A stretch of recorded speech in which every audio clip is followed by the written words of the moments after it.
Wow, set on the first hand. Shut the front freaking door. $1.10.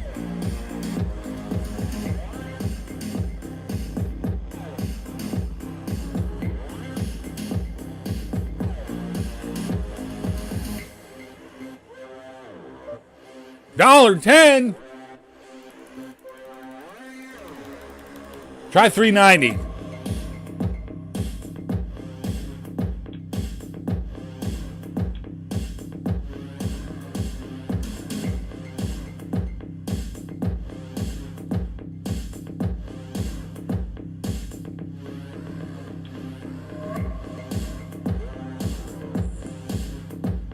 This guy definitely has the flush draw. Or some sort of draw. I'll take it. It's only a set. It's not like I flopped the nuts. We're up $3.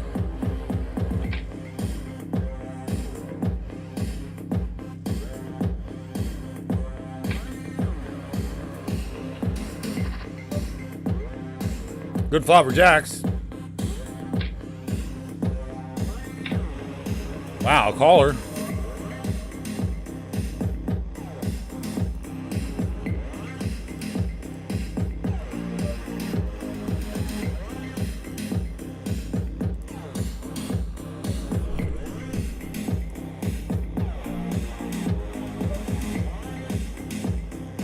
Oh my gosh.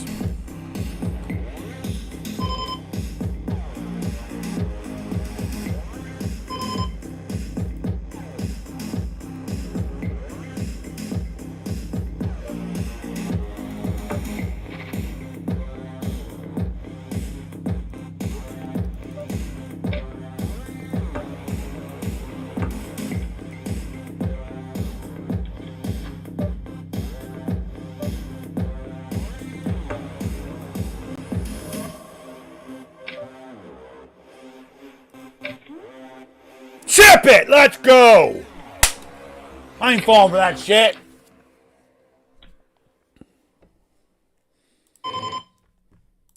What's up, everybody? Welcome to the stream. I started the stream about 10 minutes ago. But I did an intro, but it didn't transfer. I didn't have my sources on. So I'm going to redo the intro right now. What's up, everybody? Welcome to another edition of my stream. My name is Lays This, otherwise known as Mike. Welcome to the stream. I'm going to World Series Poker in 6 days. I have a lot of grinding to do and training to do. I did a whole intro and stuff, but it didn't transfer. I forgot to have my sources on. So I'm redoing my intro right now. Just letting everyone know that I'm streaming. I'm grinding. I'm going to be grinding all night. We're going to be playing 10 no limit. We're going to be playing some 30 no limit. We're going to be playing some sit and goes and maybe even a tournament. Already up fucking $15 though since the start. I flopped a set and then I doubled up with pocket jacks. You saw that right at the beginning of the stream. So pretty epic beginning of the stream. So really digging that. And appreciate everyone joining me. Let's get back to it.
Yeah, I was like 10 minutes into the stream, and I'm like, why don't I have any viewers? And I'm like, oh shit, I'm not transmitting.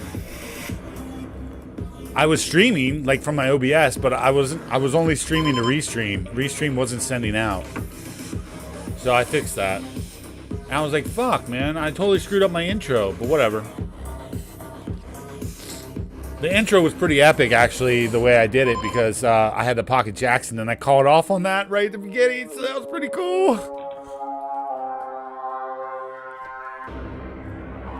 Man, my forehead's like white. Maybe I have a little bit too much light. I got that glowing forehead. What's up, everybody? Welcome to my stream.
Whoops, how am I sitting out?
All right, time to burn. Time to burn.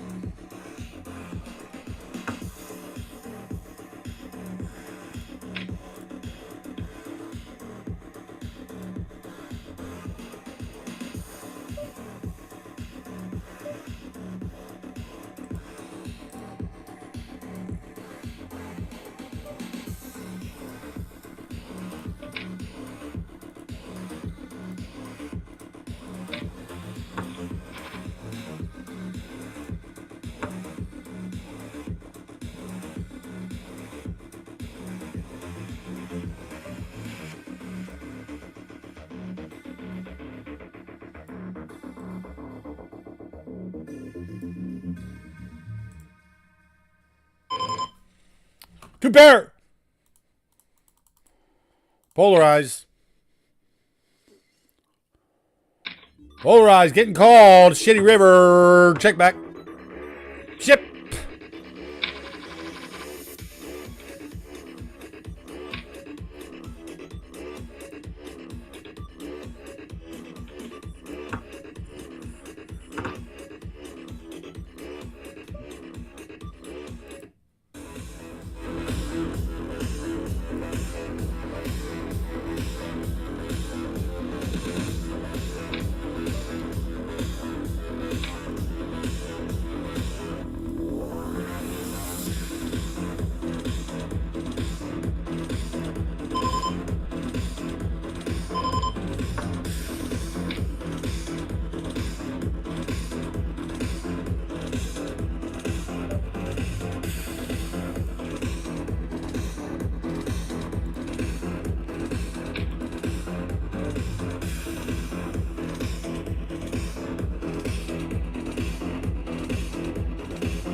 Whoa!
Wow, top set.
Time to smoke.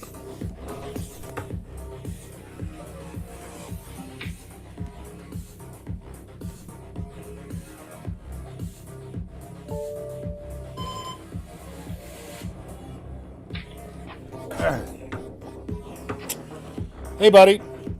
What's up? Easy, relax, 29, queen. I know, however, the flush did hit on the river, and I was checking as a trap. I wanted him to bet. I checked because I was hoping he'd go for a bluff, and I was going to raise. So that was the thing there. I also knew that he was pretty weak or very strong at that river, which means there's no reason to really bet big. He's either going to have the nuts or nothing. So in that case, a check works good because then you can call off on a bluff. What am I going to get value from on that river? What's going to call me? I have everything. I have the trip queens.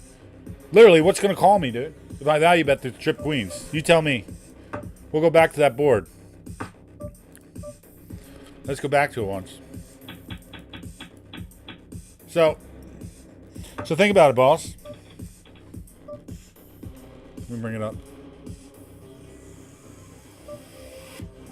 So, shit.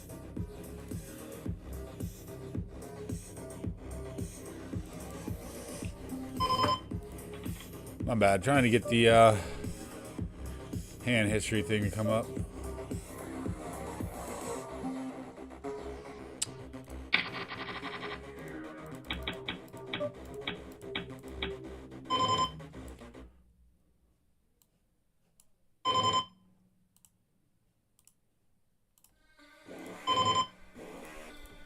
Yeah, I hear you.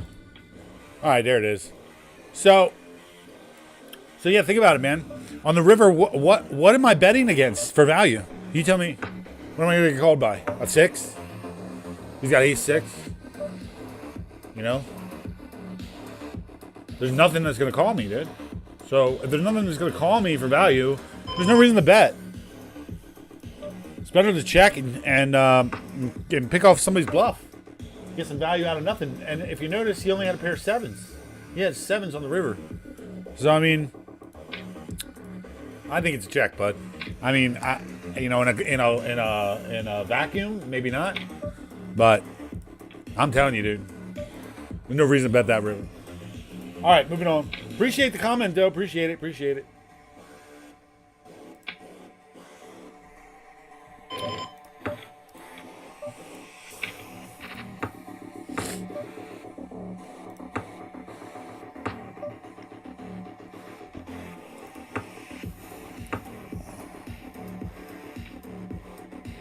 Jack, hi.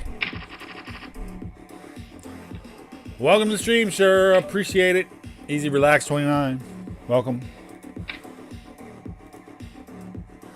But yeah, I mean, you know, there's nothing to call. If there was like a king out there and an ace, then hell yeah, I'm fucking value betting the hell out of that river.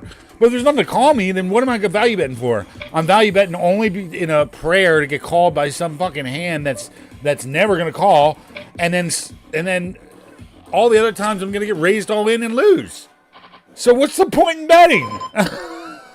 There is none.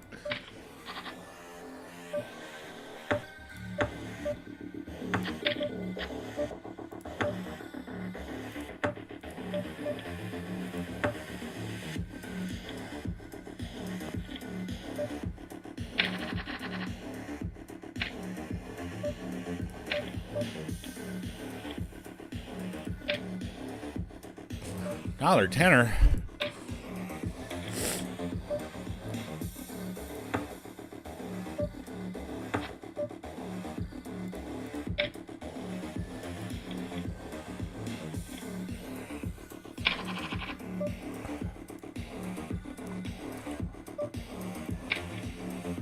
I fucking had a feeling, dude. Freaking luck box.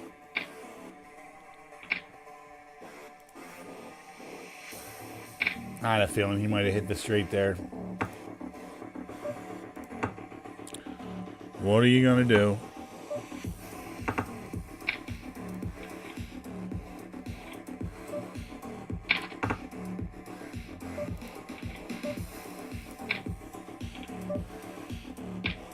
All right.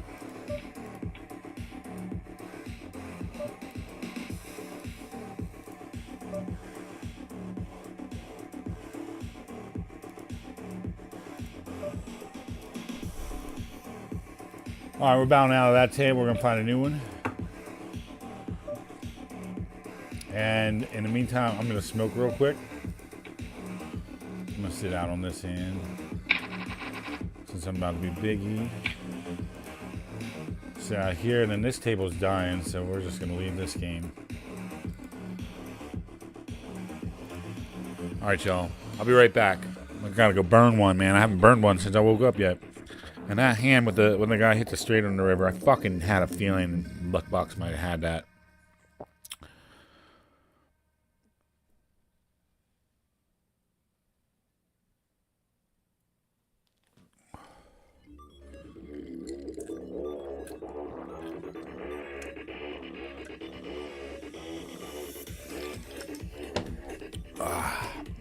Be right back. Smoke time!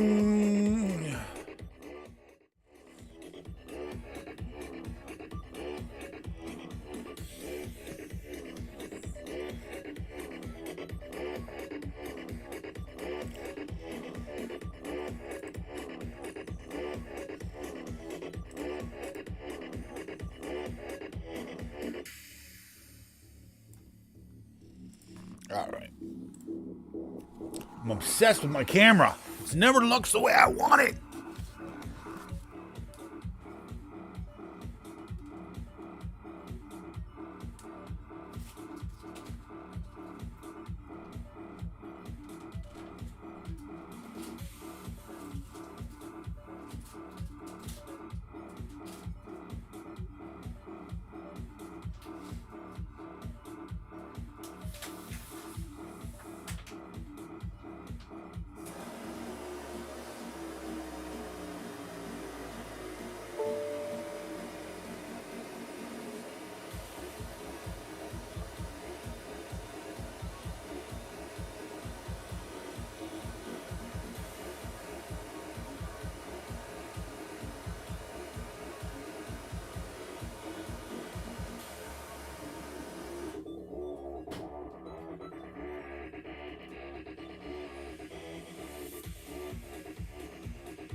All right. Whew.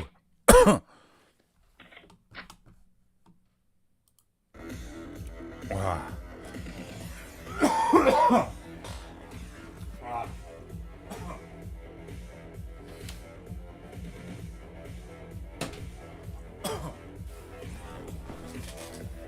So yeah, I mean, you're right. There are some cans that are calling me. Maybe some 2-pair and some pairs. Maybe I'm knit. I don't know. I'm stoned.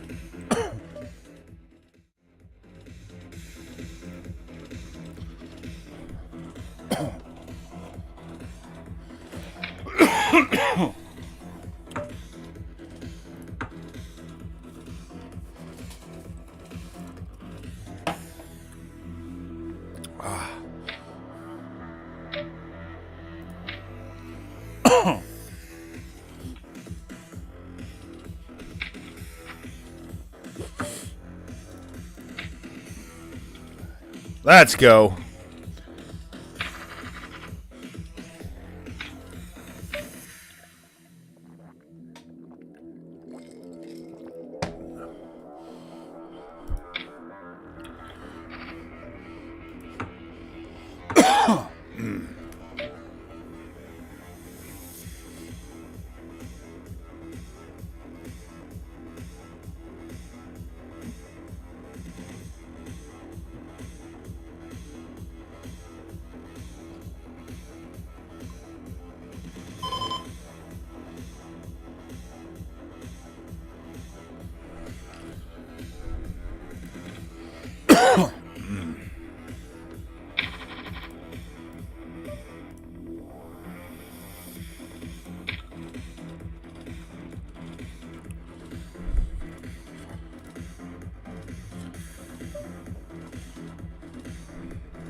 Yep.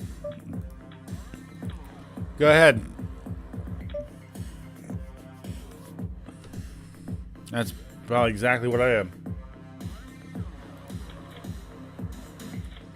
I'm a reg fish. Regular ass fish. In a fucking weird ass pond.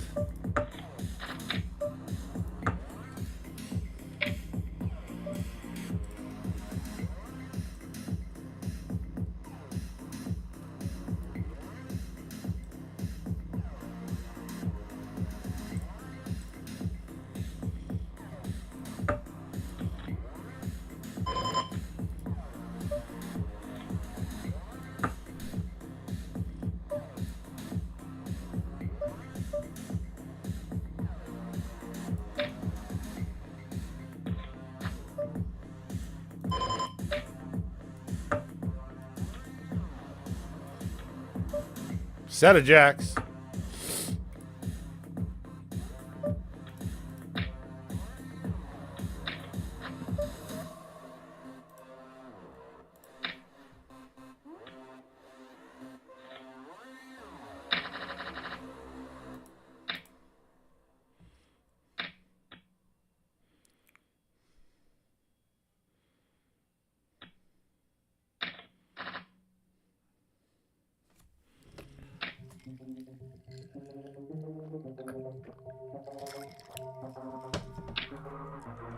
Appreciate you joining me, Ross.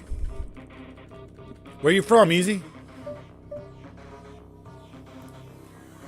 You said you'll tag me. What are you playing against me?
Is he really going to fold?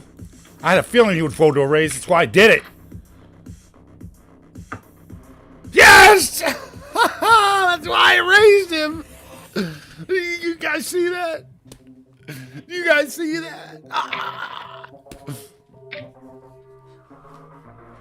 I raised him. He bet full pot. He bet full pot. And I'm like, fuck this. I'm fucking raising.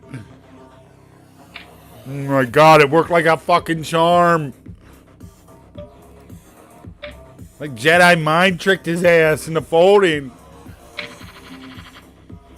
Jacks.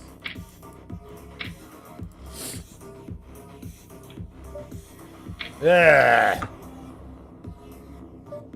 Here we're up against this guy with fucking Jacks King High again. Can't wait to see the river he's gonna fucking nail me on this time. Yep, here we go. This guy's got me nailed in the fucking big blind with fucking a straight. God damn it. I'm out of this table. Fuck this. That's twice this guy's got my number. That's twice. I keep winning everywhere else. Fucking shipping my money over to this guy in this table. Not anymore, dude. I'm leaving this table. Yeah, we're out of here. Fuck that table. Unreal, dude.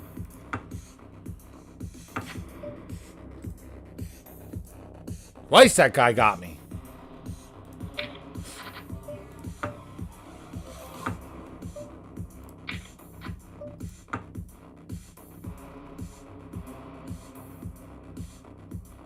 Jacks took it down for nothing.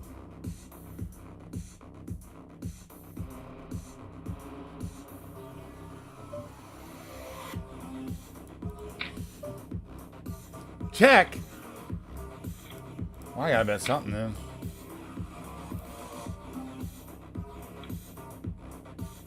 You really folding here for $1.20? Are you really folding for $1.20? No, I was gonna say. Yeah, you got the ace. Hey, thanks a lot, man. I got a lot of work to do. I'm gonna be at this pretty much nonstop till I leave, so stop in anytime. Say hey. Stop in, say hey.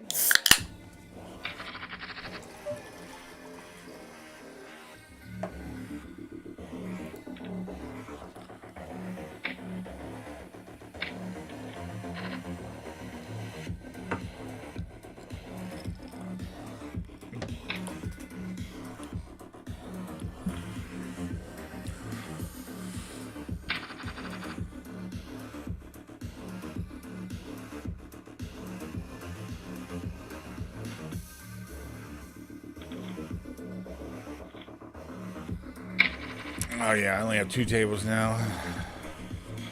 We're just gonna go down to 2 tables for a little bit.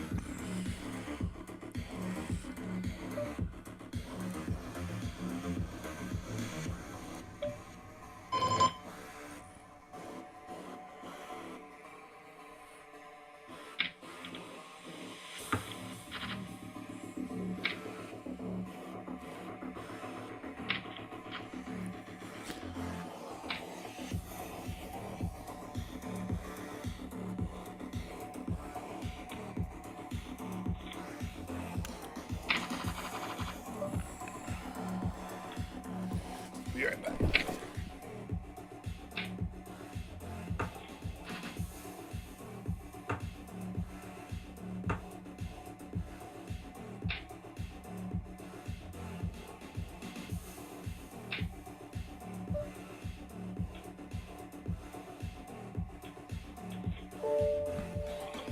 What's up, brother? I almost banked that tournament the other night to finish second. I'll take it. Hell yeah. Nice. Which one was that? The 30?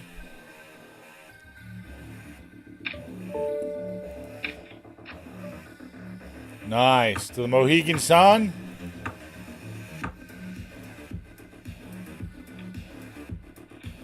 I hope your Mohegan Sun rises, bro.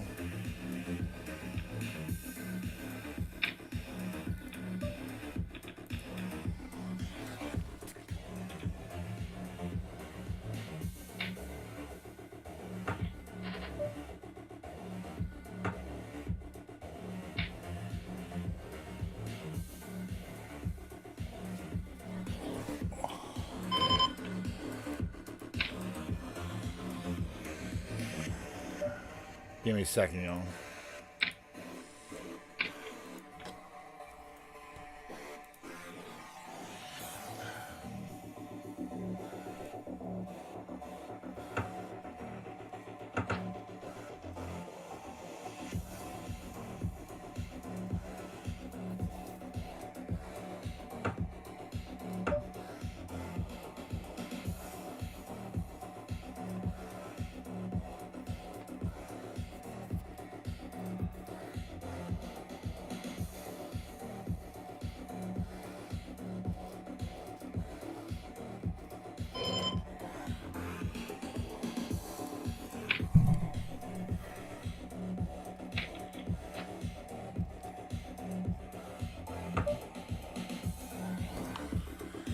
I might be on one here, but I'm fearless. Let's go.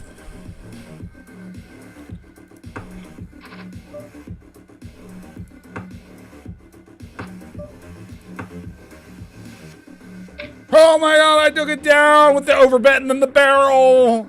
Overbetting barrel.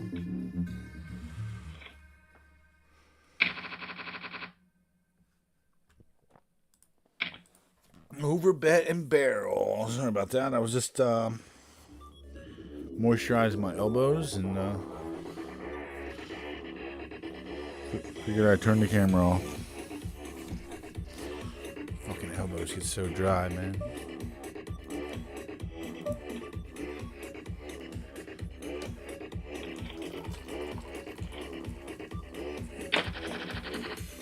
Good luck at the casino, boss. Good luck, good luck.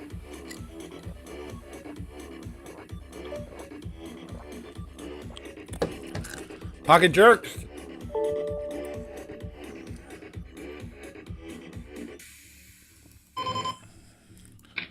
Mohegan. I was there once. Was it up by Allentown, right? Or by it's up there north, right? I was there once. I had to live up there for work when I worked for Comcast for a week. I remember every time I drove back to the tech house, I'd pass the Mohegan Sun. I'll never forget that. I was like, man, I want to go in there and gamble. That was like 20 years ago. Pocket threes, we're in there. Flop it like it's hot. Oh my god, another 10 cents. Flop it like it's really hot now. Fuckers.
Man, we're off to such a great start. Now I'm like pulling teeth. That's the way it is sometimes. Sometimes it's like pulling teeth to make money. Sometimes it just flows. And then for me, rarely it sucks. But most of the time it's like pulling teeth. And then 20% of the time it's freaking windfall. That's how I view my game, pretty much. It's like 60% of the time it's pulling teeth. 20% of the time it's windfall. Woo! Another 20% of the time, it's lose fall. I can't fucking win. But winning money in this game is always pulling teeth, dog. Shit's hard. Plus players, you know, there's more study material out. Players are better. There's definitely less players that are bad than there was, 10 years ago. That's right. Scranton. That's where I was, Scranton. I remember they used to send me to Scranton to the tech house to work Scranton for a week. I used to be like, fuck you. I don't want to go to Scranton. I like working in York, I told them. I live in York. I like to work in York. They're like, well, you're going to Scranton. I was like, well, you fucking suck. I remember I threw a fit. Because I was like one of the best damn techs they had. And I was like, dude, I'm about to fucking quit. You send me to Scranton. I do not want to go up to Scranton. Because, I'd be cruising around doing jobs in York and fucking seeing people I know and, having fun. Like getting jobs done good, but, I always know where I'm going. I always know what to expect. And then my Comcast contract would be like, Mike Hammers, you're going to Scranton for a week. Out of nowhere. And I'd be like, they need you up there. And I'm like, oh, man. Why can't they take someone else? And they'd be like, there's no one else that knows what to do like you do. And I'm like, well, great. I guess I'm the special one. So then I remember I tried to trade. I was like, right after I came out of the meeting with my boss, and one time I really pissed him off. I came out of the separate area where my boss was, and after he told me to go to Scranton, I was like, okay. And if you went to Scranton for a couple days, you could trade it to somebody if somebody else wanted to go to Scranton. And I was making good money at the time there. So I came out of the office. I was like, who wants to go to Scranton with him for a week and get an extra $200 right now? Or an extra $100 right now. I was willing to pay someone $100 and then they take my route to Scranton and then I don't have to go. And I came out and I said that, and fucking, a couple kids jumped up, and like, my boss came out and fucking got livid. He's like, Hammers, you're going to Scranton whether you like it or not. I'm like, fuck you. We had a good time in there, but like, I got pissy when they were sent. Then they sent me to Scranton. I hate. They sent me to Harrisburg too. I didn't even like that. I didn't like Harrisburg, working in Harrisburg, because every fucking job I got to was rewired for FiOS, and I had to wire it back, and I didn't get any extra pay for doing that. That pissed me off. Like in York, everything's already back then, and probably still is. Everything's already pretty much wired for cable. So most of the time, you're not running anything new, although sometimes you are. And if you are running anything new, it's usually pretty easy to run something new in York, from what I noticed. You go to Harrisburg, fucking everything's all weird up there. Lancaster's not too bad from the cable wiring. I didn't really mind Lancaster too much. Harrisburg was horrible though. I hated Harrisburg. I hated Scranton. Where else did they send me? That's about it. All right, you don't want it, I'm taking it. Just ship it. Thank you. So like, yeah, I don't know how I got off on that tangent talking about Comcast. Oh, because you brought up Scranton. Yeah. Oh, yeah, and then the other reason why I didn't want to go up there is because I'd been up there before, and they had this tech house, and it was just rough, man, I remember the one tech guy that was up there that, like, lived there in Scranton and, like, ran the tech house. He was a fucking asshole, dude. And I didn't like him, I remember. And, yeah, so that was another reason why I didn't like to go up to Scranton, because I didn't like living with this fucking guy that was a fucking dick. But, yeah. Those were the days, running cable, cruising around in my Comcast truck. Oh, man, I don't miss going up the ladder, up to the very tippity top of the ladder, or to get to a freaking pole. I'll never forget this one pole out on Valley Road, extended, or North Pleasant extended, if anyone knows where that is. It's a really suburban area, so it's got these, big telephone poles that are along a royal road, a long, clean royal road that's open, So the poles are really high because there's lots of room, and the houses are really spread out. So what ends up happening is, I don't know, but in this case, the poles were really, really high. And I remember I went to this job probably like a week or two after I started, actually, I remember. And I got there and, I extended my ladder, and they had the hooks on it, and the hooks didn't reach. Like, they almost reached, but they I called my boss. I was like, dude, this strand is too high. This strand is too high. Like, I can't get to it. I can't get my ladder. Like, the ladder won't reach it. He's like, yeah, it will. He's like, yeah, it will. He's like, get out something and put the ladder on top of it. I was like, what? He's like, yeah, get something, or I forget what he said to get. I think we had like these big metal toolboxes and stuff in the back. And he said, get like two of them out and sit the ladder on top of that, and then put it on the strand. I was like, oh my gosh, this is insane. So I did that, and I got it on, and I'm telling you, this ladder, it was extended ladder. It must have been 25 feet up, dude, and it was completely extended 100%. And I was like, man, this is my fucking first week, and I got my ladder extended the whole way up on a strand on the side of North Pleasant extended.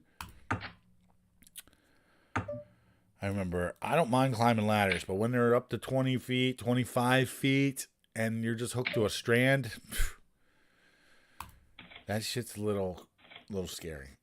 I remember thinking to myself a couple times when I was up on that strand really high looking around. I was like, the view's nice. But I remember telling myself, I don't want to do this for the rest of my life. I do not want to climb ladders 25 feet in the air for the rest of my life. That's for sure. It's fun. It's kind of exhilarating. Fucking scary as shit. But, yeah. I'd be up there on that strand sometimes. Sometimes you'd really have a lot of weight on that strand, too. Being up there. And by the way, if you're just joining me, I'm talking about cable line when I used to work for Comcast.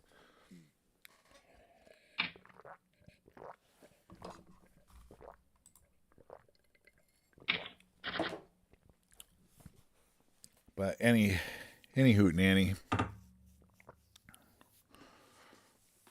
Good old Scranton. Yeah, I used to hate it up there.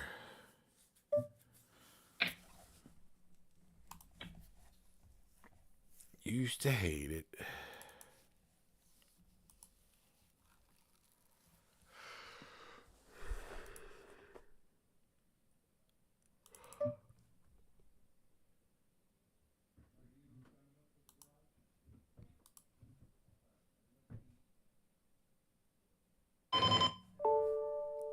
Hello. That's what she said. I wish, since it's delay, I can't recall what you were responding to. 7, we got the boat. We're boated. I boated.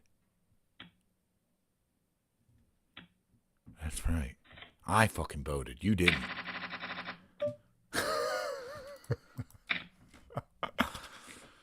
I fucking boated.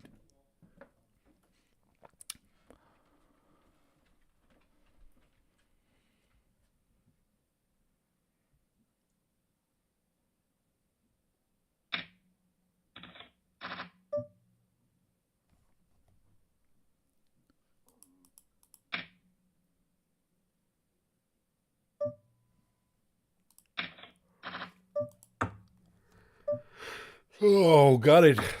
Got it. Got it and I got it. I got. About a Dream Theater. Dream about one in this Dream Theater. I love Dream Theater. Dream Theater is a band, by the way. Raised with the Nuts. We don't slow play here. Man, I call. Hey, let's go. What do we call with the Nuts? Am I going to overbet the Nuts here? I kind of like the overbet here.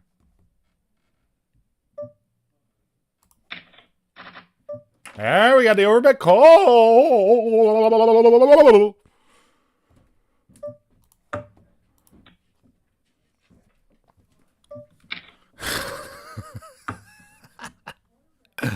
I'm freaking crazy.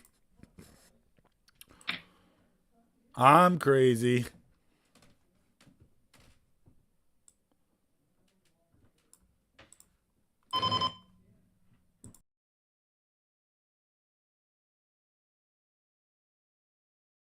We got two pair up there.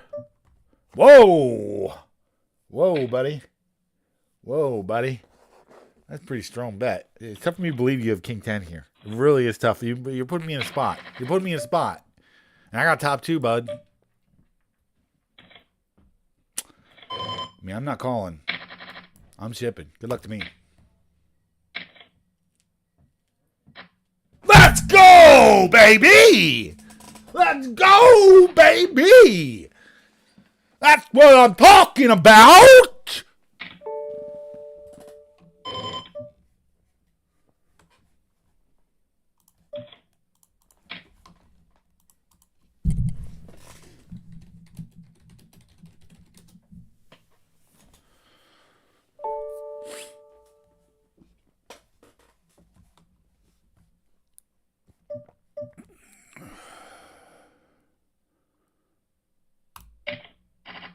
That was a big hit, baby. That was a big hit. Brings us back up to 17 bucks. Fucking won like $15 in that fucking round. About damn time. Big Mo overplaying them kings.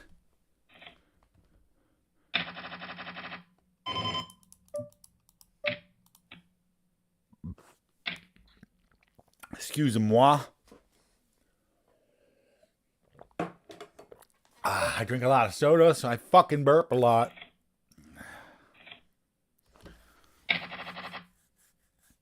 Woo, baby. Woo, baby. That's what I'm talking about.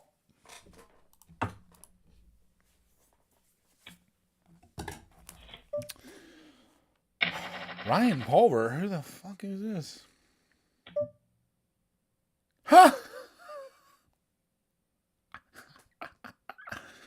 That's fucking funny.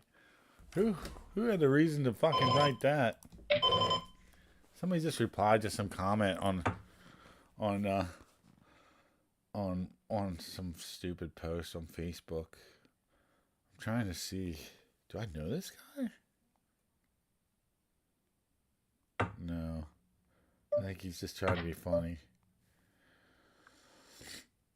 So there's a horse tranquilizer, ad that came across my feed, and it's called Pro Chill. Pro Chill quiets your horse's mind and relaxes their body quickly. Pro Chill, right?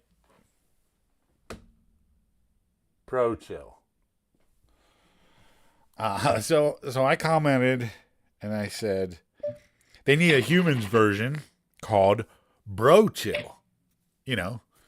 So if your bro's acting up, you can just be like, Bro Chill. And stab him with a Bro Chill pen. If your bro's acting up, Bro Chill. That's the ideology behind that. Anyway, so this guy messaged me. I said, need a human version called Bro Chill. Oh, it got 9 likes too. Now that's pretty cool. I didn't notice that. And then this guy replied. He said, "You could take it."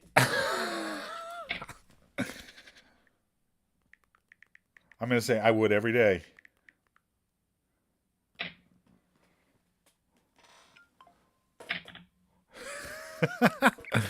That's cool. It got 9 likes. Oh man, they just sent me a free sample. Sent me a free sample to try. Oh yeah, I'm just talking about nothing. But how about that big hit there, though, boys?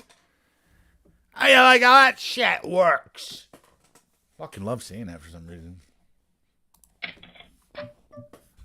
Hey, we got the straight. I think I'm donking here to be a dick. You insist, dick. I donk here as well, just for fun. Chat bat. Okay, 20 cents now. Whoa, we're getting raised. He must have the 10 as well, but could he have ace 10 here? He could have ace 10 here.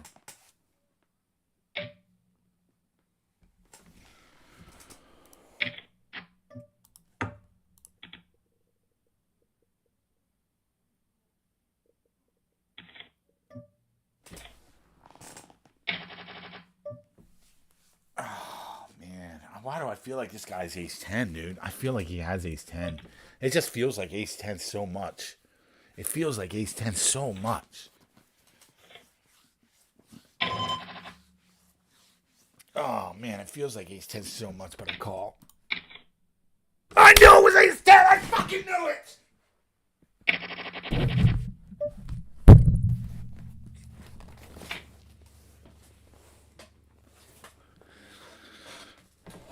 I knew he had ace 10, dude. I fucking knew it, dude.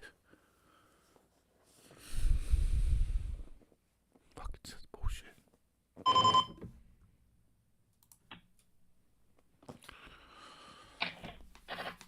Why a call if I knew it? Fuck! Whatever.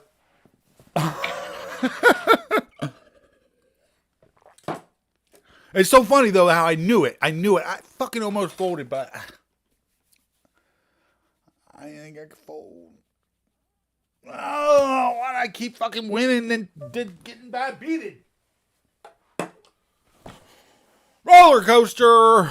Fuck, I should have folded. Why couldn't the board pair on the river so I could fold?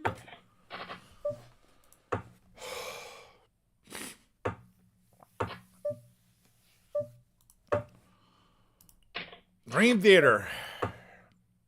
I fucking knew he had ace 10, dude. I fucking knew it. I almost folded the fucking raise on the turn.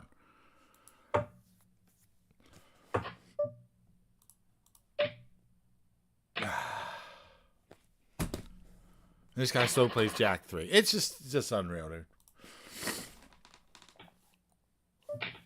It's okay. I'm going to clear my mind. Forget any of that happened. Move on. Next thing you know, I'll go on tilt, and then I'll really end up losing. Didn't make any mistake calling that. I mean, it's just a real bad beat, with the ace 9. I mean, what can you do?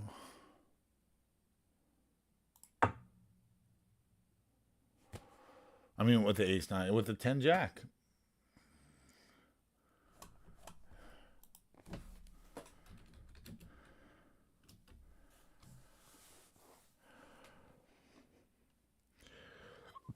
Ugh. That's unreal, dog. That's just unreal, dog. It's literally unreal. I called he had ace 10, dude. I knew he had ace 10, dude. I fucking just knew it. I just knew he had ace 10 in that spot, dude.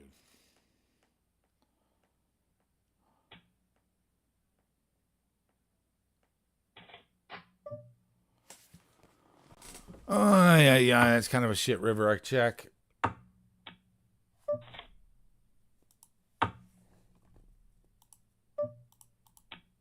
He didn't have anything.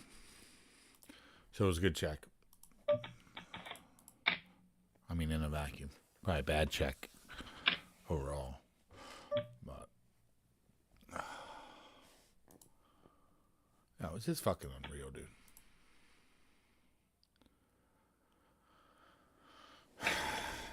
I play incredibly well, win a big pot, get bad beated. Goes away.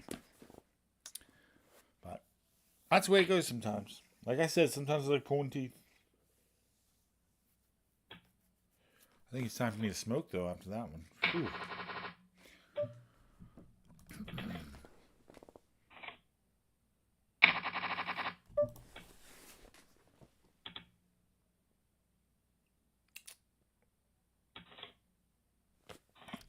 I'm going to try to switch it up. We're going to play a sit and go here. I'm trying to get a $5 sit and go brewing. Here's one. There's one brewing. It looks like it's got some bad players in it, so it should be easy to win.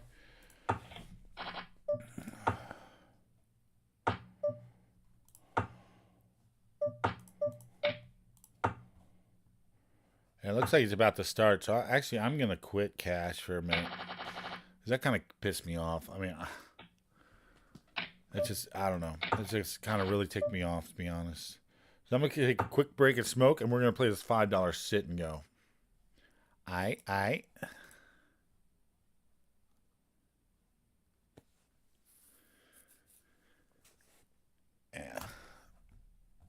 Yeah, we done, son.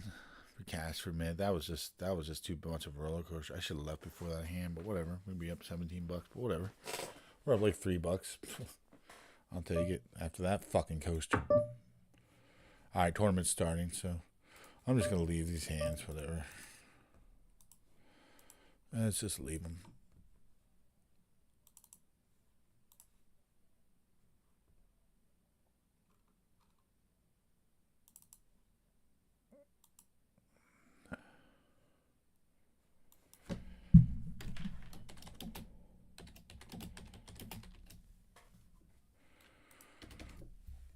Alright, let's play a $5 sit. Fucking change it up. Alright. You know what I'm saying?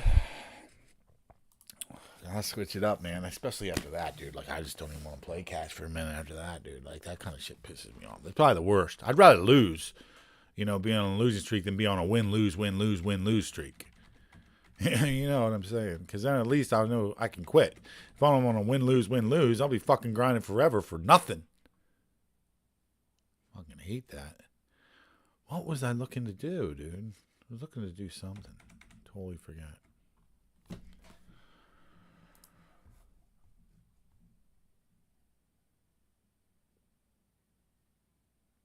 Oh, yeah, okay, that's what I was going to do.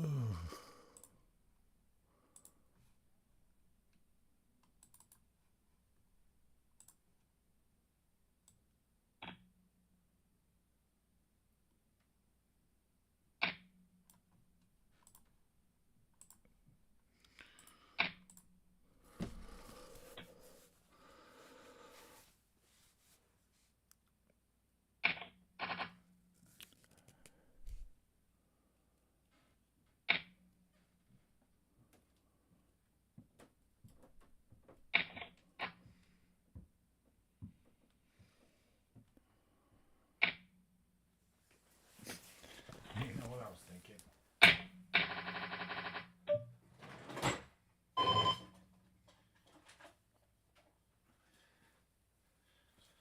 I saw a fellow streamer who wears blue light glasses, and I have a pair. And I've been thinking about starting to wear mine. Just to protect my eyes from all this light.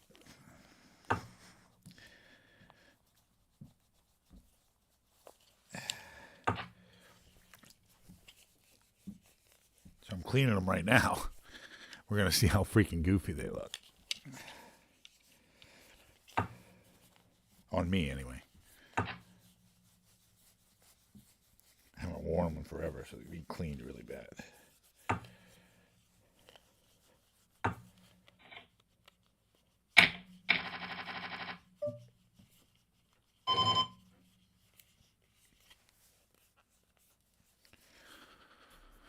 Ace Queen. All right, blue light. Oh my god. They're fucking funny looking, I think, but I mean, I don't know if I'd be able to play and wear these, to be honest. It almost makes it worse. It gives me like a huge glare. Maybe because they're not clean. Oh my gosh. I am in there. I am in there. I am in there.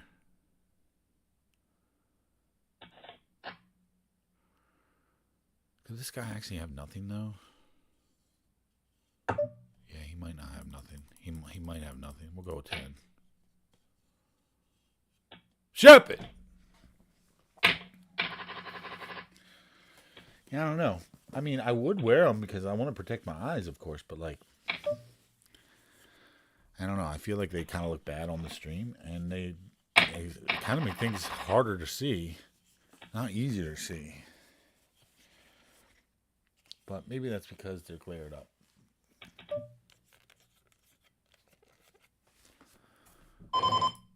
And they need cleaned really good.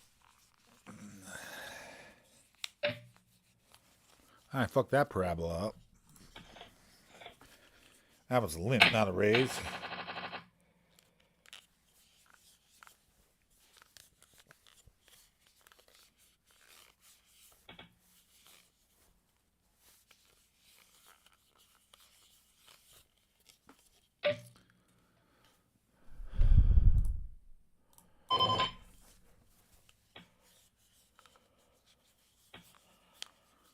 You loading too, Jim? You in there, Jim?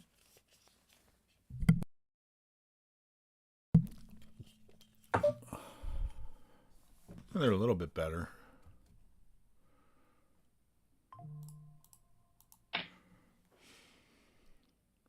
I don't know why I did that. I should have checked behind. I wasn't thinking. So we'll just fold.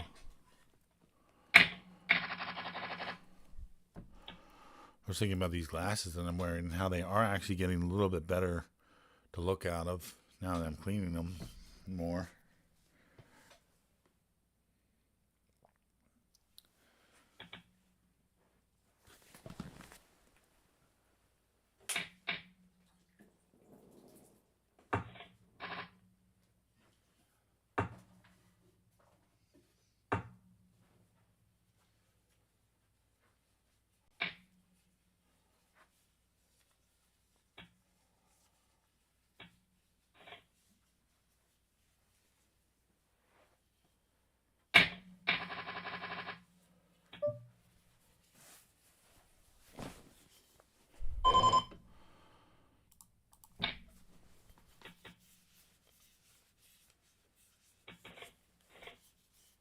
put it down.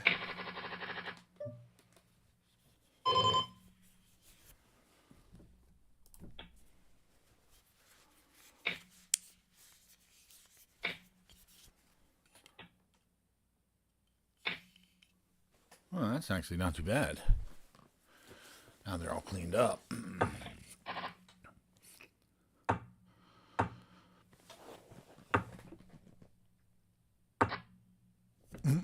They look so goofy on stream, though. Like, seriously. I can't really see how they look because it changes the color of everything. But I think they look pretty goofy on me. I gotta be honest. Maybe when I'm not streaming.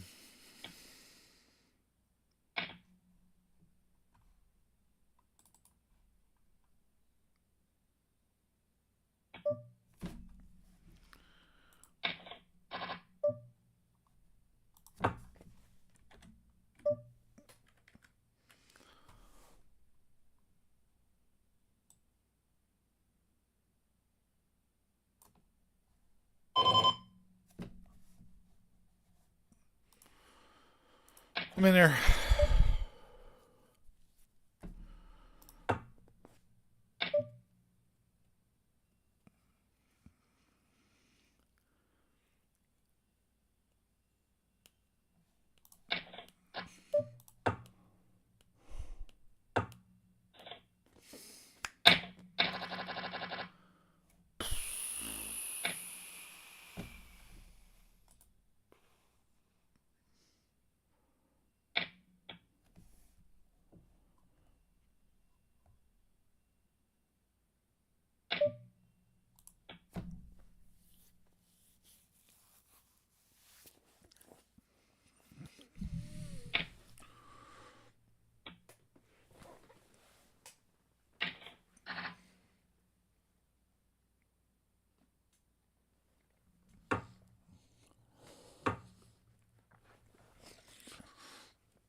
All right, time to burn one. Hopefully we win this.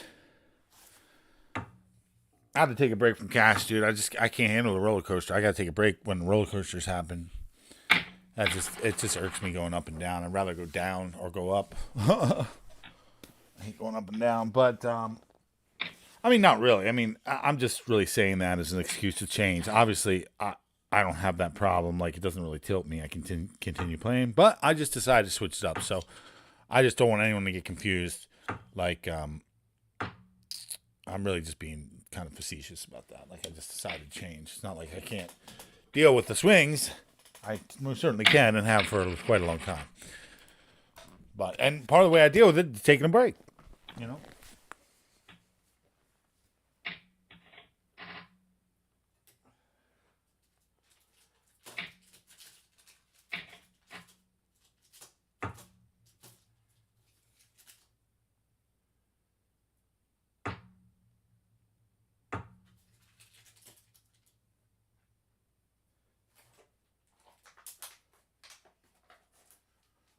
Nice smoke break.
Wow, walk. Alrighty.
Time to get settled in now.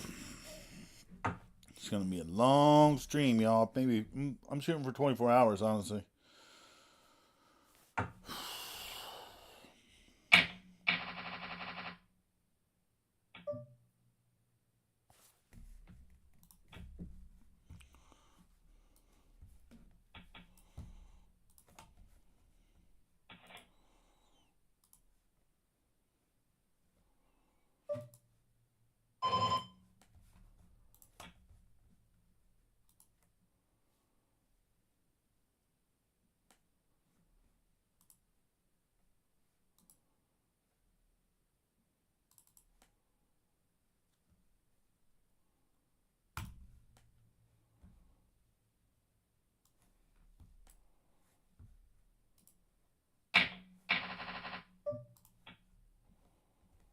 All right, I got two tournaments going now.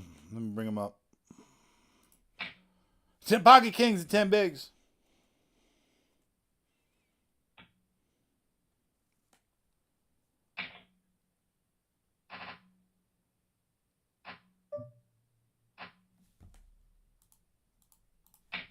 Pocket Kings and 10 Bigs.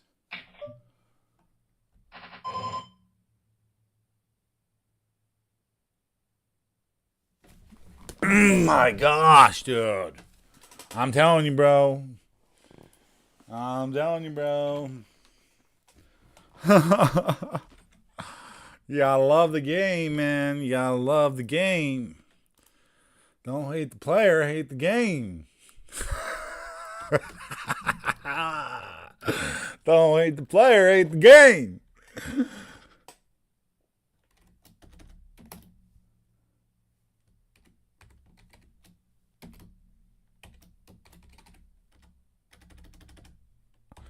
Don't hate the player, hate the game. Nah, love the game. Love the game.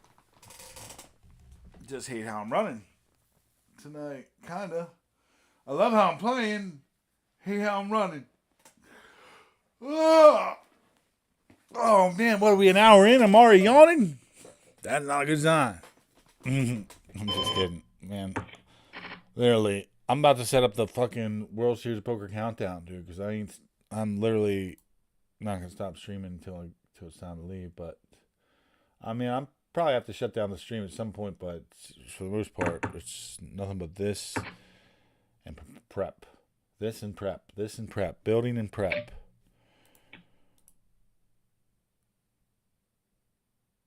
So I'm trying to knock it out of the park at the World Series, like knock it out of the fucking park this year. Speaking of, I got some studies I need to catch up on, which I'm trying to wait to do those around like 10 or 11 when, or I don't know, maybe I should do them now. I can't figure out when I want to do them. But we got to get them done at some point. One of the other things I wanted to do, though, was I keep saying it, but I keep procrastinating on it, and I keep losing it. Where the hell is that book that I wanted to fucking go over? Keep putting it back, or? Yeah, here it is. I know what everybody says about books, poker books, but I like this one. This one's in depth and it has some good stuff. Applications of No Limit Hold'em. So every chapter has a review and pretty robust reviews. And I took a photo of every review with my camera. Let me see if I can't find those in my phone, and I'll upload them to Discord right now, actually. And then we can review them on the stream. That'd be pretty cool. Poker study. Let's see if I can find these. They were way back, like 2 years ago. I photographed all these. They're in here somewhere, though.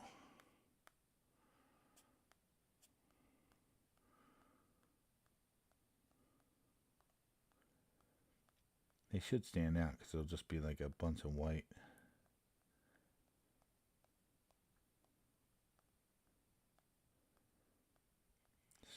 screenshots. Oh, there's the win. So we're in December, so I gotta go way back yet. Man, I take so many photos for work and videos for social media. It's literally kind of getting too much.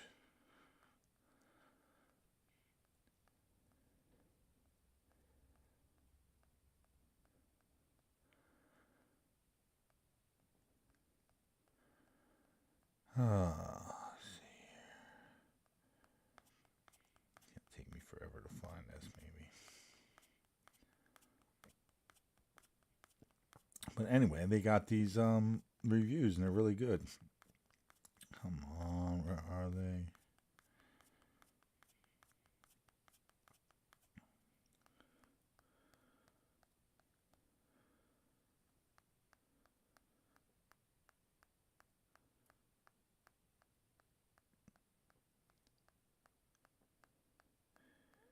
Just some really good GTO information.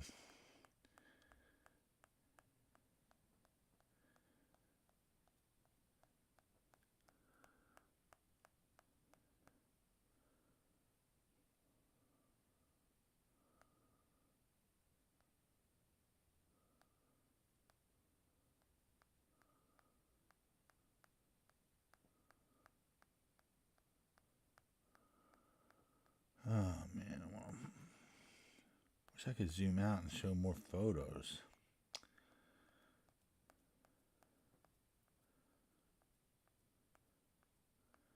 Oh yeah, this is BetMGM when I got second in the Potomac Open. Almost got a trophy that fucking day. Almost won a live one. MGM Grand, or not the MGM Grand, the MGM down in wherever it is down there. It's pretty cool. Come on, where is this? Fuck, I feel like I'm wasting my time now. Yeah, I really want to push these to Discord so I can go over them.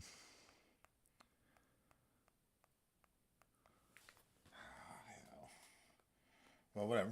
I'm just going to take new photos of them. Hell with it. That's what I should have been doing. I'd be done already. Alright, I'm just going to take photos of... So it'll be 16 photos, it looks like. Well, maybe 15.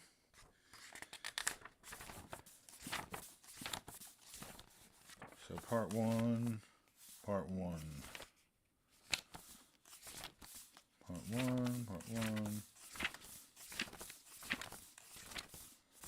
one, summary.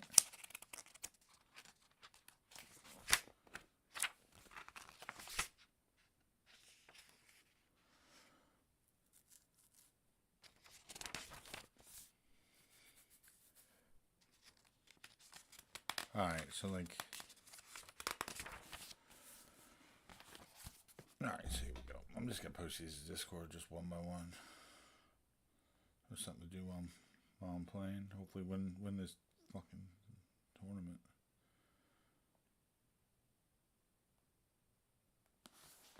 Try to take really good photos here. So if you're on my Discord, I'm about to be up there. Woo, that's loud. Freaking tweaked my eardrum.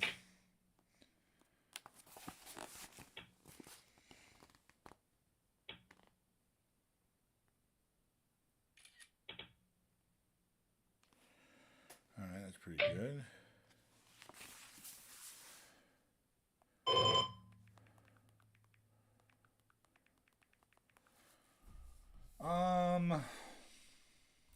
I think I can fold this. Part one summary and part one is basics.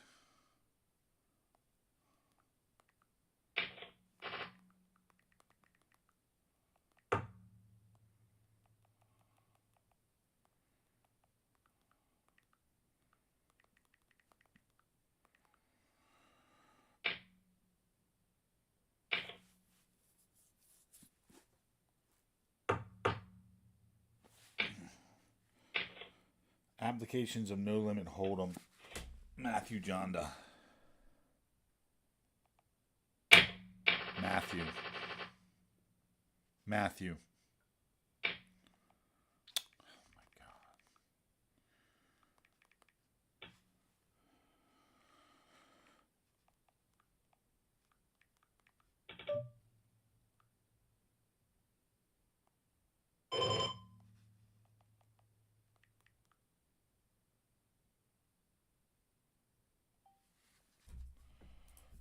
All right, so summary one's up. Oh, I thought I folded. All right, part two. It's called pre-flop play.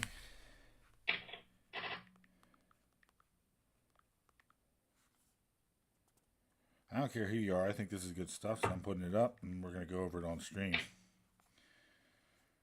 So I nail it in my head.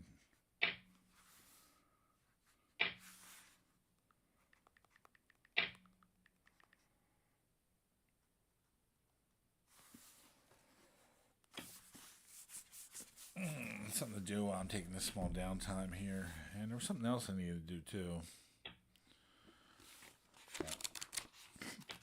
Always stuff I need to do, man. My life's freaking full of shit. Makes it interesting though. Alright, let's find this damn summary. This book is so, I mean, it's a hard read. Let me just say that. But the summaries are just really, really good. So that's why I'm putting these up. Alright, so summary number 2.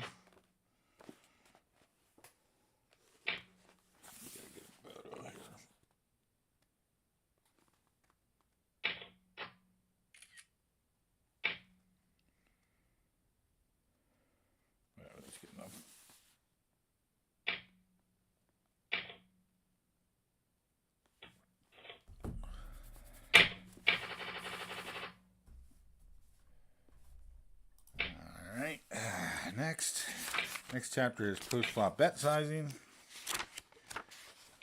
And oh wait, oh shit, no, there's more summaries to this.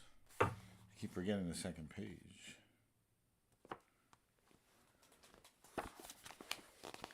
This is good stuff, though. I'm telling you, dude. Wait till we go over it on stream. If you're a poker player, stay tuned. I'm about to drop bombs on you. And if you're in the Discord, make sure you are.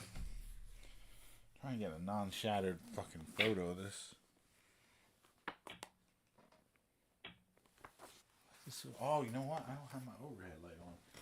I was like, why is there not enough? Why are there so many shadows? That's a little bit better. Oh, that's way better. Oh, man. Now I lost my phone. That's way better.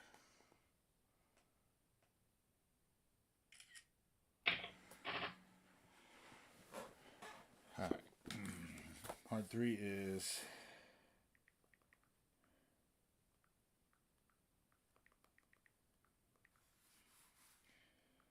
post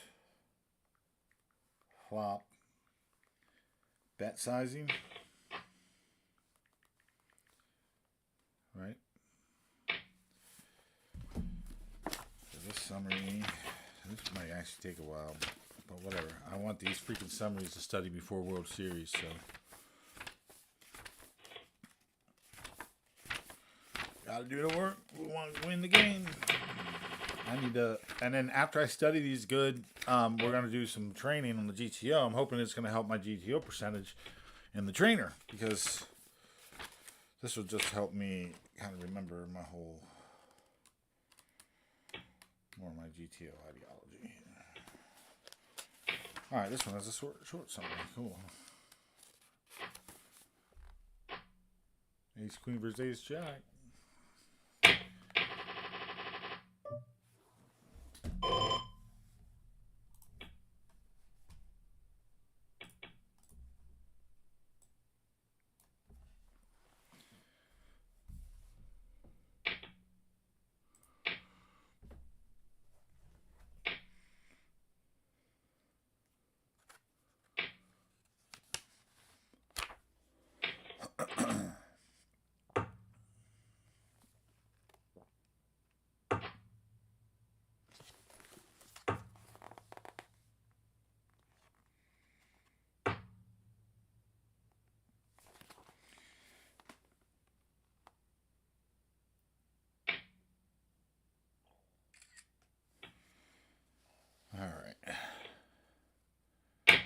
So yeah, if you're part of my Discord, I'm uploading these right now. You can take a look ahead of time before I even go over them on the stream, because that's where I'm uploading them too.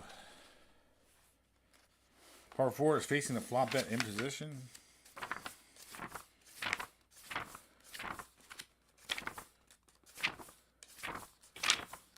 I read this whole book, but it's a fucking read, man. I'll tell you what. That's why I like the summaries. All right. Part 4, colon. Facing a flop bet in position.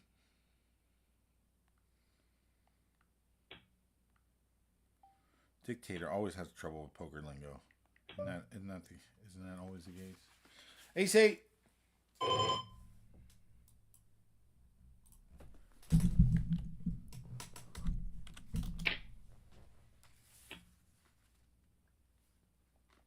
Definitely getting called here. Not a bad flop. That's a bad bet. Definitely calling. Definitely raising.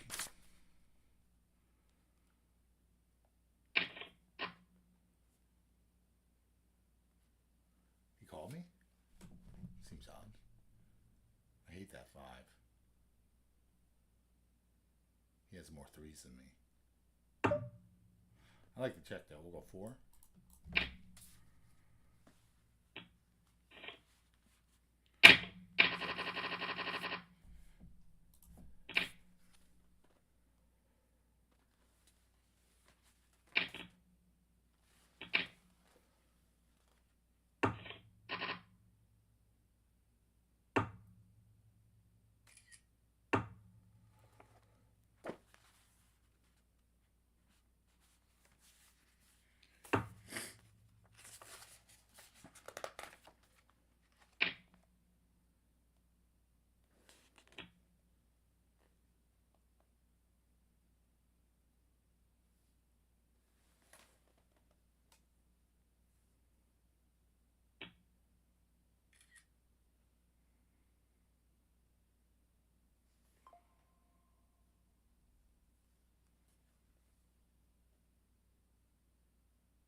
I'll take photos of these pages. Book's like kind of a weird size. Look how big it is.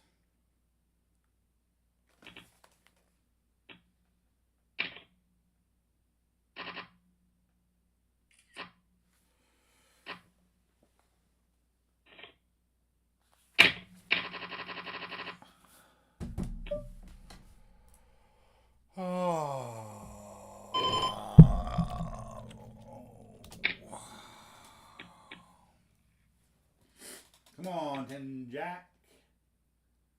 Easy game.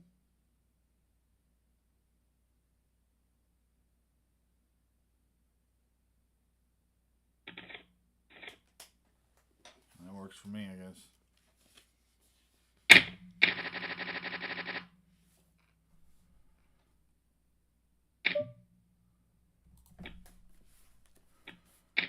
All right.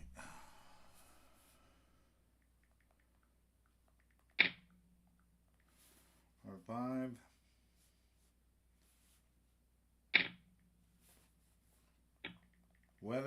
Part 5 is called whether to bet or check in position. To bet or check in position.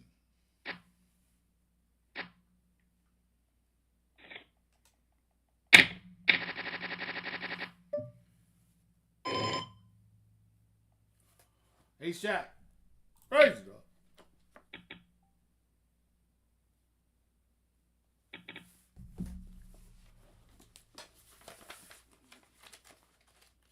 King to war. Shit flop.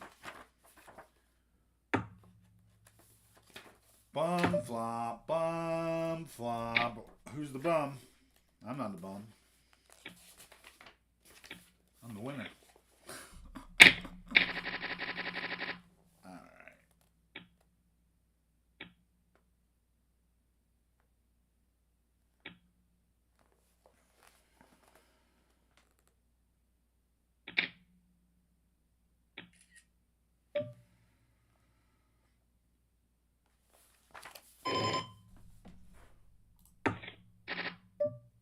ace.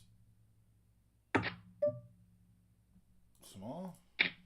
I'm out of position, out of range, but I just beat ace, and ace, queen, ace, jack, and ace 10, and all the other aces besides ace, king, and ace 4. So I guess we'll go for a little bit more value than usual here. Still a bit concerned, but it worked.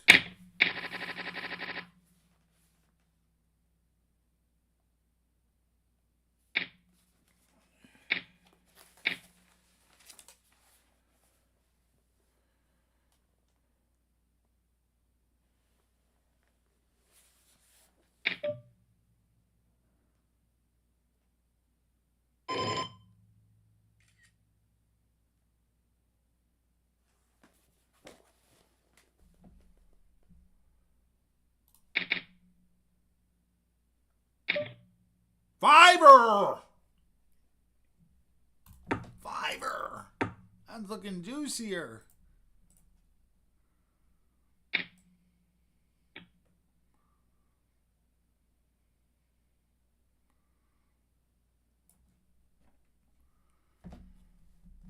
Oh man, this is going to be a good one, guys. This is going to be a good one. I got a whopping amount of viewers. This is going to be a good one. Call.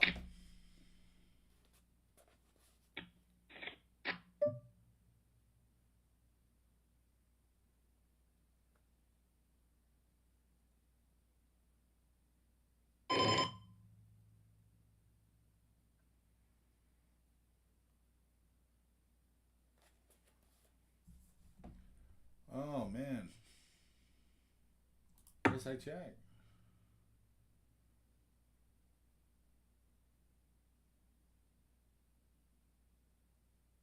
Fire. Fire. Fire. Red.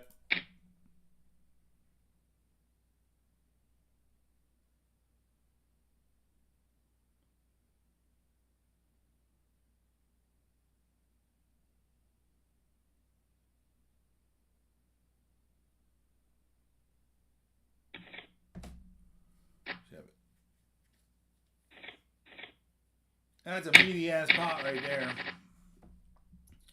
I don't mind getting him out. He probably didn't have anything and could have beat me on the river, so.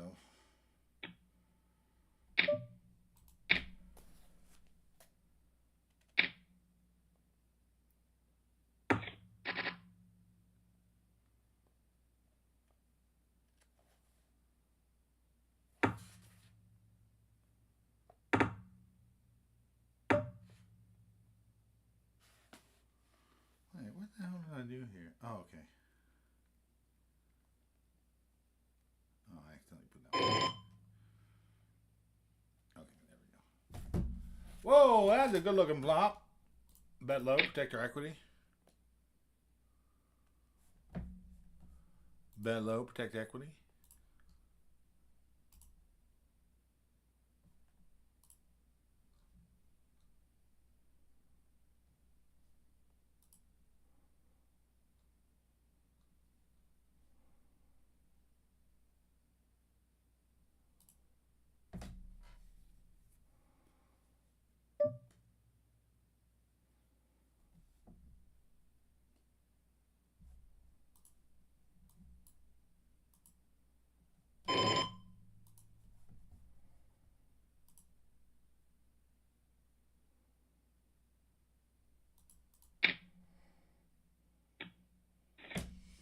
I mean, I didn't get there, so that works.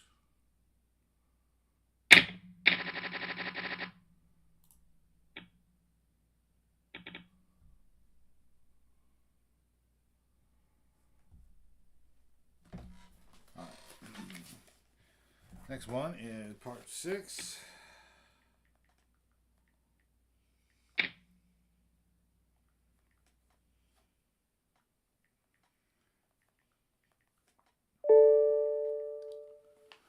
Sorry to be that guy, but there's no way you play for a living, bro. I mean, I don't technically play for a living, but I mean, I've made quite a bit of living off poker. I also do IT work. So I mean, I guess it's neither here, you know. Depends on how you slice it, I guess, to be honest, if you really want me to fucking be transparent with you. But, I mean, I'm up like 30 grand on PokerStars, probably 40 grand by now. I'm up like 15 grand playing cash. The only thing I'm down on is live tournaments. That's the only thing I'm down on. And that's okay because they're very tough. But, well, what PokerStars do you play on? Do you play on PokerStars PA?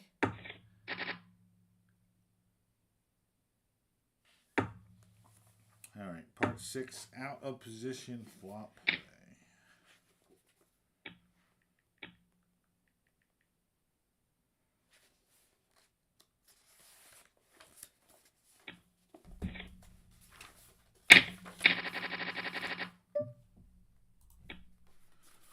Maybe I'll see you at the World Series. Hopefully I win this year. This will be my 3rd year, so.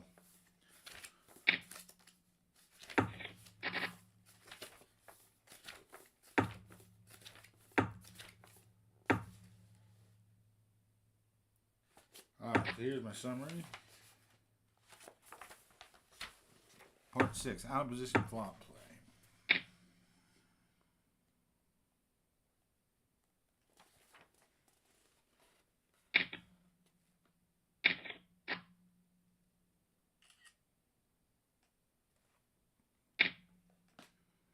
Six and 37. I like it. I like it. I like it a lot. I like it a lot.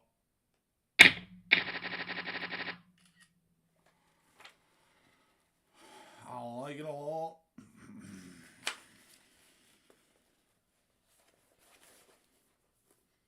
What's your name on PokerStars PA though? PokerStars PA. Remember, they haven't joined forces yet.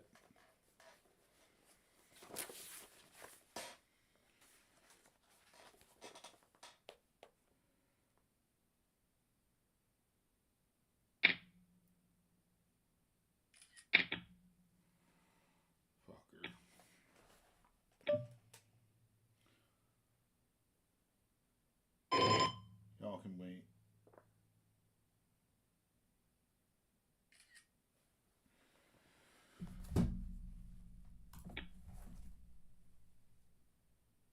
Whatever, that works. I'm trying to make these as good as possible, but these first. But trying to also get it done too, so we can go over it on stream. Quickly. Welcome to the stream, sir. Appreciate you, Joshua, for tuning in. Appreciate your comment.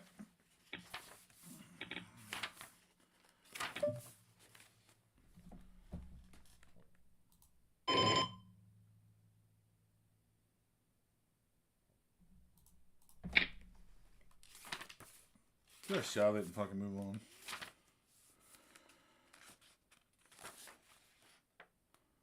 Alright, next is part 7, 3-bet pots on the flop. You calling or what, bud? You got a thinker. Part.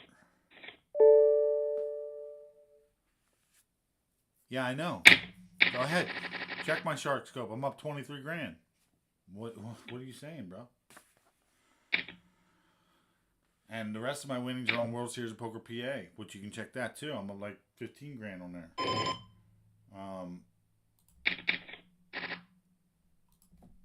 So all in all, that's about 40. But that doesn't include my cash game or tournaments on BetMGM. I'm not sure if I'm up on tournaments on BetMGM or not. I'm curious.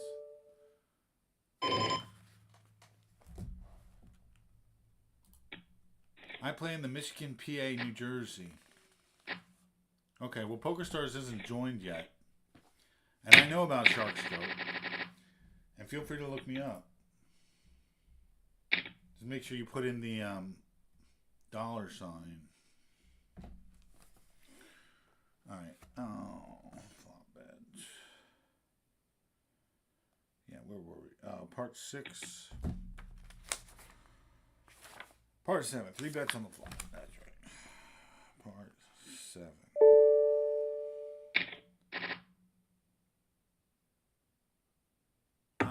No, PokerStars PA is not merged with Michigan yet. That is incorrect, sir.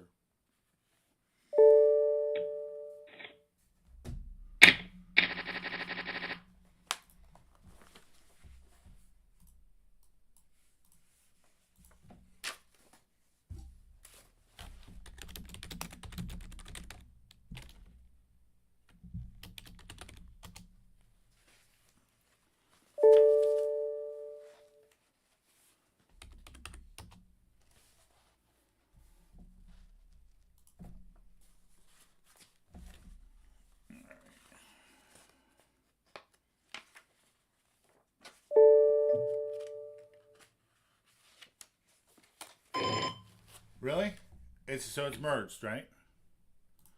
So there's 472 people playing in Michigan, and all those. There's only 472 people. No, you're absolutely wrong.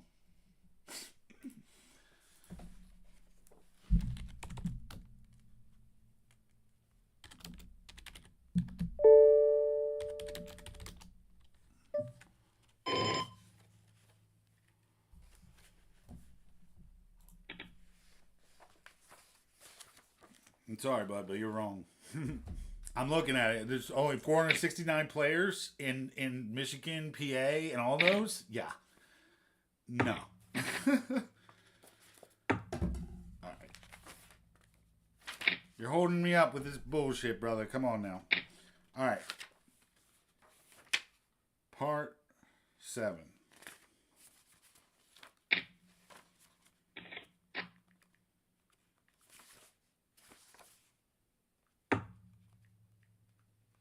Three bet pots on. So that explains why you haven't seen me. It's funny. All right.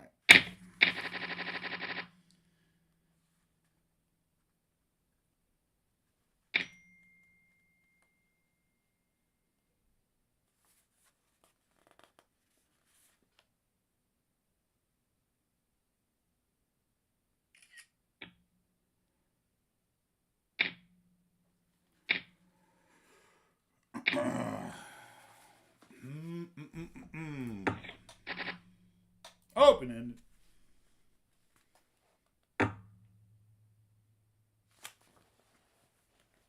What are we, 5-handed?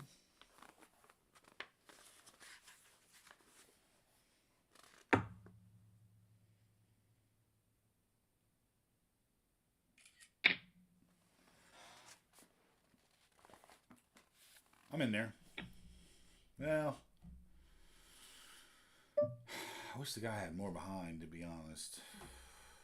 I'm just going to let it down. Let it go, actually.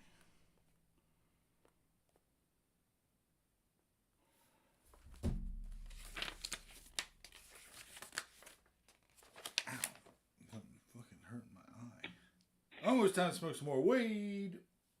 After I get these posts done. My gosh, I still got like half the book left.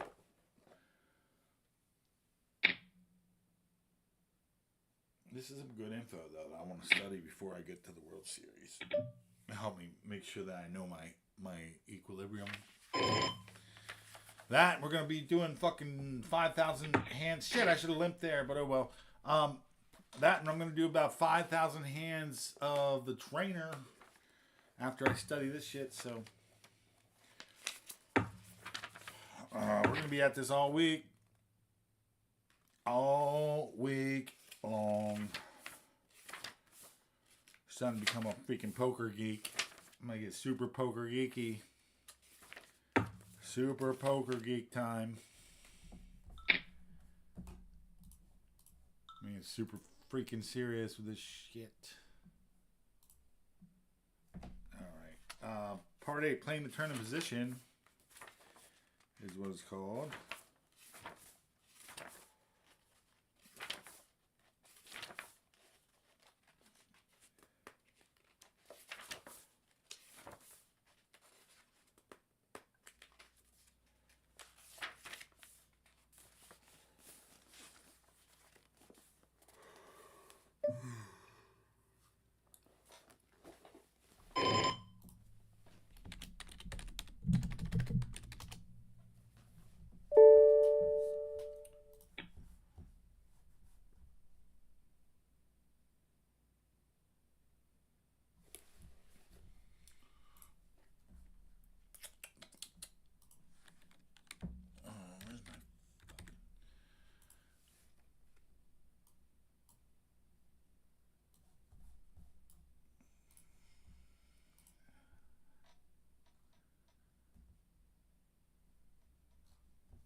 What's happening? Are we on break?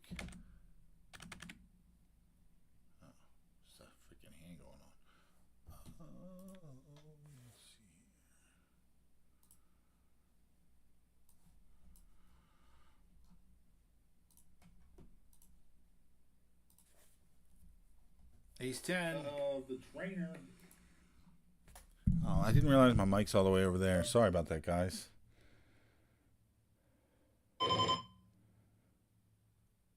I'm raising the 3.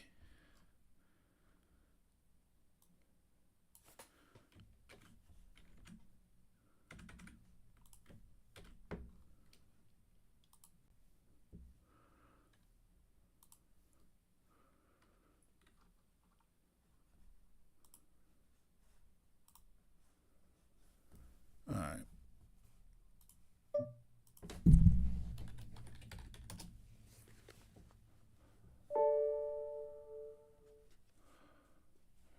That didn't exactly come out right. Man, I don't need to call this, dude. That's wickety wacky. I fold. Should have, though. I figured out it was going to come up like that. What the? Huh.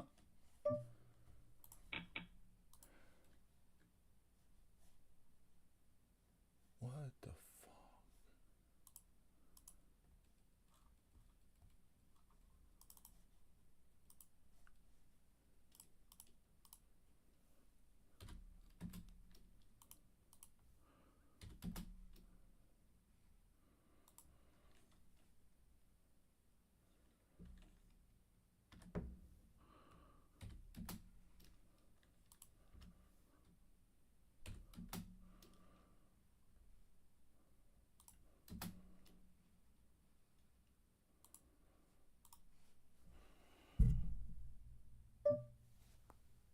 All right.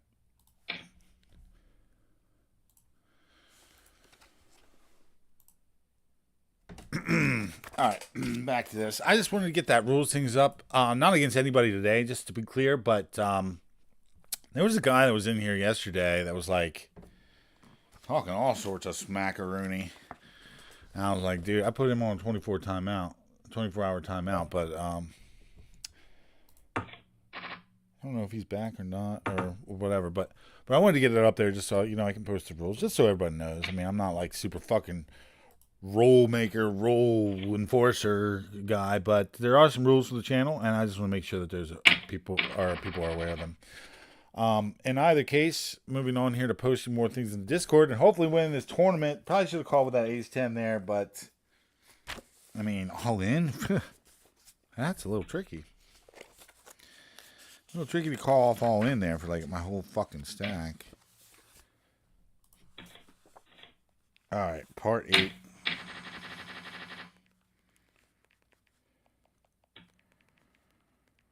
Part 8.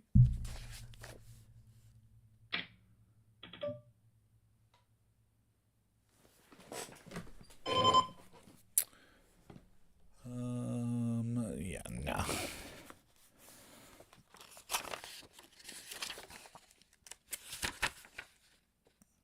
Playing the tournament position. I thought that was... Oh, okay.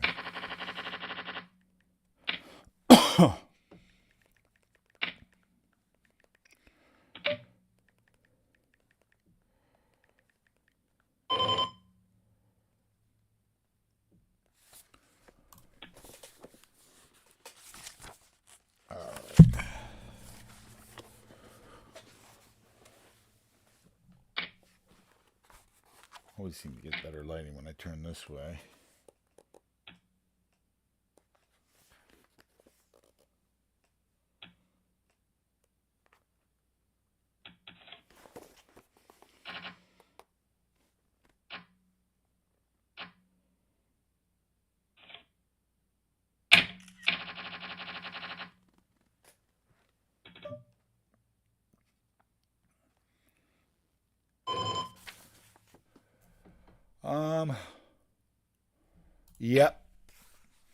Yep. Good luck to me.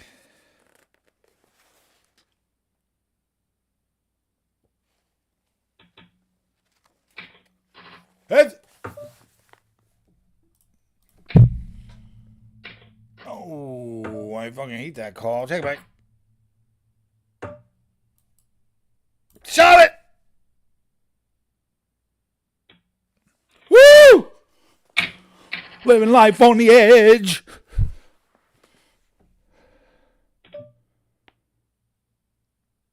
Race to.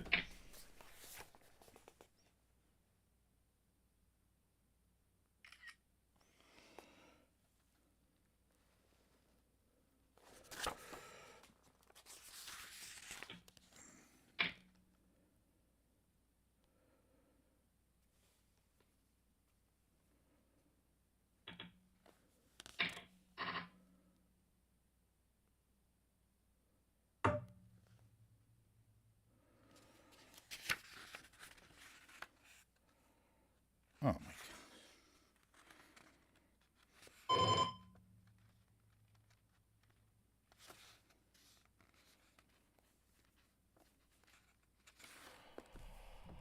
Oh, deadly batting here. Oh, I didn't realize someone was behind me. Shit. That's okay, though. Let's go!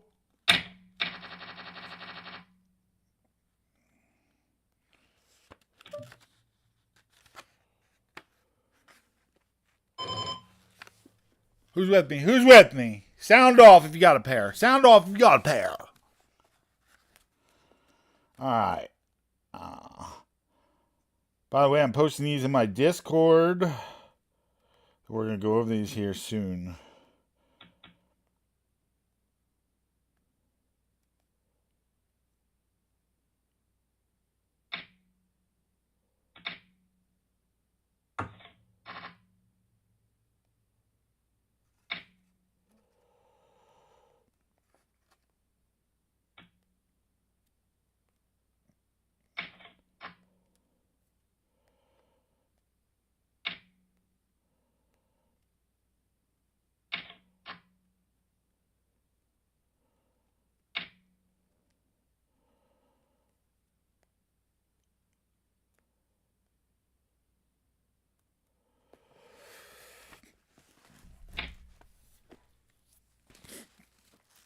All right, part 9.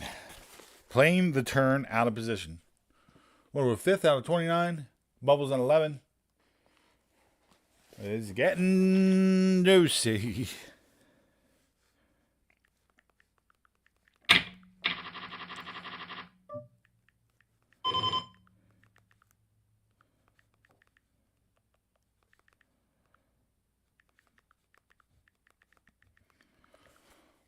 No.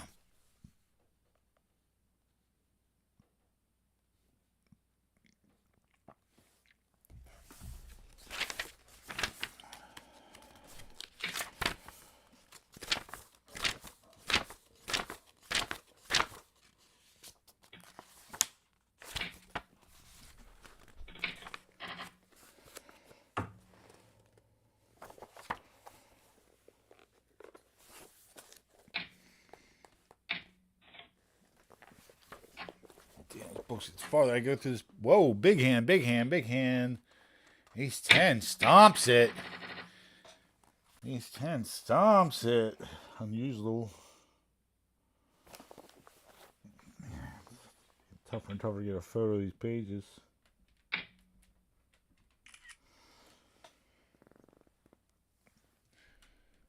As I get farther and farther in the book.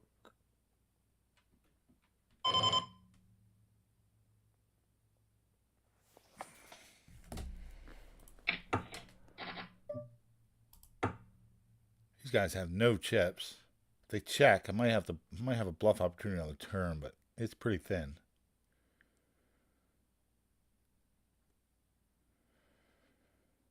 Definitely if a spade comes. Forget it.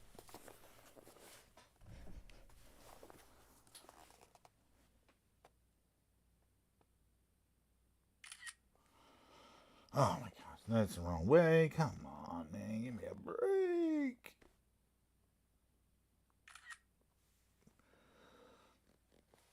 And then you can't see some of the words.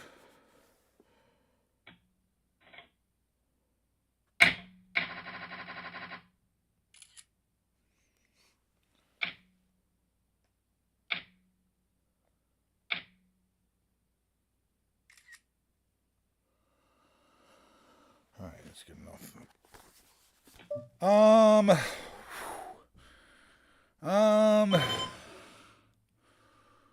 Ooh. Nah. King 9, yeah. Watch it flop all spades with the ace.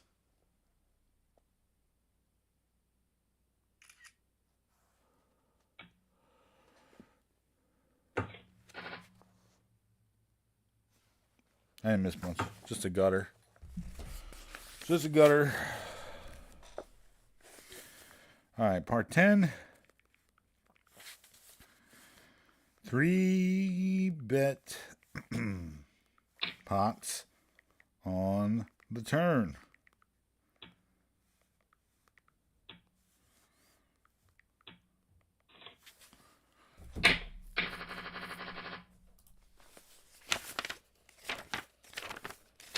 I'm starting to get hungry.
Part 11, river play.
Man, a lot more work than I thought it was going to be. Let me just tell you that much.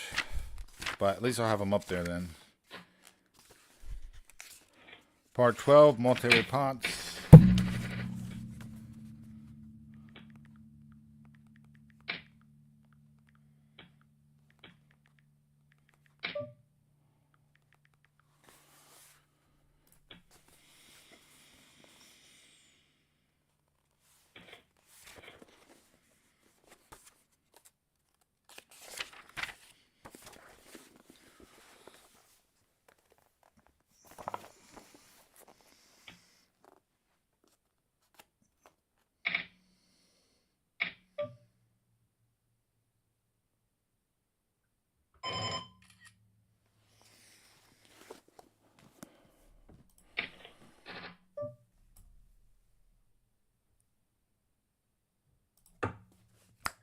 Someone bets I'm shoving.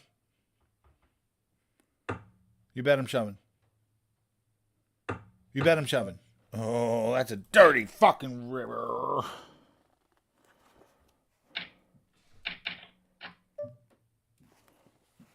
That's not a bad. I mean, that's a dirty turn. That's not a bad river, though. I should have bet. Oh, my God. Oh, my God. A 4-way check down. Takes it with 6s. Let's go. That's a fucking juicy pot at this point in the tournament right there.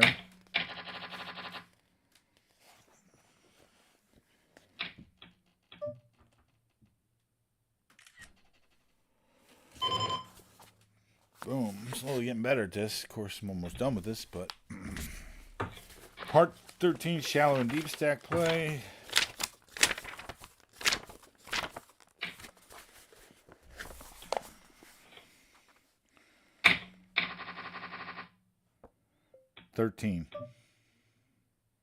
Oh, I thought it would spell it out for me. Whatever.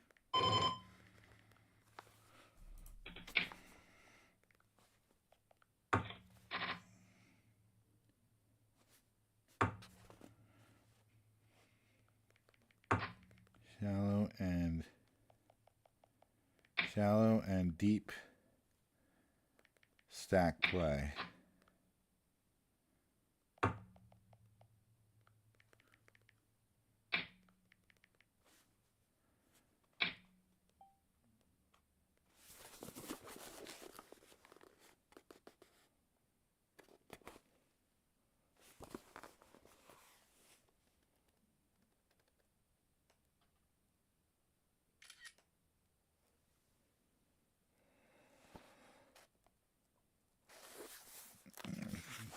Taking up all my battery. Jack 7.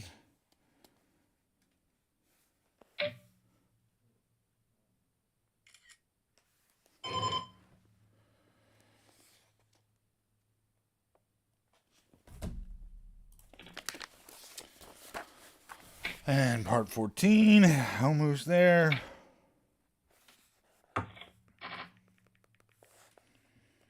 Advanced bet sizing. I like this sound of this chapter.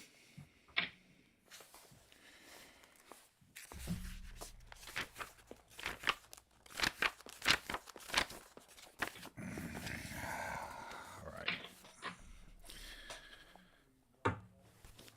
I'm posting these summaries up on the Discord. I'm going to be reviewing them on stream.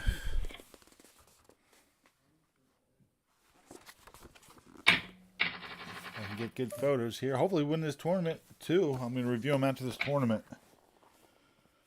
We're going to take a look at my posts here in a minute just to see if they look good. I mean, if they are good. I don't really care how much they look as long as you can read them.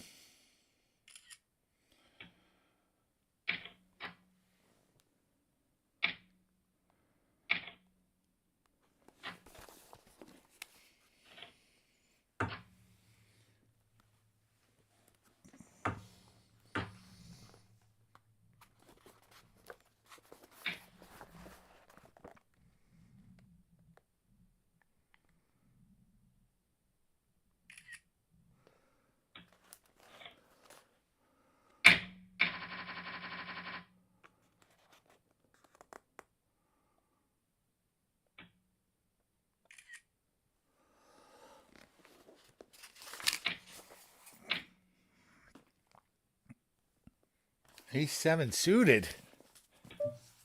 Man, I could go for the fucking monster squeeze right here. It's not really worth it though. 4th out of 16. If I was in a more precarious spot, I'd do it. But we're probably just going to muck it. Good muck.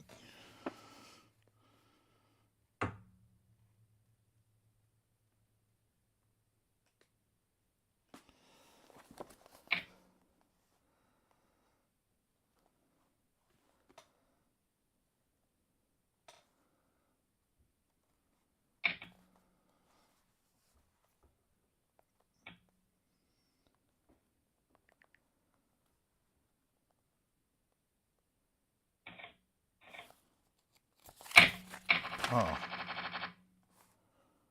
Okay. Hey, thank you for the subscribe, man. Thank you so much. Lewis, Calico.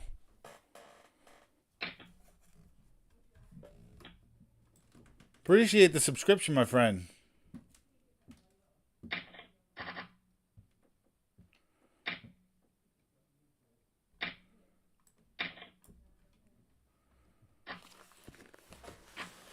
I appreciate the subscription, my friend. I don't have my freaking alert box.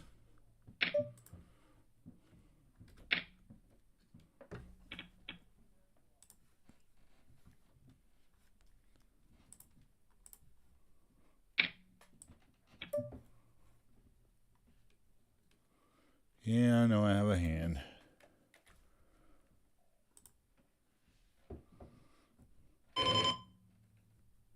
Yo, Louis Calico, thank you so much, man. How am I in this? What the fuck did I do? Did I hit a button by... Oh, you know what? I clicked a button by accident with the wrong mouse. Ah, shit. I was clicking with the wrong mouse, and I clicked raise by accident. Oh, my gosh. Oh, well.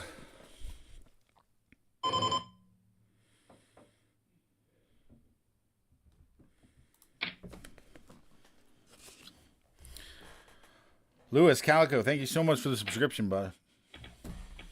No, we're not calling. All right. Fuck, I can't believe I did that. I look over, I'm like, how did I raise? Clicked the wrong button. I clicked the min raise. Fuck. Come on, hit me.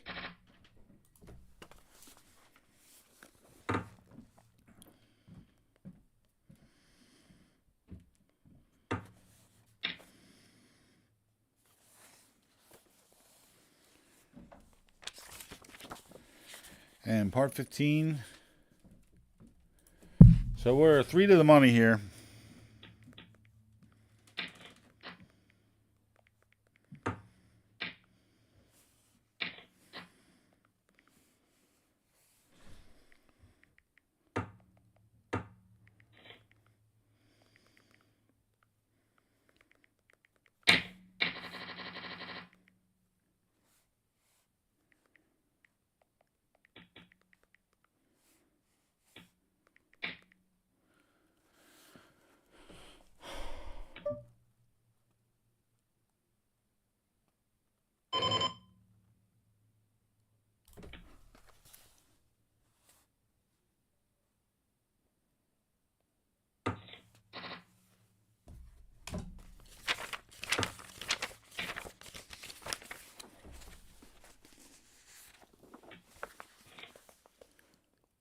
Come on, give me a banger.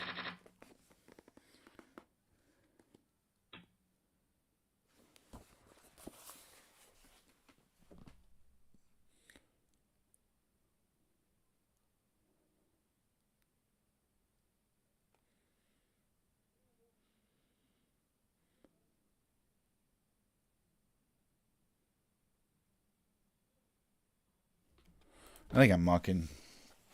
Anyway.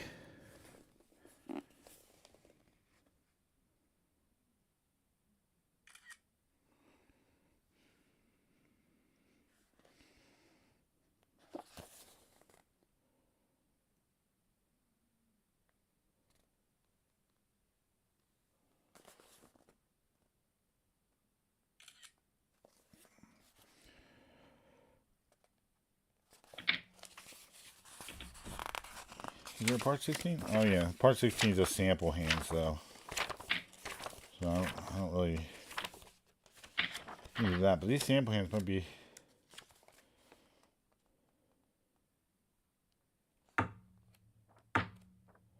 Yep, that's it. All right, cool. So I got those all in the Discord now, so we'll go over those here after this tournament. Hopefully I take this fucker down. We're 3 to the money, and I fucked up with a fucking pretty strong fuck up, honestly. Fucking raising by accident. I mean, it wasn't like a mindful fuck up, like I made the decision and fucked up. I fucking misclicked. So whatever. I like never misclick, but I thought I was messing with the wrong mouse or something. I must have clicked raise. I didn't even know I did it until I looked back, and I was like, fuck, I raised. With Jack 3 offsuit. Under the gun raised, and I min raised him. We probably were like, what the fuck?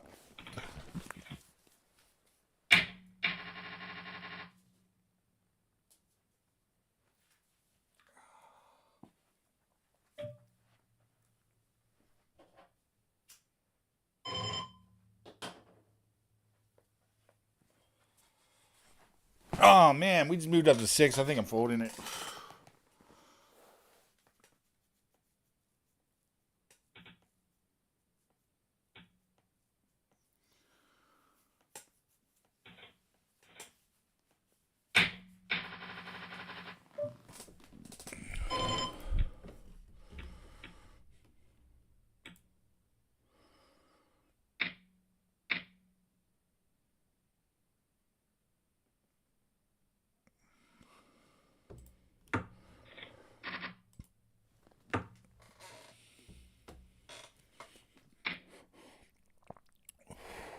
Six to 12 to the money, and another one bites the dust. One to the money. Let's go.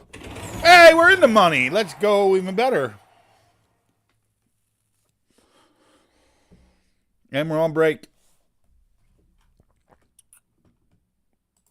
Well, we're in the money. Let's go. It's only a $3, but you know, hey, whatever. Hey, let me show you this this Discord shit real quick here. Or should I smoke and wait? Yeah, kind of want to smoke. I did all that. I don't want to look at that stuff again actually yet. It's pretty in-depth stuff. So, if you want to take a preview of it before I go over it on stream, it's on the Discord. Access to Discord is here. And I'll be back. I'm going to go smoke some herb.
Oh, yeah. Oh, yeah. Oh, yeah. What's up, everybody? We are in the money in a $3. We played some cash earlier, and I was up $20. Then I was down. Then I took a bad beat for like 12. Then I won another like $17 pot. Then I took a bad beat for like 15. And I said, the hell with it. Let's play a sit and go. And then I jumped in this $3 tournament just to go with it. We lost the sit and go to a bad beat. Kings over ace queen, ace on the river. Things have been slightly lackluster. Although I did start the stream off with calling jacks all in. A guy's huge $10 bluff. So that was a pretty cool start to the stream. Literally, the stream starts at that. So that's pretty cool. I like that. And we're back in it. So let's do it. Let's take this down.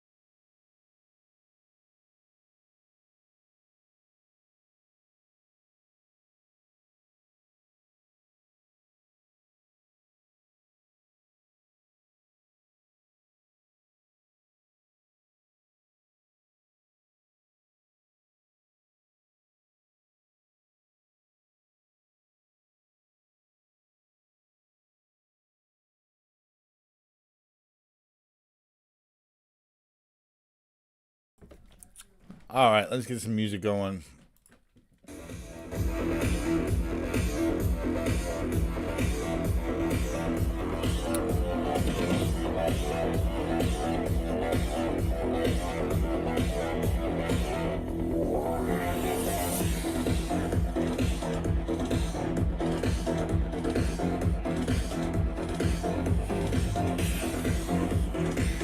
Come on, we're gonna win this sucker.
Come on, give me a fucking hand. Come on.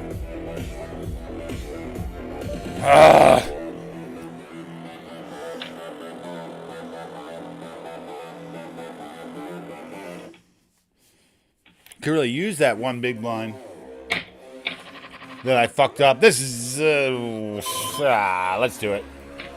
Let's do it. Heads up. Chop it.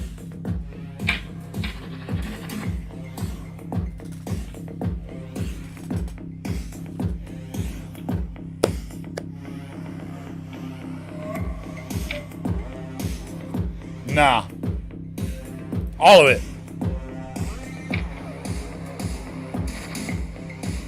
Shit. Okay. Oh, let's go! Let's fucking go!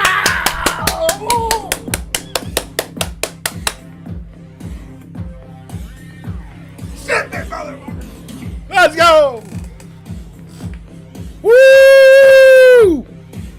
Who saw that? Come on! I gotta get some love in the chat for that one. Let's fucking go!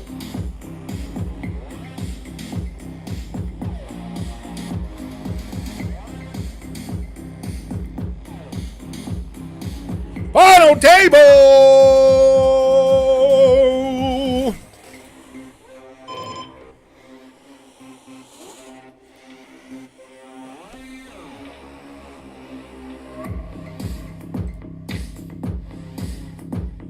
Need that hype music, man. This hype music.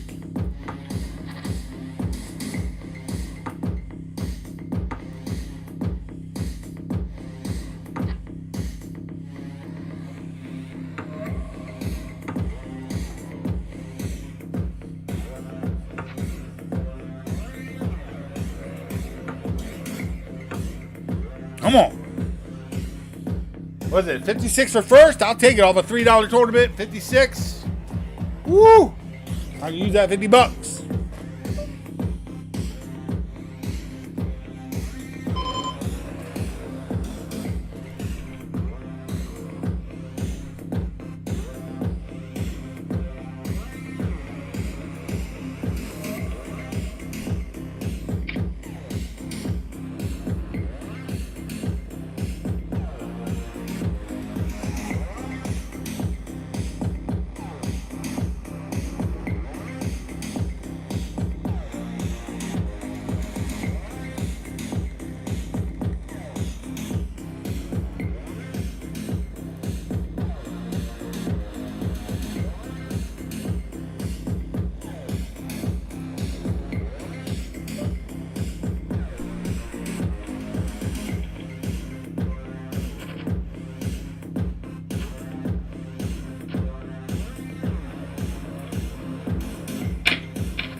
Fucking 4-9. I'm like, damn, I should have almost been in there, but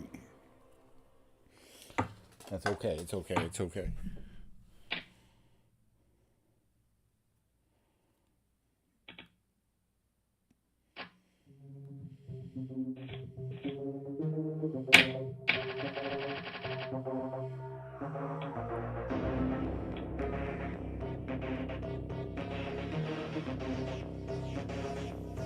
Ace King sold it.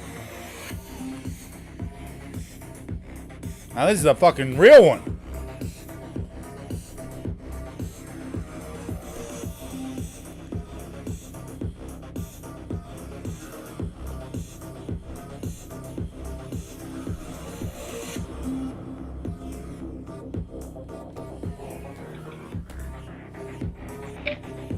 Call. Nah. Shit.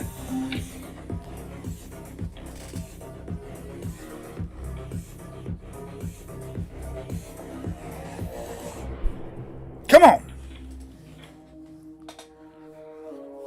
A little more I would have raised. Too much. Just not enough. Especially with the blinds going up next hand. I'm so glad I did that. We did not want to lose that one with the blinds going up.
There's 70 people in this sucker.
I knew someone at the 5.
Yo, hey, thank you. I'm glad you're enjoying it. Thanks, Zane. Good luck, man. Run them good. Run good, dude. Run good to Mohegan. Let your Mohegan sun rise, my friend. Get out at noon. You know what I'm saying? Get out at noon. When you rise to the top, roll. I feel like playing 1-2, the biggest thing is to know when to quit. Even if that means taking a break for like 45 minutes or however long you have to do to wait and fucking rebuy the same table. You know? And if there's only one table going, I will do that. I mean, you know, I'm not gonna like get up and leave right after a big hand, but like, you know, like say I buy in and I win like, you know, a big quadruple up. Well, I'll wait like 3-4 rounds and then I'll leave. You know. Now I'll go get some food and fucking chill, fucking run around, smoke some weed or something, fucking hour and a half, 40 hour, 2 hours or whatever, however long it takes to, you know, I don't want to be back there right at the, like sometimes some rooms it's like an hour, some rooms it's 45 minutes, other rooms it's 2 hours. Some rooms don't even let you come back to the same table, you know, in the same day and stuff. Like, so you gotta figure out what that is and then, you know, I'll usually like go like double that time, you know. So if it's like 45 minutes, I think like an hour and a half. Well, what's nice is if they have more than one table going, you know, of course, then you just jump to the other table and stuff. So, but yeah, getting out, dude. You got to get out, dude. I mean, you know, you will lose if you don't get out. That's the way cash is.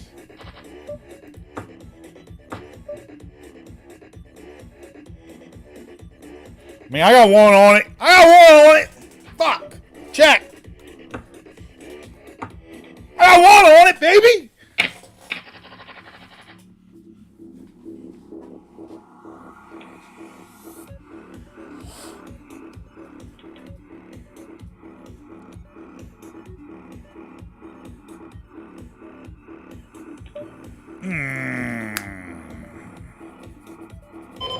I'm just gonna mug it.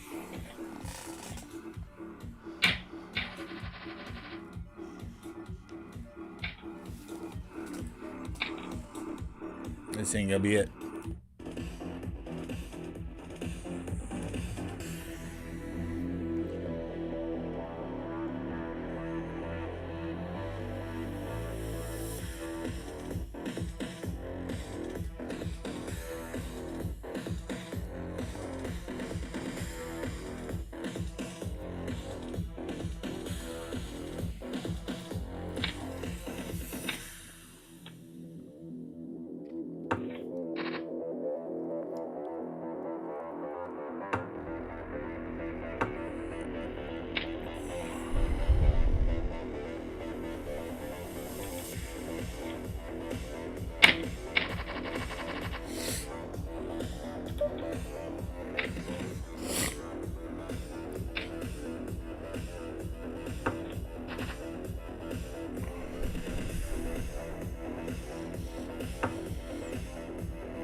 Alright, time to switch up the genre.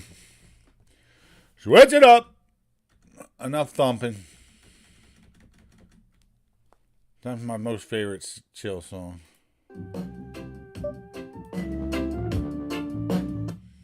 Oh man, you're gonna hit me with an ad, bro. I vote. Do that. It's 1 hour after you get up, unless there's open seats. Yeah, right. Sounds about right. I mean, that's usually the case. Some places are like an hour and a half to 2 hours.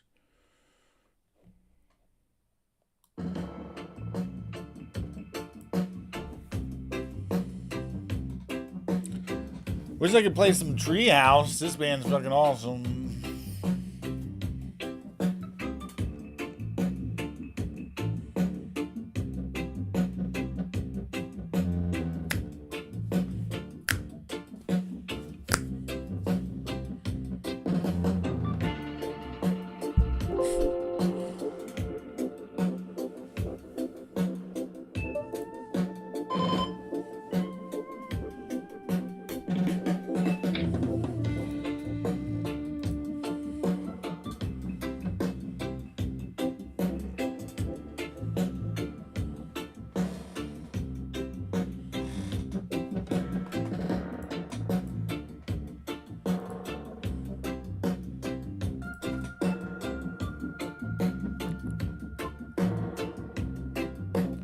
This song's just really well made.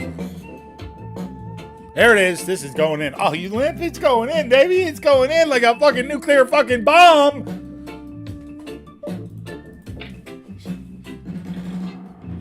Boom!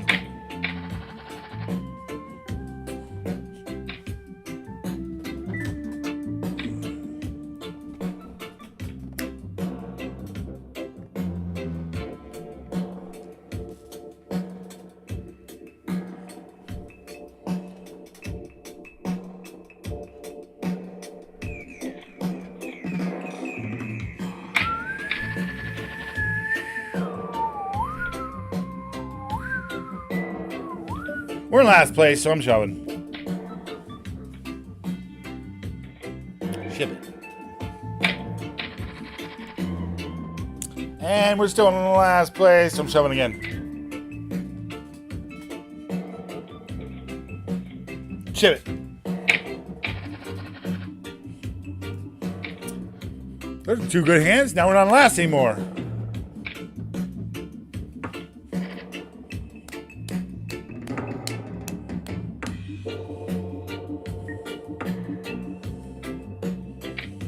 I can't wait to come back and stream and look at how different I am going to look. Because when I'm in Vegas, I just heard it's 101 degrees out there. Fucking, dude, I'm gonna get so much sun, it's not even funny. I don't want to get sunburnt, but I'm going to get sun. If I'm not playing poker, I'm either refueling, sleeping, or the very few times to enjoy myself, I'm either going to be swimming or getting sun. That's the only thing I'm going to do to enjoy myself. No partying, nothing. The only time I'm going to party is if I win like a shit ton. Like if I win fucking 50 grand, then I might party a little. And the other thing, you know, if I just don't like this song, so it's annoying me. So, and if, you know, I guess, you know, maybe if the trip goes, you know, I don't want to talk about it like that, but like, you know, maybe the last day or something. But this trip's going to go awesome. No, I've been there. I know the grind. I know what I'm dealing with. It's supposed to be easier this time with an app. So I'm ready. Less bullshit to deal with, probably. There was a lot of bullshit 2 years ago, I remember.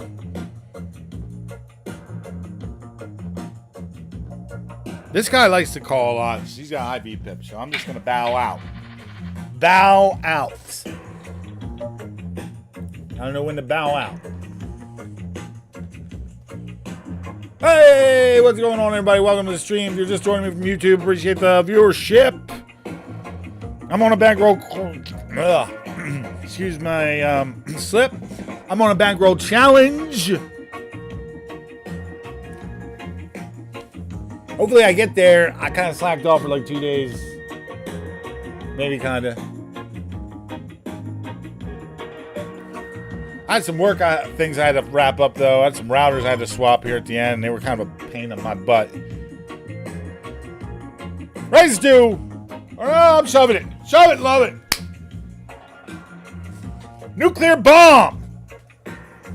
Dropping bombs on these motherfuckers. Come on. Let's go. Raise to 2. Raise to 2. Get out of here. Raise to 2. Come on, baby. I don't know if you can see it, but it's $56 for first. We just moved up to fourth.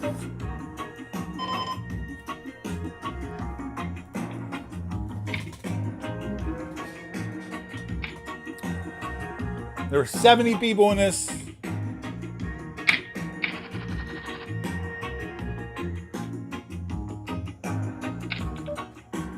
Whoa! Free flop?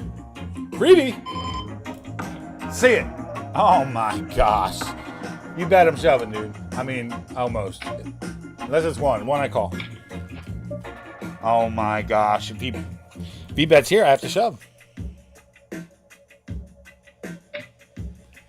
It's all in there. All of it!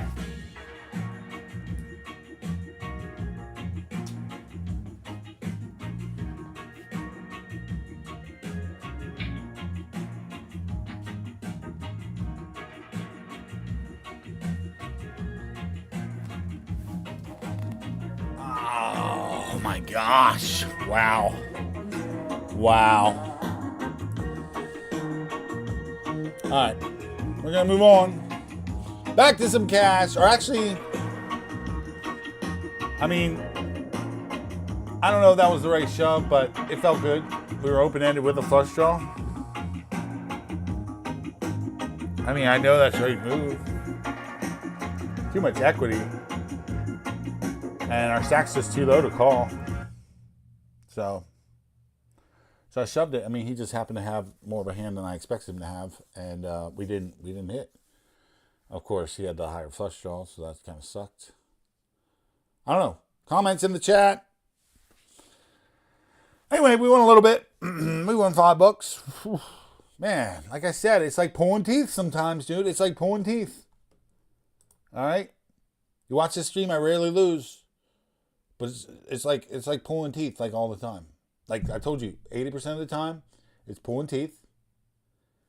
I mean, 60% of the time it's pulling teeth. 20% of the time, it's freaking windfall. And 20% of the time, it's you always lose. So, sign up. You know where to sign up. All right. We're going to get...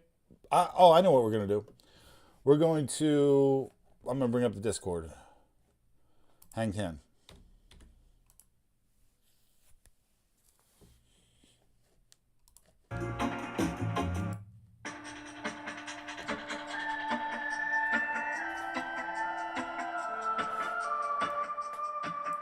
Give me a second, y'all. Discord's updating. Just so you know, if you want to join the Discord, here's the link.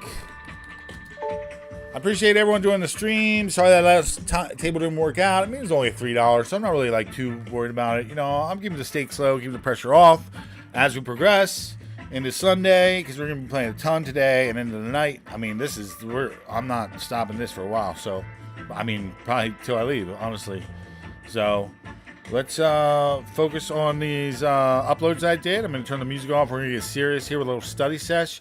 Then I'm going to do some GTO whiz. I got to cast up like 300 hands. The stream might get really boring, but I'm going to try to get them done quick. And then we're going to get back in some cash. Maybe another tournament or something. All right? Let's do it.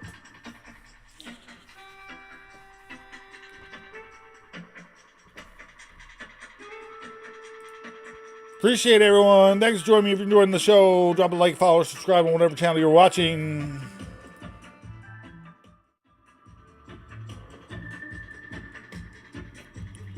All right. Let me get this up here for us. I'm just going to do it the easy way. I'm just going to use this.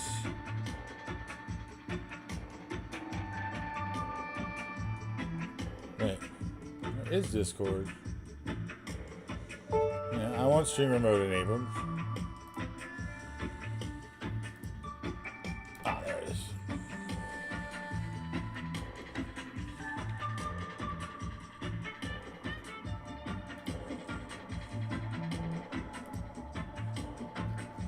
All right.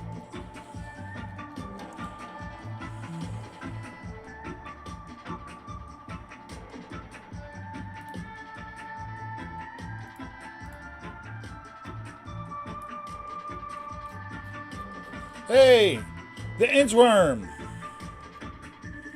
All right. So this is from. All right, I'm gonna turn the music up. Time to get serious here. All right, so this is from Applications of Matthew Jonda. I don't really know too much about him, but I mean, I read this book and I thought it was really, really intuitive. So I'm gonna go. How much am I up this session? Well, $3.66 plus $5, so I'm up $7. I was up $17 total, but cash game was like up and down. Cash game. Whoops, I didn't mean to use the stinger there, but cash game was up and down, so it was like. It was very difficult, and I just kind of got sick of it, so I decided to play a sit and go. Oh yeah, we lost the $5 sit and go, so I forgot to factor that in. So I don't know, I'm up like $3, but not really too worried about it. I'm just trying to get my feet wet and study a little bit. We're gonna be playing more cash a little bit later, and working our way in a little bit stronger too, with more money. So as we progress, but I'm not in a rush. I mean, I'm gonna be doing this for the next 6 days, so. In either case, let's get back to this.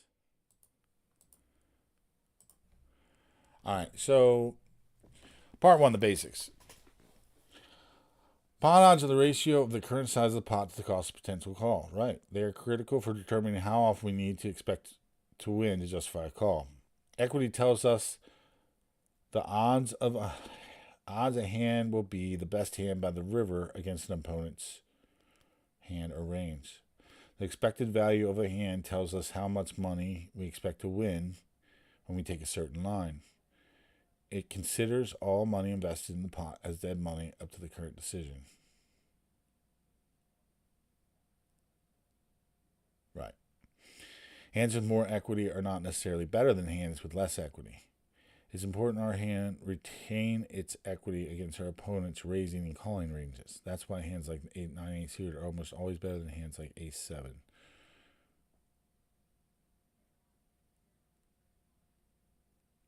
Oh yeah, retains its equity against his raising and calling. Right. Because Ace-7 doesn't retain as much equity because it can be there's reverse implied, and it just doesn't have many options. Even though technically it has more equity because it's a better hand with being the ace towards the 9-8. Hopefully you guys can read this. I might be able to zoom it in a little bit more. I'm going to try to be quick at this, I know this is probably going to be pretty boring. I'm probably going to lose viewers, but I'm not just trying to stream here, guys. I'm trying to get ready for the World Series of Poker, just so you know. So, this is what I'm doing. So I figure bring you guys in on it. Whatever. All right. Yeah. So where were we? Yeah. Hands with more. All right. Hands cannot simply be ranked from. Why can't you see my mouse now? Oh, now you can. Okay. Hands cannot simply be ranked from strongest to weakest. Different hands perform better in different spots. For example, the 3-3 is better in multi-way pots.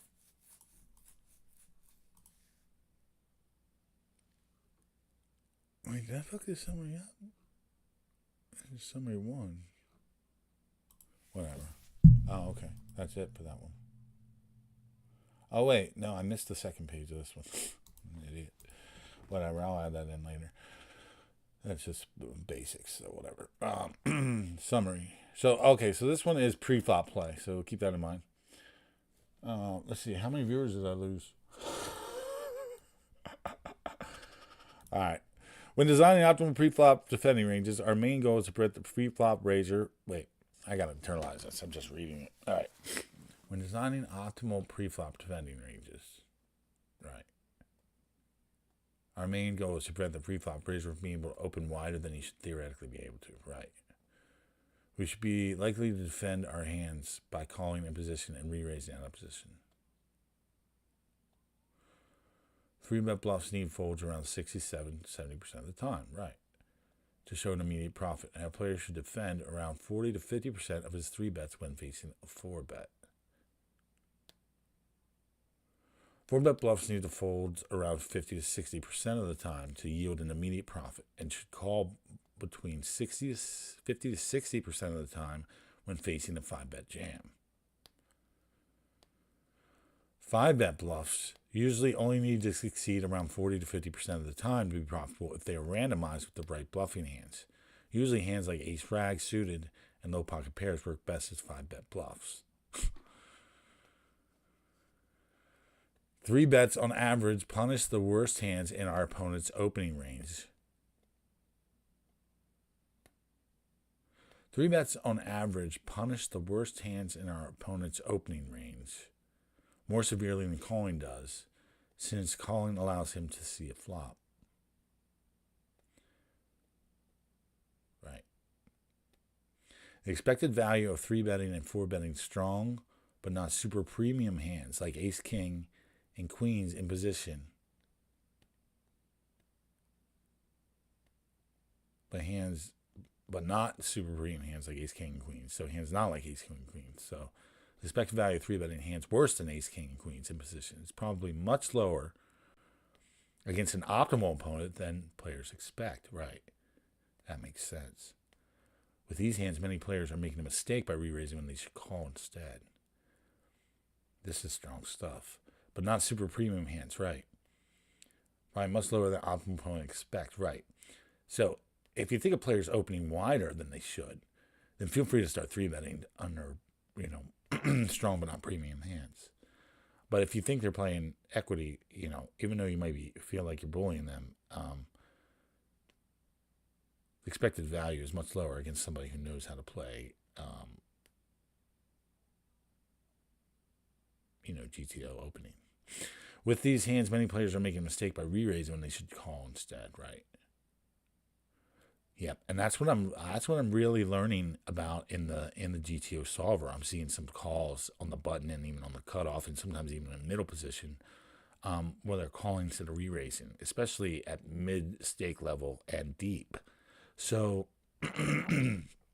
however, it's tough to kind of pinpoint exactly what hands to do it with, but this could be kind of an ideology too to figure that out. So hands like King 9 suited in the cutoff, when someone raises in the middle position, it's going to be a flat, because unless they're raising a ton more than they should, if they're opening really wide like every hand or 75% of the time, then you can definitely 3-bet King 9 suited there. But okay, enough of that. Interesting. We must make sure we use calling ranges which can connect on many different flop textures, so our range will not be transparent. We must make sure we use calling ranges, which can connect on many different flop text. Right. Okay. So our range will not be transparent. Right. Yep. To make sure we can cover boards. Otherwise, players can know we don't have it on certain boards. However, it's okay. It's also okay to use calling ranges which miss on low board textures, since 8 high and lower boards are quite uncommon. However, it's okay to use calling ranges which miss on low.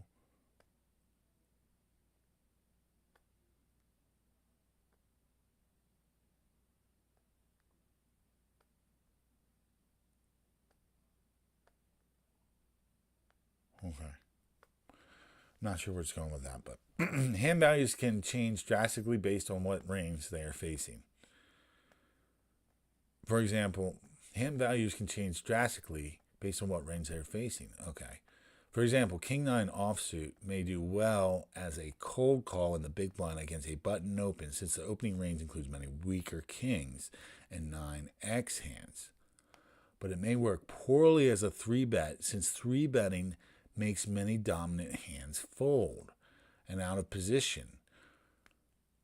Marginal pairs are tough to play for a large pot against a strong range.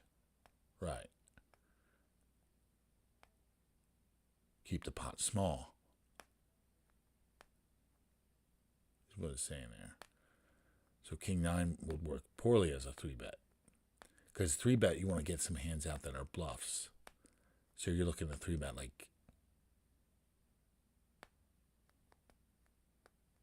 I mean, you're trying to get people to fold hands that they're not going to be able to just call. So you want them to fold ace jack when you 3-bet like ace 3 suited, so they can fold ace 10, ace jack, king queen off, king jack off, king 10 off, 9 10. Like they're going to fold a lot of those hands out when you 3-bet with ace 3.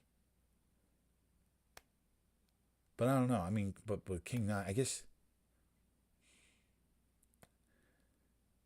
Yeah, that might be some charts that I need to look at again. A hand chart will not be perfect to the game of poker is actually solved, but they are certainly useful. This might be outdated as identifying leaks and helping newer players. So it's important to understand why hands go into certain ranges. A hand chart will not be perfect till the game of poker is actually solved, but they are certainly useful at identifying leaks and helping newer players.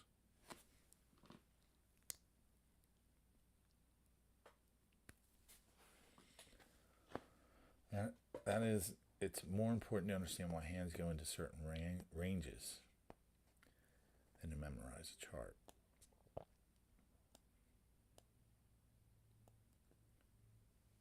Right, which is exactly why I'm reading this before I play the trainer.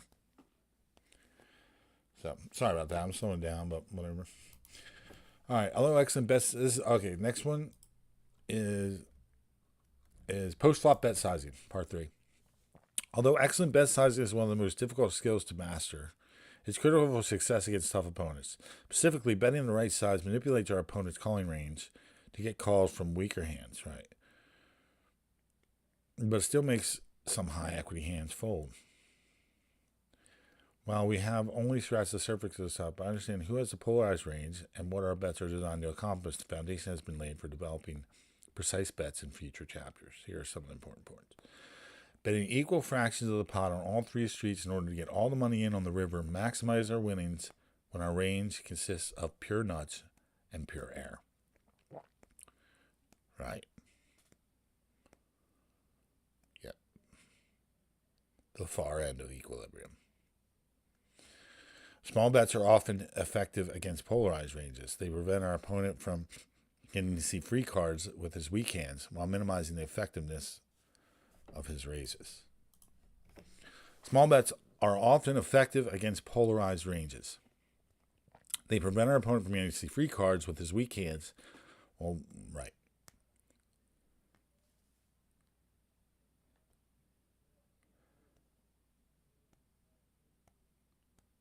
Understanding bet sizing structure is effective when we likely have the best hand and do not want to cheaply give our opponent additional cards. Small bets keep our opponent's calling range wide and weak, while large bets make his calling range narrow and strong. That's an important thing to remember. Small bets keep our opponent's calling range wide and weak, while large bets make his calling range narrow and strong. It's not true that we should only have one bet sizing in a given spot with our entire range.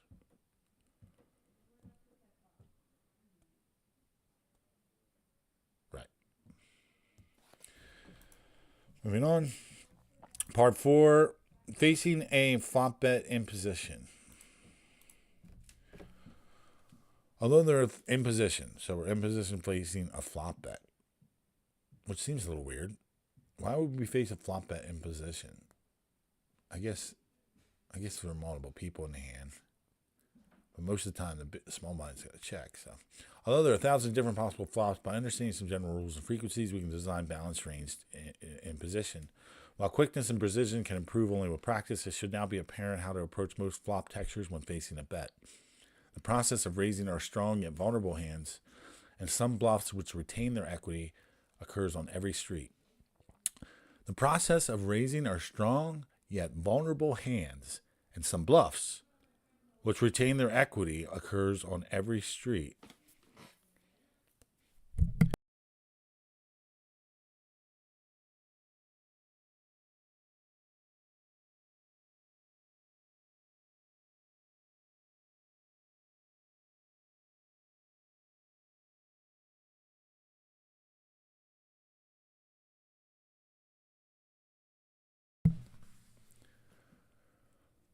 All right. The process of raising our strong yet vulnerable hands and some bluffs which retain their equity occur on every street. And by aggressively raising balanced ranges in position, our opponents will constantly sigh as we leave them with no desirable option. All right. The process of raising our strong yet vulnerable hands and some bluffs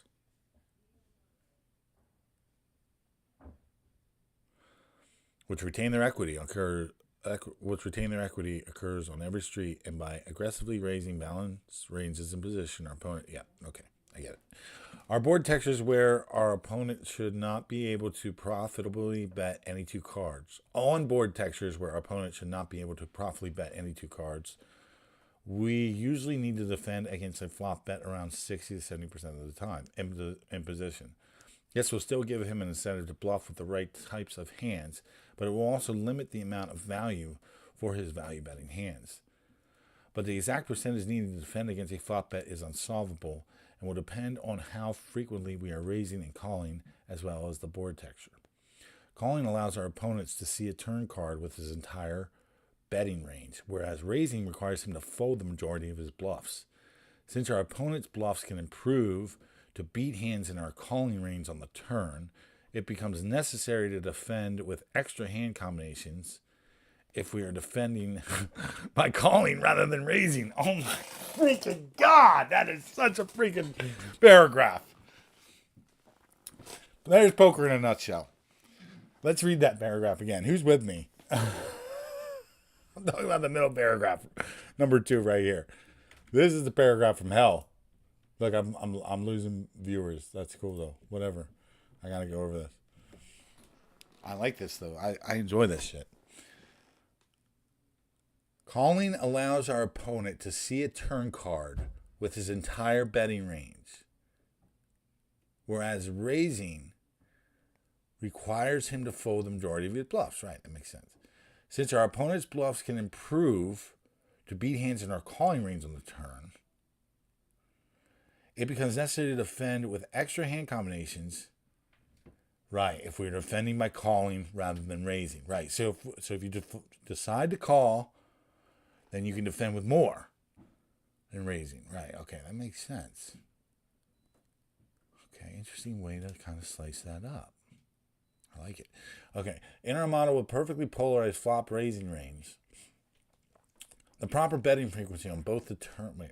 In our model with a perfectly polarized flop raising range. Okay. The proper betting frequency on both the turn and the river to make our opponent indifferent to calling our flop raise is 73%.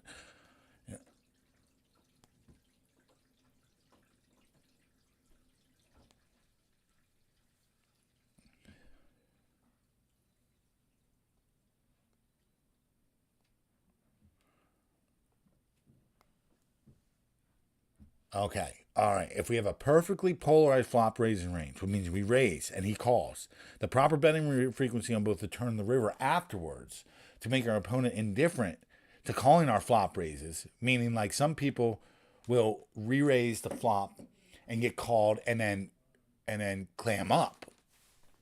And what's it's saying is we have to bet the turn and the river 73% of the time, whether we like it or not, after you re-raise the flop. That's what it's saying. The proper betting frequency on both the turn and the river to make our opponent indifferent calling our flop raise is 73%. So we're betting almost all the time after you raise the flop in position.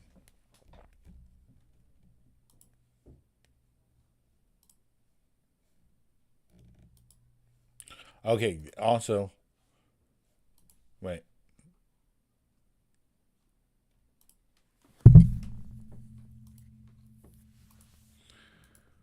Oh, yeah, the last one. In our model with perfectly polarized flop raise, the proper betting frequency on both turn and river.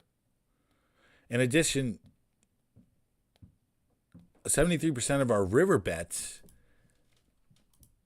need to be for value. Wait.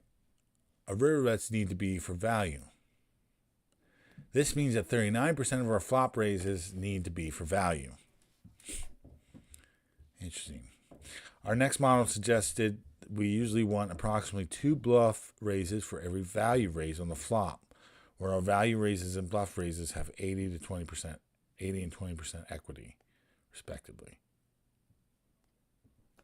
Our opponent is usually required to felt at least 20% of the flop betting range. If he felts less than this, it will be profitable for us to recklessly bluff.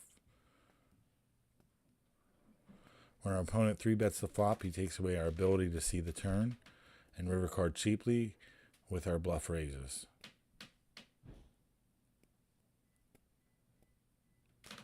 When our opponent 3-bets the flop, he takes away our ability to see the turn and river card cheaply with our bluff raises. Right.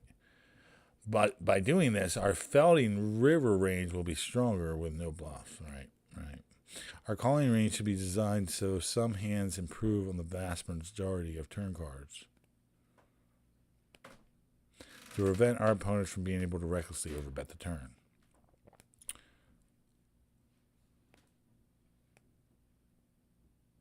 Right. We usually want to delay raising until the latest possible street with every strong hands on dry boards. This keeps our opponent's range wide and we get additional value from his bluffs. While this works well on dry boards, it's usually better to raise the flop with strong hands on wet boards since allowing our opponent to see the turn card with his bluffs is risky. Makes sense. Betting recklessly out of position on the flop is ineffective against good players. Optimal defending ranges usually are able to defend with a wide range on the flop, yet felt strong and balanced ranges on the river. I don't really get that, but I'm not trying to go too much into it. All right, we're going to do some GCO Wizard. That's a lot to take in. We'll go back to these, but I think they're pretty cool. So I don't want to do them too much, but... All right, since I'm up to 9 viewers, we'll do one more. This one's whether to be bet or check in position. Jack? What? I must have had dictation on or something for that. Whether to bet or check in position. All right, facing a flop check in position can be difficult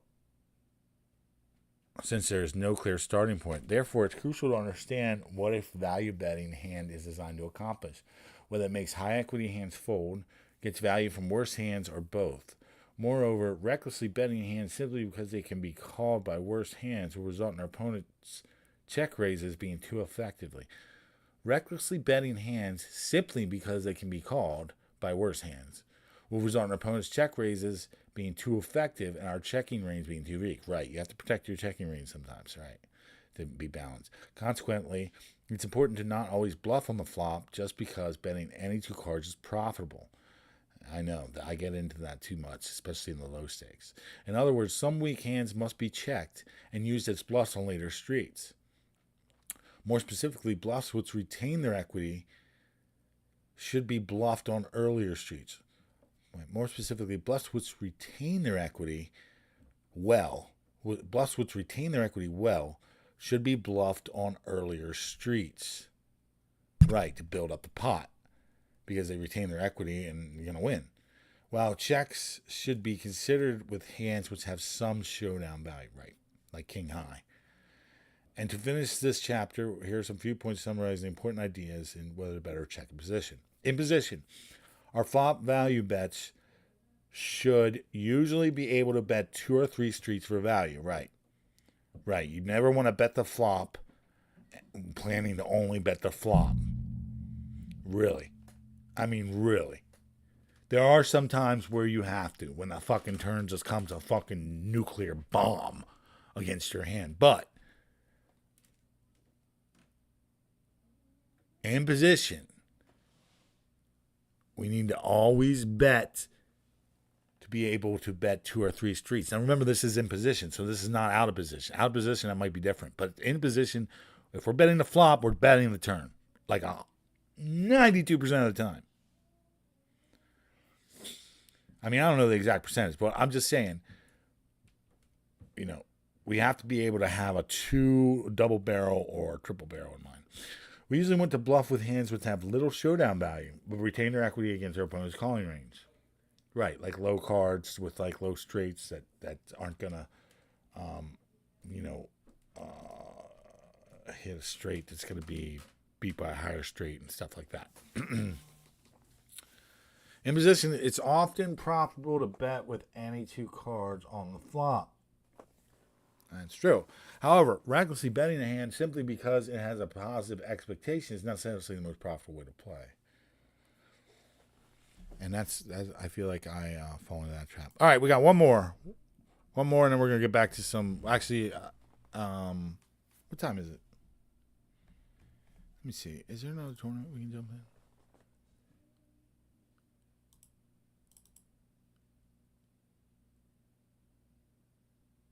$5 6 max.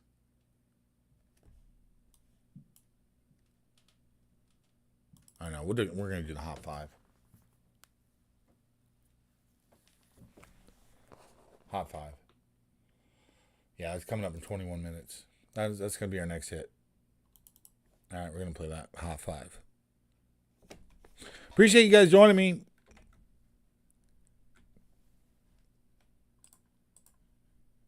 Hope everybody's having a wonderful day. So here we're going to go over the last slide here. Betting between, wait, let me make sure we didn't miss anything from the last one. In positions on probable 3, yep, okay, 4. Betting between 2.5 to 3 bluffs on the flop for every strong value bet in position is likely a good rule of thumb. Okay. 2.5 to 3 bluffs on the flop for every strong value bet. That's a lot. That's a lot of bluffing. Betting only the flop for value in position is often an undesirable line, since it allows our opponent to bet a balanced range on the river and turns most of our hands into bluff catchers. Right. Yeah.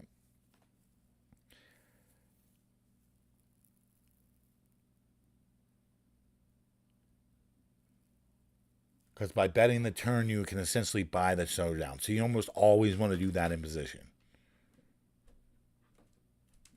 Betting the flop with the intention of betting the turn and checking the river is a strong positional play. This is especially true if our hand is vulnerable to being outdrawn by hands in our opponent's check folding range. Why would it be in his check folding range? Wait, betting the flop with the intention of betting the turn and checking the river is a strong positional play. Right. This is especially true if our hand is vulnerable to being outdrawn. Makes sense. By hands in our opponent's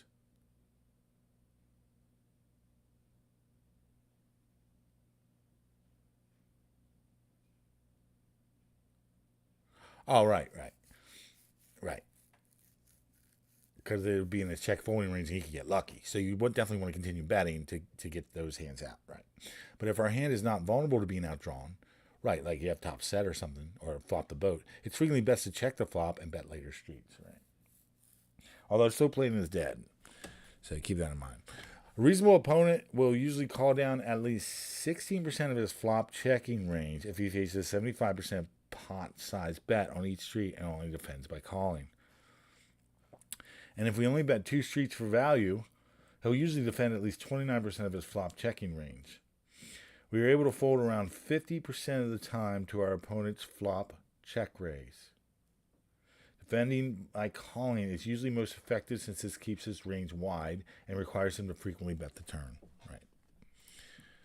All right. Just some tidbits there. We're going to get back to poker. Appreciate y'all joining me. We're jumping into Hot 5. And I'm going to play some dollar spins to warm it up. Let's do it.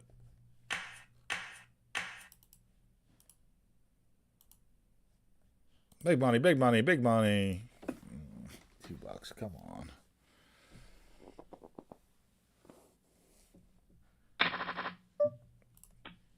I'm just killing some time here until oh,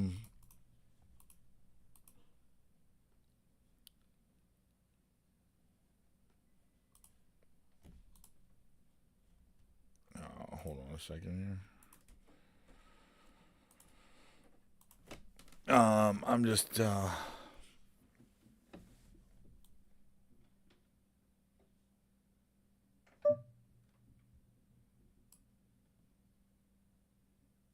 mean, I call. I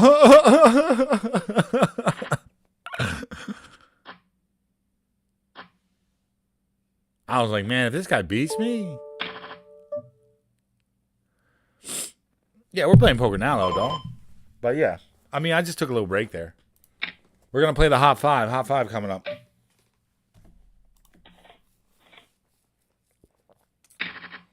I'm just playing this for fun. Just to kill some time. And try and do some studying. And I guess I should probably go do some GTO Wizard. I call it, dude. Let's run. Hold it! Easy game. Easy shit. Shit. Alright. I don't know. Should we play one more? Let me see. Is there sit and go going? No. Sit and go. Hey, what's up, Skulls? What's going on? How you doing, brother? I was just thinking about you a little bit earlier, actually. I was just thinking about you. I was like, man, where the fuck is he? Like, where the hell are you, dude? Are you still in LA? I saw you shook something loose in that LA. What, did they have a series now? I didn't think they had a series. I thought it was just a Tournament of Champions. Yeah, dude. Yeah, I was just taking a little break, doing some studying. I posted some study material up on the Discord. I think it's some good reading, you know, if you want to review. But yeah, I'm just really chilling. I mean, I got the Hot 5 coming up. We're gonna fire that. I mean, I'm already registered for that, I do believe. Yes, sir. So that starts in 15 minutes. I think I'm gonna go make some food. I'm pretty hungry. I haven't really eaten yet. So I played some cash earlier to start off. Man, some wild shit, dude. I start off the stream. I didn't realize I had restream like not turned on. So when I was streaming, the it wasn't transmitting. I was like, oh crap. So then when I turned it on, I was actually in a hand with Pocket Jacks, and right as I turned it on and it started transmitting, I called this guy's $10 bluff for like $10, and I won it. So I was like, hell yeah. So it was a great way to start the stream. So anyway, so I played some cash, and then I was up like $17, and then I was down. I took a bad beat, and I was down to like $4, and then I won like a huge $17 pot with a great move, and then I took another bad beat, and I was down $15. So I was like, dude, I gotta split. I gotta split from cash, dude. I can't handle that. I mean, I can. I just don't want to. You know what I mean? Right now, I don't need to. So I went to a sit and go. I lost that, and then I played this tournament, went to the final table, and I got 6th. And we're just gonna parlay that back into the Hot 5. So basically, what I've been doing is I've just been like parlaying $5 for like the last hour. So we're going to try it again. We're going to try the hot 5, see if we can shake something loose from beginning to end. And then after that, we'll get back in some cash. And then by that time, it'll be a little bit later. The players will be bad. But I got about 13 minutes here until this tournament starts. Okay, yeah. I thought you were back. I just, trying to think of the shit to talk about. Right. I hope you won that shit, dog. I really do. I mean, I hope you won down there. That is what I'm trying to say. I hope you came back up. I think you did. Anywho, we got the hot 5 coming up. 13 minutes, y'all. I'm going to be right back. I need to go get some food, man. I got to feel like an empty hole in my stomach. So now's a good time to do it. I got like 10 minutes. So really appreciate you guys joining me. I hope you guys enjoyed that little segment where I went over some poker strategy. Obviously not trying to do that too much because it's not the most exciting thing in the world. But I'm preparing for the World Series of Poker, and I got to do what I got to do. So, with that being said, you're going to see how I prepare for the World Series of Poker and what I'm doing. I mean, not everything, but I got laundry to do. I got some bunch of stuff I want to study. Hey, the next with Tricks. What's going on? Well, thank you for the follow on Twitch. I really appreciate it. Welcome to the stream. We're doing a Hot 5 Turbo coming up, and then we're going to go back to some cash. This is going to be a slow process. I mean, I got 6 days. I'm going to be putting in a ton of work, and honestly, I'm going to play up to the final moment because I'm just going to hop on that plane tired and sleep the whole freaking way. I got to sleep on the plane because I hate the flight, dude. I hate the flight. It's so long. And my legs and stuff just can't handle it. So I got to be super tired and probably take like a sleeping pill even, just so I can nod myself out on that flight, just to make it easier. Especially if I'm flying Spirit, which I probably am. So in either case, I'm gonna have a countdown up soon on counting down the hours until it's time for me to leave to go. Basically, maybe like 3 hours before the flight or 4 hours before the flight or something, it'll count down to. And, I'm going to get that up on stream. And by gosh, I'm going to try to get as close as I can to 1,000 before I leave. And hopefully I make it. If I don't, whatever. But I'll be just a little disappointed. But that's okay. The goal is just build as much money as I can before I leave. So I have a few bills I have to pay. I have a few loose ends to tie up, and I'm going to stream, and I'm going to play. I'm going to play my freaking heart out. I'm going to study my heart out. I'm going to get my mind as focused and as in line with my game as possible. And I'm just going to go down there and give it my all, just like I did at the World Poker Tour, where I almost won $1.3 million and got 249th place out of 9,000 people after winning a satellite with 900 people. Almost a dream come true. It might happen this year. Stay tuned. I'll be updating my YouTube. All right, guys. I'm going to be back in a bit. I got to get some food. I'll be back in a bit. Hot 5 coming up soon. Don't go nowhere.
What's up, y'all?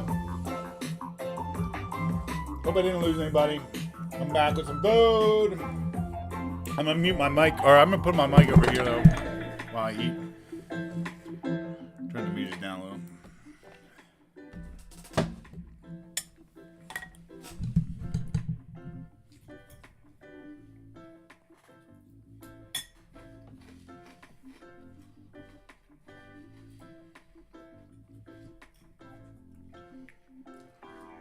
Fresh salad from the garden.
back some techno. I'm going to switch to the next techno song, though.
We have a flush.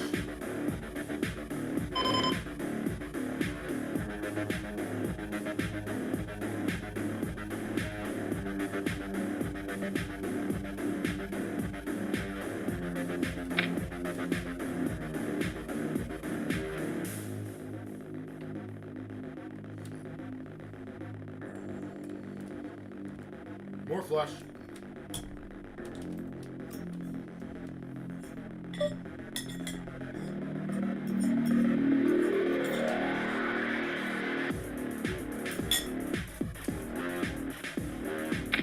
Going. 7. Double!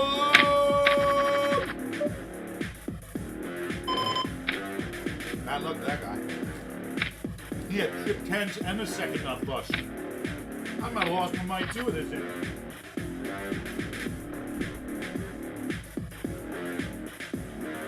Yeah, I mean, I would have.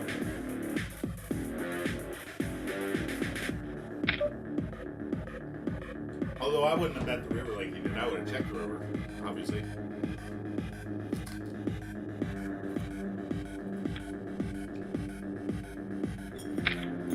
Yeah, I definitely would have checked the river.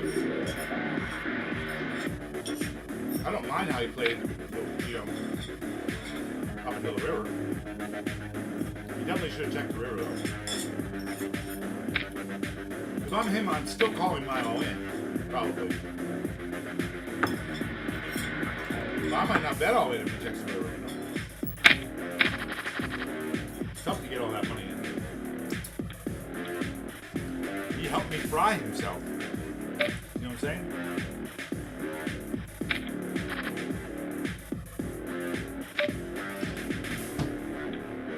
We're in first! First place, baby. Let me make it so you can see that shit.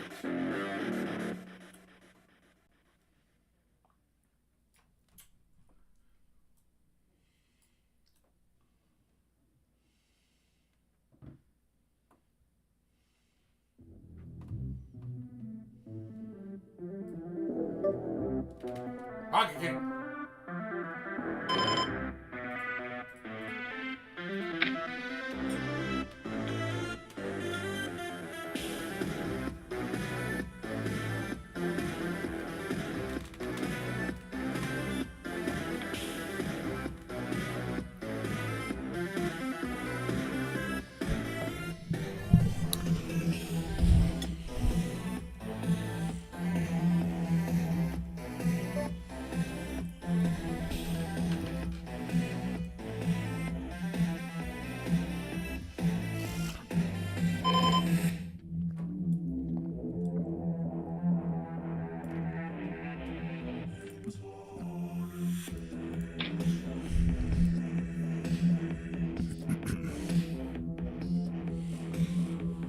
Out of position.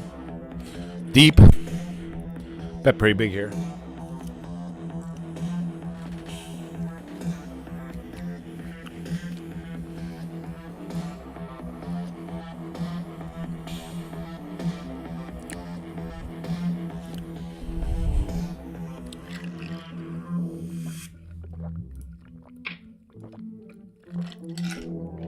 Man, I gotta go get more salad. That's just too good.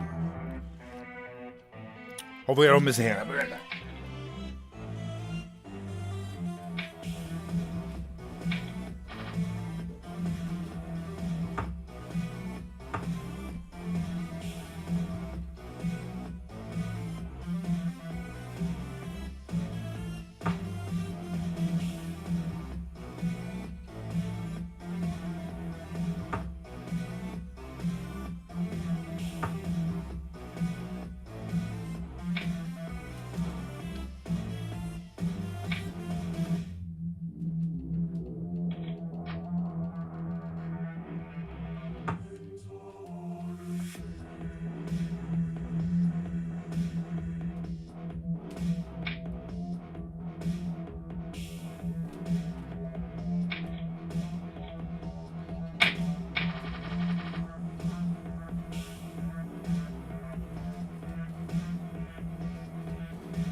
Woo! All right, I made it back.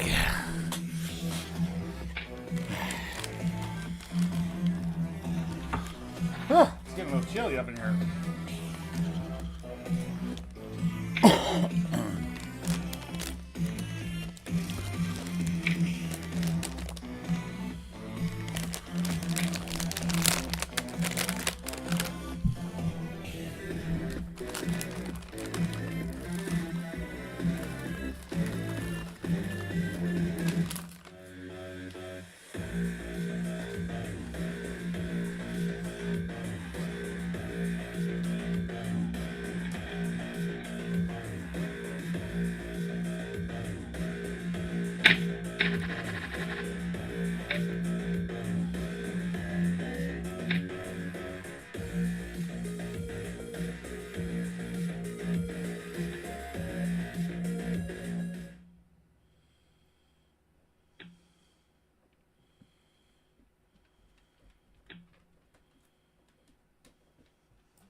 Well, that didn't work.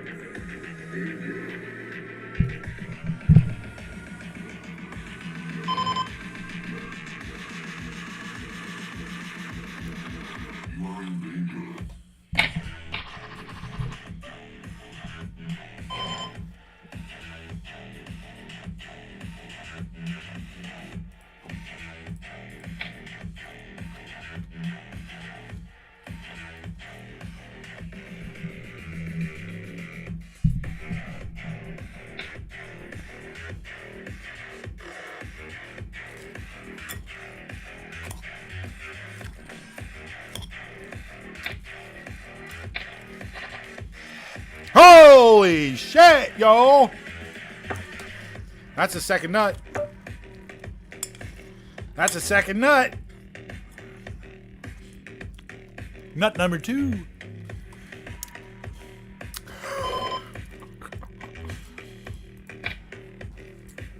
Ship it.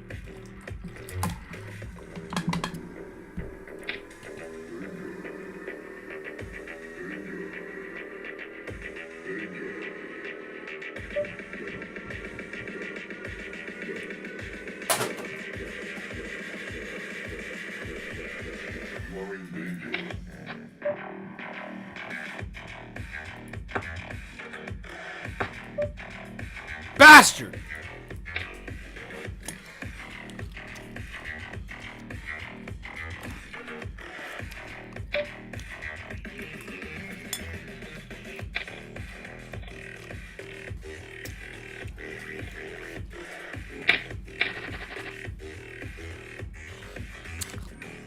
More money for me.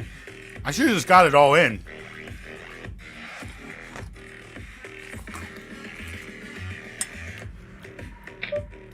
I was a little worried about ace queen though.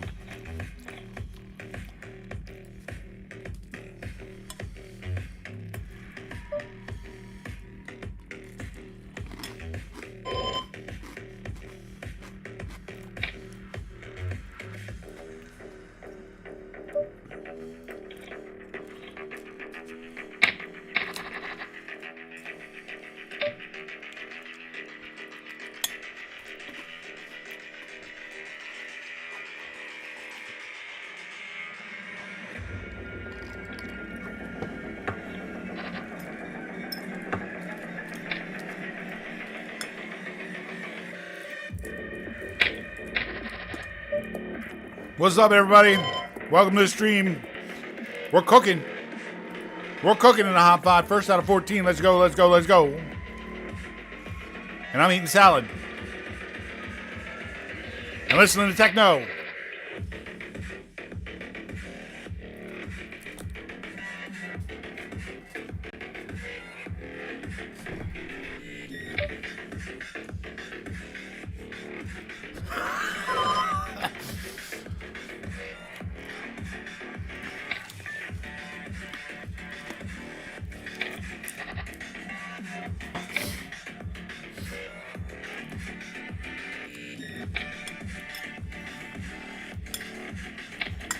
He calls.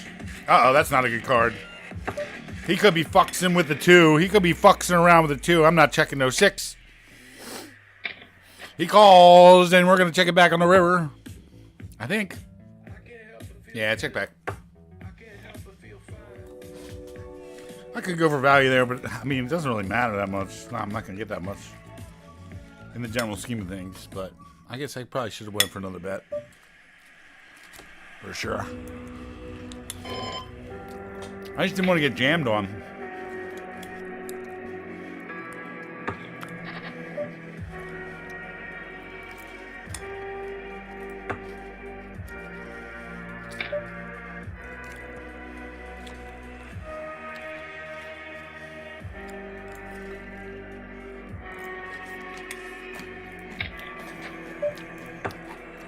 Spade draw.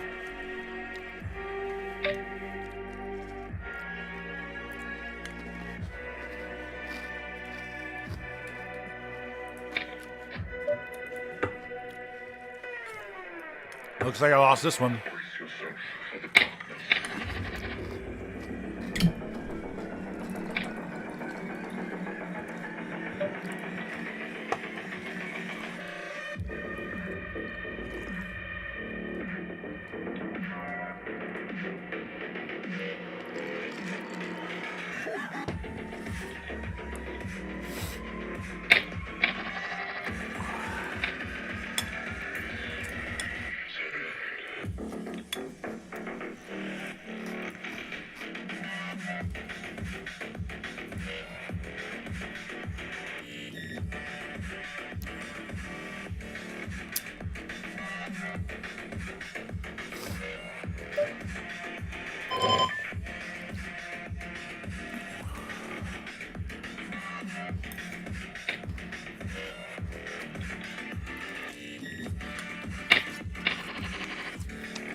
Wow, and I hit it. Be careful, though. Someone could have ace-jack here really easily.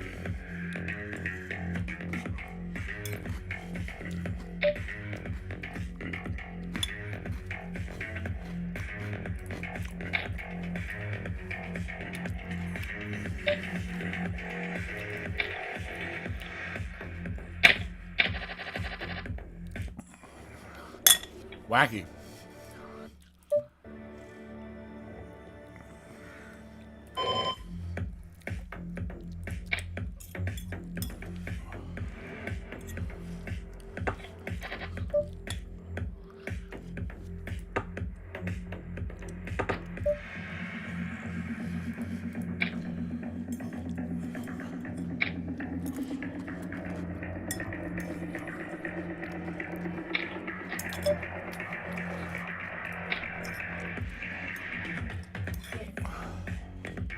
Hold it.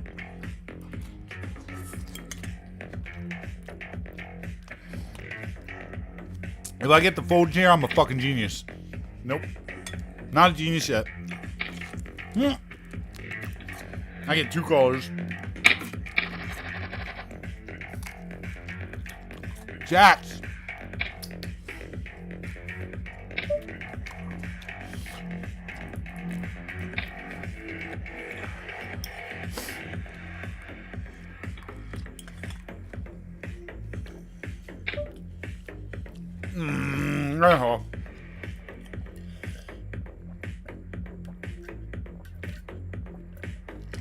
Let's go. More money for me. More money for me, baby. That's right, baby.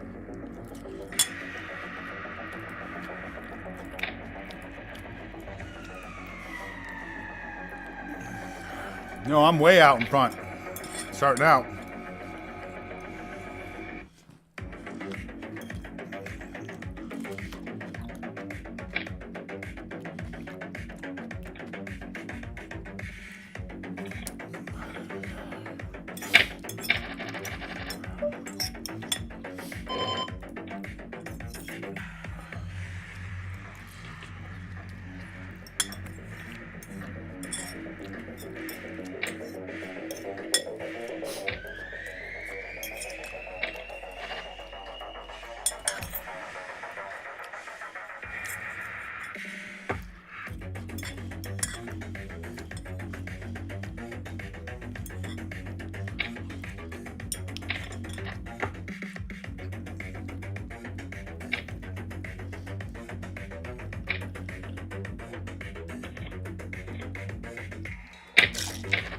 Oh man, I'm full now. Ooh. Oh yeah. I'm full of chips too, baby.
This is cool beat.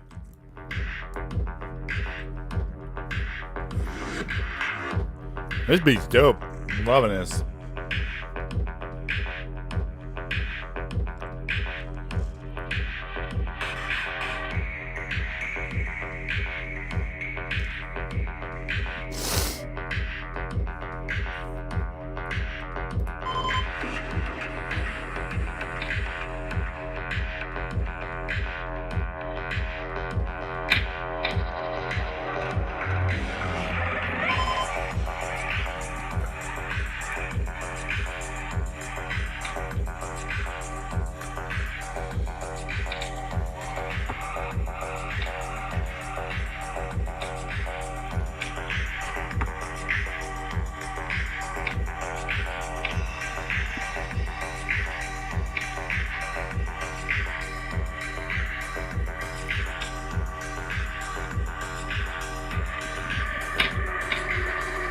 It's like I'm really in the Matrix.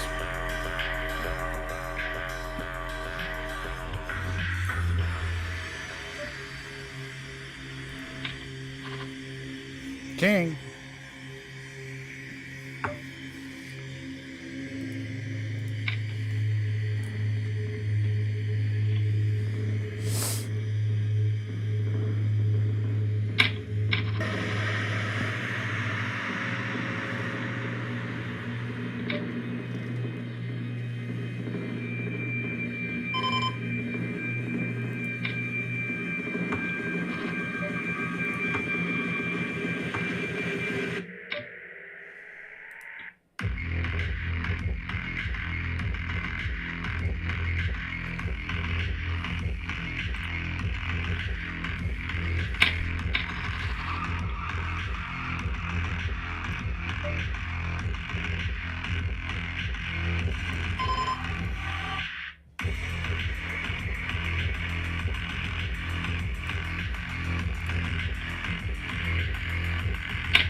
For example.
We're still chip leader. Let's go. I'm gonna go smoke some weed. For example, I'm gonna smoke some weed.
Woo!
Great flop.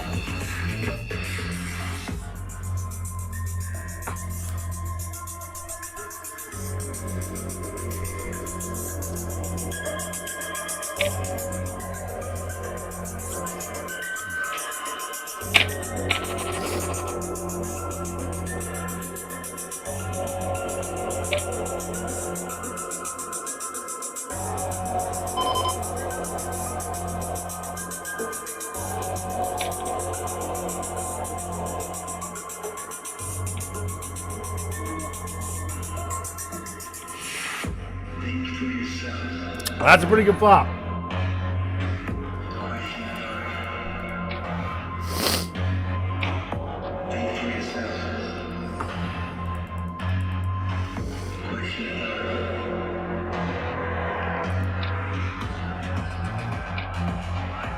That's a pretty good river.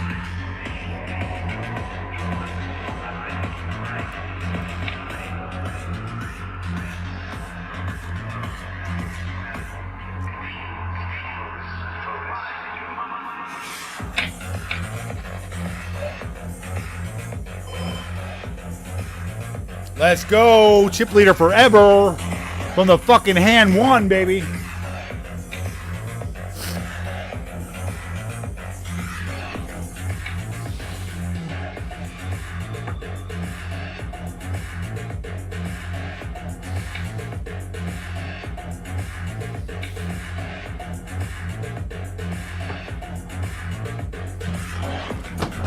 Oh shit.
All right, so that brings us to break time.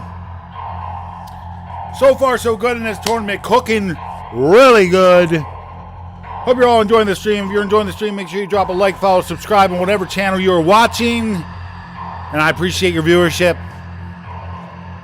We're in the hot five. Hopefully going to take this one down. Another final table probably coming at you here in about an hour. Maybe two. Don't go nowhere. Poker action coming right up.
"24 seconds until we're back in. I'll be right back. I need to grab a little bit more drink."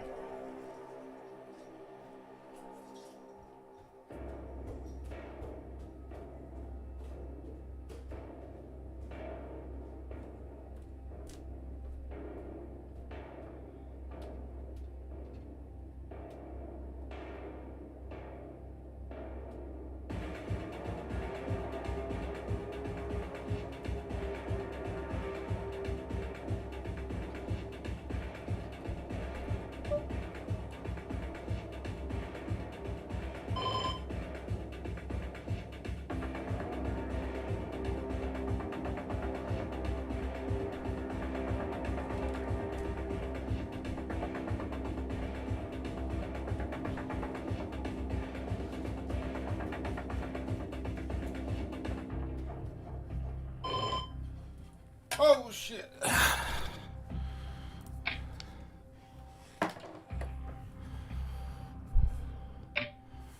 Fuck you.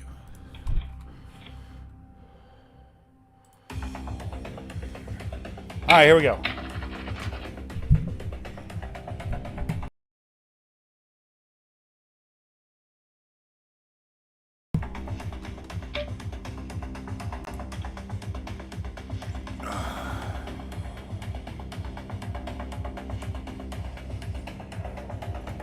Needed some drink. I got cotton mouth.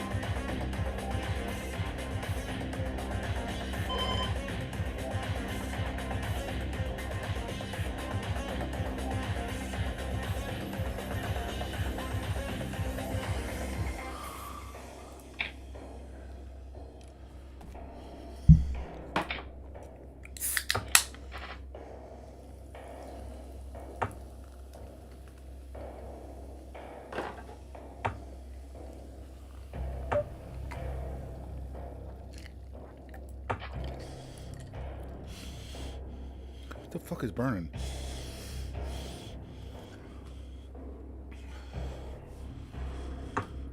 The hair on my leg?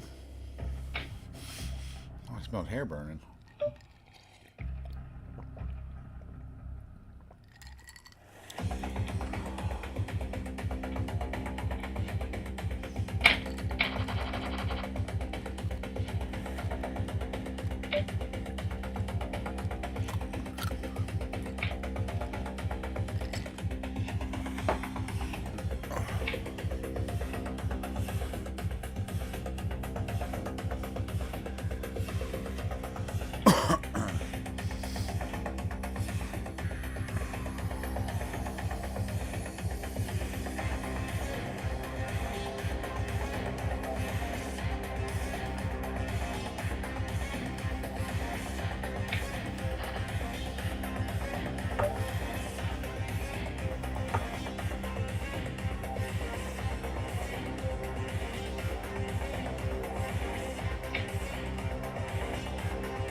Well, we just got uprooted from first. Finally.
Excuse me.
Ah, I think I just figured out why my camera keeps resetting.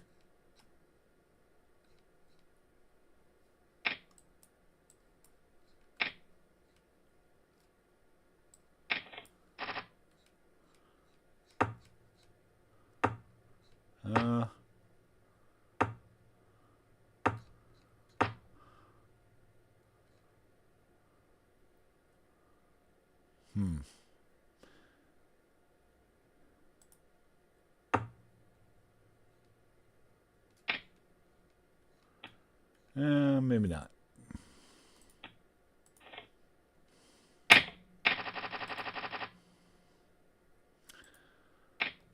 But I figured out what's causing it, so that's one step. I'm one step closer to fixing it. I noticed that when I switch to a scene that doesn't have the camera, and then I switch back, it seems to change the setting. Can't call. Cannot. Will not.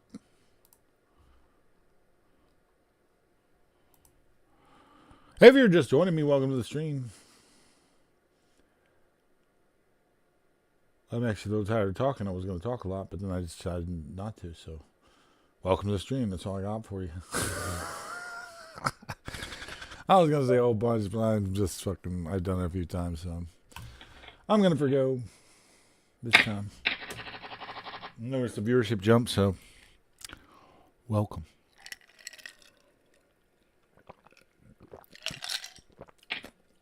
I try to welcome everybody to the stream whenever I see a viewership spike. We're up to 10 viewers right now. Appreciate everyone tuning in.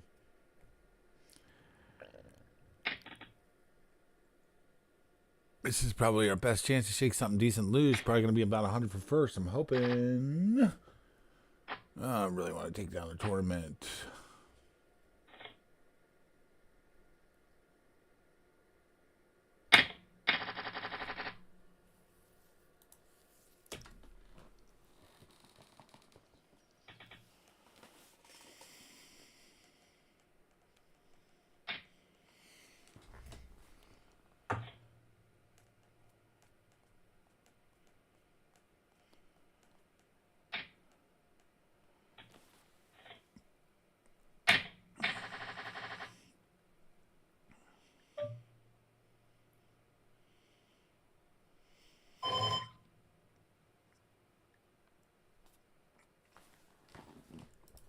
Not in there.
Easy fold.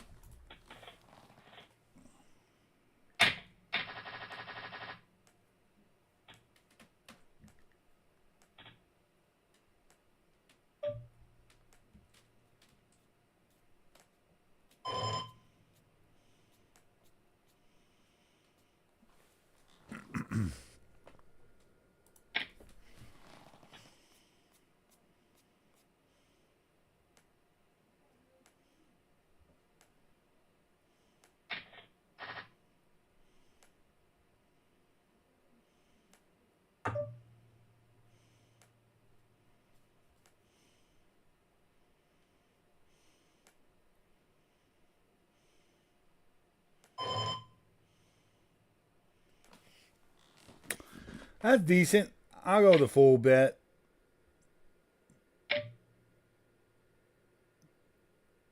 Should have went with a small bet.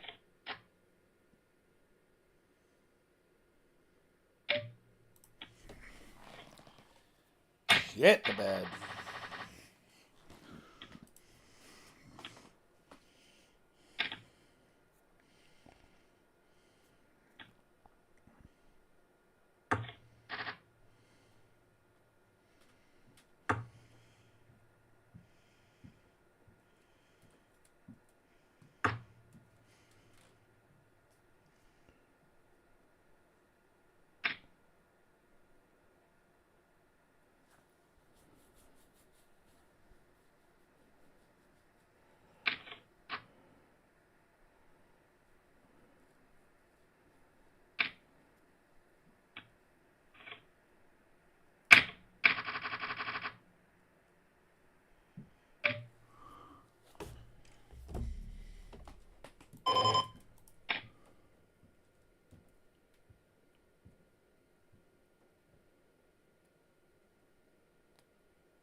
I should have taken the free one there.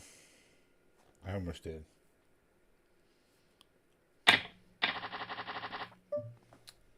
So gun.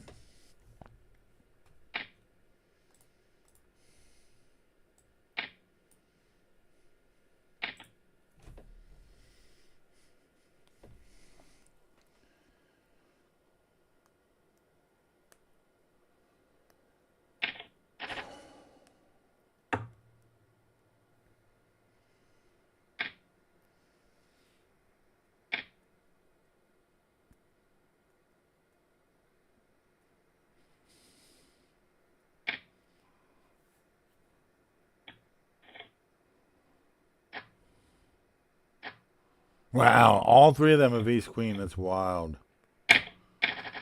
And ace queen came out. That's crazy.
I was only queen 3.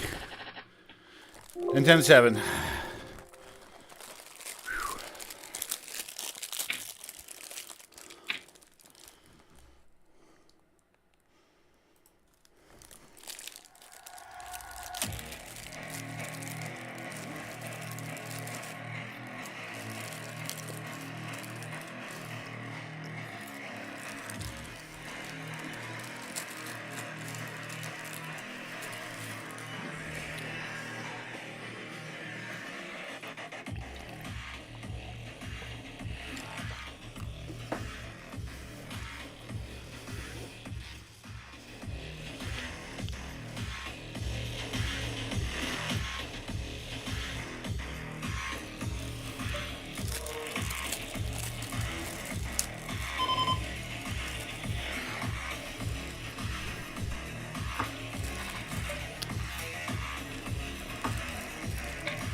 This is sick.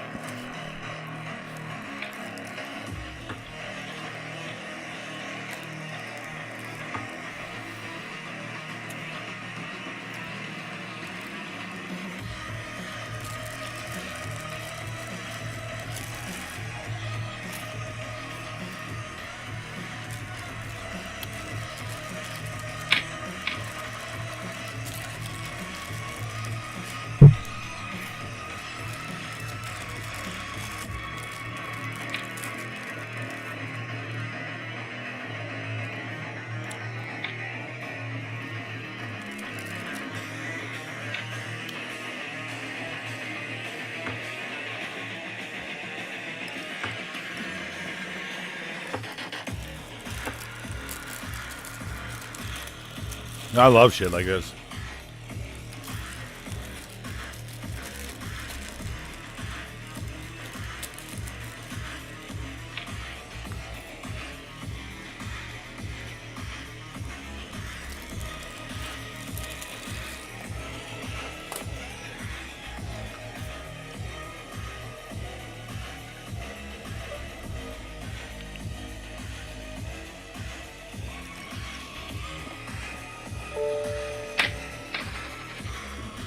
Dude.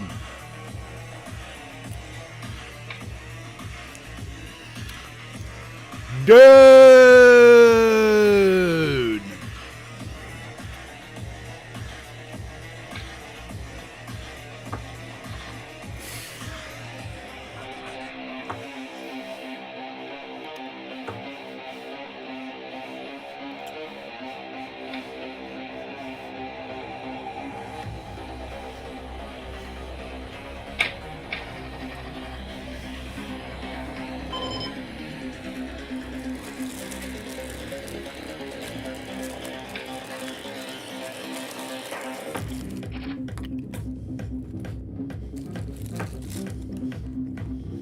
What you want to do is,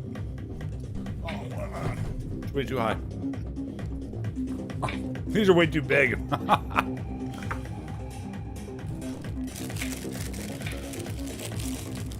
Crackers like the size of my mouth. This would be really hard to catch.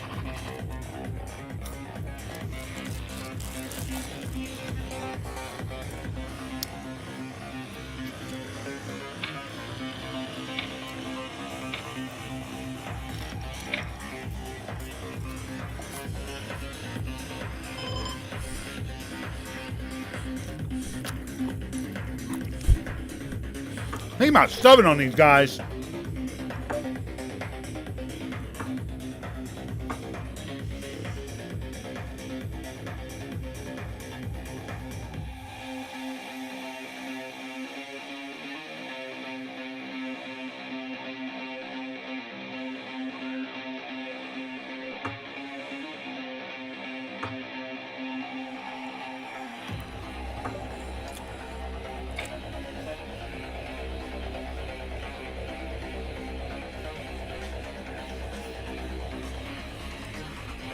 Come on now.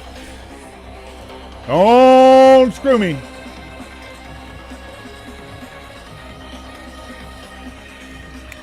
Ship it.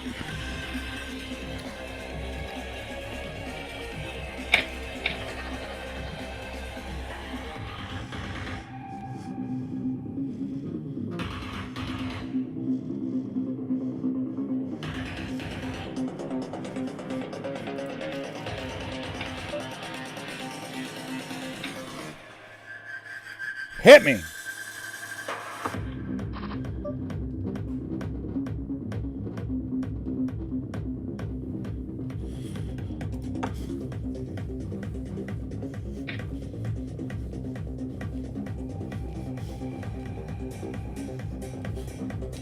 Wish I had a drum set. That'd be sick. I would play the drums in a band like this for sure. Fucking just plow away that beat.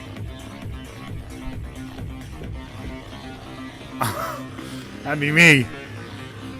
I'd be like, woo, finally a break.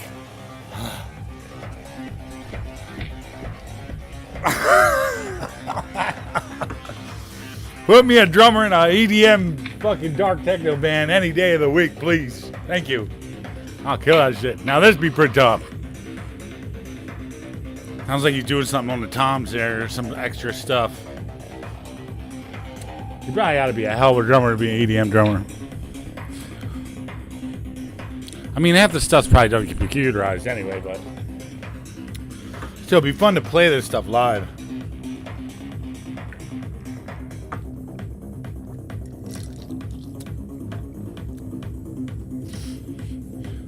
Oh, I'm trying to keep myself into it, bro. Trying to keep myself into it, brah.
Huh! Dennis.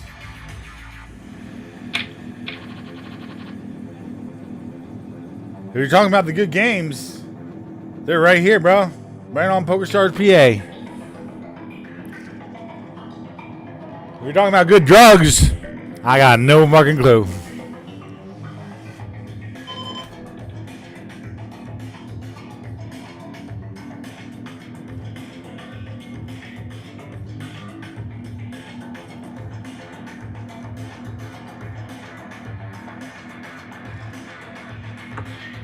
Welcome to the stream, Dennis.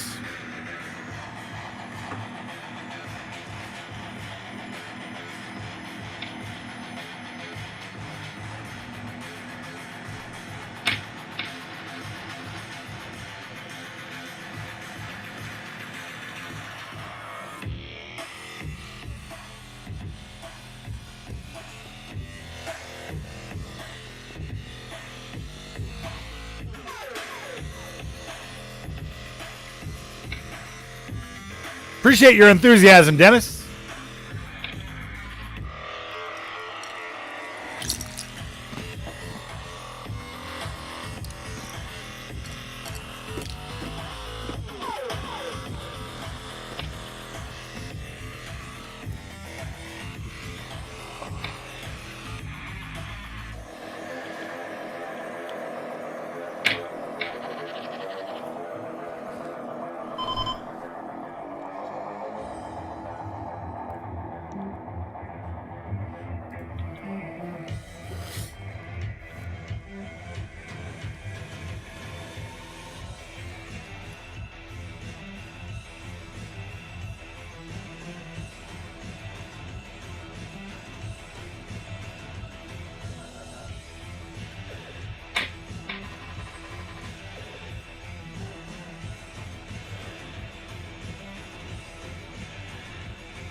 Jimmy Pickles. Jimmy Pickles picked a pot with his poker. Precisely.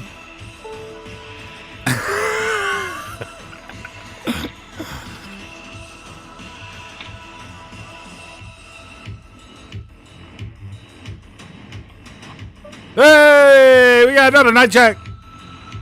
Jimmy Pickles. Fucking had a pickle up his fucking sleeve, mother. Son of a gun.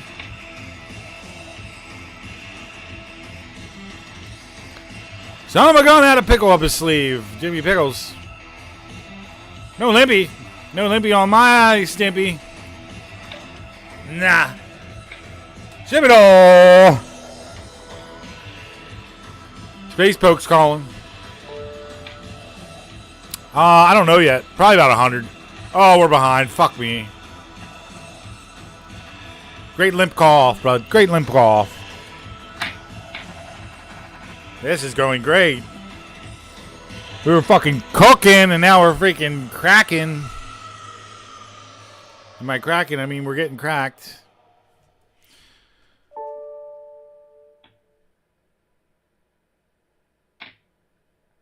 Oh, yeah. I mean, I'm not folding this. Are we going to get fucking drilled again?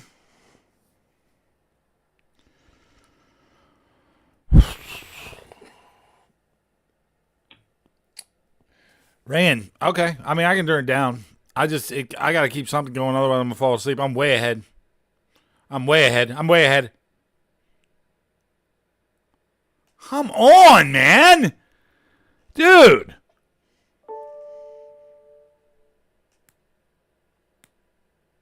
Yeah, that's my band, dog. Don't tell me to turn my band down. Wow, well, that just goes to show you how it can go, guys. We're running so hot. And then it just comes up shit. Man, that's a tough one to fucking swallow.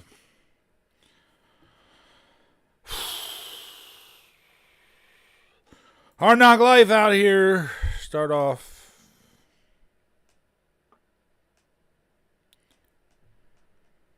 All right, let's run some cash. I'm not going to let it get to me.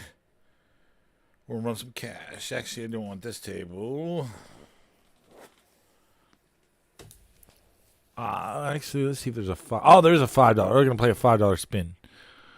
I mean, not a $5 spin, a $5 sit. I'm going to win this motherfucker. Motherfudger.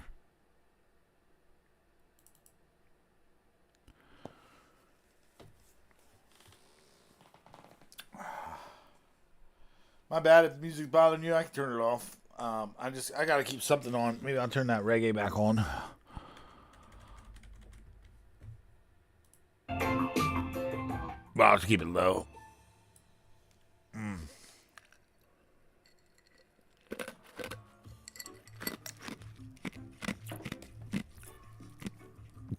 So I'm waiting for one more here in this $5. We're going to play that. We're going to try to make our money back, and then we'll go to some cash after that.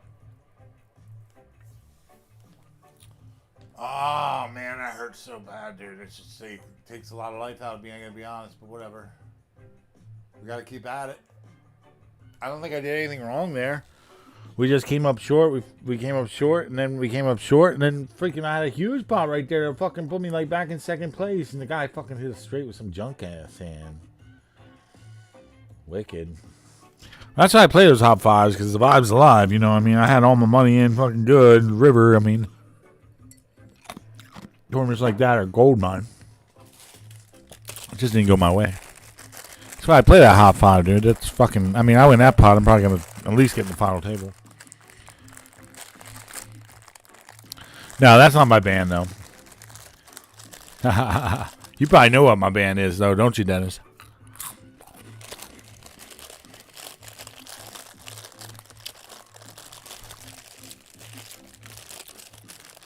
All right, it's starting. Yep. Let's go to this. Where is it? Oh, it's not up there.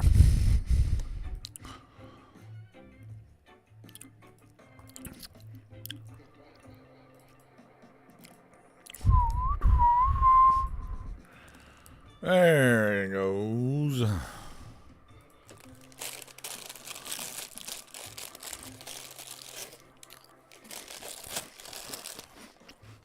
Well, good luck to me. Can I win something? Trying to win this $11, please.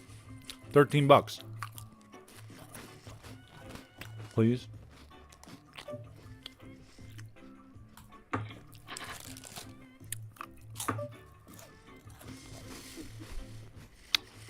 Whoops.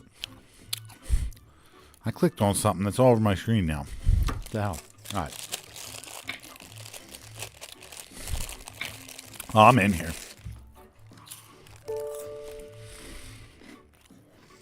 Yeah. I turned them back on. If you want me to turn it up a little, I can. Let me know. You know, I'm trying to make sure everybody's satisfied. There it is!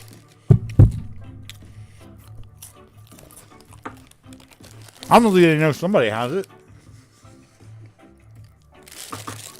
Yeah. There we go.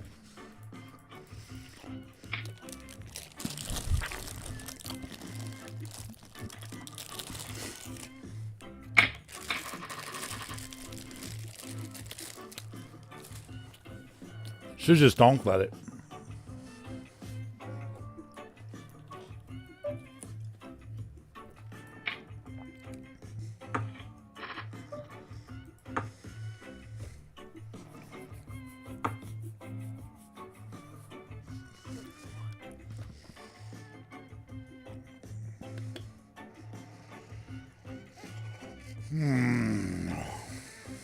We're so far ahead in that ace queen hand. Fucking river, man. I knew somebody was gonna hit a fucking pair or straight or some shit.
Here we go, another fucking flush draw.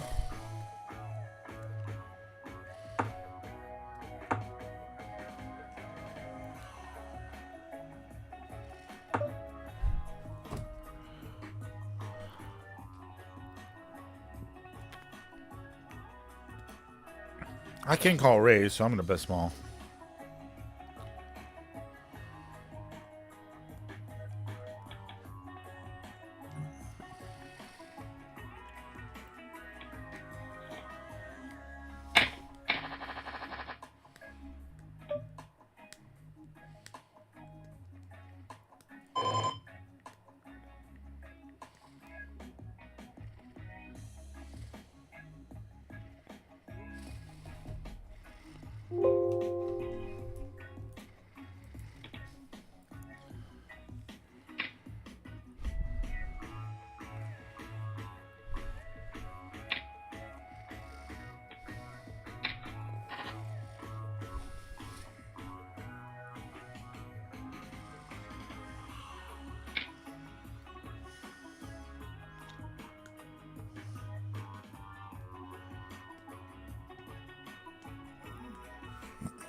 All right, big blind next thing. I'll be right back.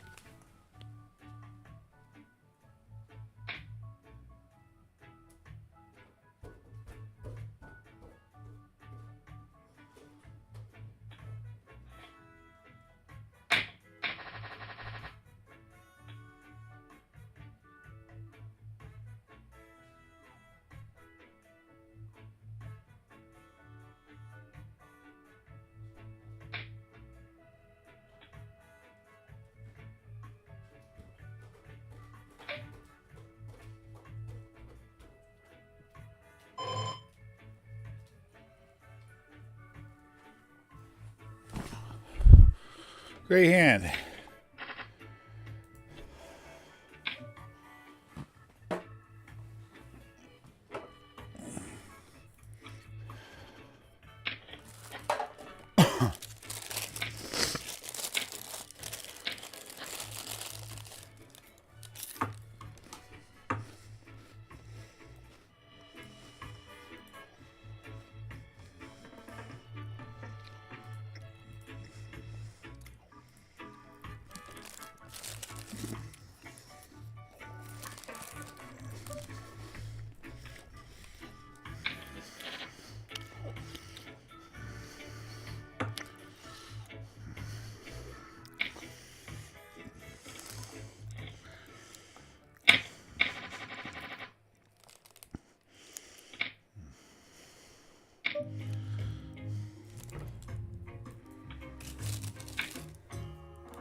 Yeah.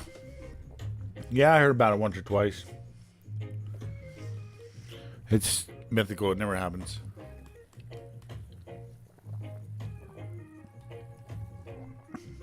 I never bluff, and neither does any other players. Players never bluff.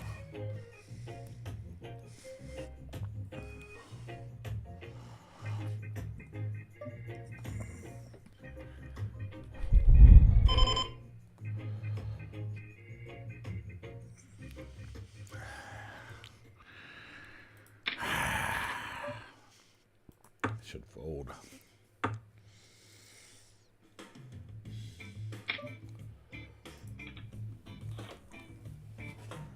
Oh, shit.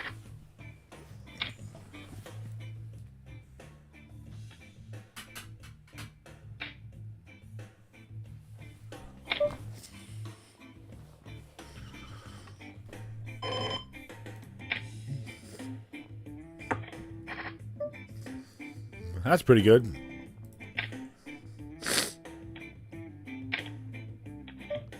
That's pretty bad.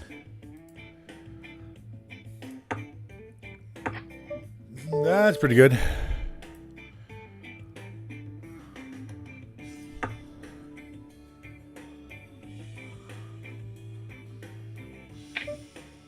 Call. Wow. Good hand. Dennis Merrill. Like when you made your flush and you bet river big and everyone folded, if you didn't have any hand, you still win. It's pretty strong. Yeah, but I want to be balanced too when I bet big. So I'm going to be betting river big with bluffs and the flush there to make my player indifferent to folding or calling over the long run. So yeah, I'll pull off bluffs just like that. Play just like that. I'll play bluff just like that.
Ooh.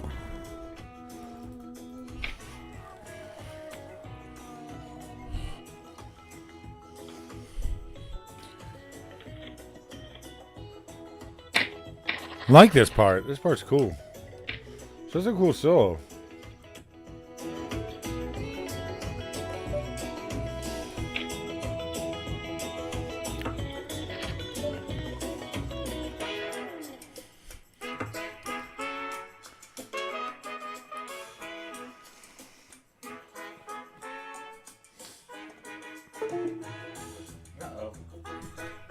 Oh, is that my mouse? No. Okay, good. What's plugged in there? Nothing. Weird. Hey, thank you, brother. Thank you. I appreciate that, Dennis. Try to be the man with the plan. Although my plan was kind of up shit creek for a couple long time, so we're coming back slowly but surely. So keep an eye out, sir.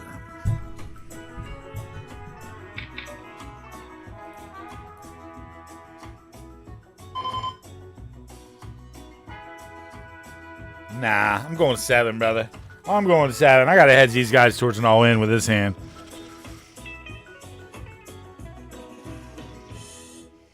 I gotta be a real dick here. Real fucking dick fucking bet. That's a fucking shitty flop, though. 7.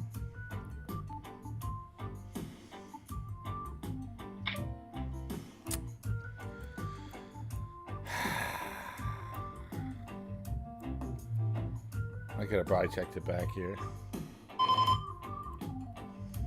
Fucking paper boy.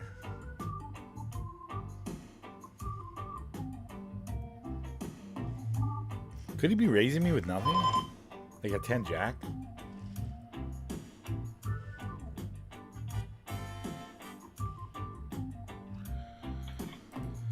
$18 bigs.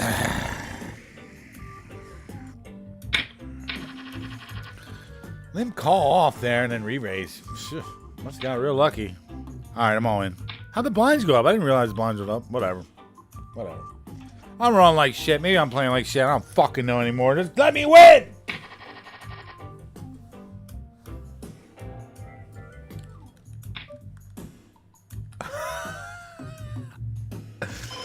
When in doubt, just start yelling, let me win! Let me win! And it works. Trust me. How you think I win? I just fucking yell at it. Shh, that's the secret.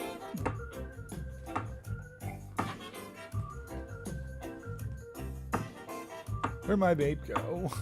There it is. Oh wait, is this the one that has battery? Yes! How much battery I got? 30%, yes! And I got this one on charger. Let's go.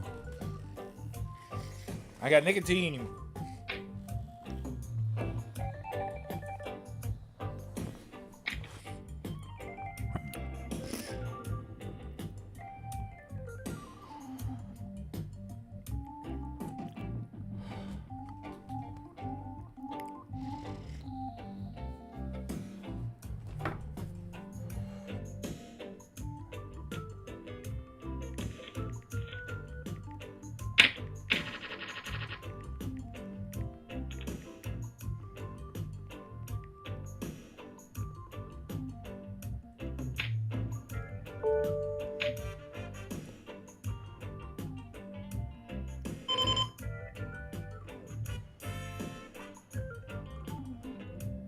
Holy shit, I got fucking monster fucking aces. 3.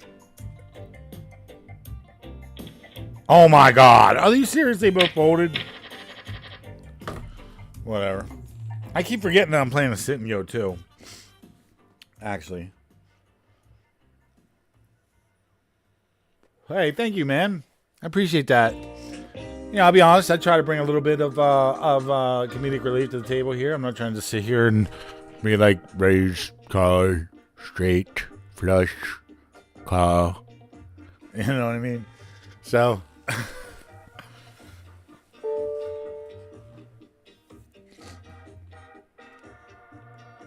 egging on the bluff. Hey, nah, nothing J Viewer's fault, man. I'm in this boat on my own, man. Nobody's in this boat with me. You're just the wind in my sails, brothers.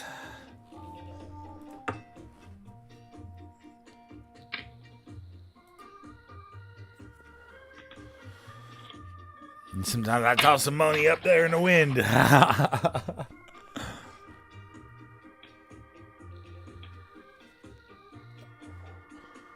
Oh man, I feel like I've been playing a little lackluster late.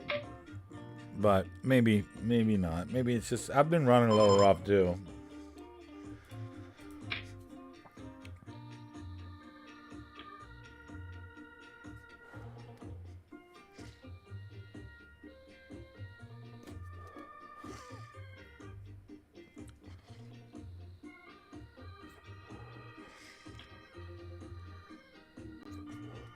Come on, you want some?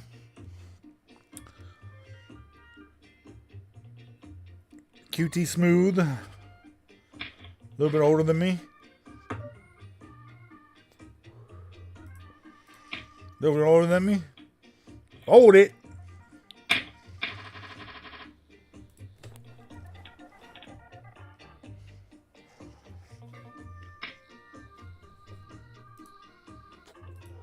Really appreciate your viewership, Dennis. Thanks for tuning in. Where you from, bro? Are you local or? Hey, aces, and I fucked it up.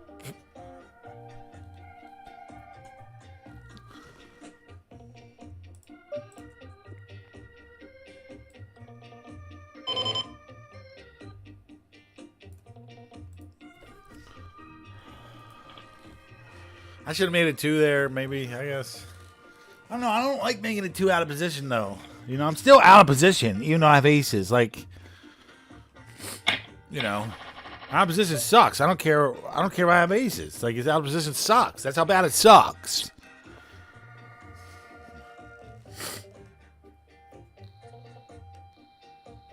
Not only that, it's tough to get value out of aces early position pre-flop. I mean post-flop. So, you know, I'm trying to get 3 in there pre. So that if they fold post, I get something. 2 just seems too easy for them to just limp in there with like some junkie and fucking call off and then fucking maybe outflop me. But like, you know, 3, at least I got the limp folds. I mean, that's money that I take down with 0 variance. So it's almost better than aces. It's like I had fucking pocket jokers there. You know what I mean? Because they both folded. So, whatever. Here's an all in. If somebody winks, I'm all in. You wink at me, I'm all in. You breathe on me, I'm all in. If you're alive, I'm all in.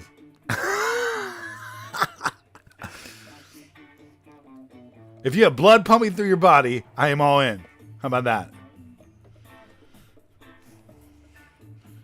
If you have a soul, I'm all in.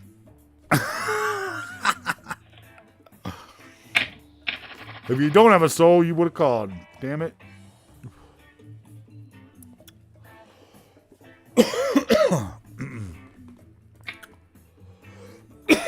Sometimes these vapes tickle my throat. Boom, bum, bum, bum, bum, bum.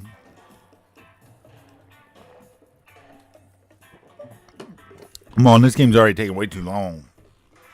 Way too long.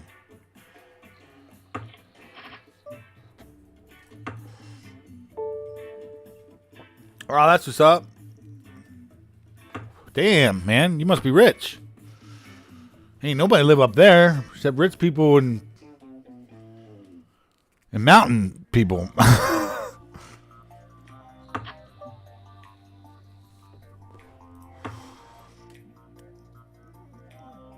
That's what's up, though. It's a nice area up there, dude.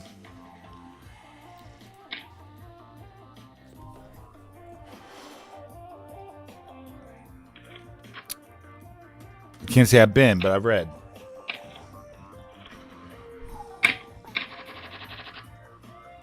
Lots of sparingness. I think it's the most sparingly populated area in the eastern area. Because all the population in New York is centered in New York City. So there's like no population in upstate New York.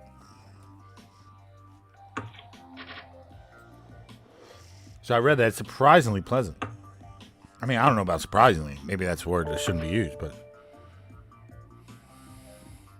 yeah, I mean, you gotta raise it, yeah.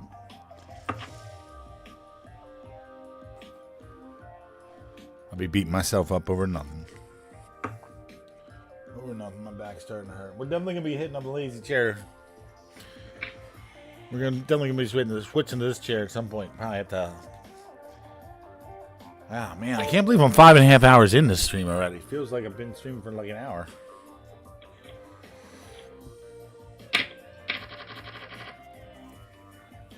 I guess because I'm having fun, even though I'm not winning.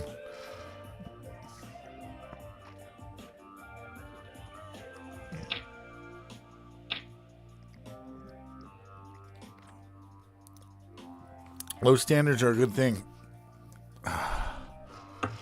Oh, okay. I think I know what you mean. Like up there in, yeah. Nothing wrong with that. Freemason. Or, what's it called? Freedom fighter. No, that's right. Let's hit my tongue.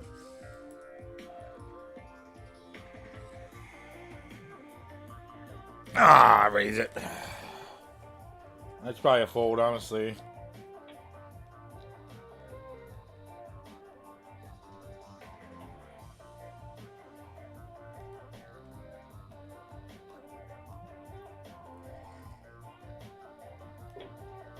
Good, I'm glad he's out. That was my main opponent, really. Paperboy. Always coming for some of my ass.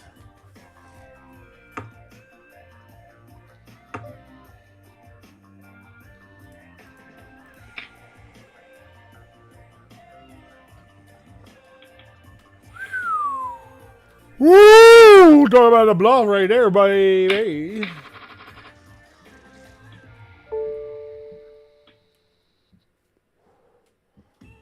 Yeah, exactly. Yep. I read about it up there, dude. I've studied it. Yeah. It's the most unpopulated area on the eastern coast.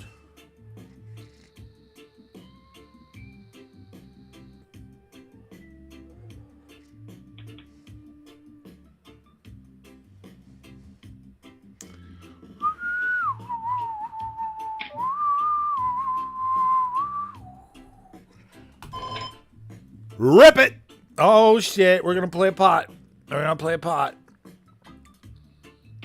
Oh my god, a three-way. A three-way with the ace. With the ace. With the ace. Shut the door on them both. Let's fucking go. It's about fucking time I get something going my way.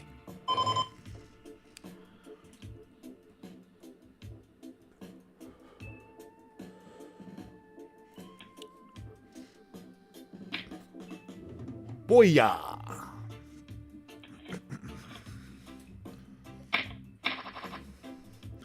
Now let's seal it up.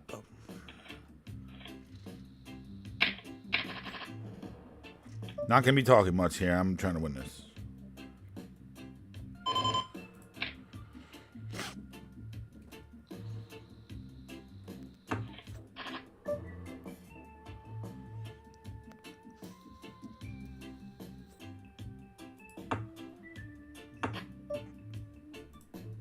One. I got two. We got the jack. Tap. Whoa.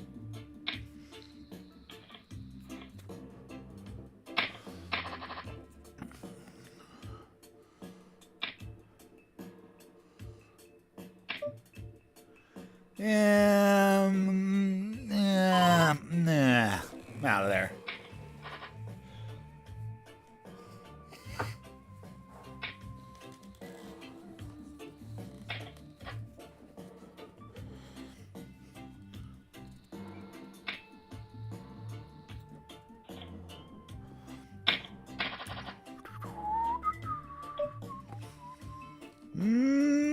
Right on.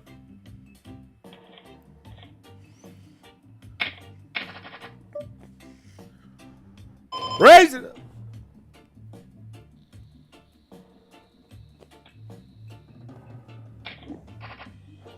He wants some. He wants some. I'm going to check back on this dick. Protect our checking range here. Wow. Paperboy, you're spicy. You're spicy.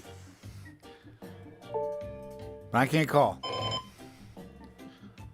Jayden, when will the stream end? That's a question I can't answer, brother. I'm shooting for at least 14 hours. I'm only on hour 5 now. 5 hours and 40 minutes. I'm shooting for 14, 15, maybe even 20, 24 hours. Maybe even 30 hours. I don't know. I'm going to put in some time. I'm going to put in some time, sir. So, if you're looking for the stream to end, it's not going to be happening anytime soon. I'll tell you that much. Not unless I win like $200 somehow. Then I'll be like, all right, I'll see you tomorrow. I'm going to take a break.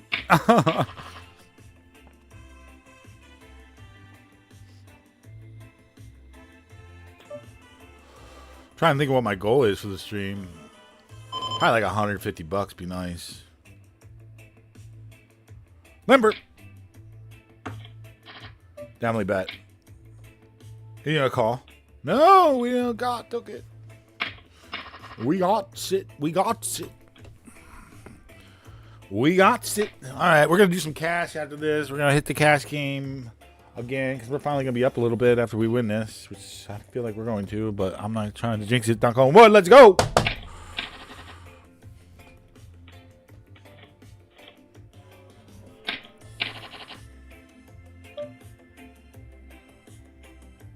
I don't want to let this guy walk too much. So we're going to limp.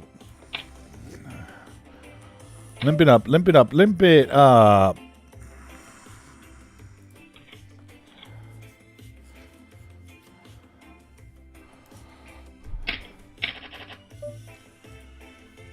Yeah, I'm just ripping on these guys here.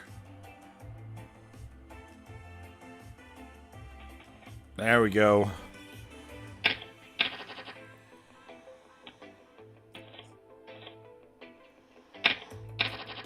Man, this is a rip if Paperboy folds. Oh. Nah. I ain't letting Paperboy limp. No. Not today. Not today. Not today, Paperboy. Not today. Call off. I'm not letting you get by, brother. I'm not letting you get by today, baby. Now, they could come back on me. They're probably inclined to call off here. So I'm inclined to fold, honestly.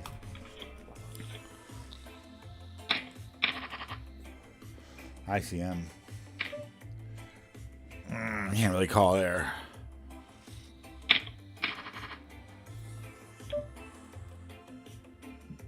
Limp.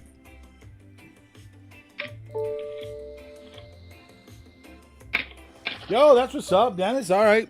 I'm going to shoot for 14 hours then, man. I need all the donations I can get because I'm getting ready to go to World Series of Poker, and it's freaking overly expensive out there.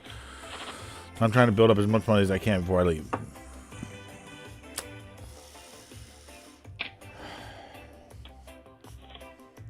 Also, I'm putting in time, so I'm freaking like, you know, in the zone. Like I've been playing poker like nonstop. I'm planning on playing like 10,000, 15,000 hands. Oh yeah, you're gonna be at World Series Poker? That's what's up, Jayden. Shut the fuck up. Are you serious? Shut the fuck up, Jayden. You're gonna be at the fucking World Series? Damn. All in. Big Daddy. He called me. He's got it too. I got the queen though. That's a shipperoonie. In the money, and no, we got one guy to squash. Squash him right now. Squash it. Squash it. He called off. Hold it. Mother sucker. Gosh, darn it. Sorry about my language. Really wanted to end it there. Now I got to work for it.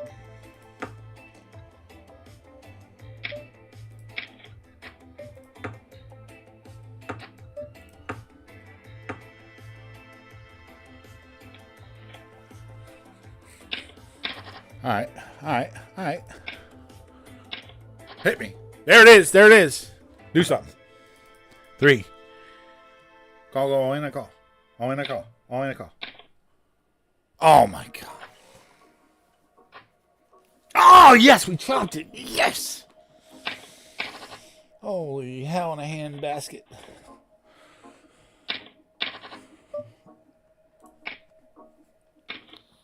This guy's a defender. This guy's a defender. Oh.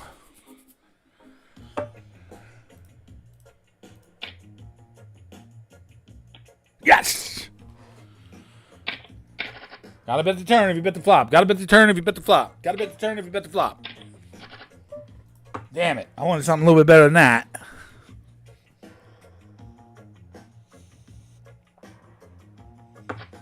Oh, that's pretty good. I'm just going to call him and check to him on the river. Hopefully he'll go for a bluff.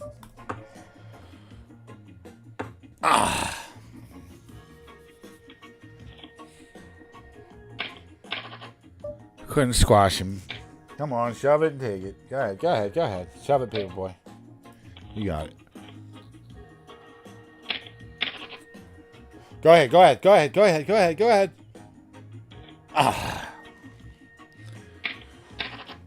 There it is.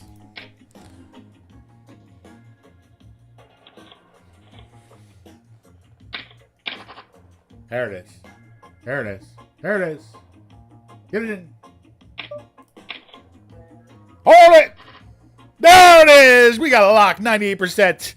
We just took down, we made $13. Let's go.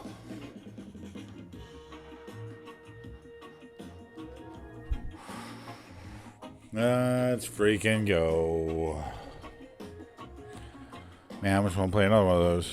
Making money, that's what we're here to do. If there was one, I'd play one.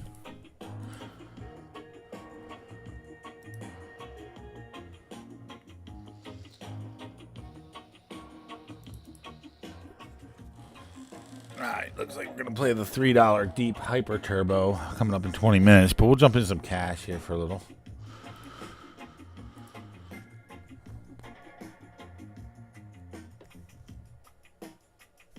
Let me see here. Oh, cash seems like it's fired up. Lots of nits, though, but... Oh, these guys are easy to play against. Okay.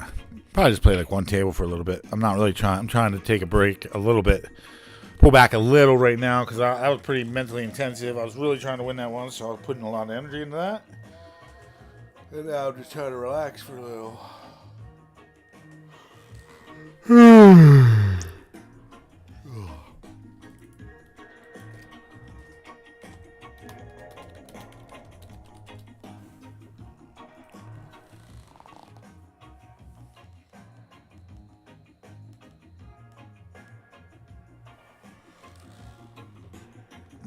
Actually, also what I want to do here is I'm going to close my drive HUD. Let's start a new session.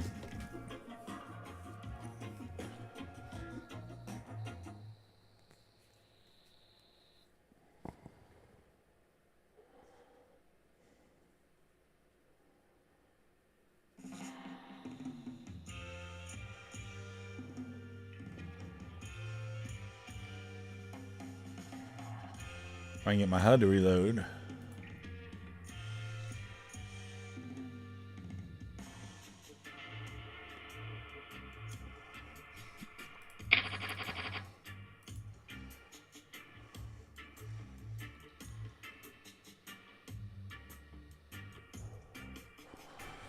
Finally.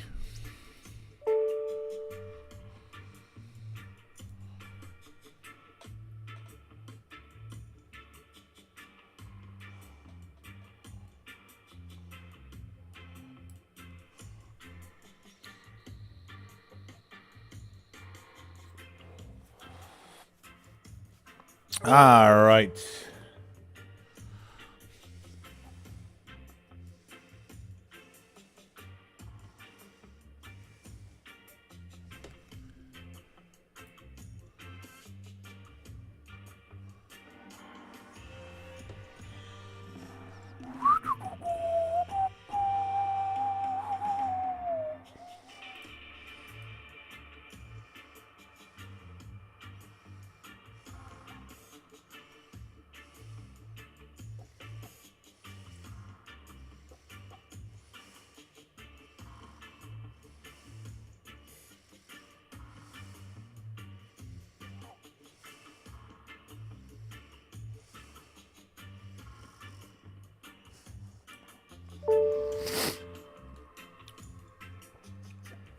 Oh, dude, I'm definitely probably better at cash, honestly, dude. I just been running kind of junky.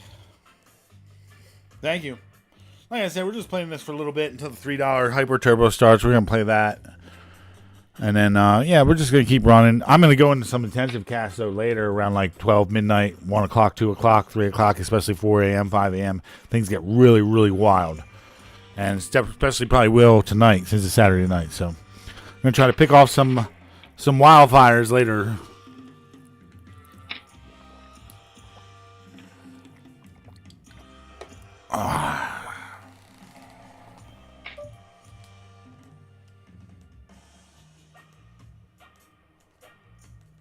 Damn, dog. 8.5 with an ace queen off.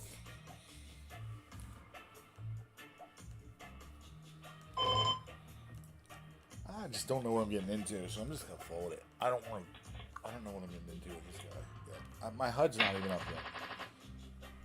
It won't let me see the stats until I play a hand. There, now I can see. Now I can see that was probably a good fold. This guy's somewhat of a nit.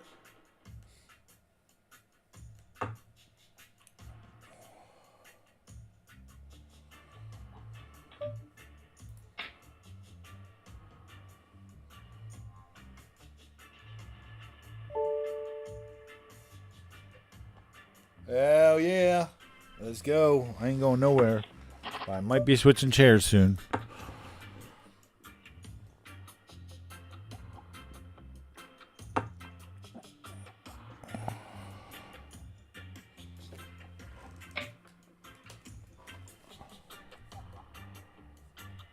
Oh, I'm in there. Getting a little hot. Oh.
Yeah.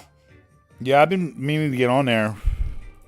Well, I mean, actually, I'm on there. I'm already on there, but I mean, deposit some sweep coins and play their actual games. I just played their free rolls and use it for the WPT when I was there.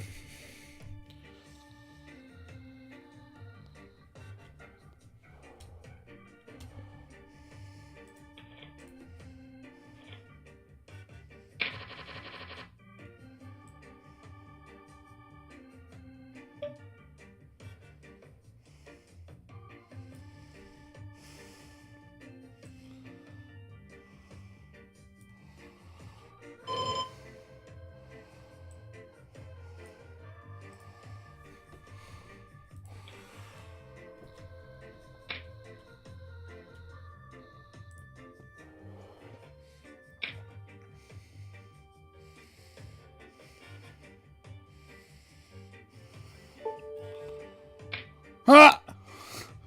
I don't got any kids, dog. You really think I'm going to World Series Poker, playing a Bankroll challenge, fucking streaming poker on Twitch, and I got kids? You're dreaming, son.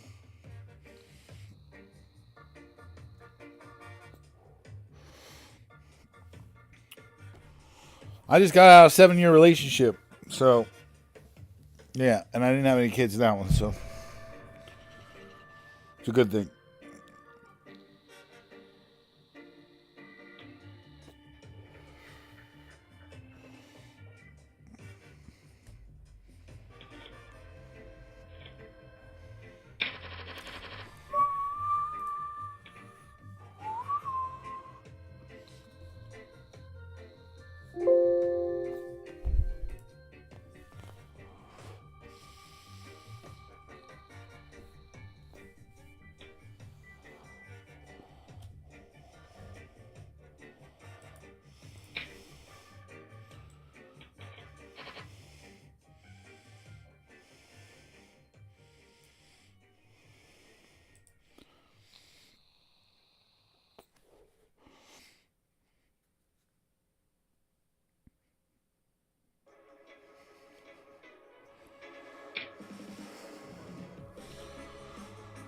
I like this one.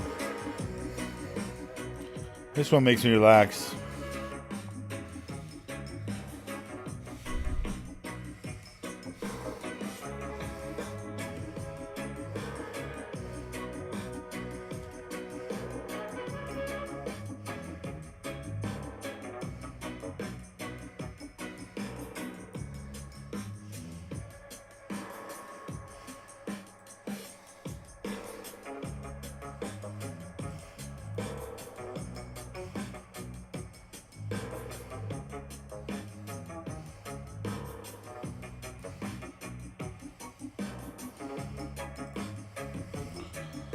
Bum bum bum bum bum bum bum.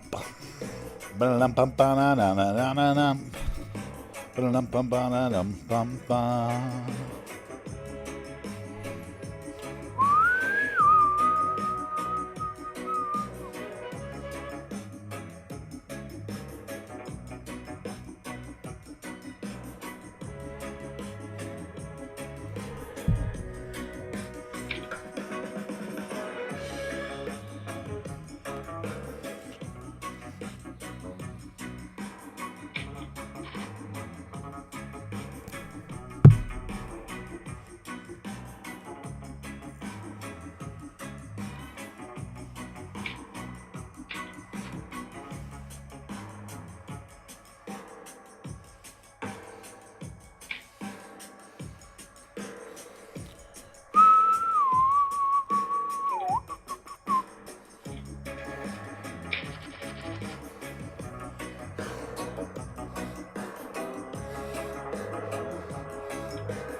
Yeah, you're telling me. I know I was.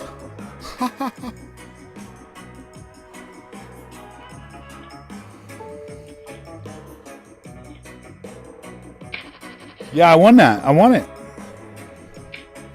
I won it, Jayden.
Wow, open ender now.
Well, that's a great river card.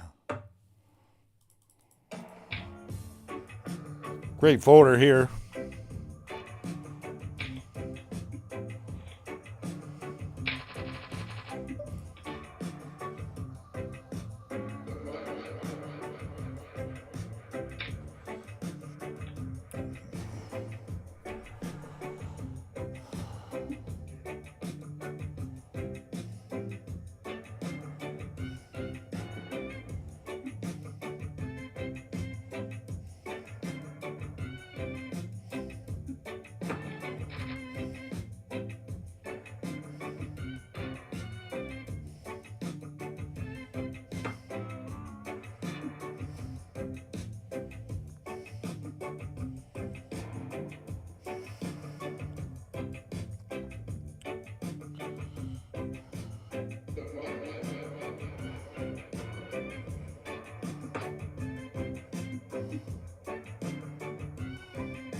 Ha ha ha!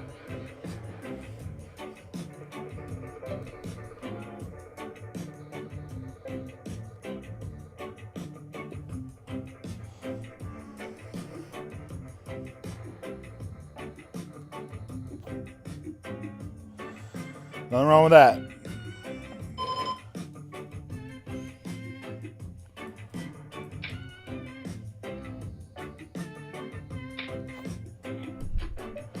Weird call. I think he's on a draw. I check.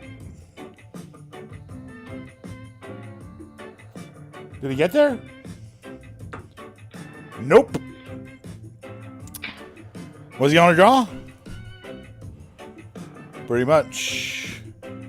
Pretty much.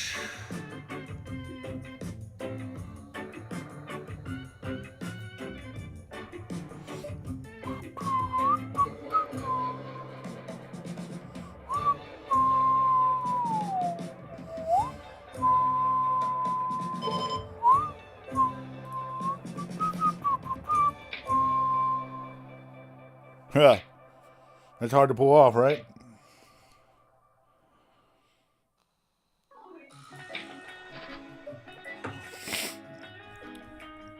This song gets annoying.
Wow, a lot of action here.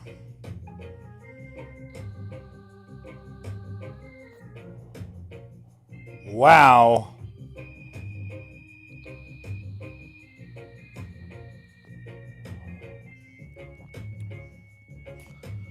Ace Jack is out there.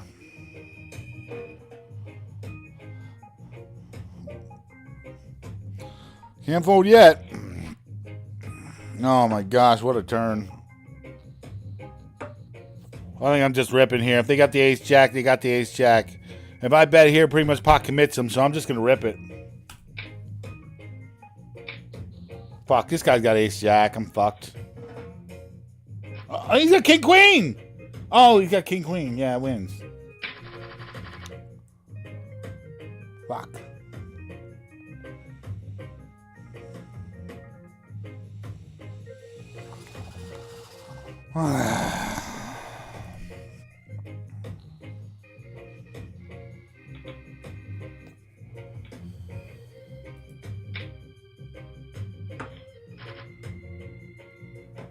Alright, well,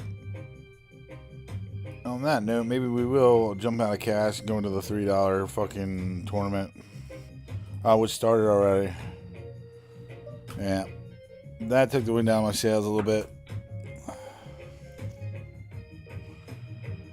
We're in a $3 Hyper Turbo.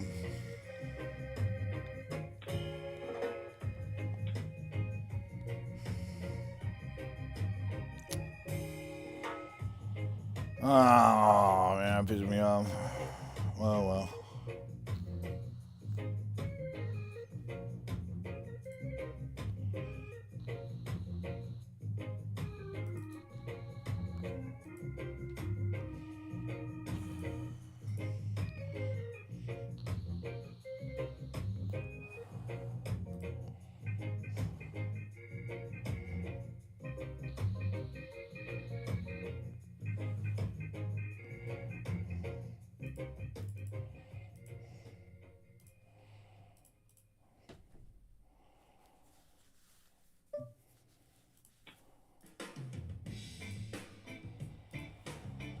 Son of a bitch.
Why are there no cards being dealt in this fucking hand table? That's fucking weird. Well, I'm leaving. I'm gonna sit there with no cards being dealt. Like, what the fuck?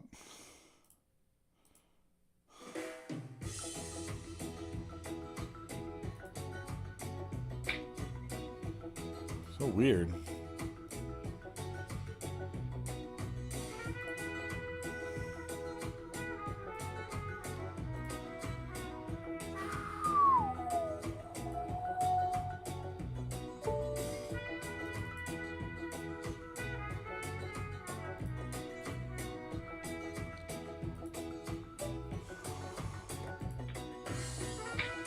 All right, Jaden. Thanks a lot, man. Appreciate your patronage. You have a great night.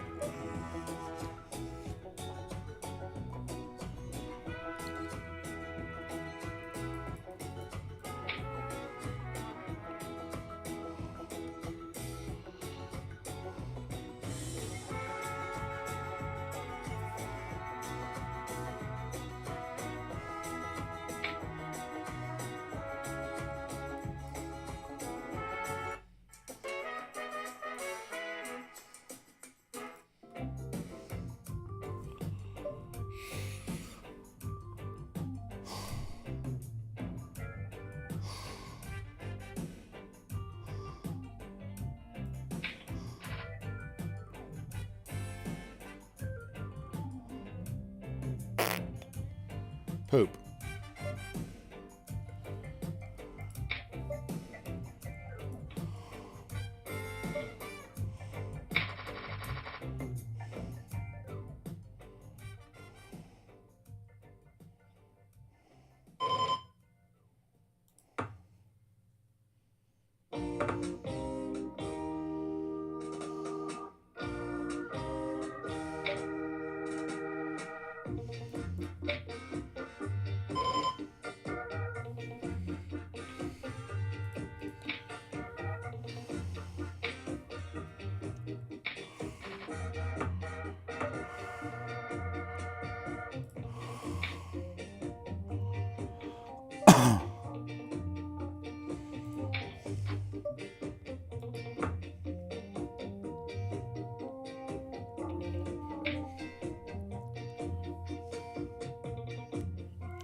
I can't win.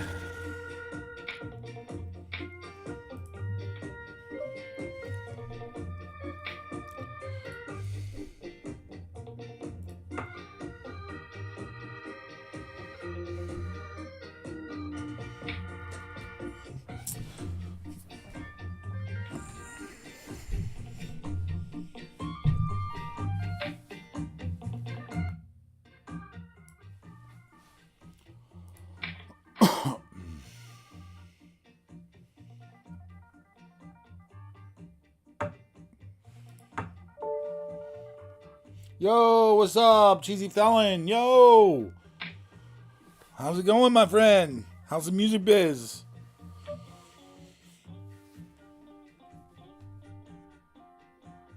If you're still doing that thing.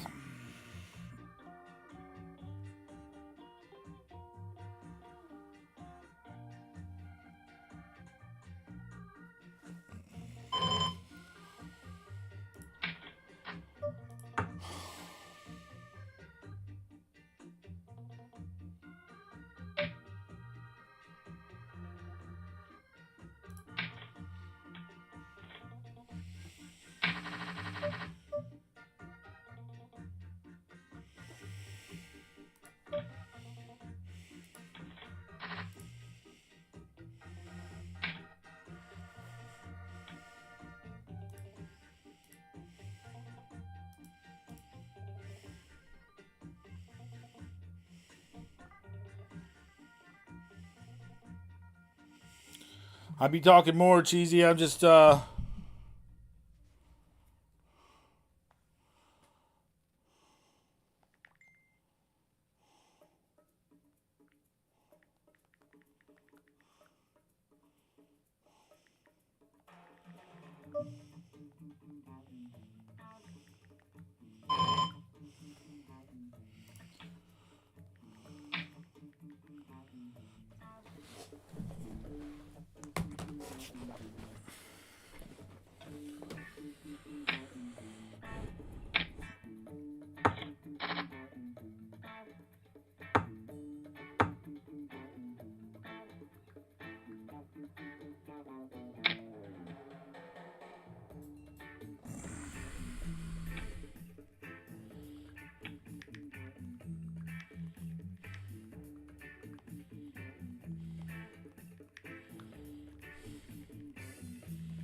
Yo, I'm on Brigada in the background. Just got back to my house playing slots on Brigada right now. Nice. Good luck, man. Yo, 300. What? Damn, that's more than a piece.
All right, as soon as this tournament's over, I gotta go and do some GTO practice. I'm way behind on that, and I'm stupid for falling behind on that.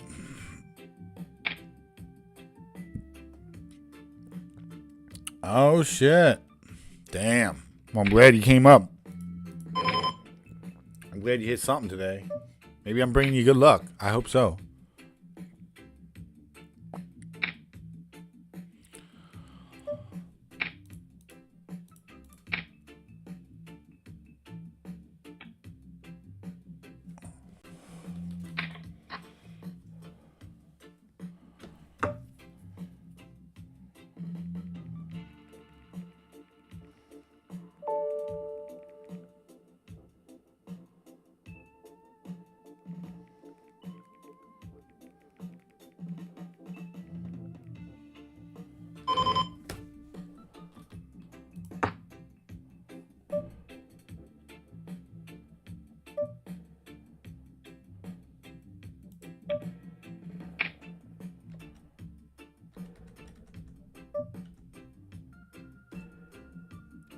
I call.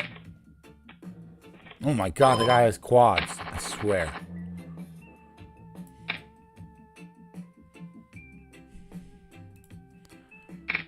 Nothing but bleeding. Nothing but blood.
Fuck it, I'm shoving this shit. Fuck it.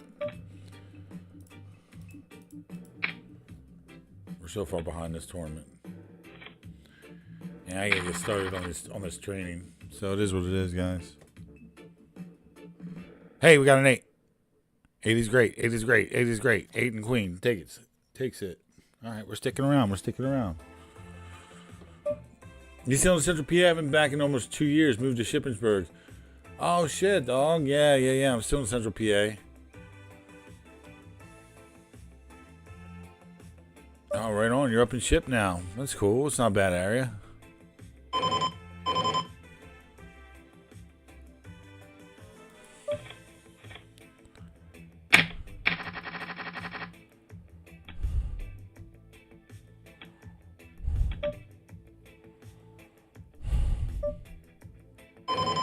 All in.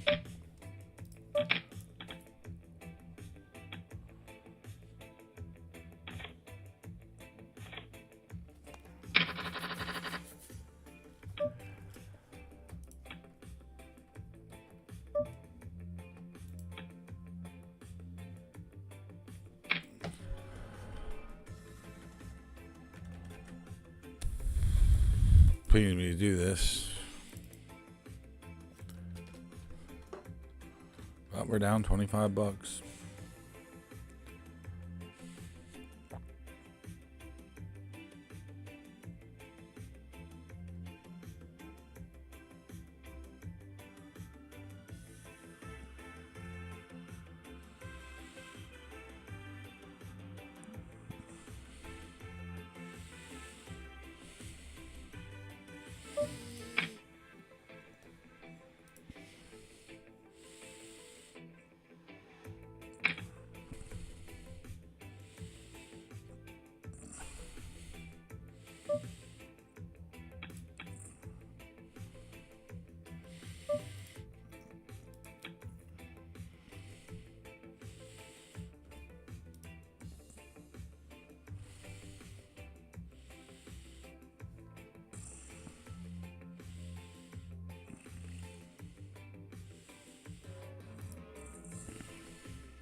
Fuck it. Let's switch it up a little. Fearless. Heads up. All right. Still in last place, though.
Trip Queens.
I'm done with cash, dude. I'm losing. I'm going to focus on this tournament. And that's all it is. And then I got to get to practice because, honestly, I'm just not running that good right now. It's kind of pissing me off. So whatever.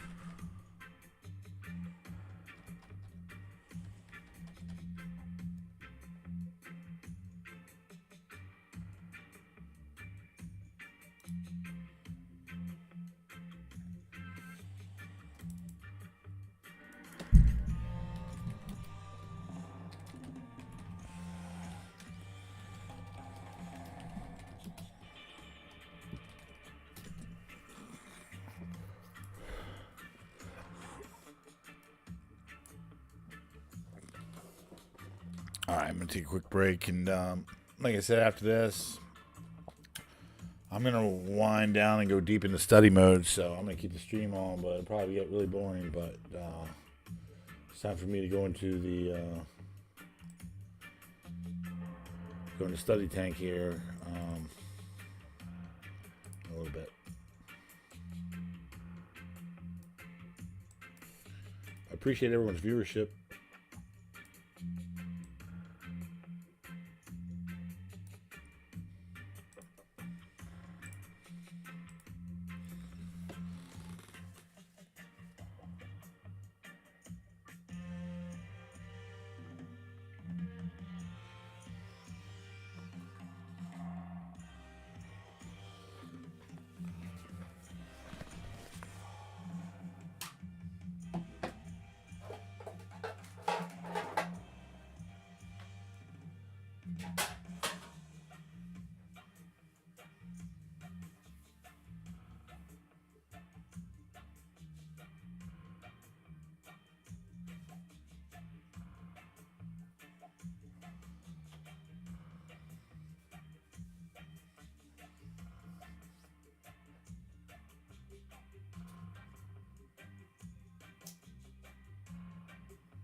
Hey, Cherish 420. I know, man. Yo, things are pretty good. Things ain't too shabby. You know, I went through a hard knock kind of part in my life, depressing part. Maybe midlife crisis. I think I had a quarter life crisis too. Oh man, what is life? I got an ulcer in my mouth. I just realized. That's great. Wow.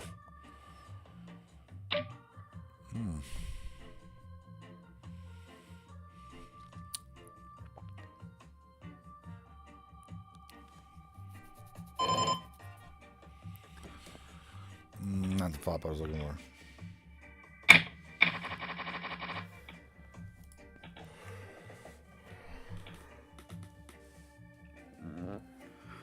Well, we're trying to come back in this.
Oh, I know, man, as I'm coming back. So get ready. Small beginnings, but small beginnings are good.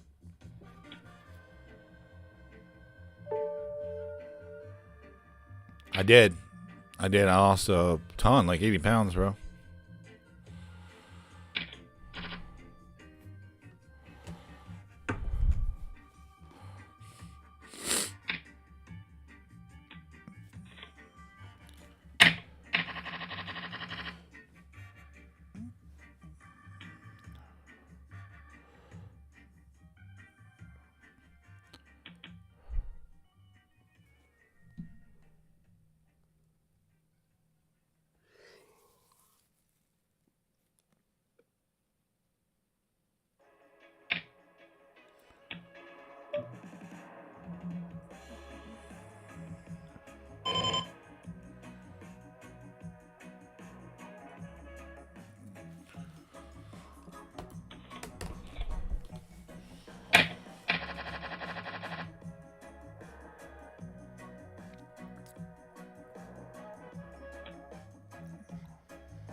Trying to quell this wave of anxiety that's come over me.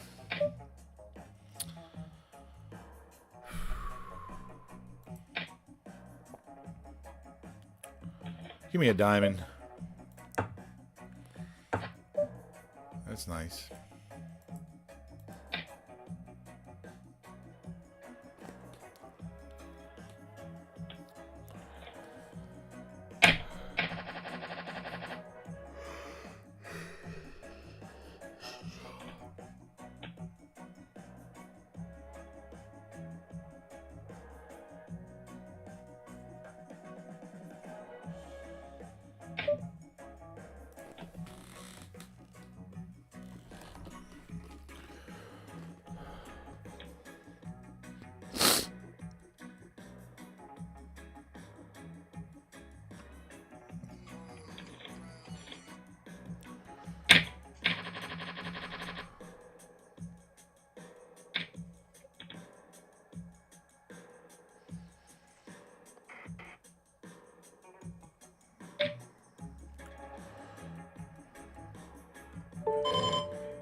Executed a Facebook marketplace deal. This telescope. You made it.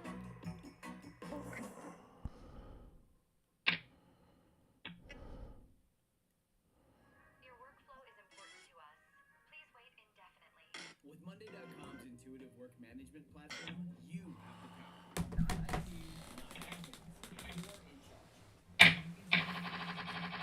Oh man, I think I'm about to get stretch out, dog. Whew. Monday.com.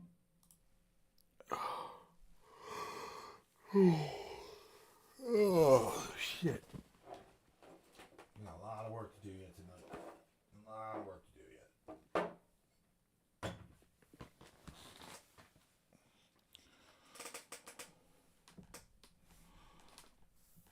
I don't know what you mean. Was it on purpose?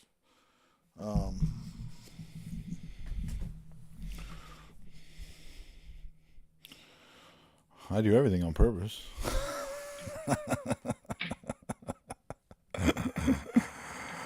I don't do anything without purpose, bro. Oh, shit. Of course.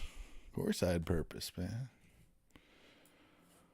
I always had purpose. Oh, man. I think it's time for some Netflix, y'all. Wish I could share it with you, but that'd be illegal.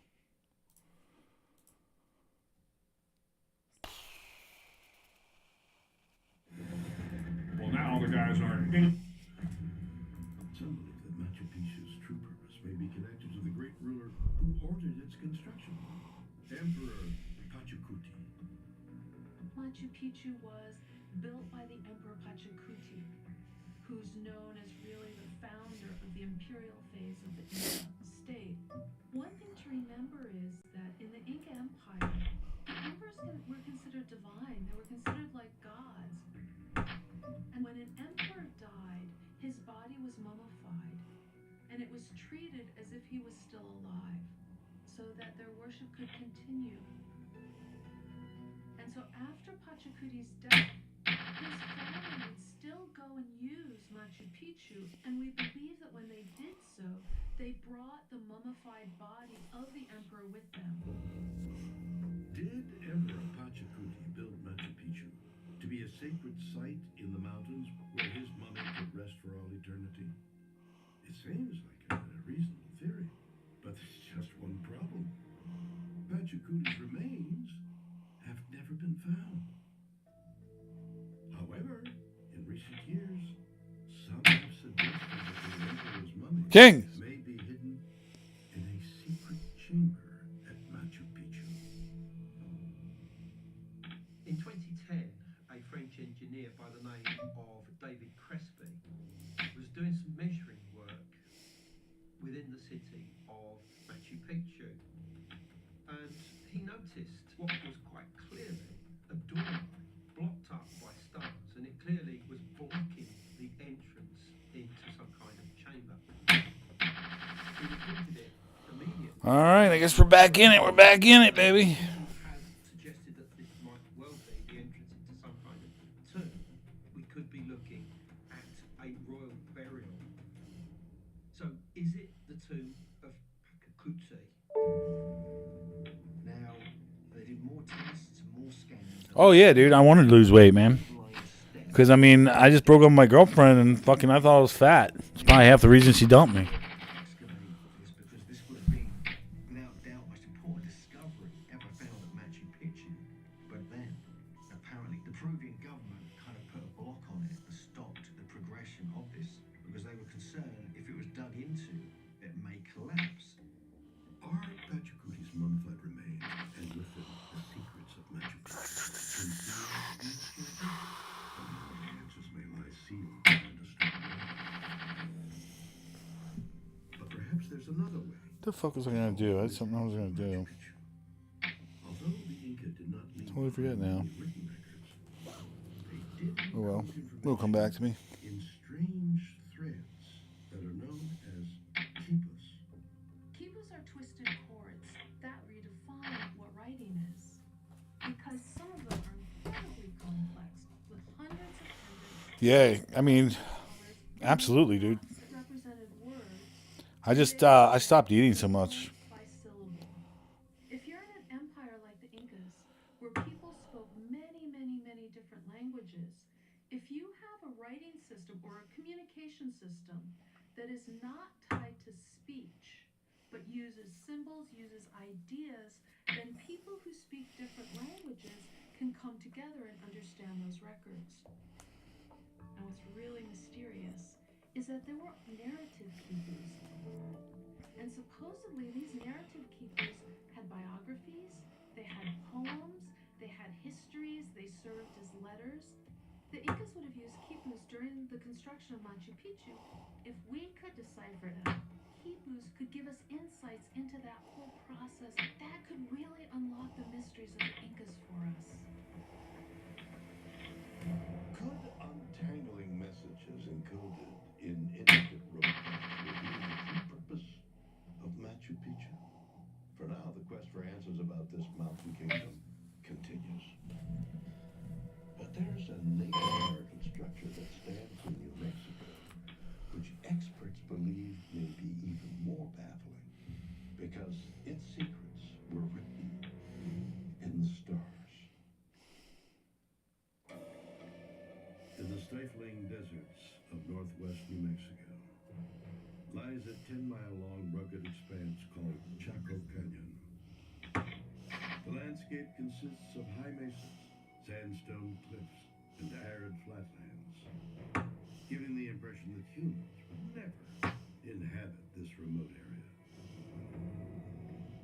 Which is why it's so surprising that within this desert lie the ruins of what was once an ancient Native American city that was centered in the heart of Chaco Canyon. Good timing. Chaco Canyon is considered a marvel of engineering because it's a desert landscape. It's a pretty secluded location.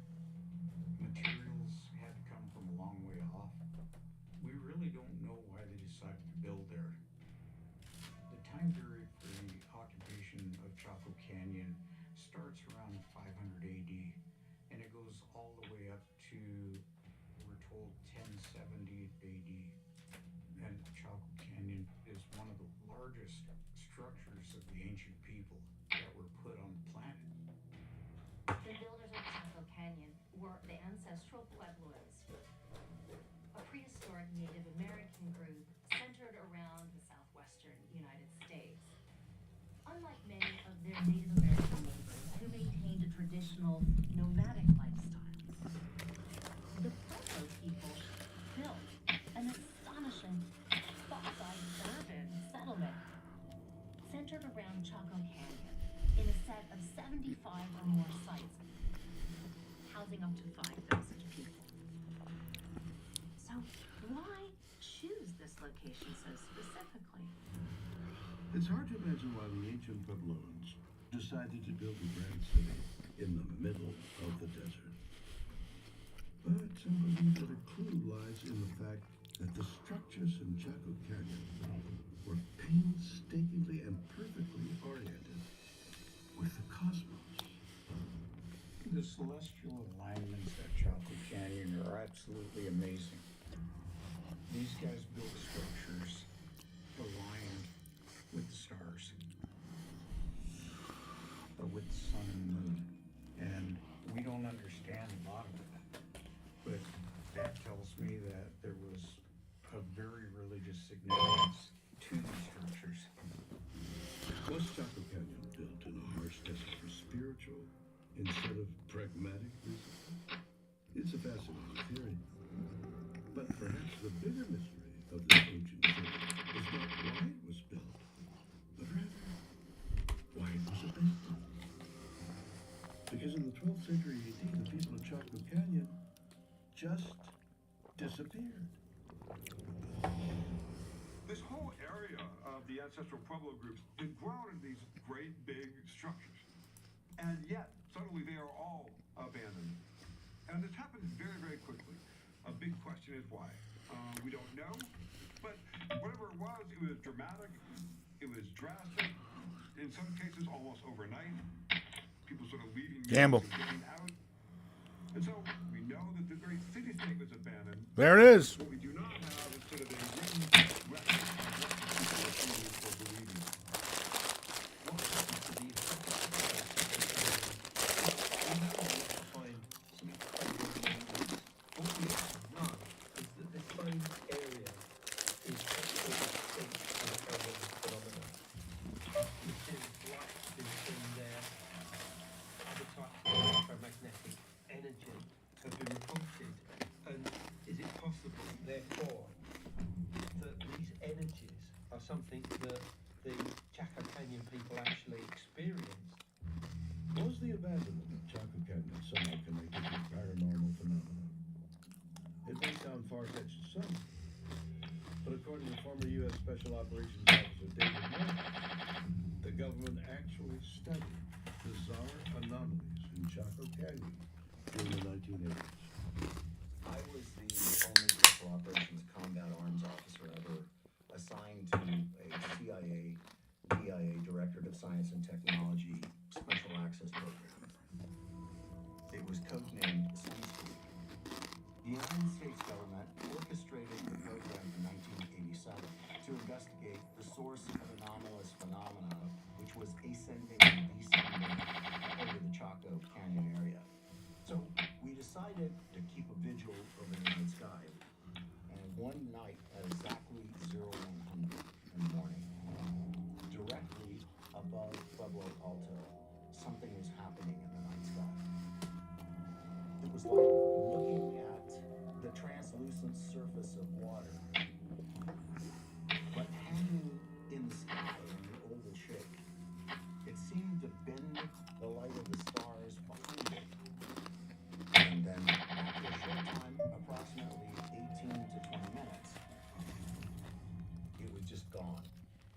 Chattering amongst ourselves about what we just witnessed, we described this as opening and closing, and perhaps that is a jump well outside any scientific reasoning, but it is simply how it felt and looked to us. That doesn't happen without something unexplained facilitating the event. We called it a portal or a vortex that very night. Could there really be a portal in Chaco Canyon, as David Morris claims? And if so, might that explain why the inhabitants of this desert city mysteriously vanished? Perhaps further clues can be found by examining a curious rock carving in Chaco Canyon. In Chaco Canyon, there's a place called Fajada Butte. This butte rises almost like a monolith out of the desert landscape. And near the top of this butte is a petroglyph that's carved into the rock. And this petroglyph is actually quite large. It's a circular spiral.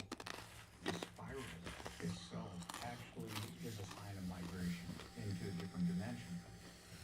So we're thinking that that could be reinterpreted as a portal also.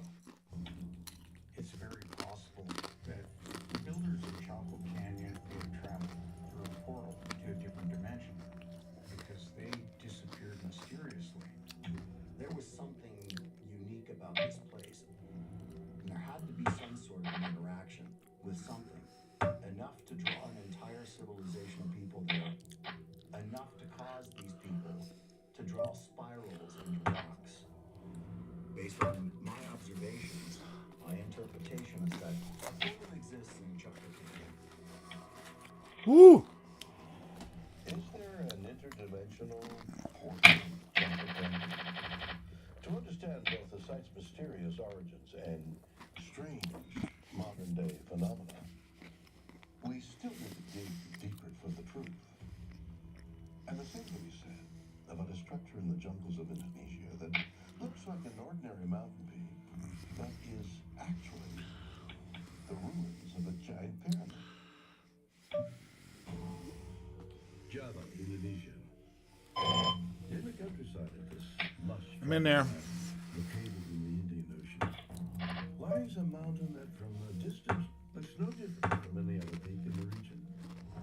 But close examination of the mountaintop reveals a series of ancient stone terraces that are littered with thousands of megalithic blocks. This intriguing site is known as Gunung Padang. Gunung Padang has all these remarkable Gunung Padang. hexagonal No. basalt columns. As Pretty part cool of name. its entire construction, hundreds of thousands of them, in fact. Each of the stones, they weigh up to about 1/3 of a ton each. They make up the foundation, and they're also placed in certain configurations at the top. There's something very powerful about this place. It was only really rediscovered by farmers in the last few decades. It is almost untouched. It's like it hasn't been known about for thousands of years. It makes you wonder who could have done this and when. The thousands of stone blocks strewn atop Gunung Padang are a perplexing sight. It's hard to imagine what structure they could have been part of, or what purpose they serve. And the origin of these curious ruins has long been shrouded in mystery. But in 2013, archaeologists excavating the mountain discovered that the truth about this mysterious site is hidden beneath layers of dirt and rubble. A team of experts did drilling, they did radar surveys, and they did radiocarbon testing. And what this revealed is that beneath the site that is visible today, which includes a number of incredible stone settings and rock mounds, is something even more incredible. We now know that this site does actually conceal beneath it a massive pyramid complex. Gunung Padang is really like a step pyramid buried under stone and earth. And the evidence suggests this is extremely ancient and is a very, very important place. The revelation that Gunung Padang is actually the ruins of a massive pyramid made headlines around the world. And in recent years, further investigation of the site has been led by geologist Danny Hillman. Danny and his team believe they have uncovered evidence of a hidden chamber. We conduct multi-integrated methods in geology and geophysics that include the non-penetrating radar, the electric radiofrequency tomography. So we have a good knowledge of the underground structures of Gunung Padang, down to like 30 meters deep. All right. That beneath the pyramid, there's a chamber. I'm gonna get really fucking stoned this time, just so you know. We don't know what the chamber for and what inside it. My bong ain't hitting the best. So I'm gonna use this other piece I got that's gonna give me a whopper. Ancestors who built this place, and what is the purpose of building this structure? The discovery of a chamber. You know, I turned the ring light off and turned the overhead light off, and I kind of like how the camera looks Significant revelation so far right now. is that this structure might be the Like, you can see me, and I stand out from the background better. It's honestly almost better. And it's better for me because it's not as bright. In the prehistoric time, the first construction, Maybe I don't need that ring light. 35,000 BC, Because here's what it's like with the ring light. older than the oldest pyramid known to us. This is the oldest pyramid in the world. It's freaking bright. ancient Egypt's pyramid of Djibouti has long been considered. Oh, I think I'm winning, but I check. I think I'm winning, but I check. Based on Danny Hillman's I think I'm winning, but I check, and I won. buried pyramid could be 10,000 years older. If Gunung Padang is a 20,000-year-old pyramid, it would place an hitherto undiscovered culture at the heart of Indonesia. And it would completely disrupt our understanding of the evolution of human technology around the world. We know that we have discovered a very amazing story about this site. Yo, Cheesy Felon, dude, I just realized you subbed, dude. Important for Holy shit, dude. our knowledge about human history, not just in this spot, not just in Indonesia. This is for the world. Giduntada was really built 20,000 years ago. Our ancestors were far more advanced than we commonly think. And further evidence of surprising ancient technology can be found at a mysterious temple complex in Bolivia called Puma Punku. The site contains stone blocks that were carved so precisely, some believe they were cut not by man. How did I miss that sub? I gotta get my freaking alert thing up.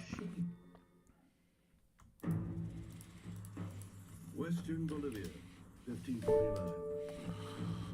Spanish explorer Pedro Cieza de Leon leads a group of conquistadors through the Andes Mountains when he stumbles upon the ruins of a vast, abandoned city.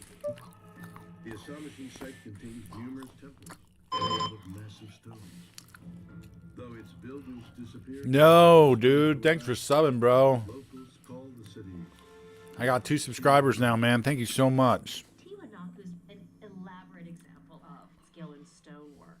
And Spanish conquistadors, in their chronicles, described it specifically. It was wondrous, as they said, and it consisted of gateways and windows carved from single blocks of stone. They just could not imagine how it was created. Ever since Spanish explorers discovered the awe-inspiring ruins of Tiwanaku, archaeologists have been eager to unravel its mysteries. In the 20th century, modern excavations revealed the enormous scope of this ancient metropolis. Tiwanaku was the city capital of a powerful pre-Hispanic empire that dominated the South Andes between around 500 to 900 AD. The Tiwanakans were a really advanced civilization. Oh my gosh, Kobe's at the table. It would have been an incredibly time-intensive, laborious task without the power tools, and yet they managed it. The most mysterious ruin of Tiwanaku is a terraced platform called Puma Punku. Scattered across the site are enormous stone blocks. Dude, thank you so much for the sub. I don't know how I missed that. These are like precision, that we still don't know how they were so perfectly fashioned.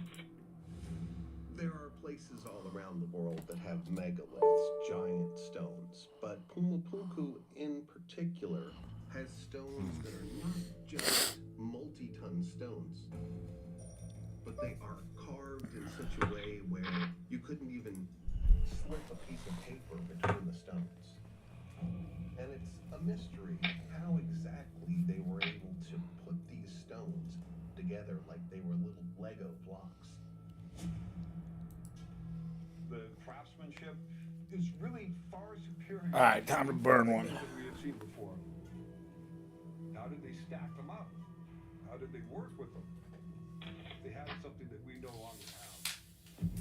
How did ancient people manage to craft enormous stones with such precise angles and intricate patterns? The answer may lie in a curious story from Tiwanaku mythology.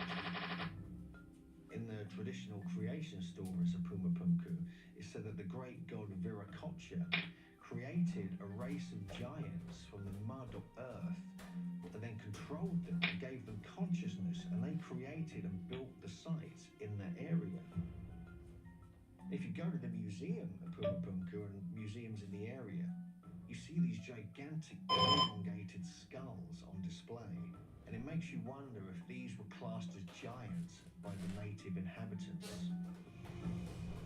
And when you go to Puma Punku, the traditions of giants really resonate when you see the size of some of these stones in the construction. The largest stone block at Puma Punku weighs 144 tons. Whether the myth is fact or fiction, to move such an object would certainly be. I'm gonna chug this bottle of water too.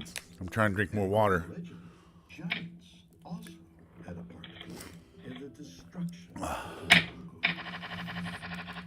According to the traditions, the giants became out of control, cannibalistic, terrorizing the local inhabitants. water god Viracocha and to completely destroy them by a flood. And when you go to the site today, you can see that it almost looks like a tidal wave or tsunami has been wiped over the land and knocked these giant stones around like Lego blocks and scattered them at vast distances. And so it looks like something happened which took out the whole site and all the inhabitants of the area. All in. Ripper doo dah day. Ripper dee doo dah. Ripper dee day. Leaving many to wonder if its full history will ever be unraveled. Heads up. In 2018, French Ship it. published a Folding and smoking. in which he theorized that the stones of Pumapunku were not carved to move into place, but rather molded together. He did what archaeologists had never done. He looked at the stones of Pumapunku under a microscope. And what he saw was that they weren't just regular basalt. They were actually polymers of varying things that were glued together. And that shouldn't have happened in regular, naturally occurring stones. So he realized that they were created in kind of ancient cement, turned into thin metal, and that they were put together in form. They weren't carved. They were created to fit together. Have modern archaeologists finally solved the mystery of Pumapunku? It appears that only time will tell. But technology is providing new insights into many other ancient structures around the world. That were recently found in the middle of the Arabian desert.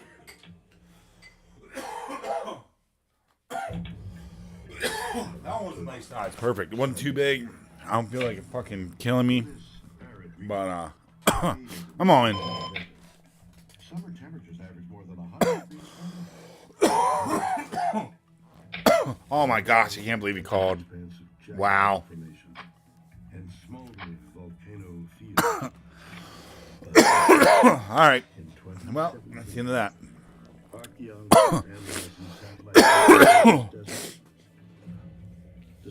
See what happens when you get stoned? No, but seriously, I mean, shoot at hand. In that spot, there's a parabola. You're going to be shoving all your good hands, and you're going to be balanced by shoving all your bad hands. Because they pick up equity, and even when called, you know, I had decent equity. Of course, not against ace two, but if you would have called me with ace king, I don't know. Probably a bit of a stretch, but it was a $3, so fuck it. I didn't think he was going to call if there was ace two on the bubble, but it is a $3. So, but nobody in a real tournament is going to call off with ace two on the bubble. So, I mean, in point of fact, if that situation came up in a real tournament, I mean, I would get the fold there. But, oh well. Damn. Just not running good today, dude. What's also interesting is these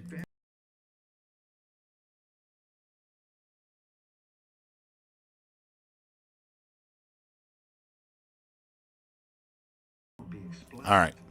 So who would have constructed these in such Well, a remote region? They may have been made specifically. It's time for some GTO wizard practice. Don't know. Archaeologists continue to try and unravel the mystery of these strange formations in the Arabian desert. But what's undeniable All right.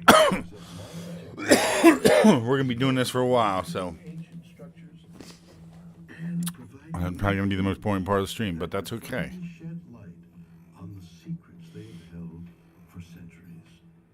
It's really exciting that satellite imagery is available to the general public and not just to scholars.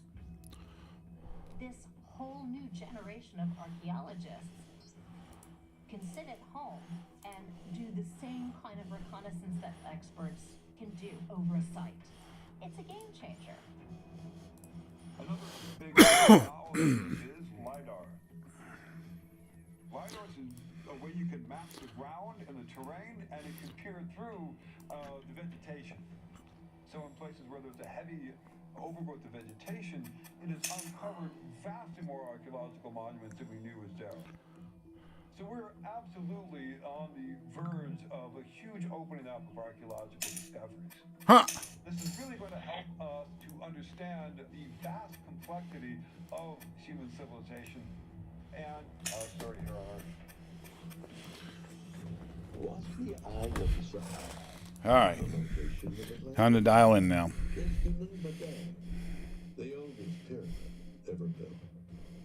And how were the massive blocks at Pumapunku so perfectly fashioned?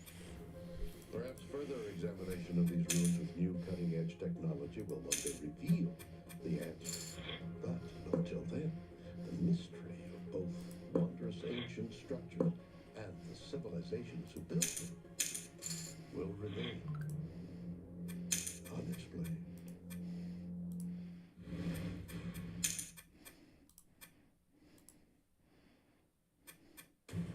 Ruthless raiders plundering throughout Europe. Bold Wow, I'm so off right now. treacherous It's not even funny. and mighty heroes who wielded unbreakable swords. During the Middle Ages, the Vikings were infamous for the bloodthirsty band of seafaring warriors who would appear out of the mists of the Atlantic Ocean and attack without warning.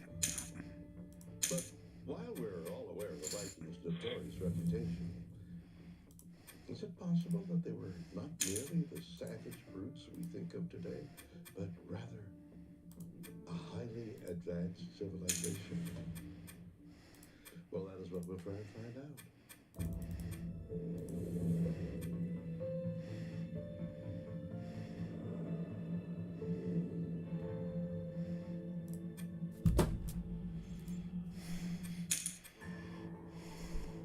Scandinavia. It's a land of wild beauty, filled with towering fjords and dense forests.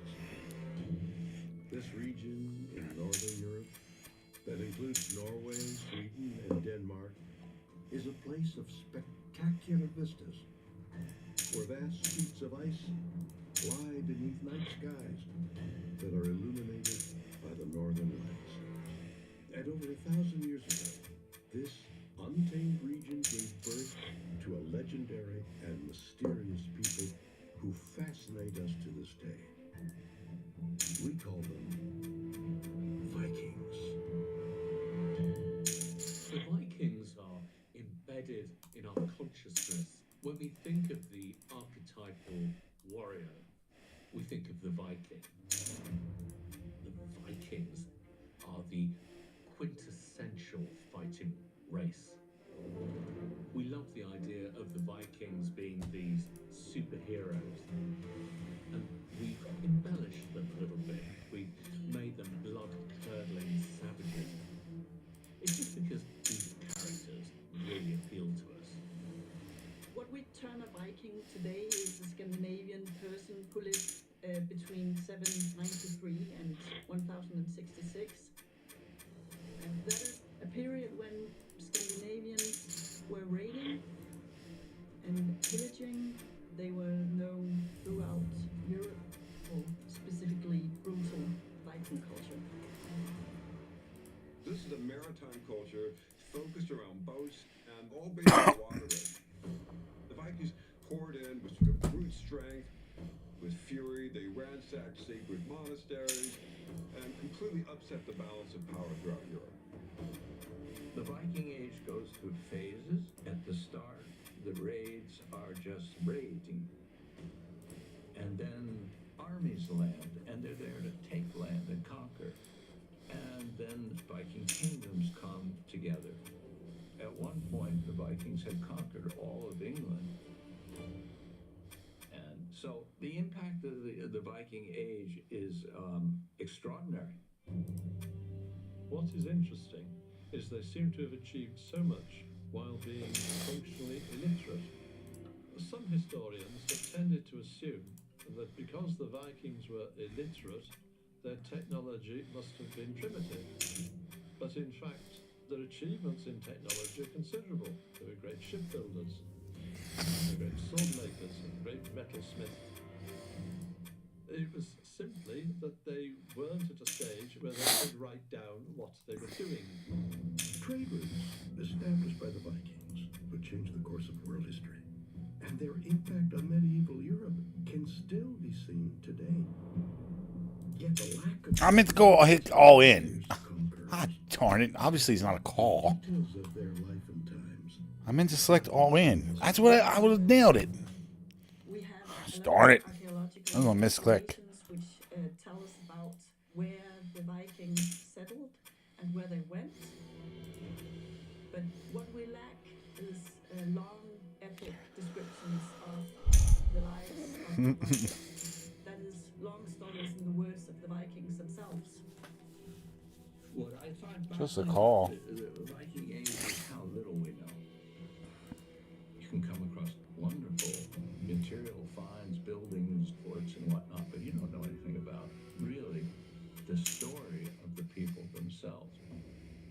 While there are no definitive historical accounts written by the Vikings themselves, there's a curious collection of fictional poems and stories written about the Vikings that might potentially offer a glimpse into their civilization. These epic tales are known as the Icelandic sagas. The Icelandic sagas, most of the ones that are preserved, come from the 13th, 14th, even 15th century. So they are talking about events that happened centuries before when they were written. I didn't mean to do that. They reproduce stories that have been told and retold over the centuries. The storytellers who are behind the sagas take motifs and ideas from other stories that they have heard, or from the history that they think that they know. And that's why some of the stories are so good. Just a limp with King 9 off? About the sagas is that there were Not for me to find that. because of this, historical accuracy was not really the top priority for the person who was telling the saga. For centuries, historians have dismissed the Icelandic I thought about sagas calling. as one of the fictional creations of anonymous storytellers and poets who had no direct knowledge of the Vikings. But is it possible that these fantastic stories contain shreds of truth that could shed light on the Viking age? Perhaps the answer can be found by examining the saga's account of a legendary, larger-than-life Viking warrior named Ragnar Lothbrok. The story of Ragnar Lothbrok is really one of the most exciting Viking Age stories. It starts by Ragnar defeating a dragon in order to be able to marry a very beautiful woman. Later on, Ragnar is out sailing on adventures in various places in Europe. In the end, Ragnar is defeated in battle, and the death of Ragnar Call, man. is famous. I gotta learn these limps, man. These limps are hard Captured by his opponent at this stack level. into a pit of snakes, where he dies after being bitten by many. It's a kind of torture death, of course. This is, of course, a literary motif that has been told about many people before. Just limp. I mean, this Wow. is great storytelling. It's not historical fact. While many parts of the Ragnar Lothbrok story, such as his death by snake bites, are most likely fictional embellishments, some experts claim that the events in the sagas, which took place after Ragnar's death, may have All in. I had a fucking feeling. In the saga, very soon after Ragnar apparently died, a lot of Vikings got together to form what is called the Great Army. This Great Army starts to more or less systematically conquer England. In the the Viking Great Army headed for one of the key sites in England, which was Repton. And Repton was the site of a very wealthy monastery. Now, archaeological excavating actually found evidence of this. We know that it was attacked by presumably the Vikings because a lot of it was ruined and there were a lot of Scandinavian graves. So this is a really quite unique example where we have archaeological evidence backing up something that comes up in the saga literature.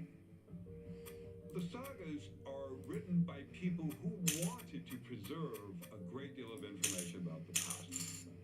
So they're not making up this stuff out of whole cloth.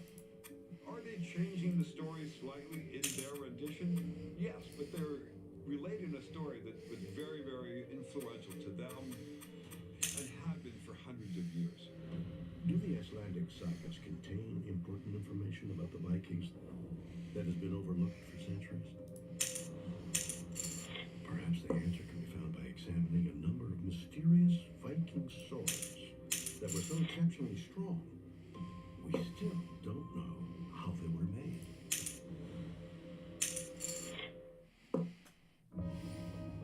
Throughout Europe, Play that like a champ. Play those aces like a fucking champ. some of which are more than 1,000 years old. Perhaps those fascinating objects left behind by the Vikings. Play that ace 4 like a champ. These extraordinary blades are an iconic symbol of the Viking Age. And not only were they formidable in battle, but they also featured detailed and exquisite craftsmanship.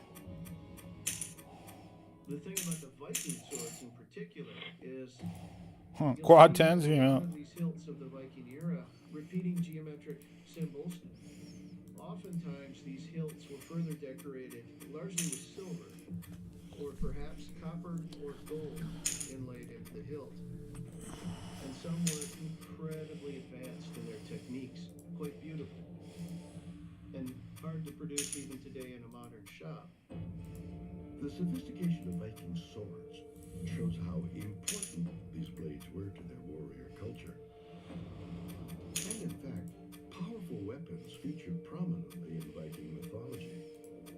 The Icelandic sagas are filled with epic tales about supernatural swords and spears that were wielded by the gods.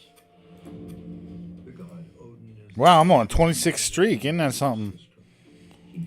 20. This is probably the longest streak I've ever. Now this is an incredible spear. It's well balanced. There goes my streak. As soon as I fucking say something. Odin has this spear that almost seems to be laser guided. It finds its target regardless of how it's thrown. And then Thor, of course, as we all know, has his hammer called Mjolnir. It creates thunder, but it also can create massive devastation. Thor's hammer, Mjolnir, is associated with the skill of the blacksmith. Blacksmiths were often considered, just by nature, somewhat magic, right? To be able to take this raw material and produce an incredible steel sword. While the sagas speak of magical armaments, in reality, 170 special Viking swords have been recovered, which are so unparalleled in strength and craftsmanship that they are the real-life embodiment of mythical weapons celebrated in the sagas. To this day, no one knows how they were made, and curiously, many of them bear the mysterious inscription, Ulfbear. The Ulfberht swords were made between about 800 and 1000 AD, so right solid in the high Viking period, when they were trading and raiding. Some Viking swords seem to be much better than others, and these were the so-called Ulfberht swords. It was assumed, without any evidence, that it was a swordsmith's name, but why the name Ulfberht was used is still a mystery. What does Ulfberht mean? It's probably not a person. It was probably a word of power. Typically, Wolf means wolf, and Bert is an adjective, meaning bright. So it might be bright wolf, Even more mysterious than their enigmatic inscription is the seemingly impossible strength of Ulfbert's swords. I've analysed 40 or 50 Ulfbert swords. It's certainly interesting to find that many of them still have a sharp edge, which is certainly unexpected. These swords were made of a very high carbon steel. The chemistry is completely different to any other weapons found in medieval Europe. It would be vastly superior to any other weapon in combat. To forge these extraordinary swords, the Vikings would have had to generate extreme temperatures exceeding 3,000 degrees Fahrenheit. But incredibly, the technology to accomplish such a feat is not known to have existed until the Industrial Revolution, nearly 800 years after the end of the Viking Age. So, how did Viking blacksmiths forge these marvels of medieval warfare?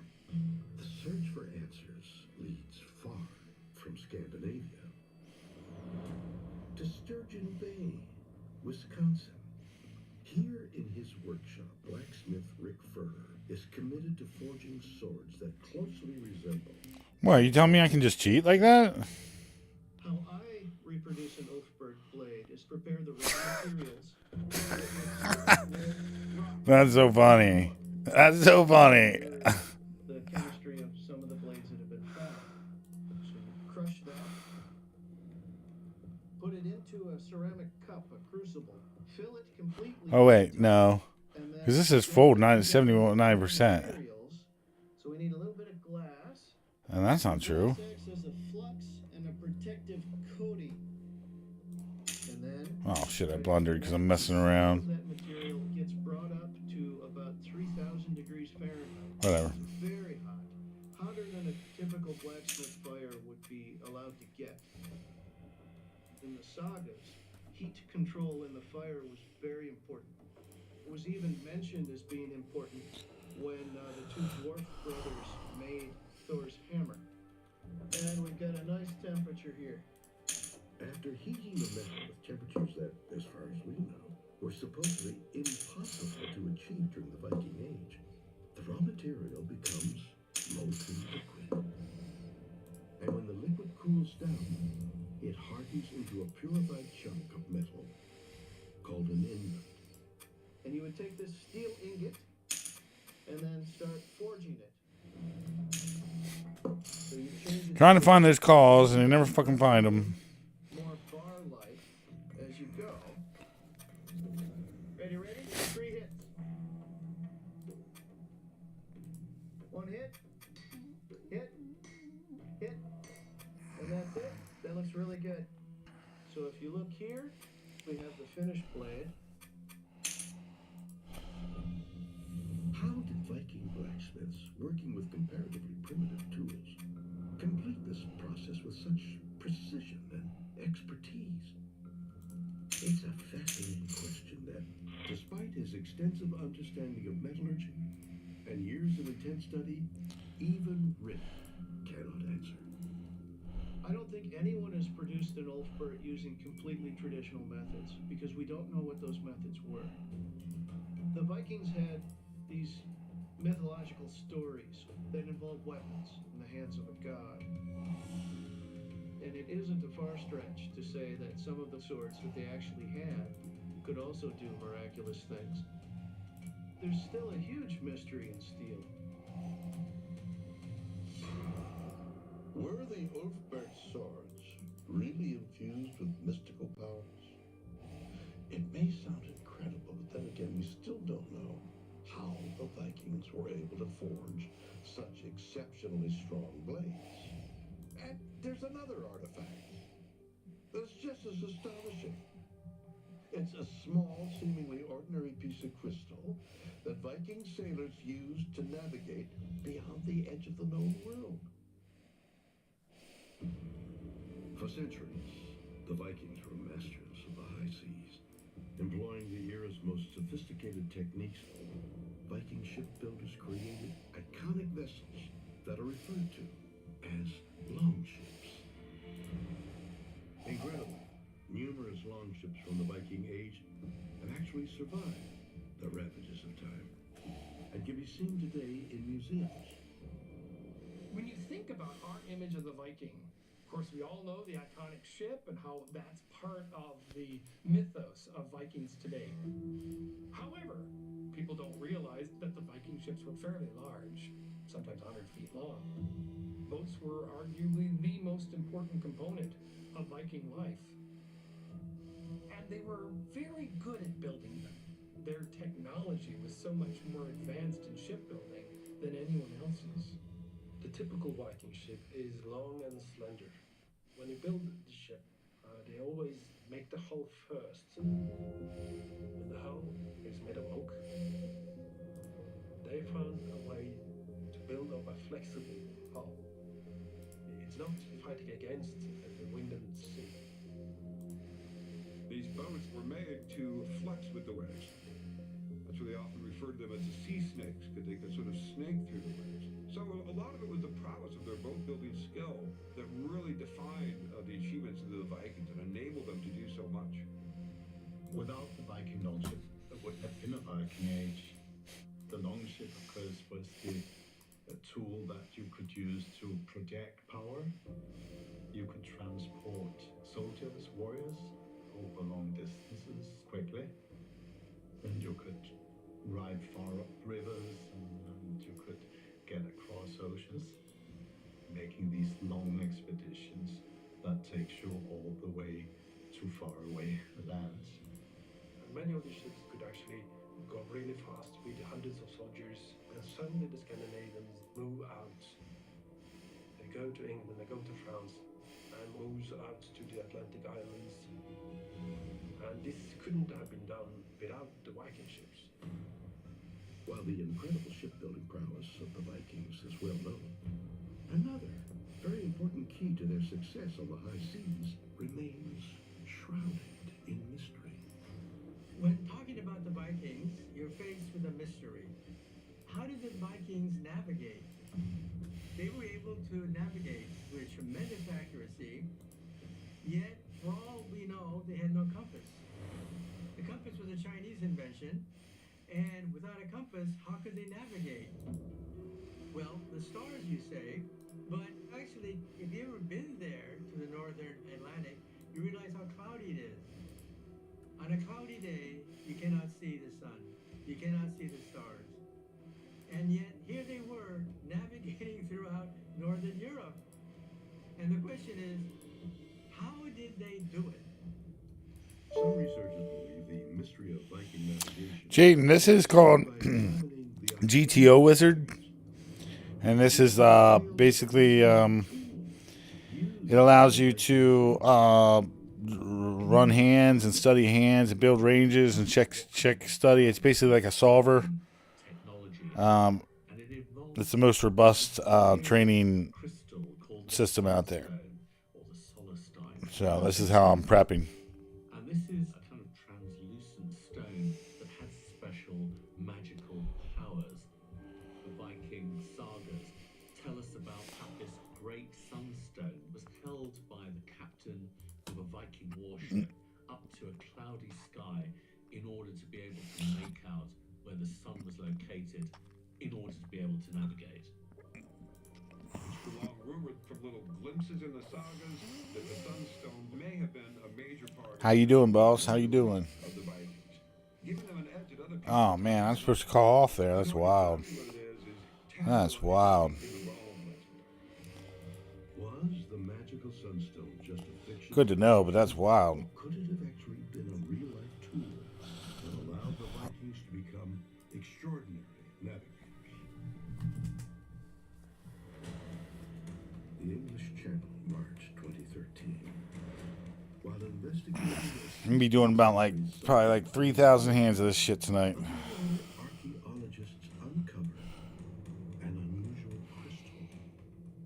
Although the shipwreck is English, some believe this crystal may be connected to the mythical Viking sunstone.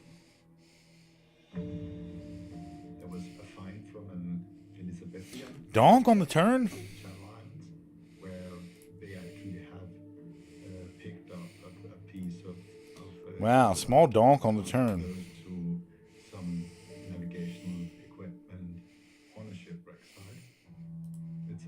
Whoops, I blundered. And it has particular quality that it lets polarized light pass through it, and polarized light comes from the sun, even if it's covered by clouds. Does the discovery of a calcite crystal inside an English warship suggest that this same material was the real-life sunstone used by the Vikings to navigate the high seas centuries earlier? According to tests conducted in 2011 by physicists from the University of Rennes in France, the answer is yes. It turns out that if you look at a calcite crystal, you see not one image, but two images, each one polarized slightly differently. And as you scan the sky, the intensity of these two changes, depending upon where the sun is located.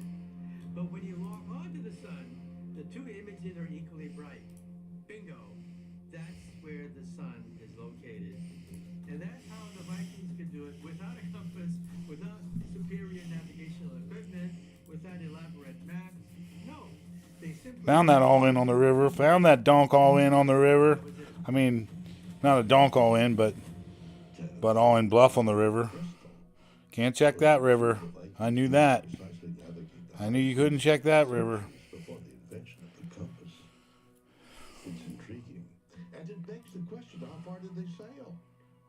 Believe it or not, there's evidence to suggest that the Vikings traveled all the way to the heart of North America. One of the most intriguing tales from the Icelandic sagas involves a group of Vikings who Oops, let's push this fold there. across the Atlantic Ocean on a quest to reach a faraway realm known as Vinland. According to the sagas, Vinland was a bountiful paradise, and for centuries, historians thought it was merely the stuff of myth and legend. But then, in 1960, Norwegian husband and wife team Helga and Anna Ingsha set out to prove not only that Vinland was a real place, but also that it was located in North America. Helge and Anastina Ingsod combed the entire coast of Canada to try and find the site. And they were very confident that the sagas had an element of fact about it. And they were right, they did. The Norwegian couple uncovered the remains of a Viking settlement on the northern tip of Newfoundland that dated to the 11th century AD. This profound discovery, It's a raise. now a UNESCO World Heritage Site called Lonesome Meadows, is indisputable proof that the sagas may hold more All in on the turn. But it's a raise on the... It's an all in on the flop. By using the sagas, they found these settlements on Lonesome Meadows. They are typical... But it's an all in on the turn, too. stone and salt. It's funny. And there are also a few archaeological remains. There is no doubt that these settlement was from the Vikings. Call. Meadows is actually the physical evidence of Scandinavian habitation on the North American continent. The Vikings did discover North America 500 years before. At least it wasn't a blunder. At least a There call. were Viking settlements in the New World. When I was a young boy, that was considered a legend. Now it is historical fact. Fuck, that's a call. Even more extensive than we see in the sagas themselves. Lonesome Meadows is in Newfoundland, and we know that they were there. But then, of course, it begs the question, how far in did they get? Is it possible the Vikings traveled deep into North America? Well, there are those who believe the answer is yes. And they claim that the proof can be found more than 2,000 miles away from Newfoundland. In Alexandria, Minnesota. This small city, about 130 miles northeast of Minneapolis, is home to the Runestone Museum. Inside is an artifact that many point to as evidence that the Vikings traveled Wow, pre-flop it's a fold? tip of Canada and Oh, wait, no. heartland of America. Because on display, Pre-flop it's an all in. yet controversial, Kensington Runestone. flop, it's a fold. Of a gravestone. Or I mean, on the all-in, it's a And fold. it's Whatever. discovered in 1898 in Kensington in Douglas County in Minnesota by a Swedish immigrant, Olaf Oman.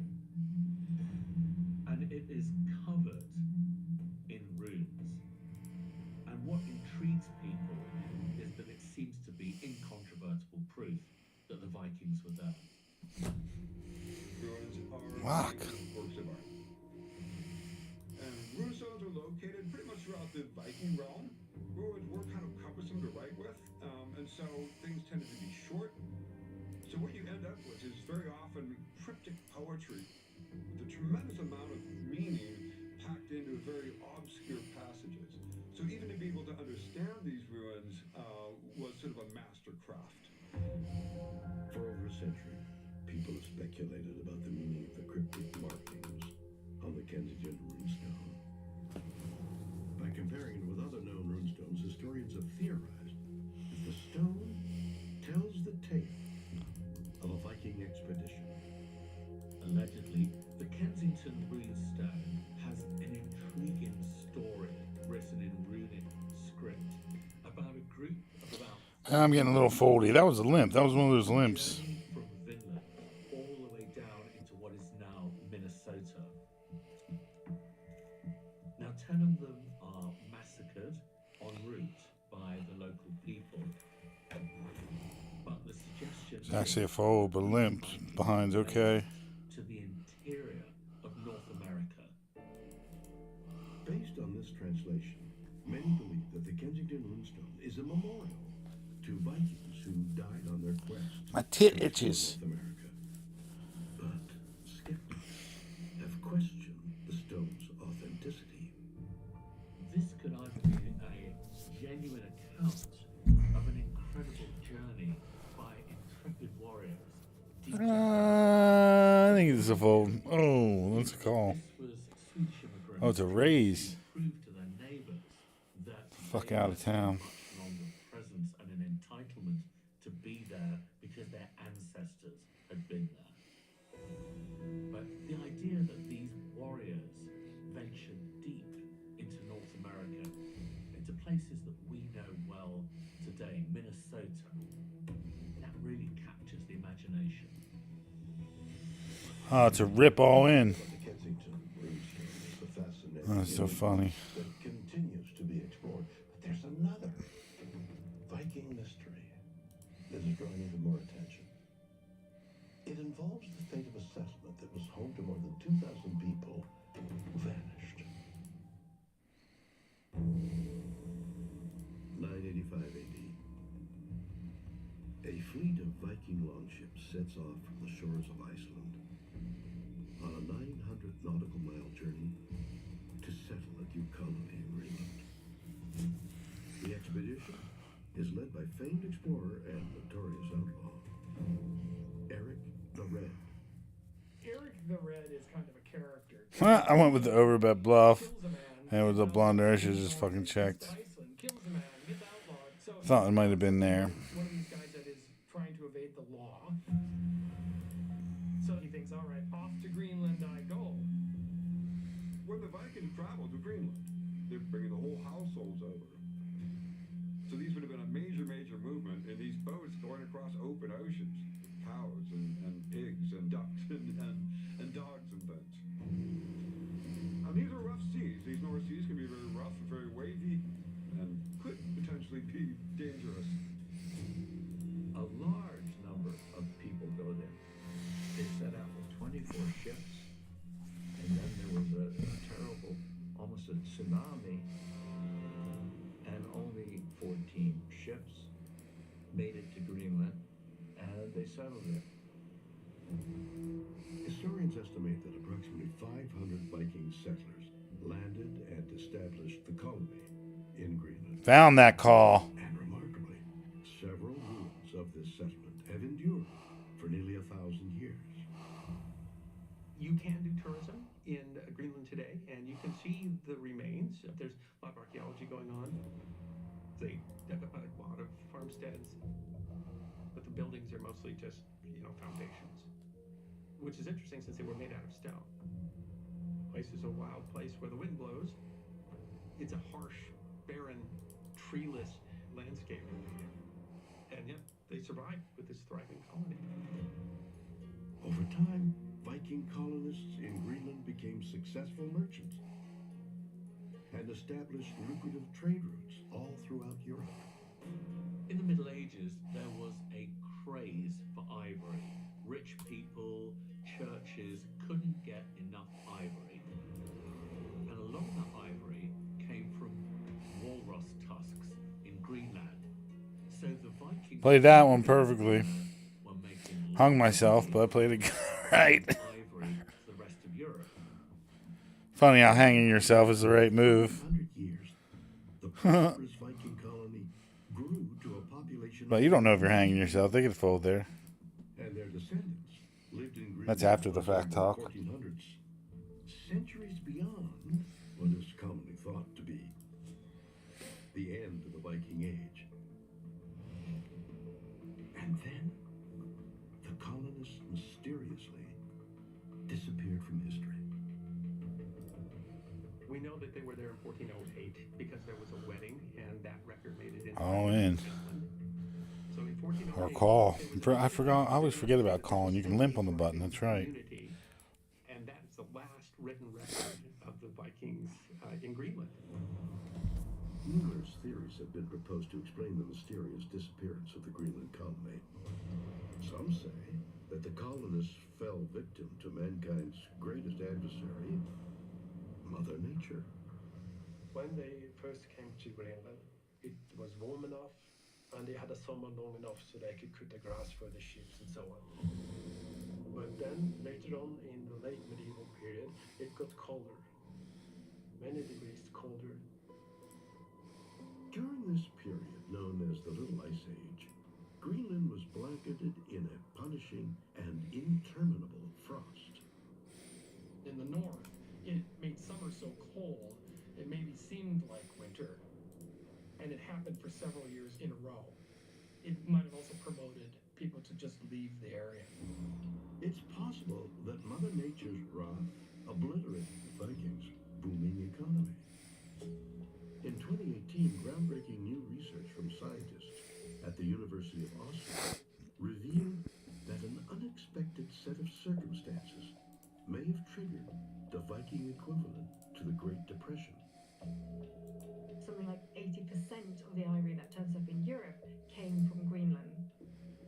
We know from scientific evidence now that that war has declined. So all of a sudden, that whole economic basis seems to disappear. While there are many theories for the cause of the Greenland colony's mysterious disappearance, an even more confounding question is, where did the people go? If 2,000 people from Greenland moved back to Iceland or to Norway, there would be some sort of record. There's not. They all packed onto ships. You know, the seas were very dangerous. And so The river was a bet one. the entire population of Greenland killed in a storm. Maybe that's at the bottom of the ocean where we can find it, or maybe it's lost forever. The disappearance of the Greenland colony was the fascinating final chapter in Viking history. And although the truth about their fate remains elusive, archaeologists are making new discoveries that could reveal secrets about the Vikings that have been lost for centuries.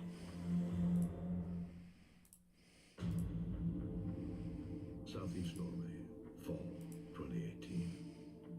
Just outside the small village of Gjellestad, a group of archaeologists from the Norwegian Institute of Cultural Heritage Research is investigating an ancient Viking burial mound when they make a remarkable discovery. The team unearthed a 65-foot-long Viking ship that is the largest ship recovered in more than 100 years. This huge vessel was buried at the beginning of the Viking Age, around 800 AD, and is referred to as the Gjellestad ship. There's a good reason for being very curious about the Yellowstone ship, and that is that it might actually be one of the very oldest sailing ships in Scandinavia. So you could say that Yellowstone is a new piece to the puzzle about the Viking Age, and I think it's a very important one. For over 1,000 years, this hallowed ground concealed 5 longhouses and 13 burial sites. Curiously, experts believe that an ancient Viking king was ritually buried inside the Jellerstad ship. The Yellowstone site provided the first opportunity for 100 years to excavate a ship grave, and this was a fantastic opportunity because 100 years ago, archaeological excavation methods were much different from what they are today. With our modern technology, there was a much bigger chance of really harvesting a lot of knowledge from the excavation of this mound. The most exciting discovery is that this is part of a burial ceremony and its religion. It's so Nailed it. what we can learn from it.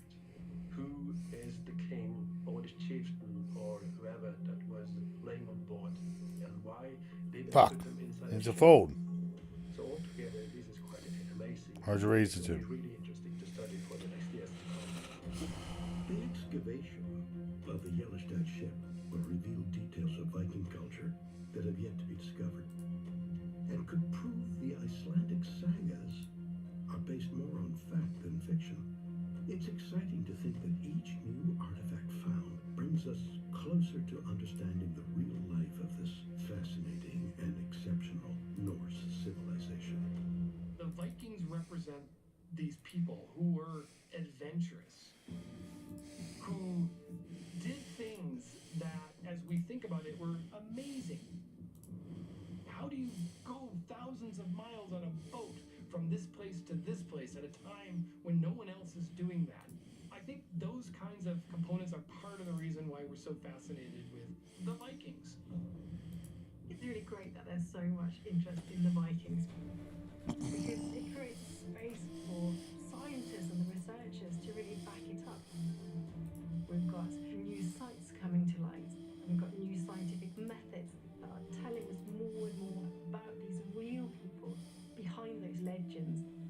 And that combination of the real evidence and the fictional side is really something quite special. It's surprising how little we actually know about the Vikings. Were they merely ruthless and barbaric invaders, or does their notorious reputation overshadow the fact that they were a highly sophisticated culture? The mystery of who the Vikings really were is perhaps what makes them so fascinating. But for now, their true history remains unexplained.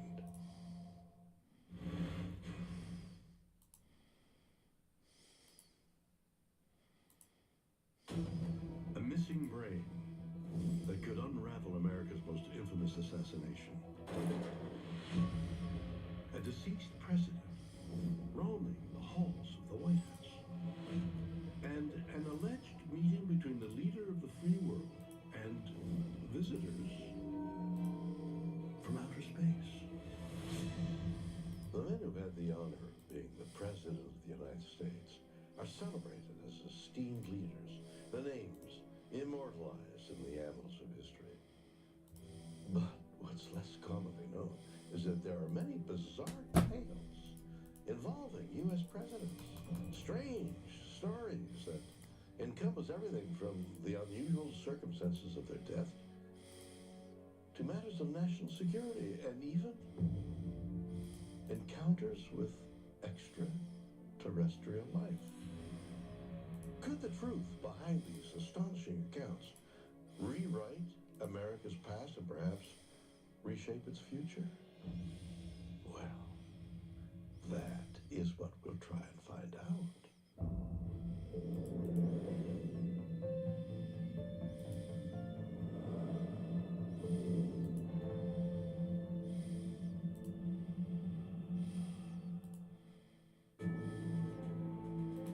Dallas, Texas, November 22nd, 1963.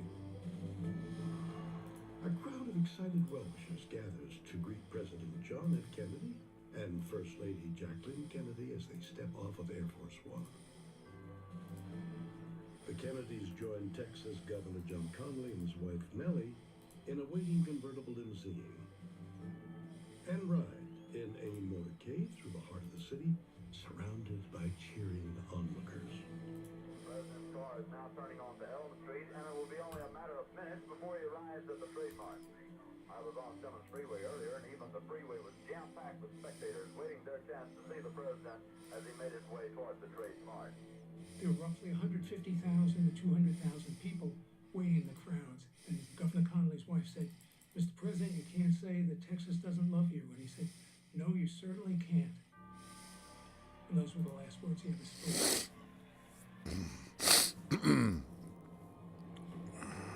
As the motorcade drives through the downtown district, 3 gunshots are fired in quick succession. And 2 bullets strike President Kennedy in the throat and head, Shit. critically wounding him.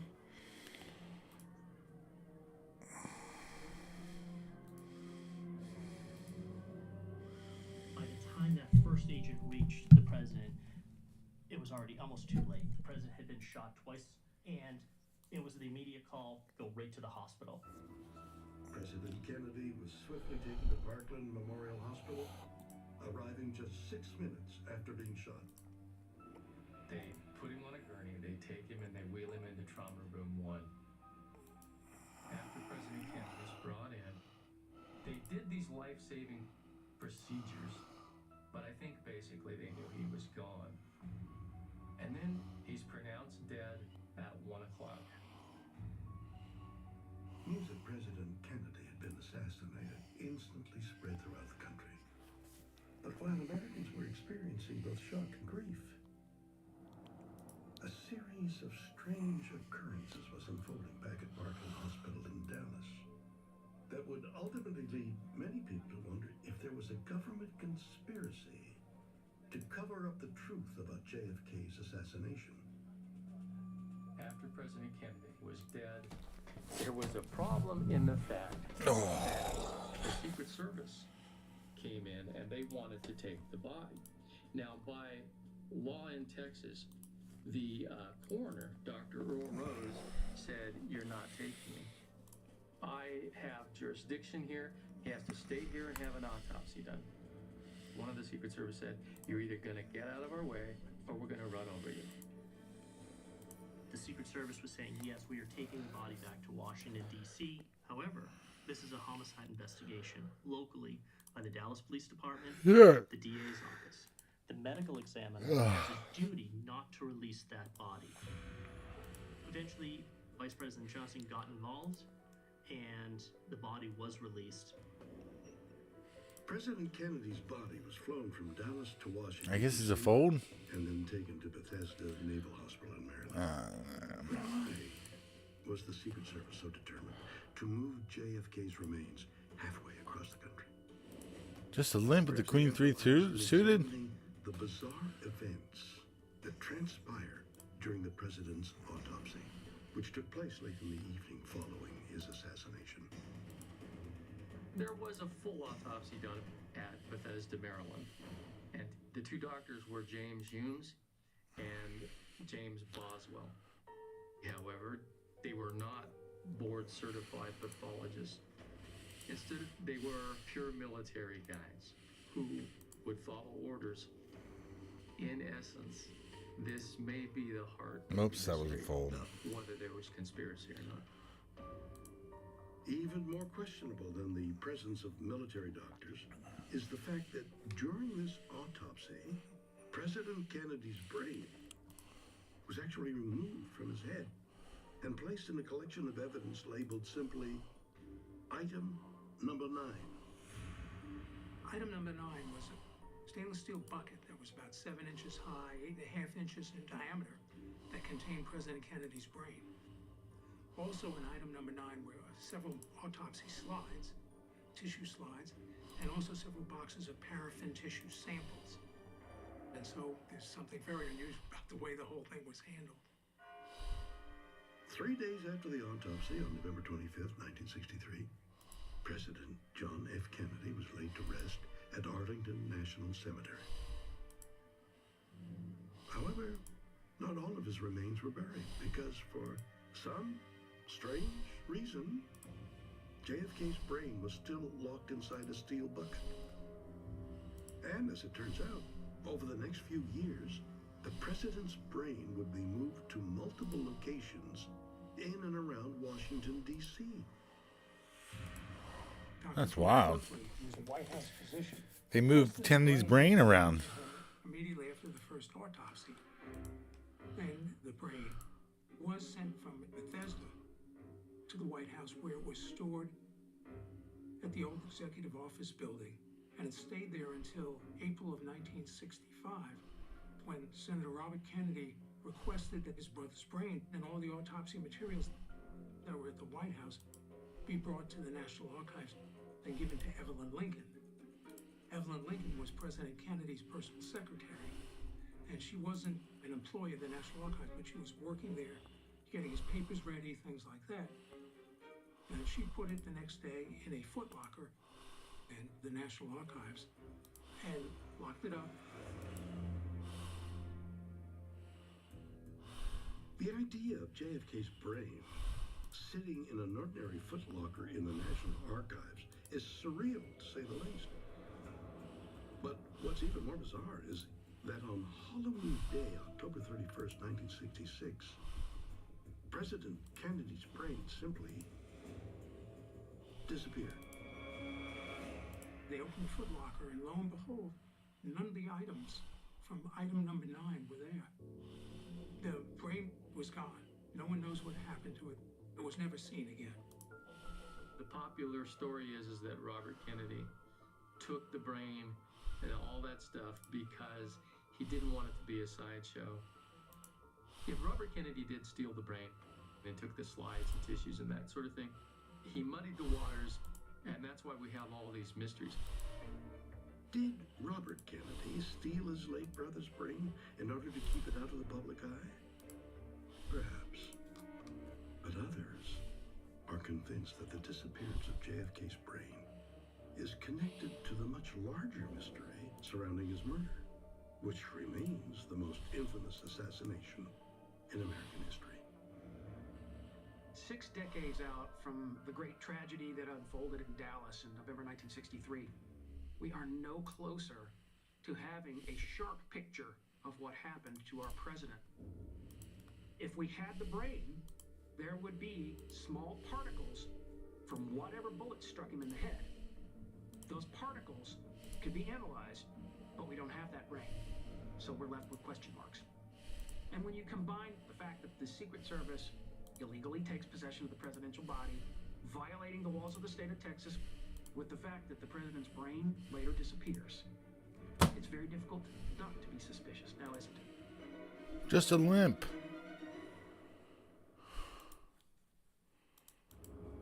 Beijing, China, November 8th, 2017.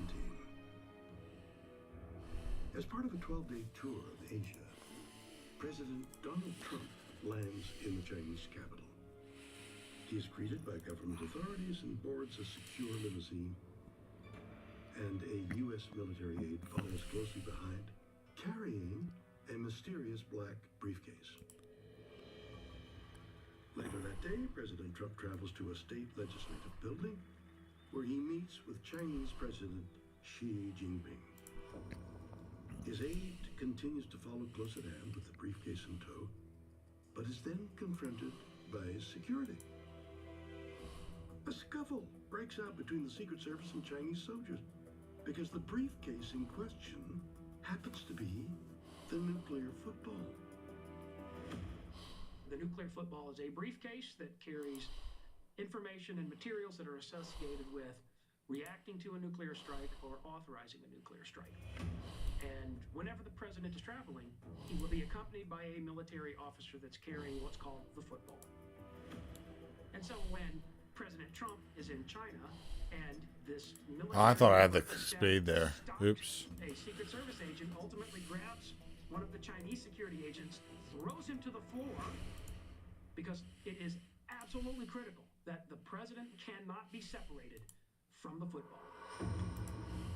The nuclear football is one of the world's most mysterious objects. For decades, people have wondered, what exactly is this so-called football? And how does a seemingly ordinary briefcase allow the president to launch America's nuclear arsenal at any time? The nuclear football is a critical part of the command and control of the military. The official name is the President's Emergency Satchel. It's a briefcase, but everybody inside the White House would refer to it as the football. Part of the mystique is just the fact that it's a visible, tangible sign of this awesome power that the President of the United States has to make a decision to execute a nuclear strike. When it comes to the nuclear football, everybody, including our foreign adversaries, are very keenly aware of what it is, and they want to know how it works. However, you need to have secret compartmentalized clearance that's beyond top secret to really fully understand what's within the nuclear football. What is contained within this highly classified black briefcase? It's a mystery that dates back to when the nuclear football was created more than 60 years ago. October 1962. American spy planes discovered that the Soviet Union has installed nuclear missiles in Cuba just 90 miles from the coast of Florida. President John F. Kennedy guides the United States through the ensuing military standoff, which becomes known as the Cuban Missile Crisis. After 13 days of tense negotiations, the two superpowers reach a diplomatic compromise, narrowly averting an all-out nuclear war. It's clear that President Kennedy was sobered by the kind of decision that he was facing in the Cuban Missile Crisis. And the president and his team realized that they needed a robust capacity that would allow the president to talk to the armed forces at any time. That's when the nuclear football apparatus, and particularly linking the president to that, was advanced significantly. Although the nuclear football has been shrouded in secrecy for decades, there are a select few who possess intimate knowledge of its contents. They are known as the president's military aides, and they are responsible for keeping the football close to the commander-in-chief at all times. One former presidential military aide is retired U.S. Marine Peter Metzger. I was the U.S. Marine military aide to the President of the United States, in this case, President Reagan. Wherever the President went, I was trained to know what to do in the event the President had to exercise his constitutional authority. As a matter of national security, the military aides who have been privy to the secrets of the nuclear football remain tight-lipped. However, over the years, some clues regarding the contents of the football have been revealed. Inside the briefcase is a series of notebooks, effectively. Think of them as notebooks that contain a list of options that the president can choose from that would be passed through the chain of command down to the operating forces that would carry out the command. I really can't describe, of course, in great detail what the options are, but they would be a range from limited strikes all the way to all in, perhaps the full use of or limp, or it was a limp, right? Or it wasn't all in, yeah, all in. Nuclear options can only be unlocked by using a special set of codes that are printed on a small card that is referred to as the biscuit. The biscuit is a card, almost like a credit card size, that the president carries on the president's person. And this combines with the information in the nuclear football to authenticate that this is the President of the United States who is making these decisions. The nuclear football and the biscuit combined allow the president to unleash America's nuclear arsenal from anywhere in the world. And it begs the question, what would happen if the president accidentally lost the biscuit? The presidential biscuit's been misplaced a couple of times. In March 1981, when President Reagan had only been in office for a couple of months, he was shot by a would-be assassin. He was spirited off to a hospital. When he reached the hospital, the attending physicians and nurses cut him out of his suit. And as part of cutting him out of his suit, pieces of suit were thrown off into the corner, and that included the presidential biscuit, which, when you think about it, is terrifying. Luckily, the FBI ended up in custody of the presidential biscuit, and nothing negative came of it. Despite some concerning close calls and a few tantalizing hints, ultimately, the full details regarding the president's nuclear football will remain a closely guarded government secret. As the mill aide carrying the football, every time I touched it, I felt this is for keeps. Whatever is going to happen, this is the real deal. In terms of the football itself, the systems that are there to protect it are really, really good and are highly classified. Period. It's easy to see why the secrets of the nuclear football have never been revealed, and hopefully they never will. But there's another presidential mystery that many historians are eager to solve. It involves the surprisingly gruesome death of President George Washington. Mount Vernon, Virginia, winter 1799. After serving 2 terms as America's first president, 66-year-old George Washington has retired from public office, hoping to find tranquility in his golden years. Washington immerses himself in the daily management of his expansive 8,000-acre estate at Mount Vernon. But, as it turns out, the former president's peaceful retirement doesn't last long. On December 12, 1799, Washington starts his day like he would almost any other.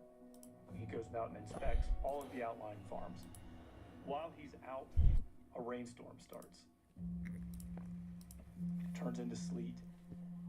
And when he returns, his outer coat is pretty much soaked. He's advised by his secretary to change his clothes. And Washington actually says, "No, I'm fine." He knows he's running late, and he has guests there. He doesn't want to keep them late. Alright, I'm going to take a little break. So instead of changing out his clothes, he goes Before we start this one. After entertaining his guests, Washington retires for the evening, but is awakened in the middle of the night with a violent and mysterious throat illness. Around 3 or 4 in the morning, Washington awakes. He's coughing, he's shivering.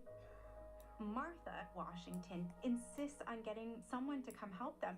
But the worst thing someone could do to a sick person in the 18th century was call a doctor. They knew next to nothing, and so it never, ever improved the situation and killed many people. When doctors arrived at Washington's Mount Vernon home, they performed strange treatments to battle his illness. Treatments that, by today's standards,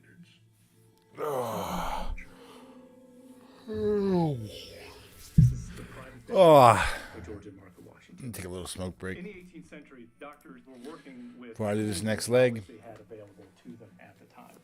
Appreciate anyone out there rooting me on, hanging The out. body had to remain in balance. It's late. With its fluids. We'll get back on the cash table here after I do this one. We'll probably play cash until they freaking sick of me, or I'm sick of them, and then we'll come back and do some more so that they can open it up and that these training. Out, so that they can remove any excess fluids to try and reduce the inflammation. Really, you're looking at chemical burns being applied to his body during all this. Other treatments included applying dried beetles inside Washington's throat and administering an enema. But doctors also performed a gruesome procedure which involved draining Washington's blood from his body. They were doing this system of bloodletting to try and reduce the blood and reduce the swelling in the body. George Washington was bled 4 times. That was recorded. It is estimated around 5 pints of blood was removed from him, so 40% of his total blood volume. What made it far worse was that Washington kept insisting on being bled. And Tobias Lear, his secretary, taking notes this entire time, talks about how unnerving it was for everyone in the room to see this, to see Washington clearly fading, but begging, demanding that he be bled again. And it got to the point where the blood didn't even rush out. It sort of slowly crawled out. He hardly had anything left. Washington begins turning white from loss of blood. He is deathly ill. He knows he doesn't have long. And then finally he takes a few more labored breaths and he dies. And it's almost as if a wail of anguish spreads out across the whole country. George Washington's sudden and unexpected death shocked and deeply saddened the entire nation. But what was the mysterious illness that ultimately sent Washington to his deathbed? Because the truth behind his affliction is clouded by incomplete information and gruesome medical practices. We may never know exactly how and why America's first president passed away so suddenly. But according to one historical account, Washington's spirit may have lived on. Gettysburg, Pennsylvania, July 2nd, 1863. 63 years after the death of George Washington, a Union Army regiment battles Confederate forces for control of a key strategic hill known as Little Round Top. The regiment is under the command of a man named Joshua Lawrence Chamberlain. He could not abandon Union positions on Little Round Top because then the Confederacy would be in a position to drive the Union off the field of battle. Everyone's wounded to some extent. They're almost out of ammunition. And because of that, he was left with no choice but to order fixed bayonets and charge. It's one of the most memorable moments of the entire American Civil War. In his memoirs about the Civil War, General Chamberlain wrote that as the Union soldiers prepared to launch their desperate charge, they were joined by an unlikely compatriot. Chamberlain and other men, they would say that they saw someone wearing a tri-corner hat, the type of hat that people quit Oh, I'm just being bored. and that man was on horseback. Chamberlain himself would even say that it was the spirit of George Washington that came back at this critical moment, this moment when the fate of the Republic was held in the balance, to encourage the men to charge the enemy rather than retreat. Chamberlain even said that they saw Confederate soldiers take shots at the man on horseback, and their bullets couldn't seem to stop George Washington. It looked like they passed right through him. And ultimately, Union forces stopped the Confederate invasion because of the divine intervention of George Washington back from the grave to guide the Republic and save it once again. These are extraordinary circumstances. Who really knows what these soldiers saw? We do know that they felt something powerful, and it helped them to do almost superhuman things.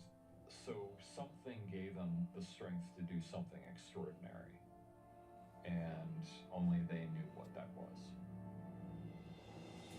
While the grim circumstances of George Washington's death and the accounts of his ghost appearing at the Battle of Gettysburg are shocking, there are many more bizarre stories that have been connected to American presidents, including some that reportedly involve alien encounters.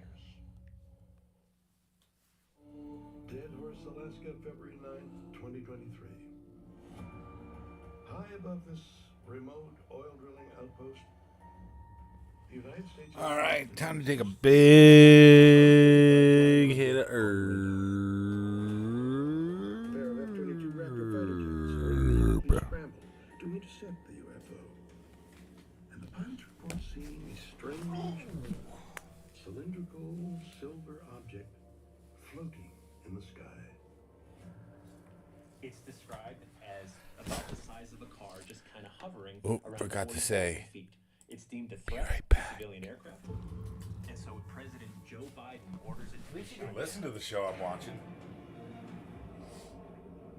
And the official statement was, we deemed it a threat to our airspace. We take those threats seriously. We shot it down. It's not a concern anymore.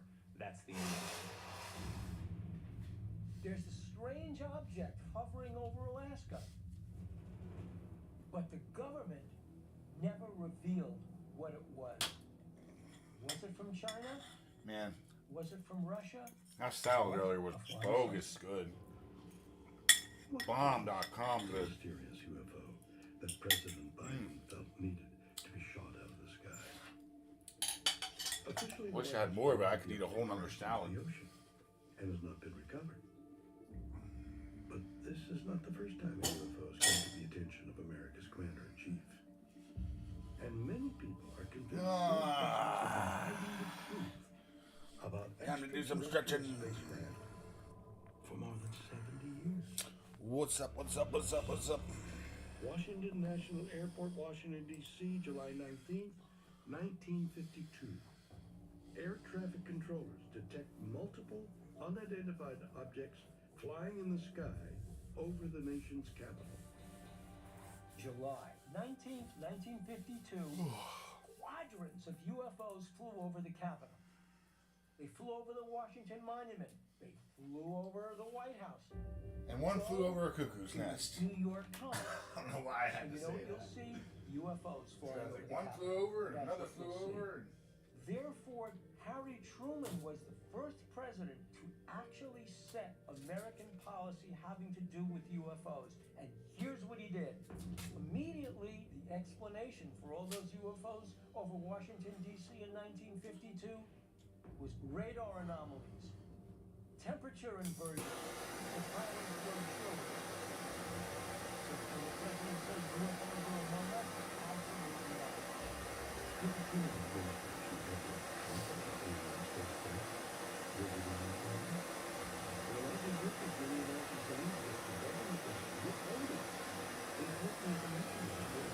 And in fact, there are those who claim that America's next president actually met with extraterrestrials. Palm Springs, California, February 20th, 1954. President Dwight D. Eisenhower is on a winter holiday when in the middle of the night, he simply disappears. When you're president of the United States, we should know where you are at all times. In February, Eisenhower was to the point that the Associated Press put out a wire saying he died. He died in the middle of the night. And then 2 minutes later, they retracted it and said, no, our mistake. And the next morning, he shows up at church. Oh, yeah. Something happened in the middle of that night that is obviously off the books, unexplained, and Where was President Eisenhower during that time? Well, according to numerous accounts, All right, give me a second. We're getting started in a minute. Eisenhower allegedly attended a most unusual meeting. There's a story that on February 20th, 1954, President Eisenhower had a meeting with extraterrestrials. This took place in his base. That one got me good. Real good. All right, anybody out there? I got 7 viewers, but I think people just have me up, chilling. If you're out there, let me know you're out there. If you don't want to, that's okay. I'm cool with that too. Thanks for watching. Because he couldn't be sure that the Soviets would do the same thing. Let's get back to it. Well, if he did, the government successfully covered up any definitive evidence. But in recent years, it's become harder to keep secrets about UFOs because multiple government Here we go. organizations have been actively investigating this. There have been several recent hearings on UFOs, both in Congress and with NASA. And so what we've seen is this subject increasingly moving out of the fringe turned into the mainstream, which makes me wonder, what is it they're not telling us? The president, particularly in his capacity as commander-in-chief, can make that call. And maybe we will see it one day soon. My fellow Americans, people of the world, we are not alone. If American presidents know that aliens are visiting Earth, then they certainly haven't shared that information with the public. And the same can be said about another secret that's known only to a select few. It's the unsettling possibility that the White House is cursed. Appomattox, Virginia, April 9th, 1865. After 5 years of harrowing conflict, Confederate General Robert E. Lee surrenders to Union General Ulysses S. Grant, finally ending the Civil War. Just 5 days later, in Washington, D.C., President Abraham Lincoln and his wife Mary Todd enjoy a performance at Ford's Theater. Abraham Lincoln goes to Ford's Theater that fateful evening. As he's engrossed in the play, there's that terrible shot that echoes through the theater. The back of Lincoln's head is blown to pieces.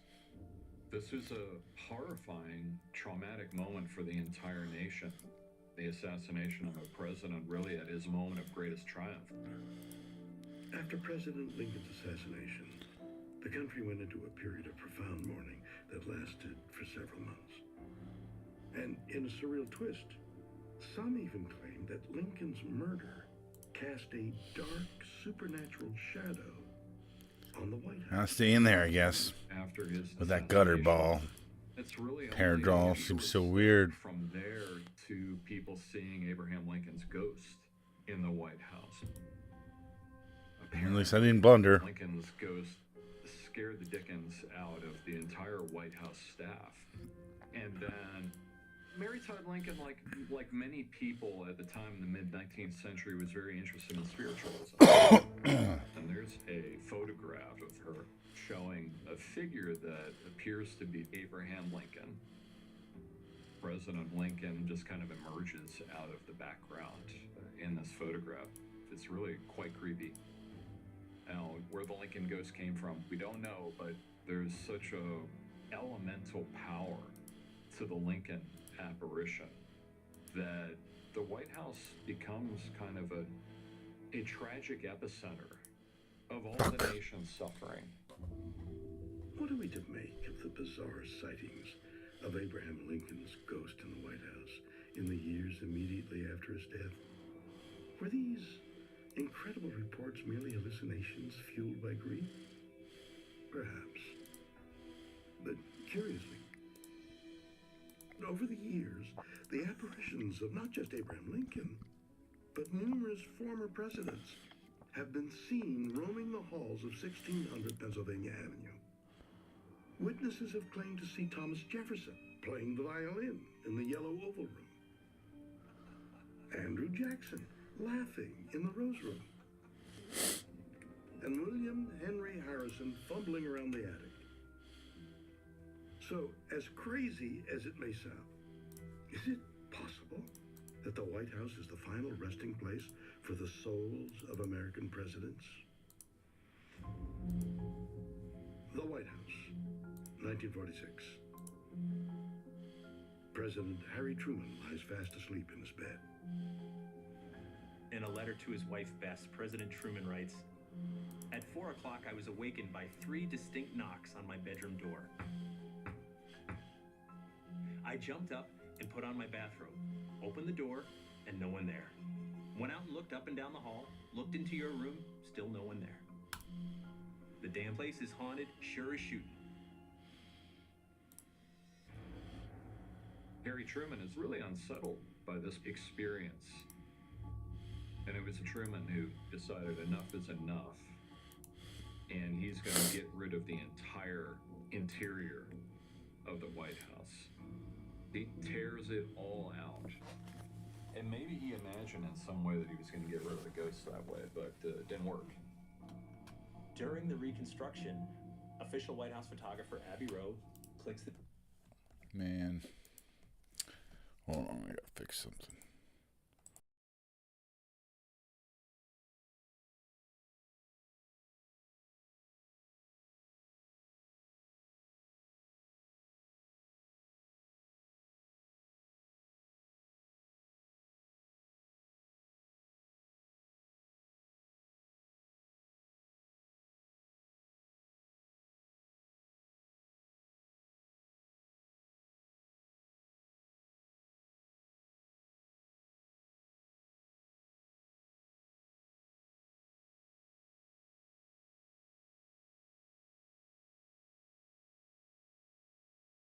Look way back in the lower right-hand corner. There's this figure that's almost see-through. And you might say, well, come on, it's 1950, old technology. But if you look just a little bit to the left of that semi-see-through figure, you'll see three men standing there. And you can make out their hat, their tie, their clothes, and so on. And they're just as far away. And so people point to this photo and suggest this may be a documented ghost photo inside the White House. Is the alleged apparition in the photo merely a double exposure? Or a trick of light? Or could it be definitive evidence that supernatural spirits haunt the White House? For now, all we can say for sure is that it's unnerving to think that the president's residence might be haunted. But there's another potential scenario that is even more concerning. It's the possibility that someone other than the president... All in, I nailed it. ...running the country. September 1919. After leading the country to victory in World War I, President Woodrow Wilson embarks on a grand speaking tour across the United States to encourage America to join the newly formed League of Nations. Wilson travels more than 8,000 miles in just 22 days, and the grueling journey takes a toll on the president's health. Upon his return to the White House on October 2nd, Wilson suffers I meant to call. a devastating stroke and collapses on his bedroom floor. Woodrow Wilson experiences a series of really debilitating strokes. He recovers partially, But the he's call, still unable to communicate. I don't know what clearly. call would He's have been. unable Maybe to call make was an option. I don't know. decisions. He's unable to carry out the functions of government, and he's hidden from view. He's hidden in a back room in the White House behind curtains so that people can't really see him. With President Wilson incapacitated, the Vice President and the cabinet would assume control of the country. But remarkably, it was the First Lady, Edith Wilson, who stepped in to fill the void. Edith Wilson takes over. She becomes the gatekeeper. So they have to go to Edith and say, what does the president want? And she says, well, let me tell you what he wants. But it's really what Edith wants. And it's a frightening situation because she is intelligent, but she doesn't know anything about national affairs. She doesn't know anything about international affairs. But nevertheless, she's a very strong-minded woman, and Wilson's cabinet is too afraid to do anything about it. Edith Wilson is proxy president for the remainder of Wilson's second term, but this is being hidden from the public. It's a dangerous situation, but we only realized how dangerous after Wilson left office. While the thought of a proxy president is obviously concerning, the truth is that when it comes to the many strange tales involving U.S. presidents, we may never know the full story. When you hear about these stories about past presidents that are obviously off the books, unexplained, and really strange, we connect to it. Because when you're president of the United States, you are privy to a lot of information that affects a lot of people. All the events, all the decisions that have literally shaped our nation, shaped our world, shaped who we are, and on and on. We don't like our presidents saying, I don't know if I can trust you with this information, and we don't have all the answers yet. The United States presidency has so many legends and stories associated with it in its 225-year history. And these are important stories. Whether you believe them or not, they expose the beating heart of the country. They're symbolic of our history as a nation, and that's one of the reasons we really need to listen to them. Even though the President of the United States is perhaps the most public figure on earth, it's surprising how many strange stories lie hidden in the history of the Oval Office. Could there be even more? Bizarre tales that may one day be revealed? Or are there some events that are just too incredible to be shared and should be unexplained? That's a tough slicer right there, man. Shocking injuries that mirror the crucifixion of Jesus Christ. A deadly disease which begins with uncontrollable laughter and harmful devices implanted into the human body by extraterrestrials. Shit. Throughout history, tales of inexplicable maladies to both the body and the mind have stirred morbid curiosity and palpable fear. From mysterious wounds that appear for no apparent reason, to peculiar madness that compels people to dance themselves to death. Are these bizarre afflictions merely fabrications of the mind, or could they arise from unseen forces that are beyond our comprehension? Well, that is what we'll try and find out. That was close.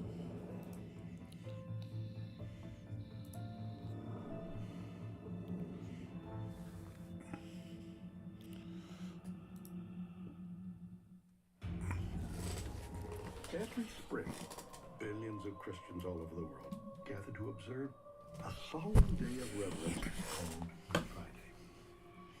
According to Christian tradition, Good Friday commemorates the crucifixion and death of Jesus Christ. This sacred practice has been performed for nearly 2,000 years and involves attending Mass, the veneration of the cross, and elaborate processions.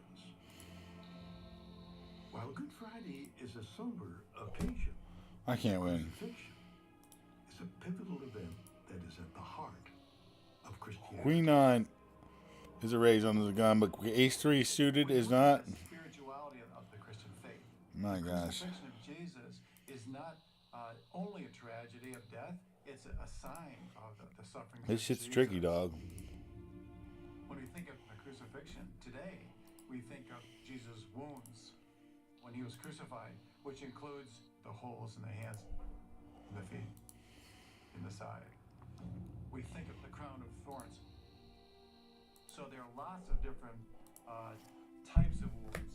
It reminds us of what Jesus suffered for us. The crucifixion is clearly a profound cornerstone of the Christian faith. But curiously, for centuries, people have suffered from a rare and disturbing condition that is connected to the death of Jesus Christ. This bizarre affliction is known as stigmata.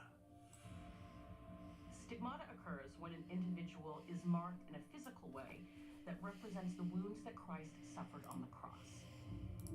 Most commonly, stigmata happens in what is referred to as the 5 wounds of Christ, which is 2 in the hands, 2 in the feet, and 1 on the side.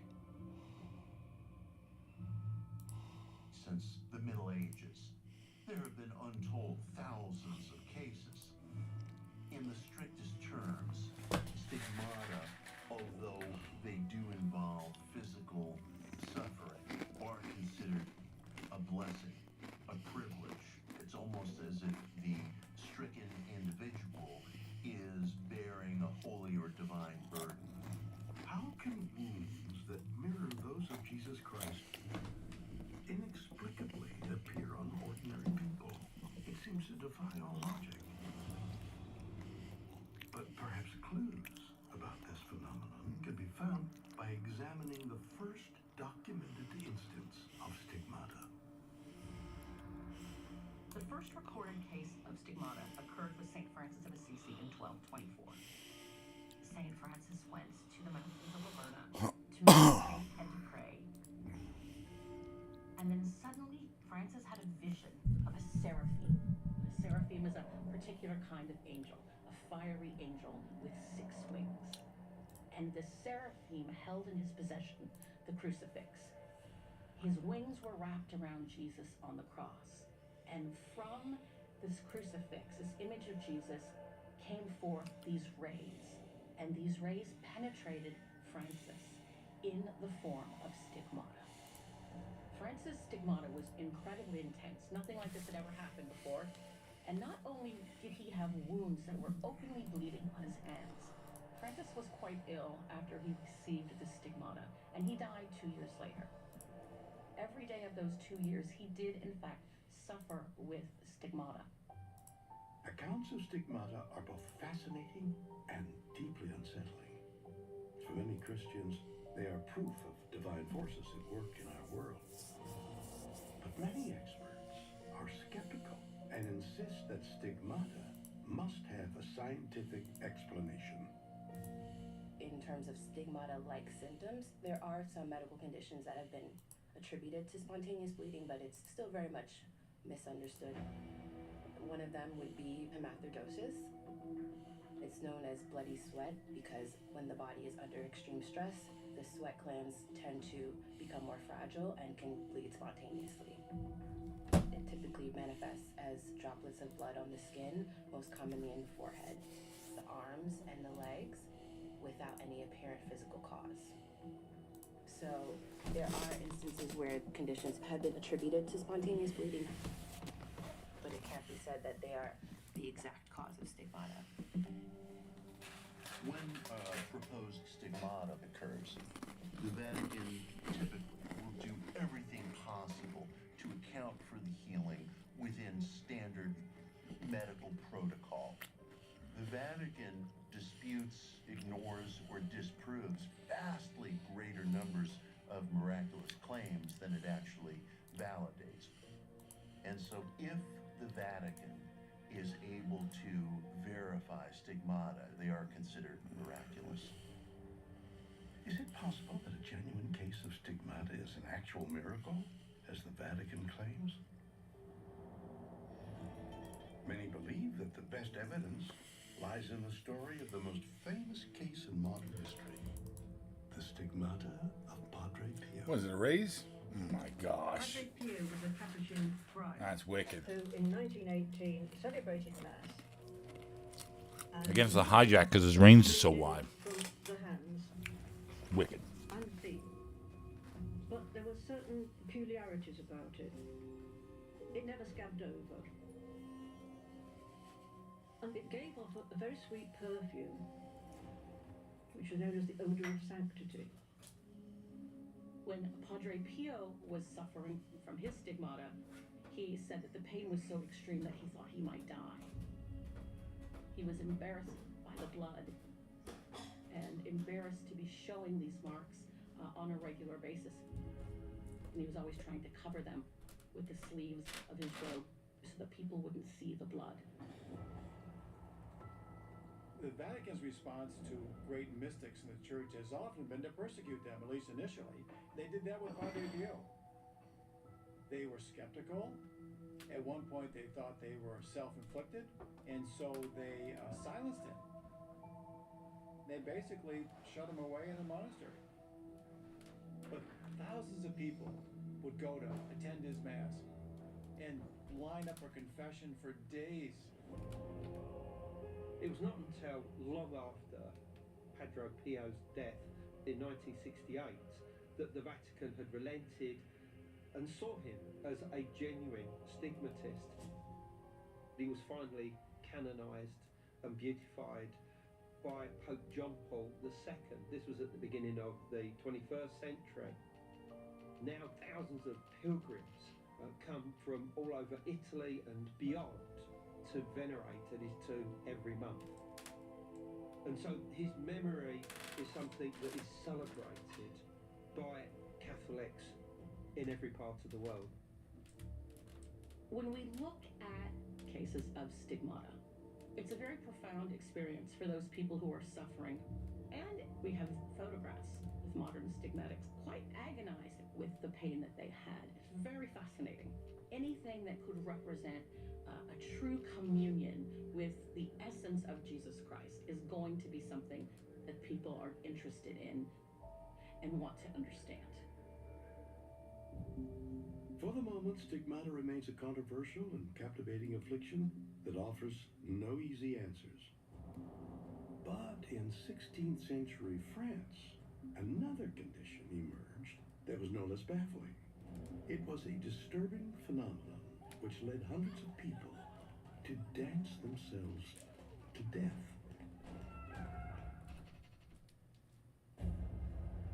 Strasbourg, France.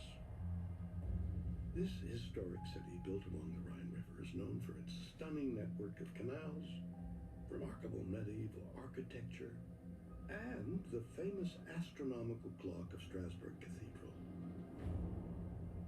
But over 500 years ago, in July of 1518, this town was the site of one of the strangest maladies in human history. It's known as the Dancing Plague, and it started when a townswoman named Frau Truffia spontaneously burst into dance. Frau Truffia is said to have stepped outside of her house in the city of Strasbourg and then begun to dance. And she danced for hours and hours and hours, and apparently at first eyewitnesses thought that she may have been trying to irritate her husband, or that this was some kind of joke. But then the dance stretched into the evening and then into the night. She collapsed. She got up the next day and began again. And at that point, people realized that a very strange phenomenon was unfolding here. Frau Truffia went on hopping around and dancing in the heat of the summer. But she wasn't enjoying it. She was unfocused, glassy-eyed, dissociated, and just jerking around and dancing, and she actually couldn't stop. Frau Truffia reportedly danced for a week straight. The constant exertion took a toll on her health, and she was sent to a remote monastery to recuperate. But strangely, after Frau left Strasbourg, the dancing didn't stop.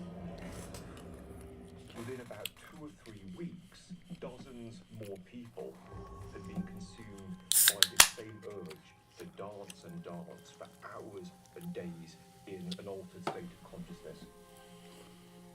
By the end of August, perhaps 400 people were all dancing, in some cases on and off for weeks. Their toenails fell off, their feet were lacerated, their shoes were full of blood, and then some of them dropped dead. It was estimated 15 a day dropped dead. How do you call off there, dude? In all, over the course of 2 months. Fucking wild. It's a terrifying and terrible thing. What's so remarkable about these events of 1518 is that we have copies of the memos sent among the members of the governing circle of the city. There are intense debates within the city as to what is causing this outbreak of dancing. And they make quite clear these people do not want to be dancing. They are absolutely involuntary. What could have possibly triggered such a bizarre and deadly affliction? At the time, the people of Strasbourg began to suspect that the dancing plague was the work of the devil. This was something that was seen as a form of possession. So they started to look at possible supernatural explanations. And the first thing that they thought of was this possibly being instigated by the devil himself. And so they tried to purge every kind of sin from the city. It didn't work. When banning sin failed, the townspeople wondered if the dancing plague was not the work of the devil, but rather a Catholic saint by the name of Vitus. Saint Vitus is an important saint in the late medieval European church. There was a very strong belief that there were a number of saints who could both cure you of a particular disease, and if you were a sinner, then they would punish you by inflicting that disease. St. Vitus was believed to cause movement disorders, including compulsive dancing. So it made complete sense to people at the time that if anybody was dancing wildly, it's because they'd somehow offended St. Vitus. So what they then do is that they bundle people into wagons and take them to a shrine dedicated to St. Vitus, located about 30 miles north of Strasbourg. Interestingly, they put red shoes on them. They cover the red shoes in holy oil and holy water, and they lead them round the shrine in a circle. And then we are told most of the people recovered their sanity. So it seems that they cured it by appealing to the supernatural beliefs of the people who had been afflicted. Was the dancing plague both caused and cured by a higher power? Well, it made sense to people in medieval Europe. In modern times, experts have proposed a more scientific theory. They claim that this ghoulish dancing frenzy was the result of mass psychogenic illness, or as it's more commonly known, mass hysteria. Mass hysteria is when a group of people are experiencing the same physical symptoms without a definitive physical cause of those symptoms. For example, if you're in a social setting whereby someone is experiencing a symptom, you can then believe that that's also happening to you. There was an example of a girls' boarding school in modern day, what's known as Tanzania now, in the 1960s, where over 1,000 girls had an outbreak of involuntary convulsions and uncontrollable laughter. There can be a host of symptoms for mass hysteria. However, there's no definitive scientific answer for what causes groups to mimic certain symptoms and behaviors. Yeah, got that Today, button limp. the most popular theory for the 1518 dancing plague is that this is an example of mass hysteria, but it's not always the case that unusual behavior is mass psychogenic illness. We're talking about several hundred people dancing for days or weeks, some of them dying. Certainly, medieval peoples had popular theories that this was direct intervention from God, saints, or the devil. And I think that partly it's because the events just seemed inconceivable. And so ultimately, we will never know what drove this phenomenon. Was the macabre dance of death the product of mass hysteria? Or were the townspeople actually possessed by evil forces? The truth behind this mystery may be lost to history, but there's another strange tale of torment that has been thoroughly investigated by modern scientists. It involves the bizarre condition known as the Laughing Death. Papua New Guinea. This group of tropical islands located in the southwest Pacific Ocean is one of the most remote places on Earth. During the 1970s, it was discovered that a local tribe known as the Foray was afflicted by a strange and deadly illness. The Foray people lived up in the mountains of this island. There were probably about 36,000 of them that were spread out across the mountain valleys in northern New Guinea. They lived in 170 different hamlets with people who spoke 6 different languages. When the Westerners started to interact with the Foray, missionaries and anthropologists found an alarming number of them were dying of a strange disease that nobody had really seen before. One of the symptoms of this disease is something that is known as pathological laughter. Inappropriate laughter, giggling. Major magazines and newspapers called it Laughing Death. At the time, experts estimated that the Laughing Death killed 200 Foray people every year.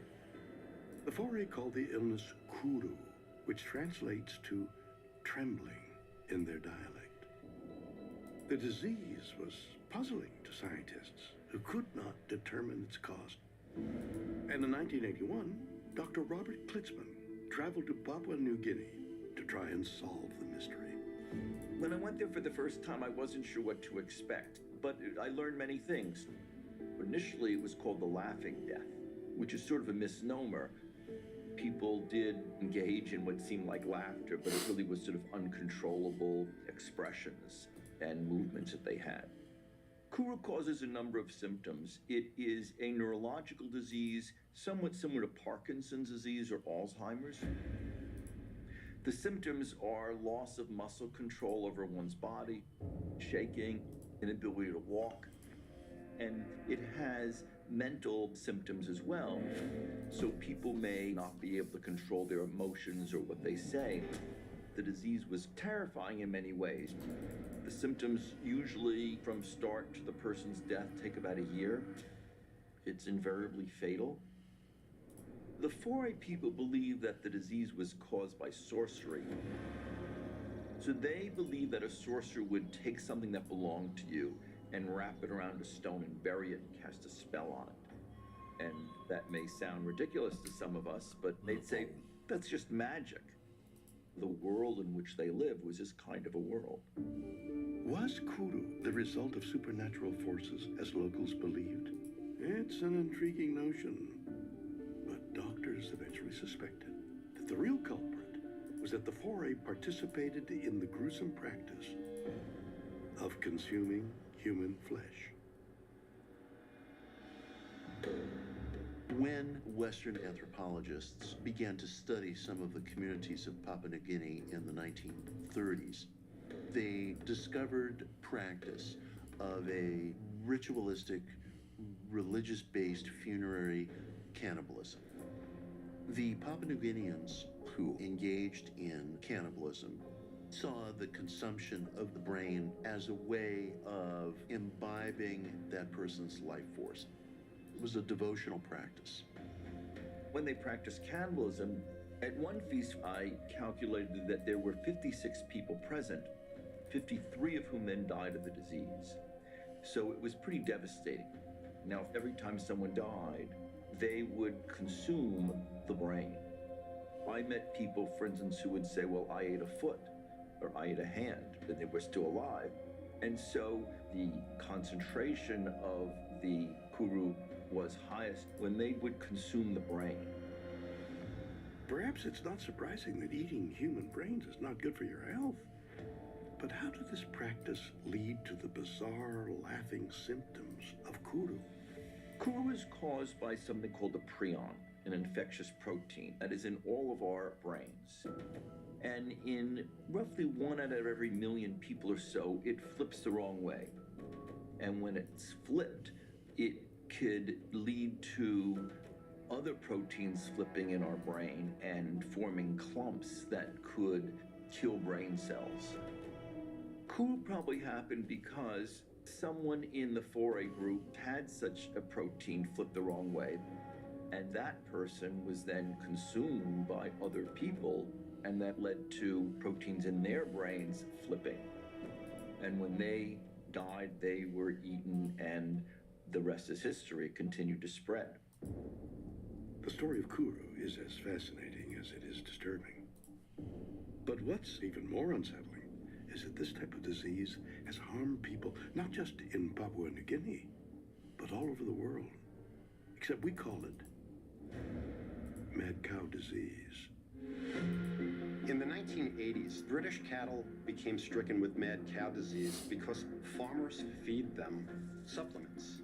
And these supplements are made up of dead cows infected with prion disease. And then people would consume that. Eventually, over the course of 15, 16 years, 178 people in the UK died from what became known as mad cow disease. Mad cow disease or neurodegenerative diseases such as Kuru can manifest upwards of 70 years after the ingestion of some contaminated food or livestock. And so it's very unclear as to whether or not it can happen in the future. The study of Kuru is important for many reasons. One is, of course, the fact that The symptoms in humans from eating an infected cow are basically the same symptoms that we saw with Kuru. So they provided this unique glimpse on what can cause a disease that's different than what anyone had thought before. The fate of people who fall victim to the laughing death gives a whole new meaning to the phrase, "you are what you eat." However, our next story of inexplicable suffering concerns not what we choose to consume, but rather what might be surgically inserted inside us without our knowledge, because there are thousands of individuals who claim that they were the unwilling recipient of an alien implant. February 15th, 1992. A group of experts from multiple universities published a controversial study titled Unusual Personal Experiences. The report finds that according to national polls, roughly 3.7 million Americans claim to have been abducted by extraterrestrials, a phenomenon that is referred to as the UFO abduction syndrome.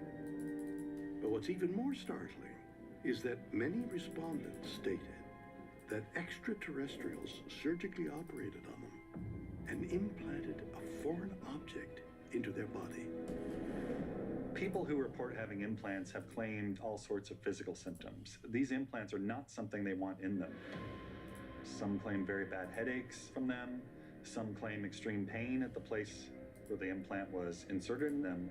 Others will claim incidents of problems with their vision or their hearing.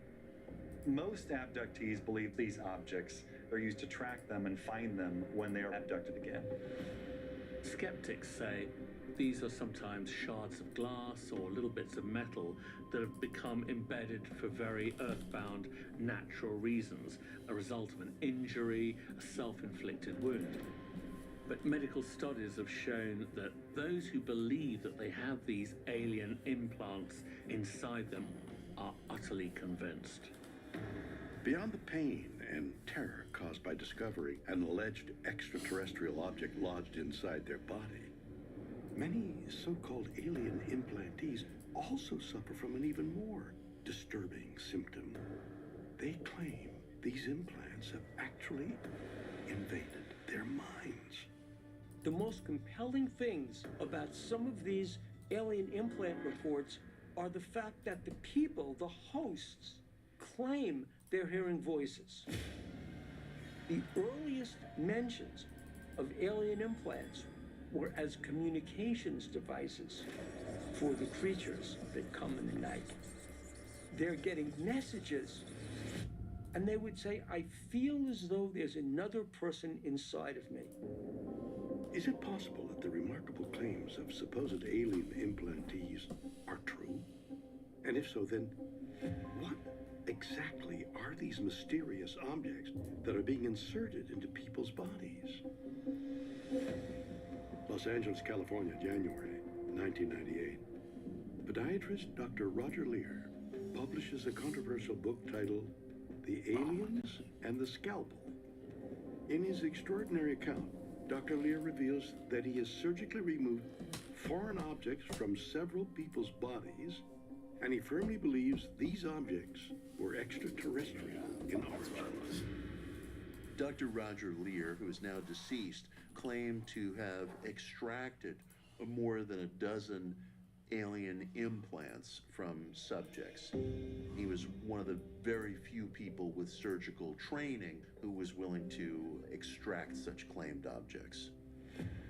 He would have patients coming in, "Doc, my foot, there's something wrong with it." When he x-rayed it, he would see these strange objects in there. And the patients would tell the story of encountering a strange presence.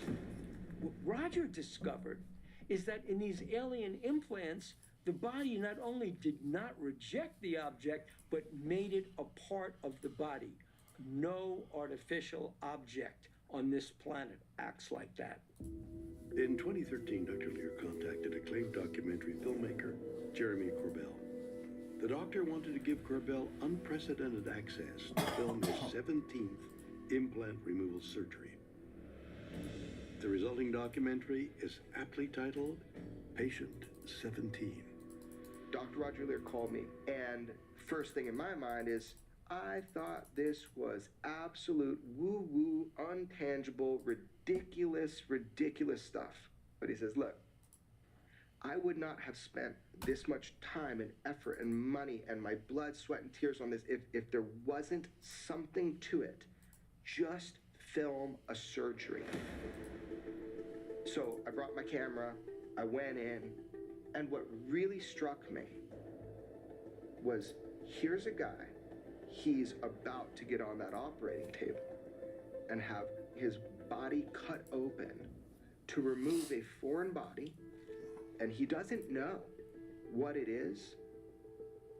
And I don't know what he was looking to find other than, hey, maybe there's an implant made by an alien that's in my leg. Because patient 17 did have abductive experiences. Can you see it? Little spot there? Oh, yeah, there it Little is. black spot? Yeah, right there. That is it. So would you want to get a close-up of this? After the implant removal surgery, Dr. Roger Lear wanted to give me a kind of autonomy on my investigative work on what it is that he cut out of this man's leg. By sending it myself to a national laboratory, getting the raw data, and then reporting that in. When we got that analysis back, the isotopic ratios, which are kind of a good measuring stick or barometer for things that are not terrestrially found on Earth, they were off the charts, indicating that it was non-terrestrial, not forged here on Earth. I can tell you that as a fact, that when you get a sample that reads like that, it's worthy of further investigation. The more we become aware of the presence, that there are UFOs in our skies, the more we realize that it is quite likely that there are millions of people on this planet walking around with alien implants in their feet, in their hands, have no knowledge of it. For what purpose? We don't know.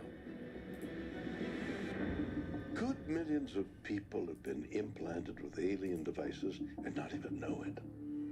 Well, it's a fascinating theory, but there's a much older mystery that's no less intriguing. It concerns an ancient nobleman who attempted to heal his numerous ailments with the power of magical stones. Wiltshire, England. Atop Salisbury Plain stands arguably the most iconic ancient structure in the world. Huh? Check or all in? Constructed around 3100 BC, The best moves. At least in the end one of them. monument That's has wild. captured our collective imagination for centuries. But what most people don't realize is that this Stonehenge landscape is also This is an a all-in massive prideful. graveyard. Throughout the area, thousands of ancient skeletons have been recovered, and apparently, many of the deceased suffered from devastating afflictions. The area around Stonehenge is absolutely littered with people who have got all sorts of traumas, from the mundane through to some very serious conditions. It's very clear that many of them had physical injuries that had gone on, broken arms, all the usual range of things. For example, one of the skeletons of those people, on his left knee, the kneecap is missing. There was some kind of trauma. The second thing, which is obviously wrong with him, is that there is an abscess on his jaw, which must have been excruciating in life. Also, what we can see from recent studies of DNA is that around about the time that Stonehenge was being built, there was a plague circulating in the area. So we have to think of the prehistoric past that we're talking about around Stonehenge as something which is actually very dangerous. People dying, people being hurt through these different illnesses and plagues and diseases. It's easy to assume that so many people buried near Stonehenge suffered from numerous ailments because they simply lived in ancient times and did not receive proper medical care. But according to archaeologists, the truth may be far more intriguing. In 2008, an important discovery was announced regarding Stonehenge. There was a discovery of a mass of skeletons buried in the region, and 50% of these skeletons discovered had come from somewhere else.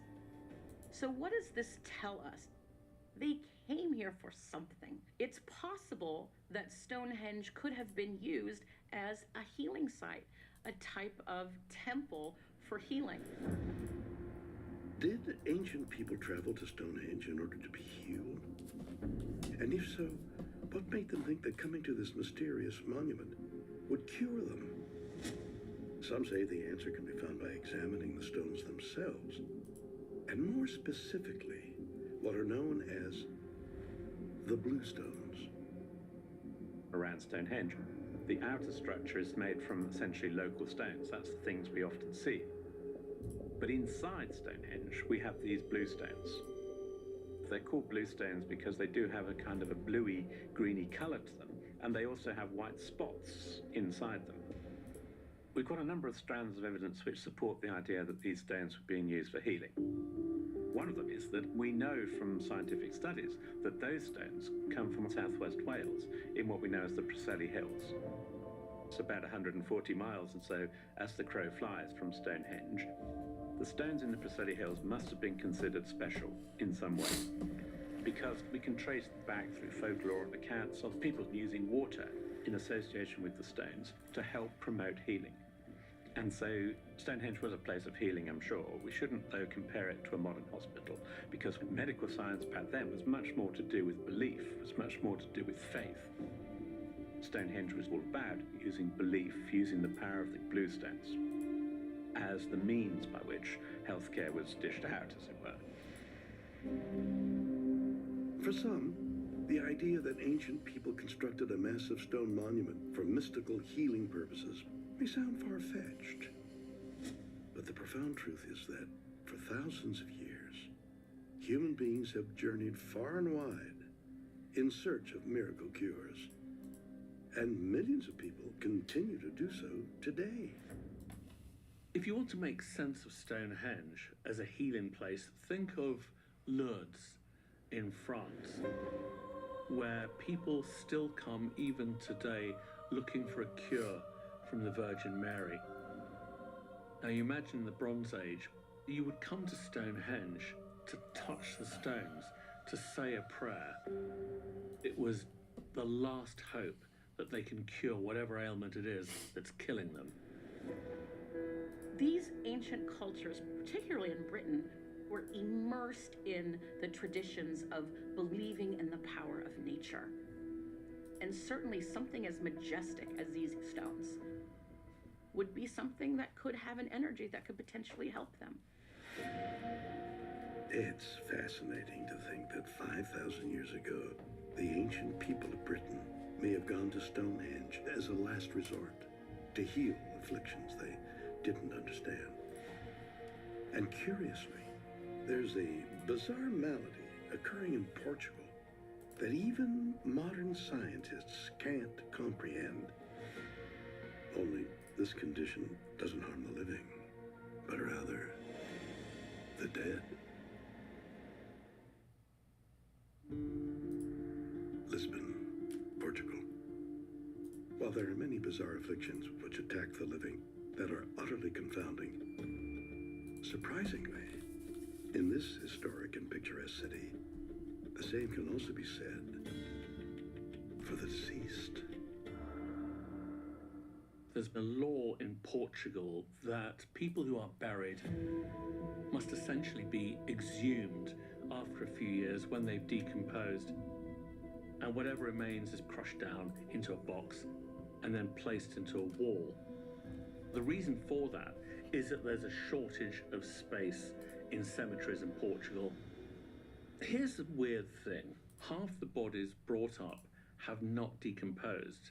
Many of them have, in effect, come up mummified. Now that's odd because Portugal is a fairly warm, hot country. You would expect bodies to decompose faster.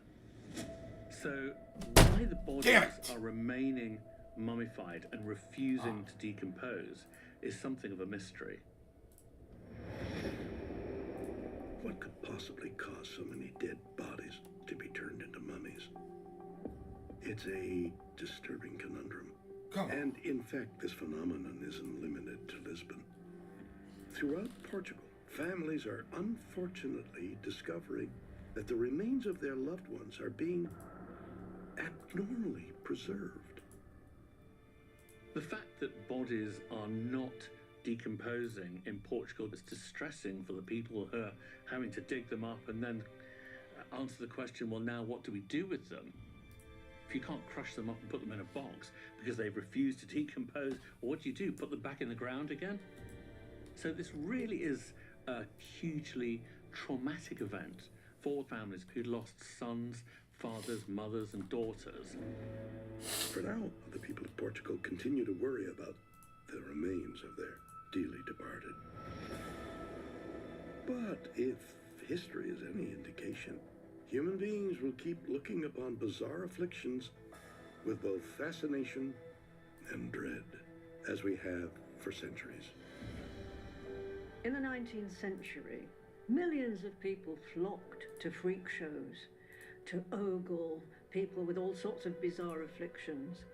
And I think the same mentality is still there in human beings, to some extent. We think, how can these people possibly live with these extraordinary things wrong with them? How can they bear it? And then most of all, we think, awfully glad it's not us. There's a mixture of fear and titillation around our fascination with bizarre ailments. We're worried about what might happen to us, and at the same time, we're relieved that it hasn't or hasn't yet. So we like to dip our toe into circumstances that remind us of our mortality, of our fragility, of what could happen to us, but hasn't.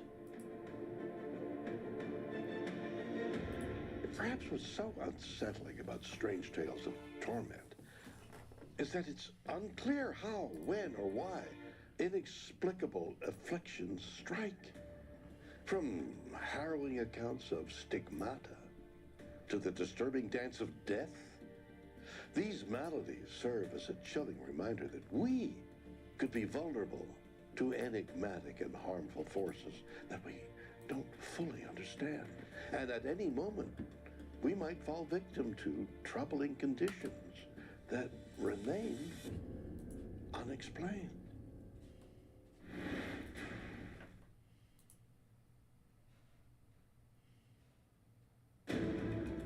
A mysterious Roman chalice, transformed by light. A blazing inferno, wielded by ancient armies. And a 2,000-year-old artifact that may have generated electricity. Today, we tend to think that modern society stands at the pinnacle of technological ingenuity. But is that entirely true? The historical record has revealed numerous ancient innovations that were centuries ahead of their time, including earthquake detectors, schematics for flying machines, and weapons of mass destruction. Is it possible that our ancient ancestors were far more advanced than we realize? Well, that is what we'll try and find out.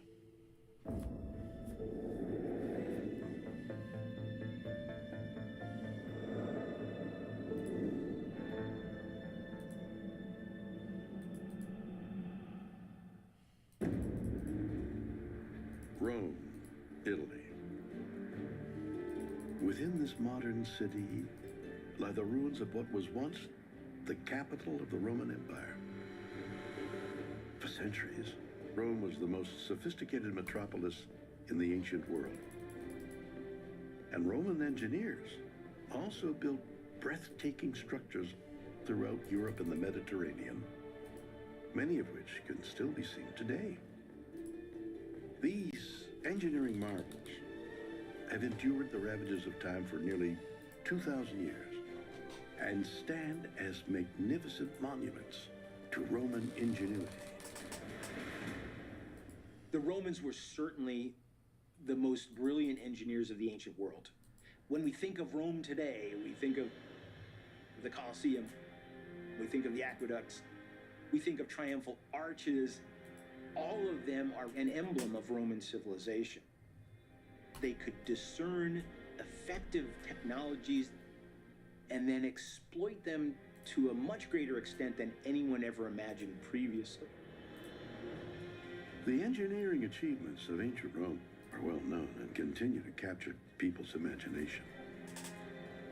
But is it possible that the Romans were even more advanced than most of us realize? And could they have possessed technology that rivals our own? Tongaren, Belgium, January 2023. The curator of the Gallo-Roman Museum announces an extremely rare archaeological discovery. Using a metal detector, a local hobbyist unearthed a fragment of an ancient Roman artifact. This tiny piece of bronze was once part of a mysterious object known as a Roman dodecahedron. Any discovery of a Roman dodecahedron is remarkable and unusual because there's not many more than 100 known to exist. Generally, a dodecahedron is a 12-sided item, and the Roman dodecahedron was about the size of a baseball and had 12 sides. They were hollow inside and multifaceted, with different balls or spikes around the outside of them, which are very difficult to create through moulding or construction. Roman dodecahedrons have been found all over Europe, and nobody knows for sure how they were made.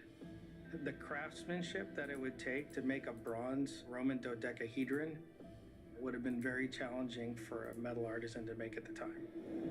So it could have been an example of the skill of an artisan to show, like, look what I can do, because it was very complex and bronze was not cheap. Historians theorize that Roman engineers may have fashioned dodecahedrons using a sophisticated molding process. But why did the Romans go to such lengths to craft so many intricate and peculiar pieces of bronze? What purpose could these strange dodecahedrons have possibly served? What's strange about them is that there is no record of what they were used for. And it's still quite a puzzle and a mystery to historians what function they actually served. However, there's a number of uses that have been proposed, from tools in astronomical calculations to candle holders, as well as implements in religious performances. What they are has been disputed many times, and I do veer towards the very practical explanation, and that is that it was a sort of knitting device. Because if you put yarn around the various protrusions on the dodecahedron, you can create a sleeve or a tube of knitted fabric. In theory, that is something really practical, because some Roman garments are depicted with sleeves. There is still a huge amount of mystery around these very peculiar objects, but one of the most popular theories is that it had a more mystical function. Perhaps it was used in divination or sorcery or fortune-telling. Some historians wonder whether these objects were used for forbidden rituals. Now, if these were indeed tools for the so-called dark arts, this raises the question, is this part of the reason why there are no records explaining what this dodecahedron was used for? Whether Roman dodecahedrons were used during rituals or for more pragmatic purposes, they remain a fascinating enigma and suggest that the Romans' craftsmanship was far ahead of their time. Not unlike another artifact from ancient Rome, a one-of-a-kind chalice that features extraordinary properties. London, England. On a pedestal in the British Museum sits an ornate and mystifying Roman artifact that is known as the Lycurgus Cup. The Lycurgus Cup is an incredible work of ancient Roman art that dates to the 4th and 5th centuries AD. It's incredible because it's part of a rare body of ancient glass vessels called cage cups.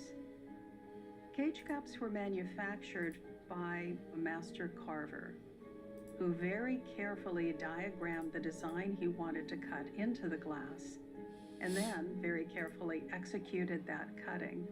And then that piece of glass was connected to the inner wall of the cup, which is why they're called cage cups. And the Lycurgus Cup is one of these rare examples that were very carefully made and only made in very small quantities. According to historians, the cup depicts a mythical ruler named Lycurgus, and the artifact most likely belonged to an ancient Roman nobleman who would have used the chalice to sip wine. But what's most remarkable about the Lycurgus Cup is what happens to it when light hits the glass. The Lycurgus Cup is made with a very special glass that's called dichroic glass. And what that means is that when light is bouncing off the outside of the glass, the color of the cup appears to be an olive green color. But when the light is passing through the glass, from the interior through to the exterior, the glass looks a reddish color. The Lycurgus cup is quite an intriguing artifact because it's really one of a kind. The fact that it has these very unique material properties suggested it may have had some kind of ritualistic or ceremonial function, and perhaps that interplay between light and color may have added some mystique or intrigue around these rituals that took place. How did the ancient Romans create a chalice with such mesmerizing optical properties? It's a fascinating mystery, and in recent years, experts have discovered that the key to the Lycurgus Cup's unique effect is actually invisible to the naked eye. Pet one, or check. The secret to the optical behavior of the Lycurgus Cup lies in the fact that there was nanoparticles of silver and gold embedded in the glass that changed the optical properties. This was one of the earliest, if not the earliest, examples of a nanocomposite material. It's possible that the Romans might have created this cup by accident, that it might have been a contamination at the site of where a glass cup was being made. But it is also possible that they knew about this technology of nanoparticles, and this knowledge might have been employed and used in the creation of this cup. The history of the Lycurgus Cup is shrouded in mystery, but the glass was created by these ancient craftspeople and has survived to this day. It's a Roman technology that has stood the test of time. Does the Lycurgus Cup prove that the Romans had a deeper understanding of science and technology than we commonly think? It's a fascinating possibility. And perhaps further evidence of ancient sophistication can be found by examining a devastating weapon of war that was known as Greek fire.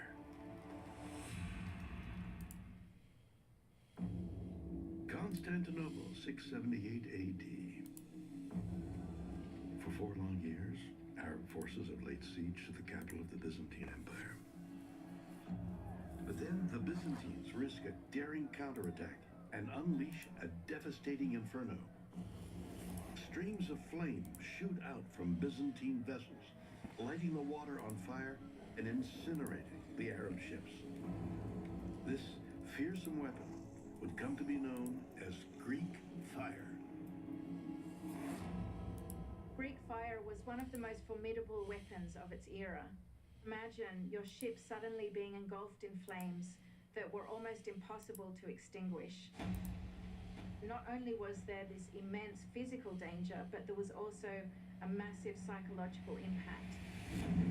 The loud roar of the flames, the sight of it, the sound of it, was really enough to put terror into these Arab forces. At sea, Greek fire was very useful because if there's something a mariner really has a fear of, it's being set light to on a ship because there's nowhere to go. And so Greek fire had a terrifying aspect to it. Oh, come on! And burning people. This is me off. Throughout the Middle Ages, the Byzantine Empire used Greek fire to strike fear into the hearts of fighting men. But how did the Byzantines develop such a powerful weapon of mass destruction? Greek fire acquired its name simply because the Byzantines spoke Greek. It was quite mysterious because it was very quickly established as a state secret of the Byzantine Empire. So we don't have a really good, clear idea of what its constituents were or precisely how it operated. But we do know that it was a very effective weapons system. While the exact formula of Greek fire may be lost to history, experts have proposed several theories regarding the composition of this fiery concoction. Most scholars agree that the basic constituent materials were probably naphtha, a naturally occurring hydrocarbon, mixed with pine resin. The naphtha provided the flammability, and the pine resin thickened the substance and caused it to burn longer once it had been ignited. The secret to Greek fire being used on water is probably the addition of quicklime, which Oh, the best move is a limp, huh? Yep. explosive quality that allowed it to burn. I was almost going to do a limp. I was too afraid of blundering. Damage on water. In fact, the water played a role in perpetuating the reaction and causing the burning to increase. There is certainly speculation as to the different recipes for Greek fire, but it would be very difficult to say what the classic Greek fire actually is. And nobody has actually recreated it with perfect accuracy. It seems that, just as the Byzantines intended, the mystery of Greek fire may never be. All right. Not bad. That wasn't a bad drill. 12 blunders, though, but... from antiquity that experts can examine more closely because its secrets are preserved. About 86%, so...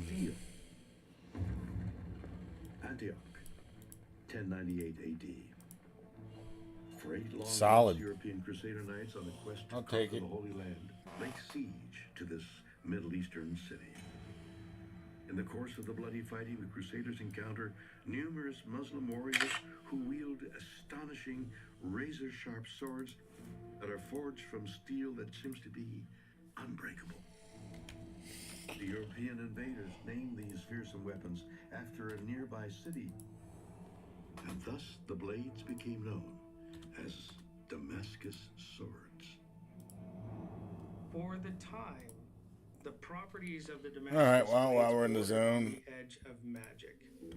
Damascus swords Take a have quick break. extraordinary legendary performance because Smoke some more weed. time, they were 10 times as hard on the What time edge. is it? They were also highly super plastic. Maybe we should get on some cash. 'Cause I don't want to miss. I don't want to miss the freaks. Still spring back. I don't want to miss the freaks. You know what I'm saying? This So was let's the get on point some of cash. See if we their can't Crusaders. They saw these blades that they catch a claimed freak could on a bend 90 leash. degrees, that could Freak cut on a silk in leash. half in the middle of the air. For anyone who is in a fight against a Damascus blade, the behavior of that sword would have been mind-blowing to observe. More than 500 years after the end of the Crusades, the remarkable properties of Damascus swords continue to inspire fascination and mystery. What made these ancient blades so exceptionally strong and flexible? And how were they created? Curiously, the answer could be found not in the city of Damascus, but rather 3,000 miles away in India. In southern India, they developed the steel that was used eventually to make Damascus swords and blades. The legends of Indian steel go back to ancient times. Over time, via trade routes around the Arabian Sea, the Indians were able to move those materials into Persia, and that became the center of trade from which Indian steel got distributed to the rest of the world. Let's take a peek, see what's popping. Trace their origins back to India. But how did Indian craftsmen create such incredible steel? What did they know that the rest of the world didn't? One of the keys to making high quality steel is getting the material to be very hot, typically thousands of degrees. And that was very difficult in ancient times. But in India, they had developed technologies where they were able to use monsoon. Oh yeah, we got ourselves a game here, fuel boys. these fires and get them to very high temperatures. The idea that the strength of Damascus swords was forged in the intense flames of Indian fire is intriguing. But it doesn't completely solve the mystery. Because even with today's powerful furnaces, experts still cannot precisely recreate Damascus swords. And according to one theory, the secret may lie in the raw material Indian craftsmen used to fashion their steel. Iron ores vary tremendously from place to place. No two ores are exactly alike.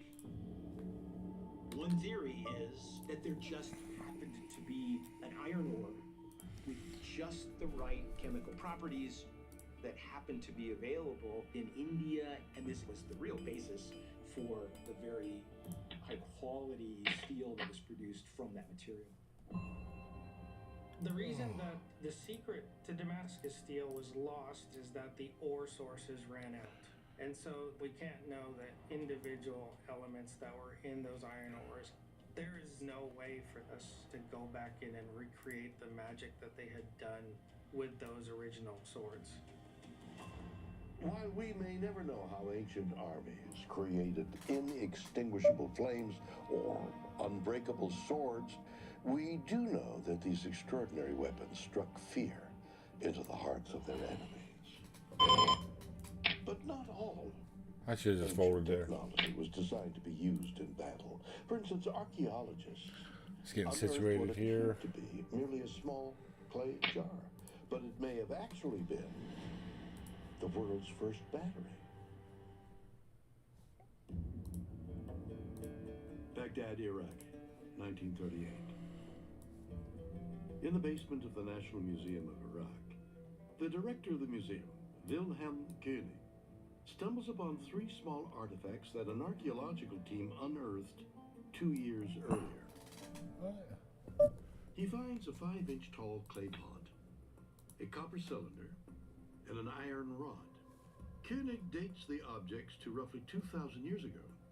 But what's more incredible is that he theorizes that these seemingly unremarkable items might have been designed to work together to form an ancient piece of technology.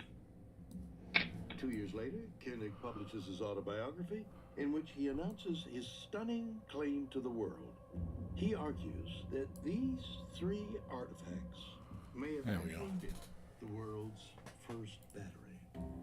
When you look at the Baghdad battery, it does have the key components of making a battery, which is it has 2 metals of different properties. Those are your My positive stars and game. negative Oh, electrodes.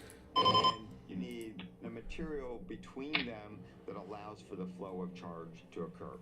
That could have been something as simple as vinegar or wine or lemon juice.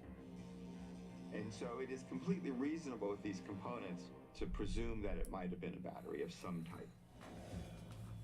Is it possible that the so-called Baghdad battery...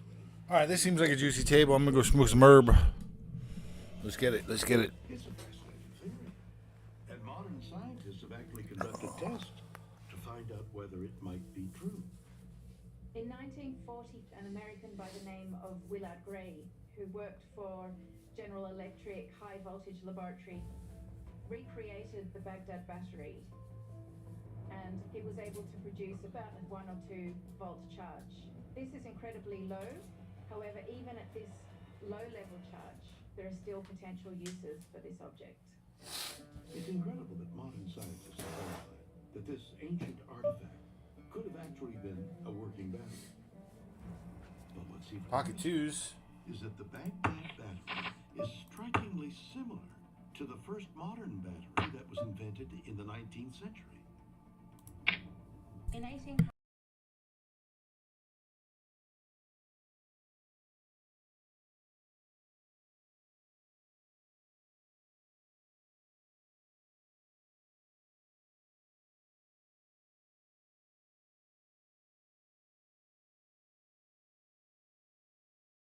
layers of copper and zinc with cardboard soaked in salt Come water on, I'm trying in to smoke between some herb. each layer.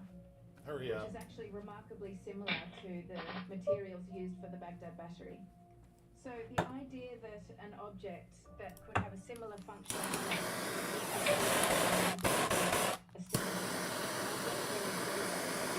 There be flame in here. ancient civilizations were far ahead of their time. If the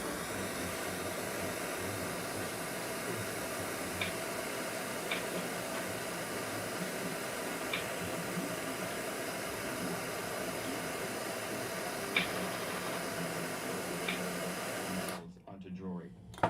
It's definitely a possible use of it, but this would have depended on exactly what electrolyte was used, how it was connected to the metal to cause the electroplating. So it's not an unreasonable assumption, but it would have taken a little special engineering around the battery itself to achieve that.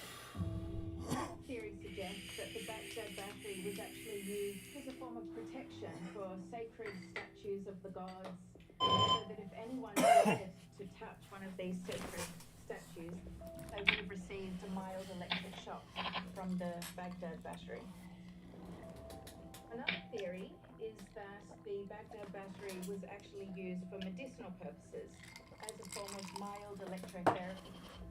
The Romans and Greeks were actually using electric fish to create a form of pain relief. The ancient Egyptians also used electric Nile catfish for treating certain nerve disorders in people and also for pain relief. So it's not unheard of to consider that the Baghdad battery could have been used for similar purposes. The Baghdad battery may have been used in ancient times. We may never unravel the mystery of this curious artifact. Because, unfortunately, it has once again been lost to history.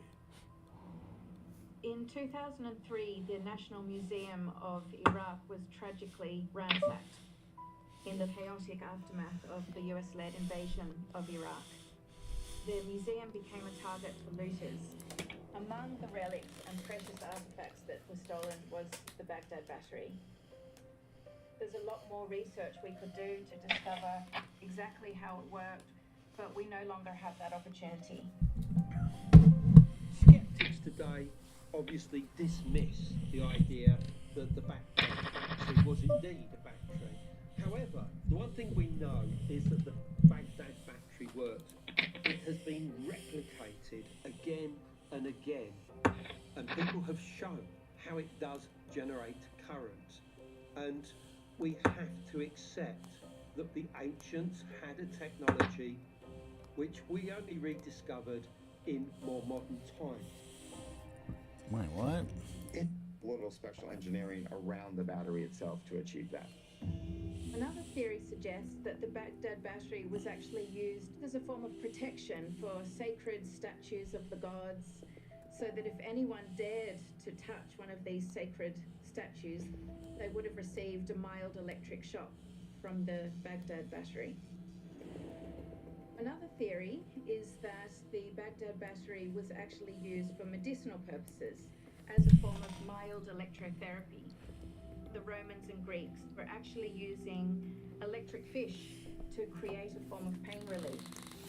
The ancient Egyptians also used electric Nile catfish for treating certain nerve disorders in people and also for pain relief. So it's not unheard of to consider that the Baghdad battery could have been used for similar purposes. While it's fun to speculate about how the Baghdad battery may have been used in ancient times, we may never unravel the mystery of this curious artifact. Because, unfortunately, it has once again been lost to history. In 2003, the National Museum of Iraq was tragically ransacked in the chaotic aftermath of the US-led invasion of Iraq. The museum became a target for looters. Among the relics and precious artifacts that were stolen was the Baghdad battery. There's a lot more research we could do to discover exactly how it worked, but we no longer have that opportunity. Skeptics today obviously dismiss the idea that the Baghdad battery was indeed a battery. However, the one thing we know is that the Baghdad battery worked. It has been replicated again and again, and people have shown Again how it does and again. generate current. And we have to accept that the ancients had a technology which we only rediscovered in more modern times. It's fascinating to think that when it comes to harnessing electricity, ancient people may not have been completely in the dark. And there's another remarkable invention from the past that also resembles technology we have today. This ingenious device, which was created nearly 2,000 years ago, could detect the tremors of earthquakes from hundreds of miles away. Earthquakes. They are perhaps the most terrifying of natural disasters. Even today, with modern technology, we struggle to predict when or where an earthquake will strike. But once these forces of nature are unleashed, experts can measure their power using sensitive instruments called seismoscopes and seismometers. When an earthquake occurs, essentially sound waves travel through the ground from the epicenter of the earthquake, and they rock the ground back and forth. Modern seismometers are built to pick up on that, and that's in fact how we can detect earthquakes. Measuring earthquakes immediately after they start allows quicker evacuation and rescue efforts, and is certainly useful in our modern world. But what if a technology with the ability to detect earthquakes existed not just in modern times, but 2,000 years ago? In Luoyang, China, 132 AD, the Han Dynasty is a sprawling empire that covers ancient China and parts of Vietnam and Korea.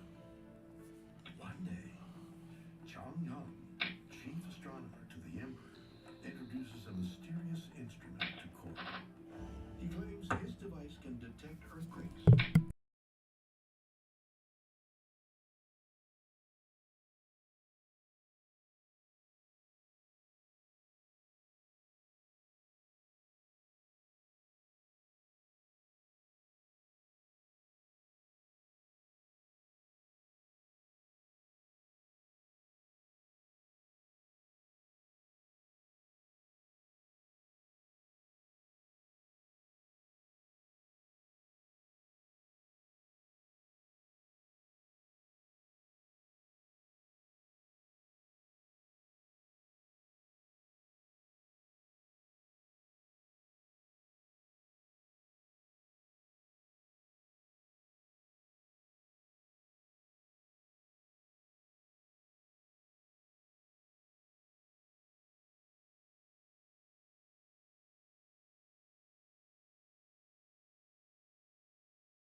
That's weird.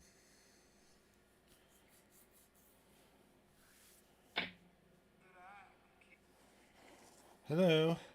There's not 15 in my PayPal account. Well, there should be. I sent you $15, and it went through instantly. When? Earlier at 9:46 p.m.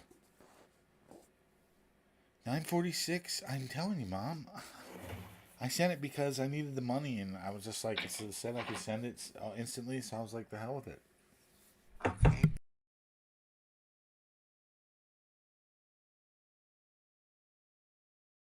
I didn't realize my mic was on.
ahead of his time. Zhang Heng developed one of the earliest instruments to measure movements in the earth. This seismoscope could be used to detect certain natural phenomena, including earthquakes.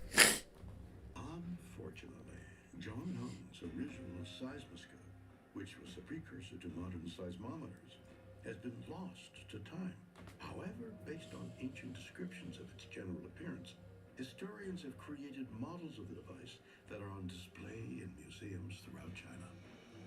In shape, it was a huge urn which had 8 dragons corresponding to different directions around the rim, with their faces turned down, looking at large toads which had their mouths open.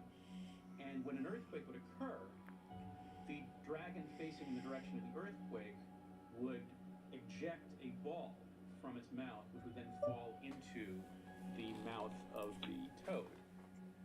There's an account of it in the book of the later Han, and it describes how the seismoscope was triggered one day. No one at the court believed that it actually worked. But then a few days later, a messenger came from about 400 miles away reporting that there had been a massive earthquake, and everyone at court was forced to admit that this seismoscope could detect earthquakes hundreds and hundreds of miles away. This was an incredibly important piece of technology because time was people's lives when it came to natural disasters. It allowed help to be sent straight away to the affected region rather than having to wait days for the message to reach them. This seismoscope was a technological marvel. In the rest of the world, seismoscopes were not in use, and they were developed in Europe only in the 1700s and 1800s. So Zhang Heng was numerous centuries ahead of his time. Zhang Heng was clearly a scientific genius, but how was he able to build such a remarkable device centuries before anyone else? And how did his extraordinary seismoscope work? We don't actually know exactly how it functioned. There are historical descriptions explaining what it looked like, the general components of it, but in terms of the nitty-gritty functioning of this ancient piece of technology, it's still unknown. Because both the seismoscope and detailed specifications of its inner workings no longer exist, experts can only speculate as to how Zhang Heng's device may have detected earthquakes. It's been proposed, hypothetically, that within the urn was a pendulum which rested on a bronze ball. When a seismic wave would come, the pendulum would move in the same direction as the seismic wave, and the bronze ball would move in the opposite direction of the seismic wave, and it would trigger a dragon head to release a ball that it was holding in its jaws. However, ultimately the inner mechanisms and function of the seismoscope remain a mystery. The mystery of how this odd device detected earthquakes in ancient times is fascinating. And almost 2 full millennia later, a team of Chinese scientists set out to finally prove how the seismoscope could have worked. In 2005, a team of scientists in China. Can I get a piece of something someday? Someday soon, maybe? Jeez, nothing's so bad today. As described in the sources, it had a very high sensitivity and was able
sketches would be completely at home in the notebook of an engineering student today. Hands are going pretty slow, 1 hand a minute. Leonardo certainly had an amazing imagination.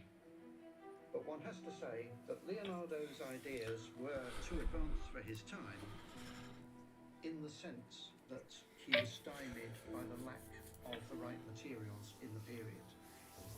However, the fact that very few of the things Leonardo depicted actually were done shouldn't really blind us. Nah, dude, I ain't sleeping, dog. I'm trying to get some of these idiots, man, late at night. I just did 1,000 hands of practice. Now I'm going to hit these idiots up, probably do some more practice then.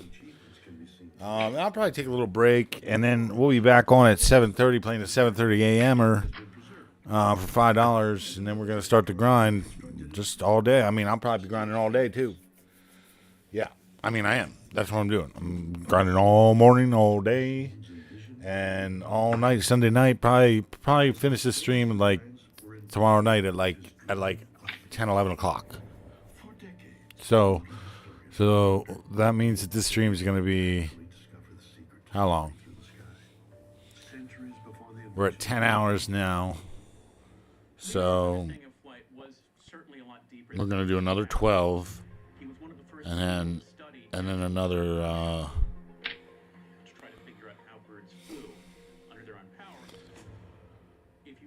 Yeah, another 12, and then until about 10, we'll say. So another 6. So 28 hours. We're going to do a 28-hour stream. 30-hour stream I'm shooting for, basically. 30-hour stream. I know, I was muted earlier. Yeah, I'm not muted anymore. One of the really fascinating things about Da Vinci's efforts is he was very creative in thinking about how humans might spin things or turn things. One of the designs he had was an aerial screw, and it's a particular structure like a propeller to provide lift and have something fly. I should chat through this. This is my name. Da Vinci's principle of a single screw turning propeller to create lift is Otherwise it says restream. And over the years, engineers have been inspired to bring Da Vinci's visionary designs to life through real-world experiments. Appreciate you tuning in, boss. Thanks for stopping back in, man. What, do you sleep? I could ask you the same thing now. Something tells me you don't sleep neither. It was the first attempt at what Leonardo was trying to make. A crew at the University of Maryland used Leonardo's design for the aerial screw. The quadcopter design worked. The air screws actually do provide enough lift to lift the quadcopter up, and so there is some promise for a design like that. So Leonardo even today does inspire people in their designs. How did Leonardo da Vinci create technical designs that remain relevant more than 500 years after his death? We may never fully understand the depths of his extraordinary genius.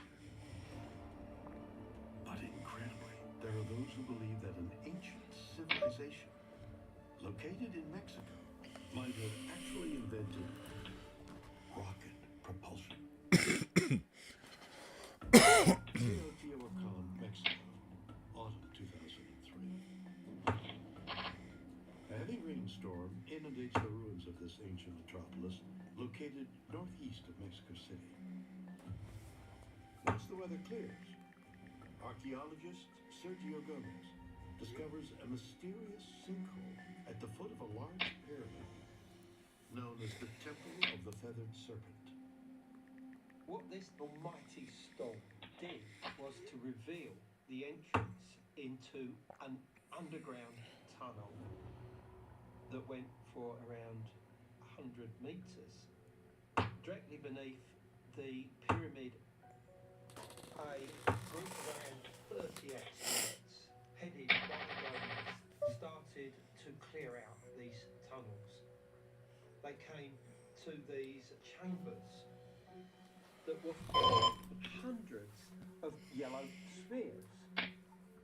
And these were made out of clay, and this yellow substance around them was an oxidized form of pyrite. So they would have shone in the light. Those yellow spheres are all along the ceiling and all along the walls of this tunnel. Well, if you have a torch, that torch light reflects off of the ceiling. It looks like the stars in the sky. It's just incredible.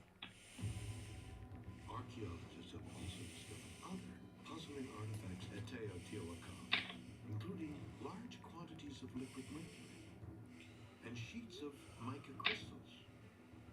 What's surprising is that these materials are all used in modern technology. So what are they doing in an ancient metropolis that is more than 2,000 years old? Because, for example, mercury is actually used as rocket propellant, this has led many to suggest that their discovery may provide evidence for some form of ancient technology, perhaps used in propulsion or in energy creation. This is very speculative, but if it were in fact true, we would have to rethink everything we know about ancient technology.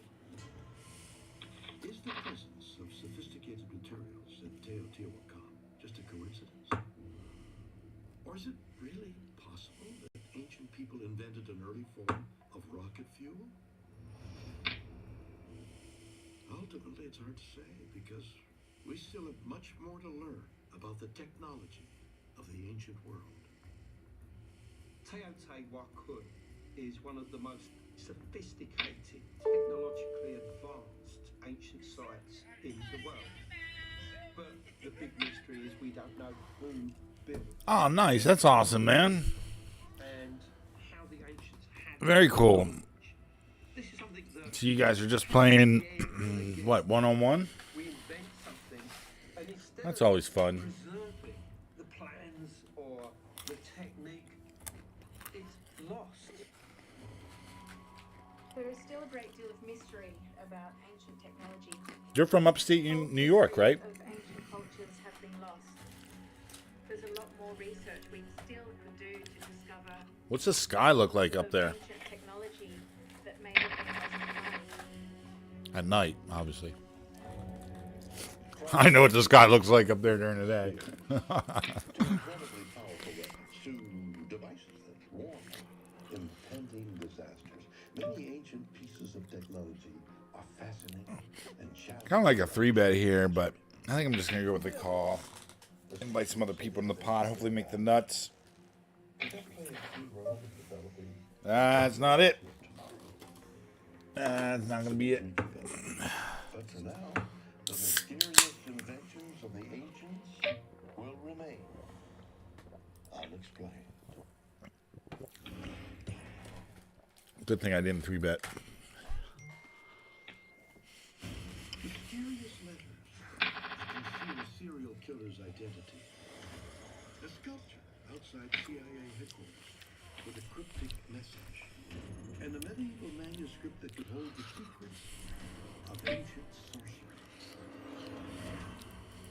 There's nothing more fascinating than a code that can't be cracked.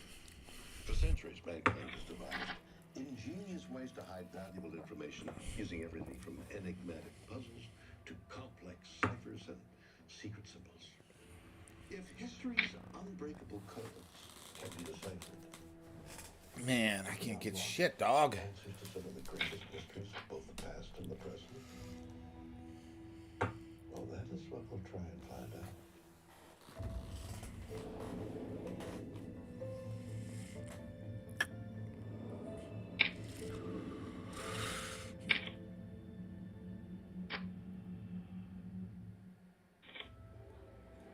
Since the dawn of humanity, our species has tried to make order out of what seems like chaos. From divining the secrets in our stars to deciphering lost languages, we excel at finding patterns in the noise. It's all part of our innate desire to find meaning in that which we don't understand. And perhaps the best example of this drive is our long-held fascination with codes. Codes and ciphers have always fascinated humans throughout history, in part because, on the one hand, there's always knowledge that people want to hide. And on the other hand, it's human nature to want to read what's hidden. All right, I'll be back, y'all. I gotta take a break. Uncover what is disguised, to try and be the person who has broken the unbreakable code. We got it all in? Governors, mathematicians, the spies. And they were 50-50 on the terms. To hide secrets. In turn, this spawned a field dedicated to both making and breaking codes. Today we call it cryptography. Anytime you want to keep information secret, the study of cryptography is involved. It's like an arms race of trying to figure out what's the clever way to encode the message, and then what's the clever way to take advantage of weaknesses in the encryption method. There's a mystery-solving aspect to it that interests people because everybody likes a good mystery. And so when you break a code, it's very satisfying. Kind of like putting the last puzzle piece in place when you're working a jigsaw puzzle. What greater mystery is there than a supposedly unbreakable code that is yet to be solved? Take, for example, one of the most enigmatic codes in recent history. A cryptic message known only as cicada.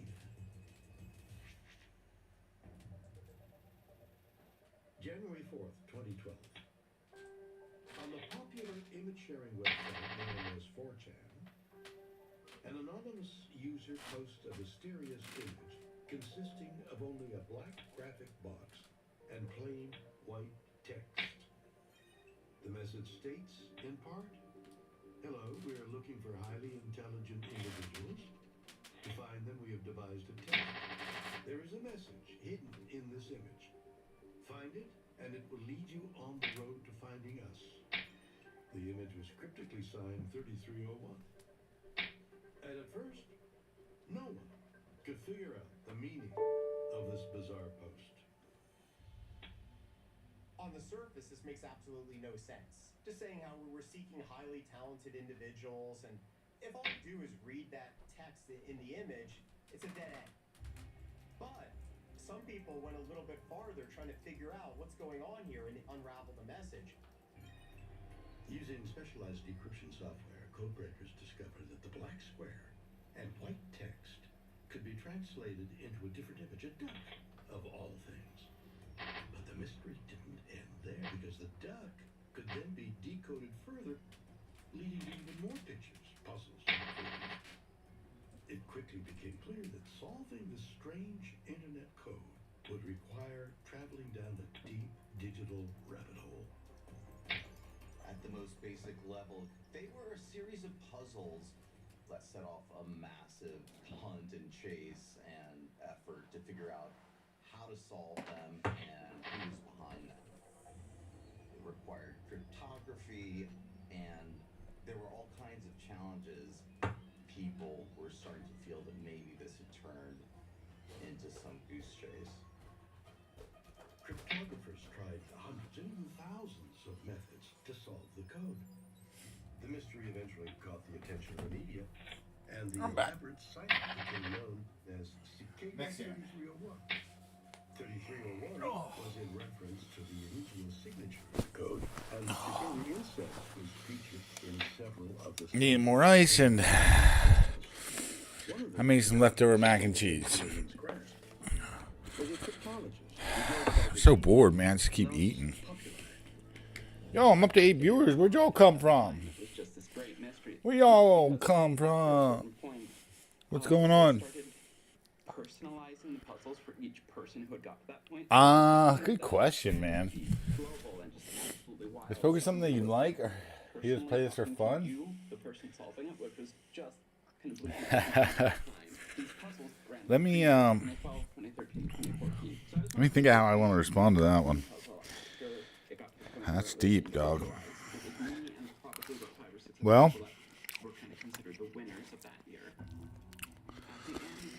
I guess you could say I kind of got addicted to poker in my 20s for a little while. Maybe between the ages of like 19 to 23. Was intriguing, but there was a catch. Whoever designed this fascinating enigma refused to reveal their true identity. And it begs the question, who would go... I used to play online poker back then. like non-stop, dude. We're all in.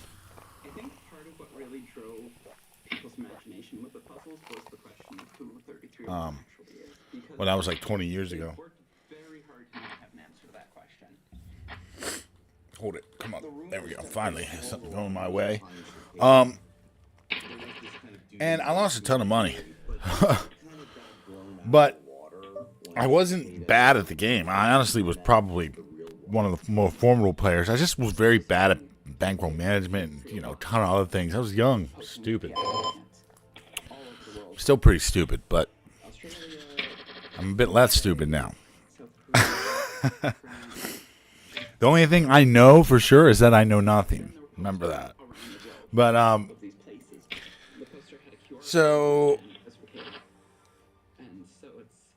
I got a lot of hands under my belt. I mean, I used to play poker. We used to play poker home games. I mean, it was poker, like all the time. I played a lot of poker, before I took poker seriously as like profession, I guess you would say. We're raising here, men raising. Could this be somebody from the American intelligence community, just finding a clever way to recruit people American code breakers? Definitely going almost Could it be a secret society? 3/4 pot. Say civil libertarians who just wants to make the internet completely private and secure, or perhaps some third option. While the identity of the creators of Cicada 3301 remains elusive, one thing's certain. Since 2014, they've gone underground. No new messages have appeared, and the So, mysterious invitation to work I'm not trying to hold you up that long, but like, appears to have led nowhere. Now, many years later, we still don't know anything about who they are. I developed some good intuition, and I could tell what kept me addicted to poker was the fact that I could tell that I was a little bit better than most. You know what I mean?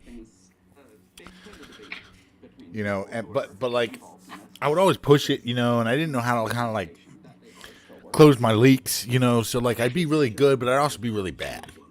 So it was like I was a big money laundromat where other people just lost money most of the time, back then. I was winning tons of money and losing tons of money. You know what I mean? And it just felt wild. Like, I remember one time I had like, $400 in my account, and fucking 6 hours later I had like $5,000, and then fucking 2 days later I have $0. Like it was just, it was nuts. It was nuts, dude. Back then, it was just nuts. And me and my friends used to gamble online. We used to play it all day. We used to host poker games at night and play online poker all day. Back in the full tilt days.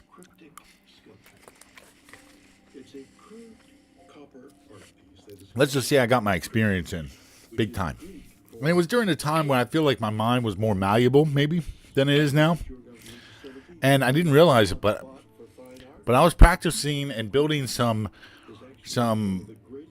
like intuition about how hands planned out in my head, and building like this muscle memory in order to win. And I started becoming decent, at it without even studying, because I wanted to be good at poker so bad, When you're winning at poker but then losing it all, gets frustrated. It's more frustrating than just losing, because at least when you're just losing, you can be like, well, I suck, I should quit. But when you win a ton and then you lose a ton, you win a ton, it's like, man, I know I'm good at this. If I can just figure out like how to stop losing, I'd be raking it in. So, long story short, I was in a band, and we started touring and stuff. So I kind of focused on that for a little while, and then I entered a relationship, and was focusing on that for a good while.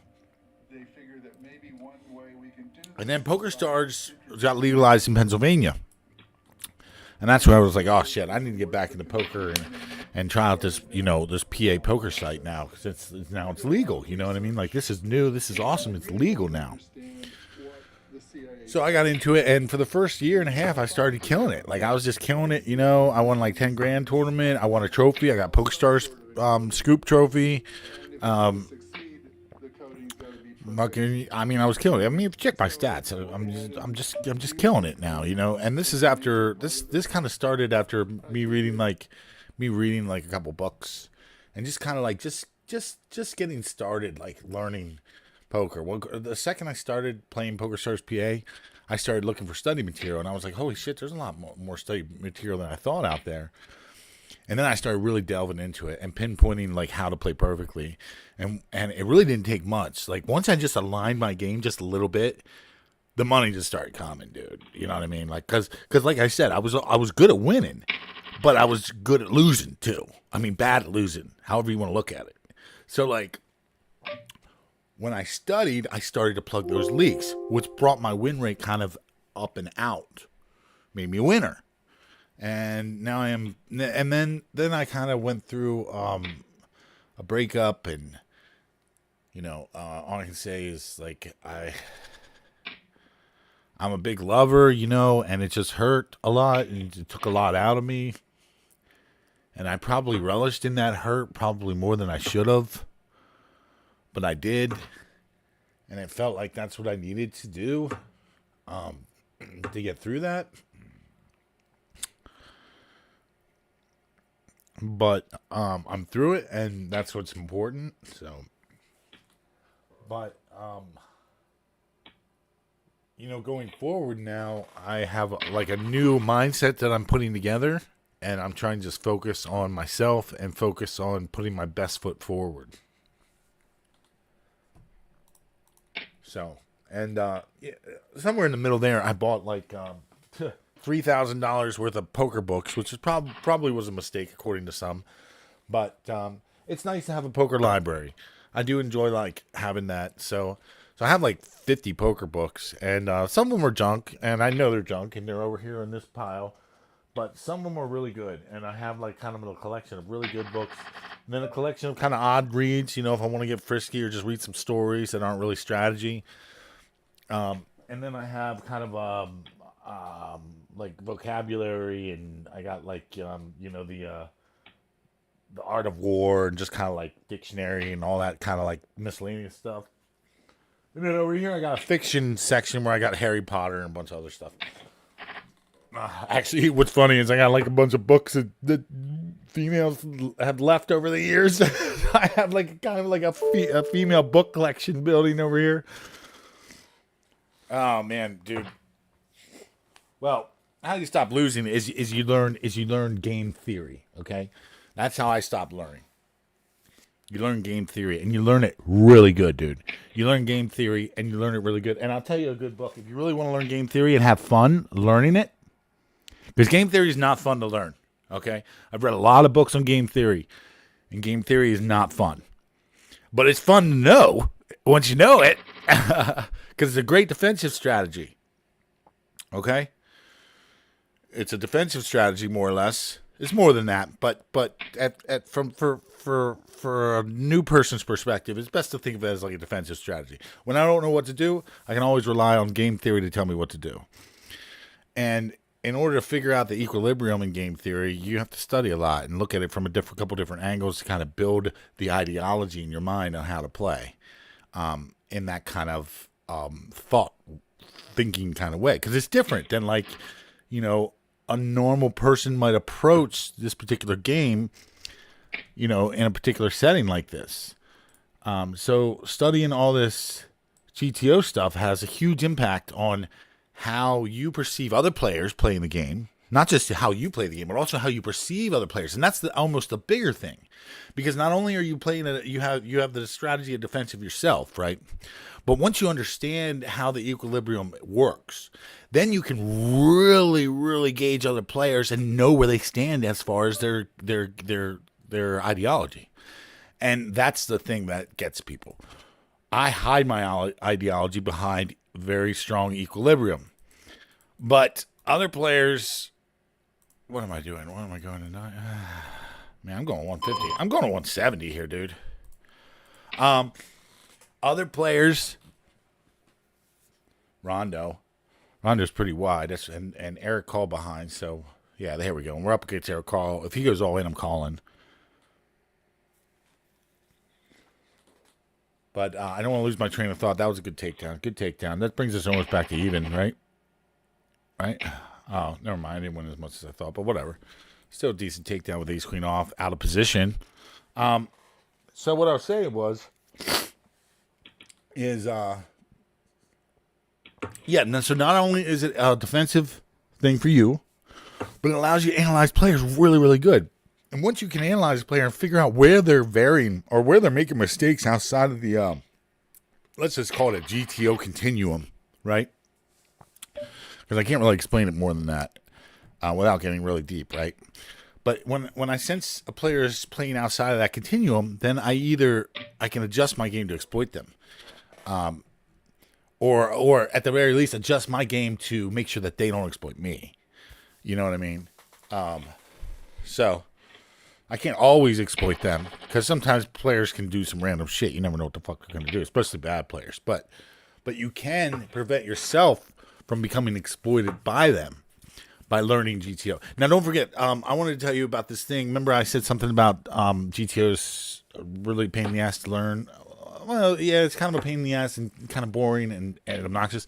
I got a perfect book that I loved, okay, that is super fun read. So if you're interested in this and improving your game, this is the book for GTO. Now, it's not the best book for GTO, okay? It's not going to get you all the way home on the GTO ball game, but it is going to get you going at like 0 to freaking 80 and get the gears moving. And I think it's a great book for that. So let me grab it. I'll show it to you as soon as I play this god awful Jack 3 hand. 12 viewers. I appreciate everyone. My boy Jayton got me talking. So, I mean, thanks for getting me talking, dude. Because if I sit here and don't talk, I'm going to fall asleep. I like talking about poker, dude. I like poker, man. I like being good at poker. I like the whole equilibrium aspect of poker, to be honest. Dude, the second I realized that there was like an equilibrium kind of aspect of this poker, it made me like poker even more. So, here, let me grab that book. I keep procrastinating on it.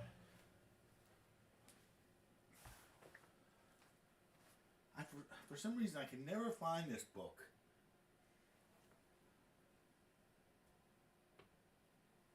There it is.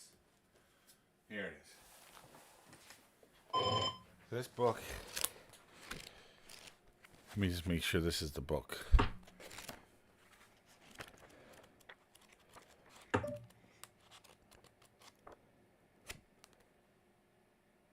Wait, is this the book though? Jack on the River. Is this the book? Okay, toy games. Yep. Understanding equilibrium. Yep. Okay, this is it. Yep. Play Optimum Poker. Okay, by Andrew Brokos, right? Brokos. Right. I'm telling you, dude, this book is a fun read. For learning GTO, it's a fun read. Okay? And I'll tell you why it's fun. So it starts off as you play these like toy games. Like, so you play a GTO game where you only get one card. And then it can only be an ace, king, or queen. So, when the guy gets the ace, he raises every hand. And when the guy gets a king, he raises every hand or something, I don't know, depending on the scenario, And then whenever a guy gets a queen, he always folds because, he can never win. So it's like, it starts off with like these small like games where you can kind of see the equilibrium from a super simple perspective, top down, right? And then it builds the equilibrium out into a full poker game. So you start with like an easy figure out game theory, and then it builds the game theory, and the game theory gets bigger and bigger and bigger and bigger and bigger and bigger. But it goes one step at a time. So by the time you're like playing a full game of poker, you have this great understanding of game theory. So that's this game. I mean, that's this book. Play Optimal Poker. Great book. Probably almost number one in my collection. So there you go, boss. You wanted to know if I played it for fun. So yeah, I mean, I played for fun, but I mean, the fun's winning big money, man. The fun's like making a living, like, making a real living, dude. Making like $1,000s a week, dude. I need to get back to 100 and out, dude. Like, I totally screwed myself getting all depressed and stuff. So I gotta get back there, dude. I used to play 100 and out. I'm playing 10 and out. I used to play 100 and out and crush it, dude. Crush it, dude. I just can't play because I just don't have the money. If I had the money, I'd be crushing it. I just got to start saving it up and building it, which is why I mean, I'm trying. Well, I'm going to build 1,000 by the end before I leave. So you're going to see me build it right now. I'm hoping to get 1,000 before I leave. If I don't, I'll be a little upset. But I know I'm going to have something. I know I'm going to build something. So that's the goal. Ah, Jack. Wow, they checked.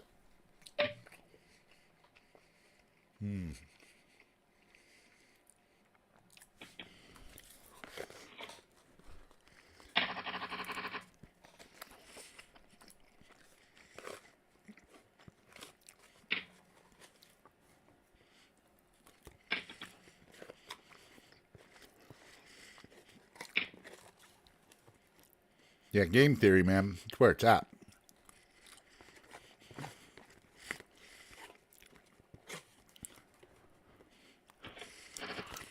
And it's possible game theory is more than just GTO. You know,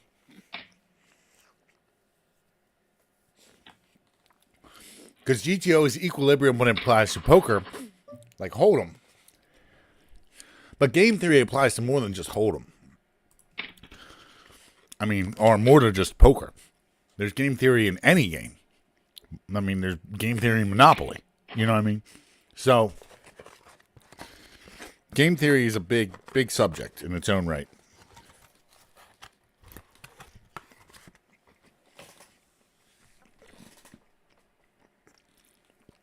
This could get juicy.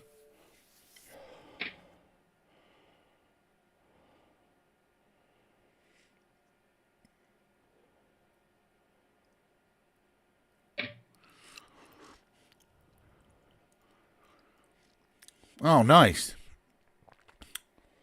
I mean, I got a nice book collection as far as poker. I tried to get the best books I could find. Here I'm definitely raising. And not just because, like I thought all these books were good, but because I wanted to get everyone's different perspective.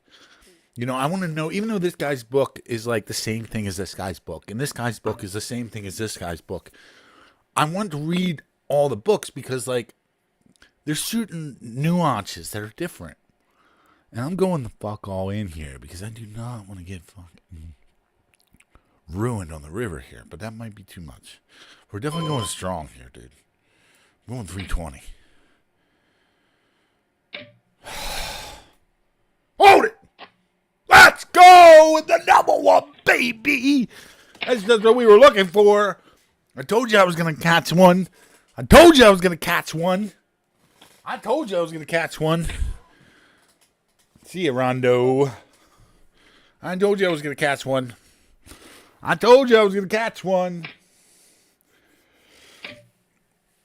Woo, baby. Caught one by his toe. So, anyway, yeah. Game theory, brother. It's the serious shit. It's some serious shit. Oh man, I'm getting a headache all of a sudden.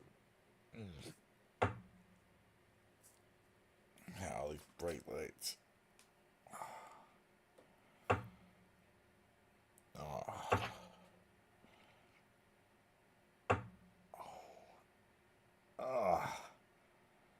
Oh, my temple hurts so bad.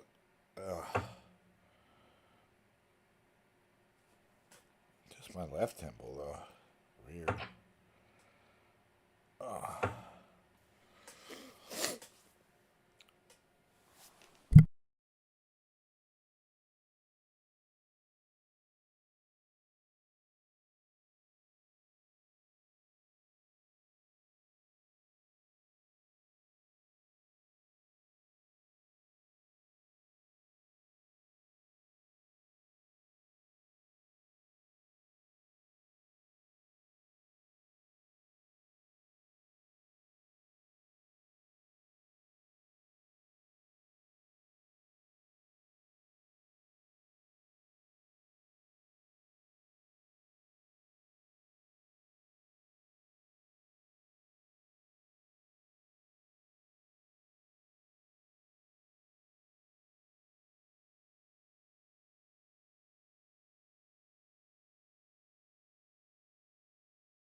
Oh my gosh, I was muted that whole time, dude. I was talking. Oh my gosh, I keep talking. I was talking so much. I said so much. Oh my god.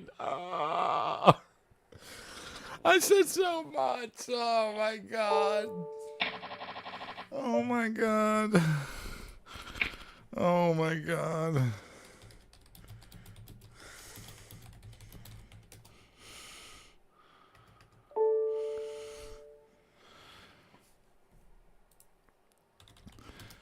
Oh my gosh. All right, let me try to remember what I was saying. Oh, all right. Troy wants to go for a banger. He wants to play. I call.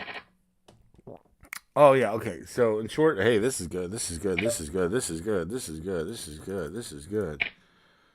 This is good. This is good. This is good. This is good. This is good. This is good. This is good. Good. Good. Good. Good. Good. Good. This is real good. I like this. Oh, I don't like that. Okay, so this is what I was saying. I can remember some of it. I was saying that there's two things that you can do when you're running bad at poker, okay? Because sometimes you run bad. And I was saying that it's so good to finally win some because I've been running bad. And that's part of the reason why I'm putting in so much volume is because, you know, when you're running bad and you're not winning, you have two options. You can quit or you play your ass off. Because you gotta give the variance a chance to give you good variance. If you're getting bad beated, the opposite can also happen. You can start to get good beated. You know, and hands that you're like, fuck, I'm supposed to lose this. But then all of a sudden you win because a miraculous card comes. Like, that's going to happen to you. So, you have to put in the volume, assuming you're a good player and that you're a winning player, of course. Like, you have to know that. Otherwise, putting in more volume ain't going to help. You're just going to lose more. But if you're a winning player and you're losing, you just got to put in more volume. That's all you got to do. Or quit. So...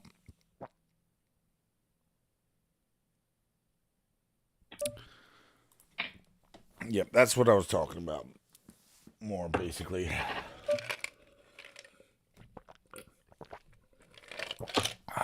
Oh, I think I said I appreciate the questions. Maybe I talked about like keeping me talking or something. Oh yeah, and I haven't done this in a while, so if you're enjoying the stream, let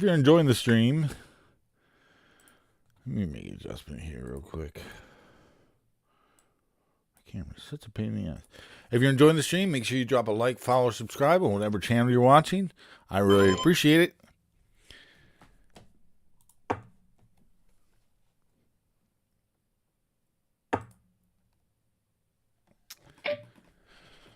Alright. So, just like I told you, I knew I wanted to jump on one of these tables at like 3 a.m. because I was going to take a piece. And I think it's still pretty good game here, so I'm gonna stay at it. Especially with this J. Troy person jumping in the mix. Heads up with J. Troy. Good flop. Monster. We're raising. Oh my god. Whatever. I'm like, how is he not gonna call 20 more cents? This guy's really bad.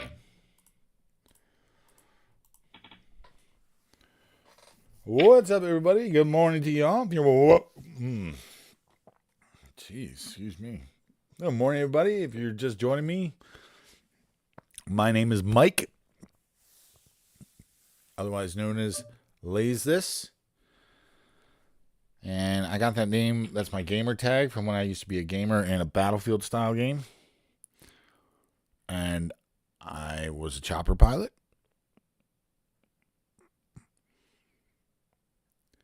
And players would try to laze me to try to shoot missiles at me, I think. That's what it was. Or I'd be a tank driver and they'd try to laze me or something. It was just like a taunt at the other army. Go ahead, try to laze me to get to bomb me. Because I was really good at avoiding it. I was like super pro at avoiding missiles. As a tank driver or a chopper pilot. So like in the game. The game was called Project Reality, by the way. Trip Sevens against Troy. I'm just calling, man. I don't want this guy to go nowhere. Oh my god. Oh my god. I fucking call, dude. I fucking call. Oh my God. Oh no. Oh my God. Wow. Wow. Wow. What a hand. Wow. Guy freaking pushed it with the flush draw, man.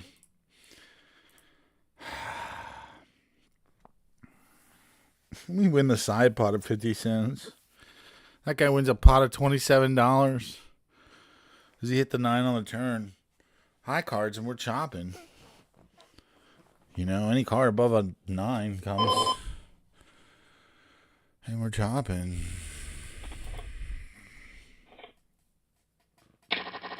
Oh, man. Not another roller coaster, man. I swear, dude.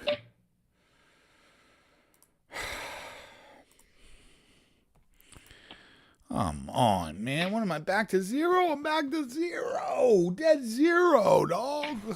Oh. Why could I win that pot? I'm up so much, dude. I win that pot. I'm up. I got that 27 plus the 14. I got 37. I got $42. I'm up $32 if I win that pot. I'm up $32 if I win that pot. I lose it and I'm down. And I'm up 0. Welcome to poker, everyone. Welcome to the game. Well, at least Jay Troy got a lot of money. We know he's bad, so I ain't going nowhere for a little while until Troy at least takes another tenner off me. Well, I take it all off of him. Man, I'm tempted to see this fucking river almost hit this fucking straight. But I'm not gonna get leaky. I'm not gonna get leaky on him. Whatever, I've been there with a 7 fucking deuce. Jesus Christ, I'm just getting pissy now, man. I was getting hyped there, dude. I was starting to fucking fuck. I had a bad player on my right. That wild hand, what happened? It was wild, dude. I have to call. I know the one guy's donking. I know Jay Troy's a bad player, dude. I could be up. That guy could have had a flush draw. The other guy could have had a pair of 10s. I would have been fucking gravy training. I can't fold there. Not this late. Maybe fucking in a regular game. This ain't no regular game. You know, in a regular game, I might be able to make that fold. Not here. Oh, yeah. There's some action for you. You like action? There it was. There it was. 3-way action. $30 fucking pot.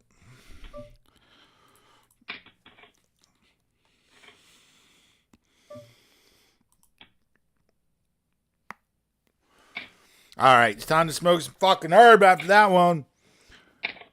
Weed smoking time. And I think I'm done watching TV. I think it's time to go back to some music. So here we go. Not this. This is a commercial.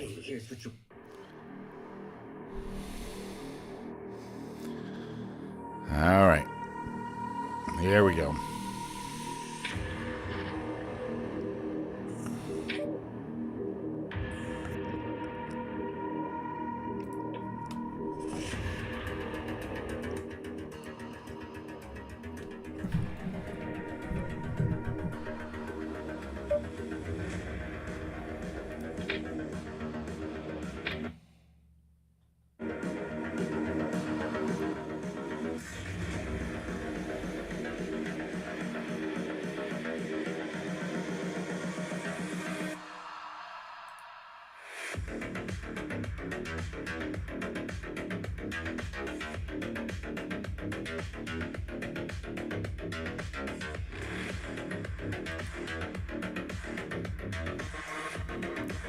All right, time to smoke.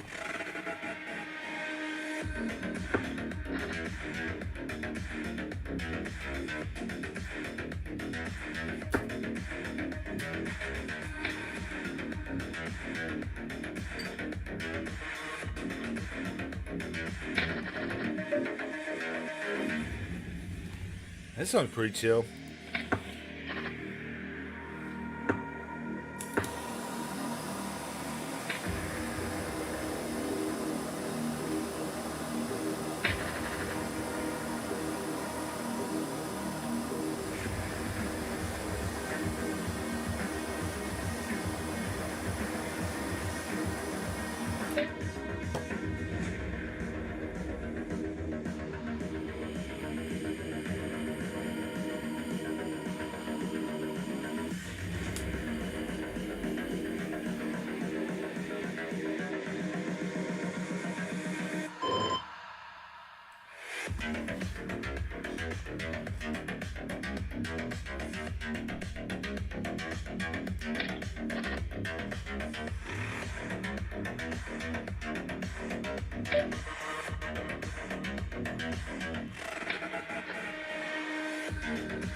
Ah!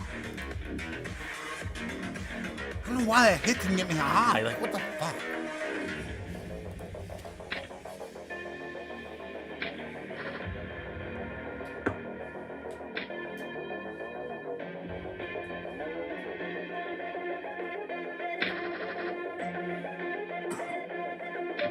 Hey, ASAC suited. Jay Troy's gonna come off this money. You know he is. You know he is.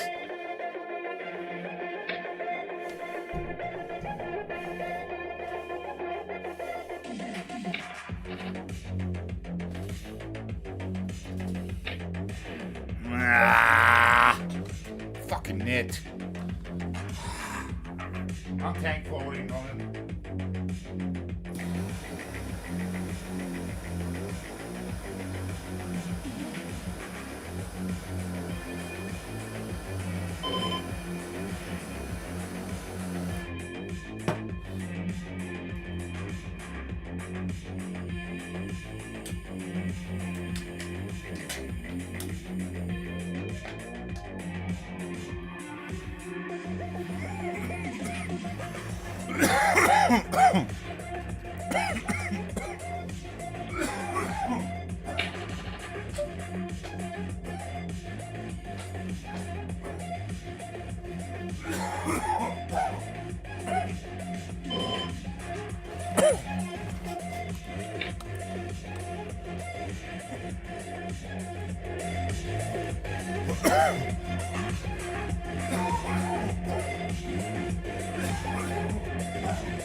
Woo.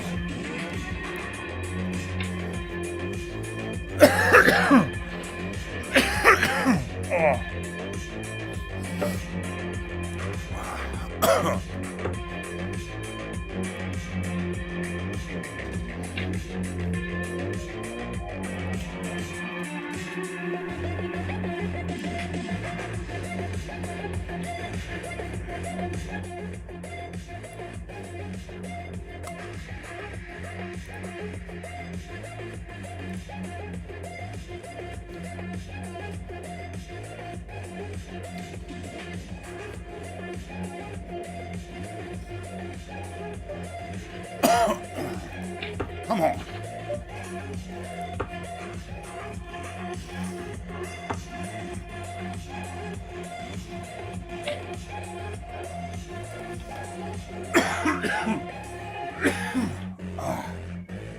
Woo. The second one got me good.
Come on, dude.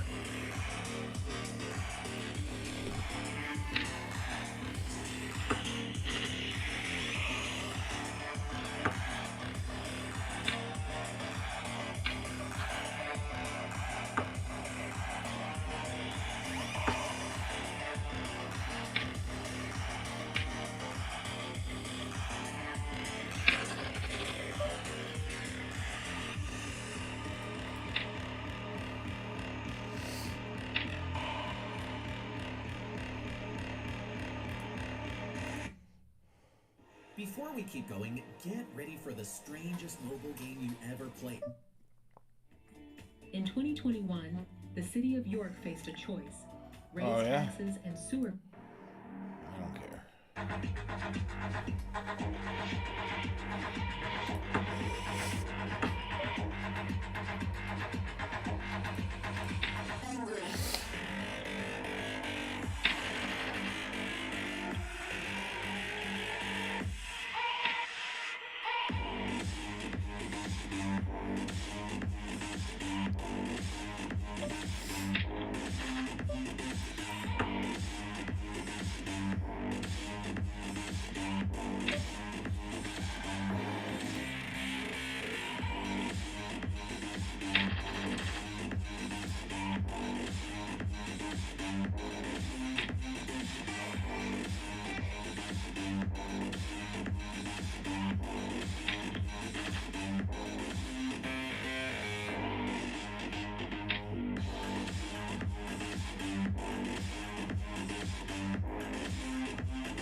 This song sucks.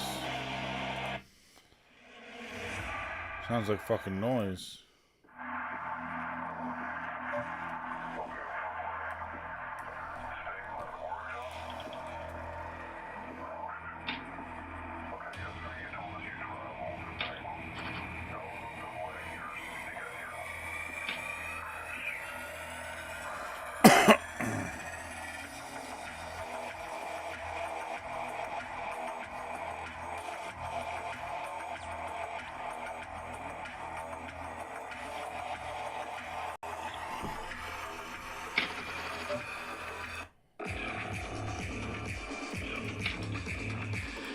Man, why do these songs suck now all of a sudden?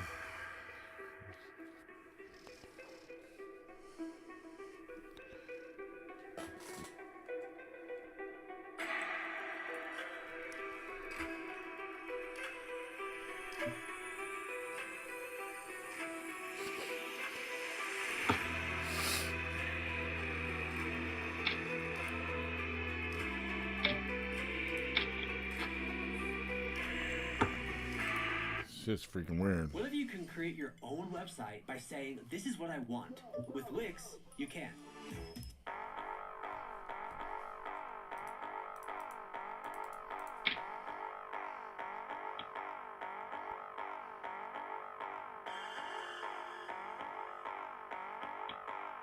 Shiv it. Overbet Steel. Man, that one sucks too. They were. Oh, this one's good.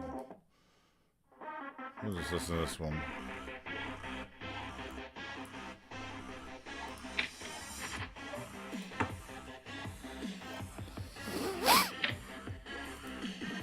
Oh, I should have called for 10 cents. Fuck. I thought it was more than that. Oh well. We're going to get him.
4%.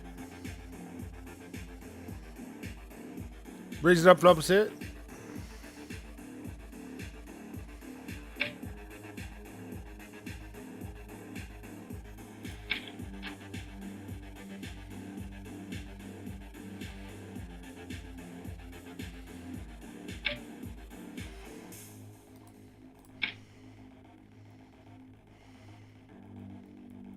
Hey, JRR1, new follower. Appreciate it. Oh my gosh, he's all in a call.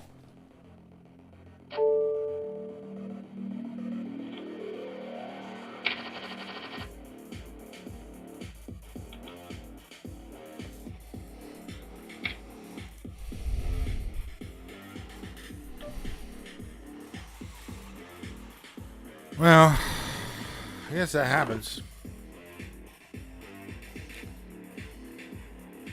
I gotta get a photo of that.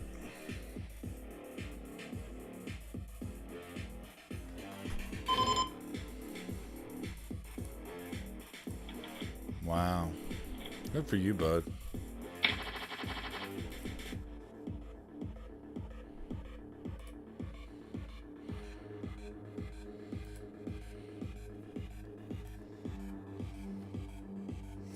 Thank you, sir. Thank you.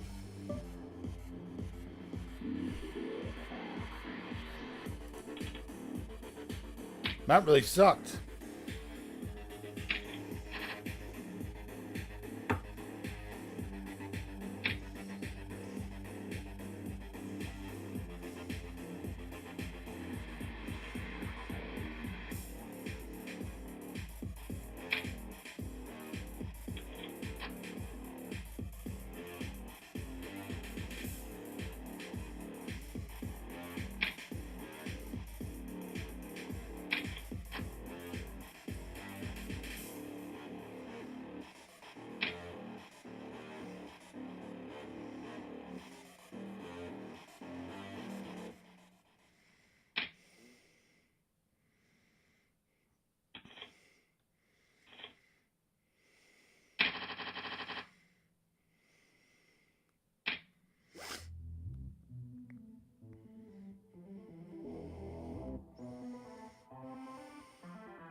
Man, that was a rough beat, dog.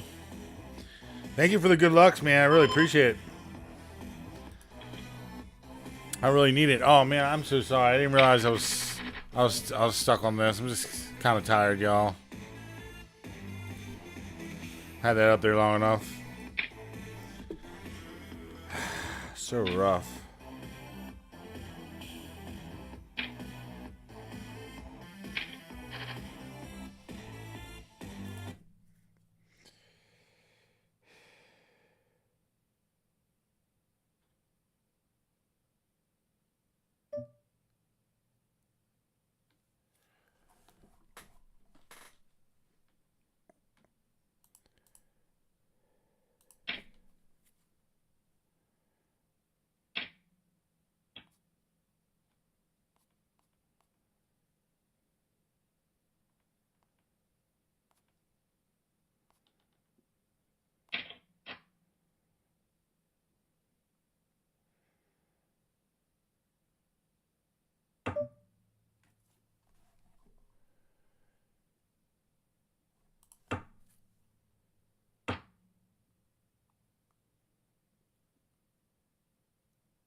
don't want that fucking song. What the hell?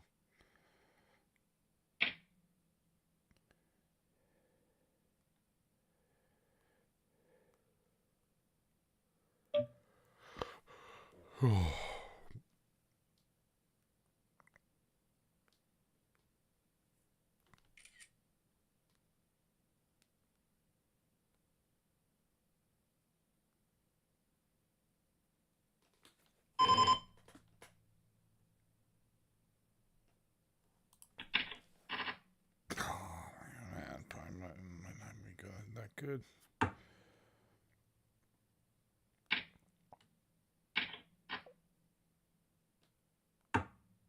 Of course, I'm getting my ass eaten. I mean, that didn't. You know what I'm saying? I'm getting my ass killed. I mean, getting eaten alive. It was a combination of both of those. And it didn't. I thought it was gonna sound cool, but it sounded weird. Oh my gosh. Oh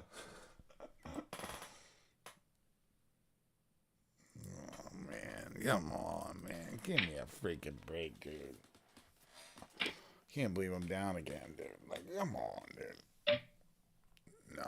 No, I ain't putting up with this. I'm on.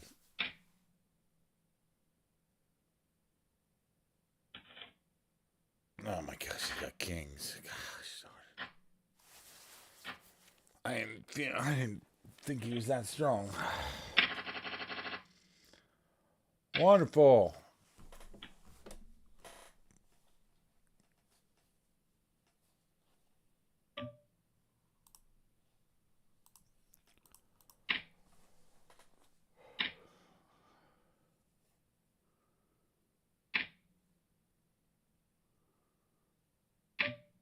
Wow.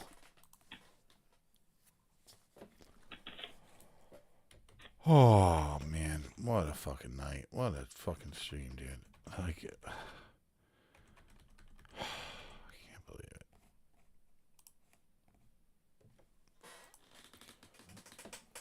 Oh, I'm thinking about calling it quits, just taking a break, dude, and then taking a nap and then getting back on here in a few hours.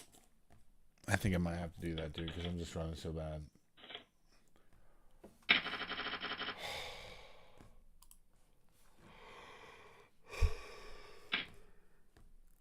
Oh man, painting to do this. But I gotta reduce my balance by $20 because I'm down $20. No, we're back to fucking even. Yeah, what time is it? I don't know. We're gonna play a little bit more, but if I lose another big one in this, I'm definitely done. Definitely done.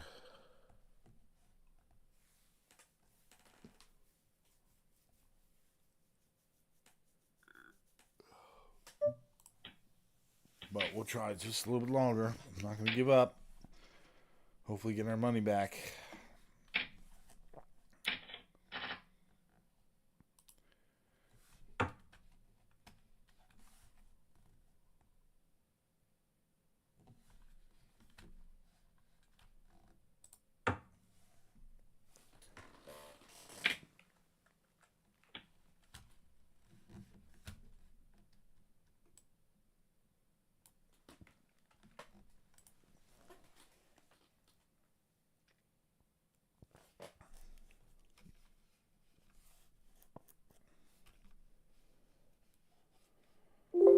Yeah, I think I'm going to keep the stream going because I'm just going to take like a little break, like an hour break, and then get back on.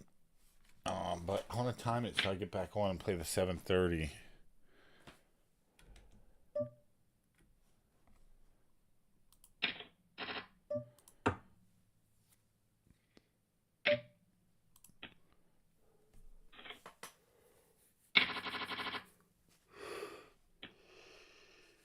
Oh.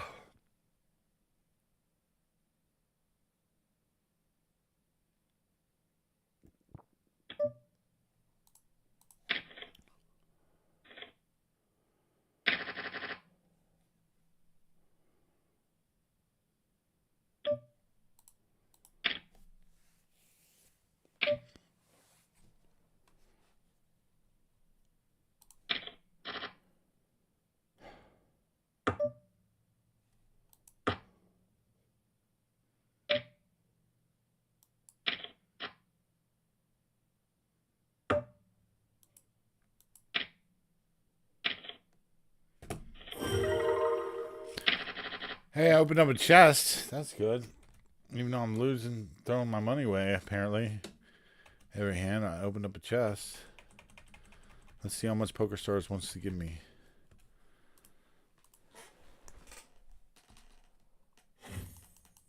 $5. I'll take it. I'll take it.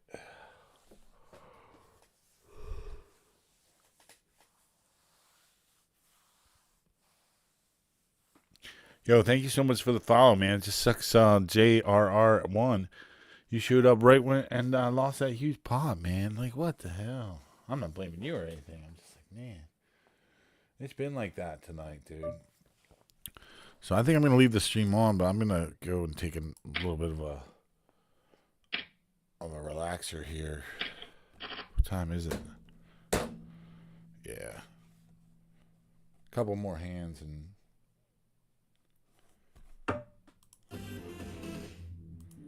Ah, damn, man. I mean, it's rough out here. Rough out here in these streets.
What a session.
There it is.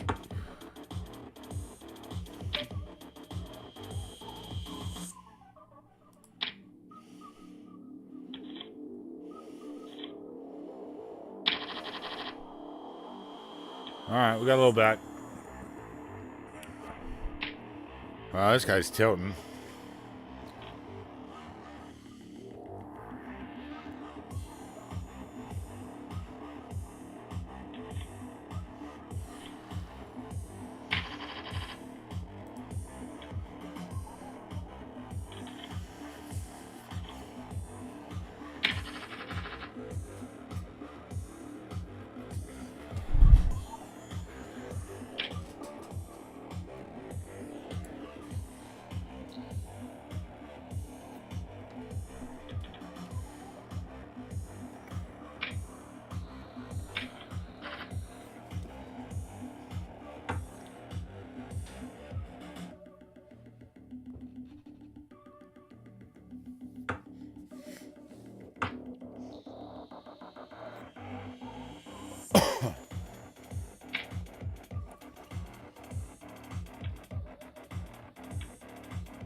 Yeah, I used to be able to blow smoke rings, but I don't know if I can do it with vape.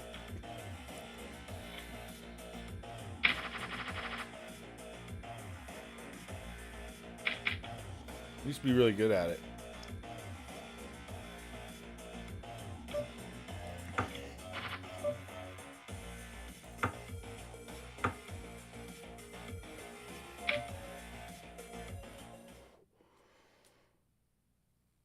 Too much wind in here.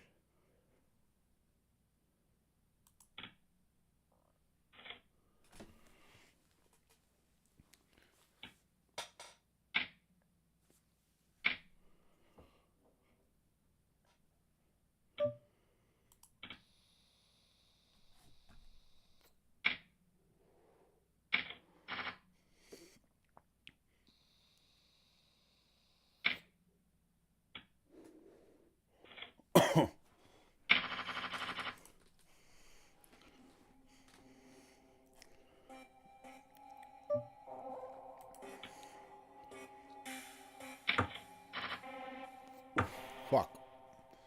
Why did I fold that?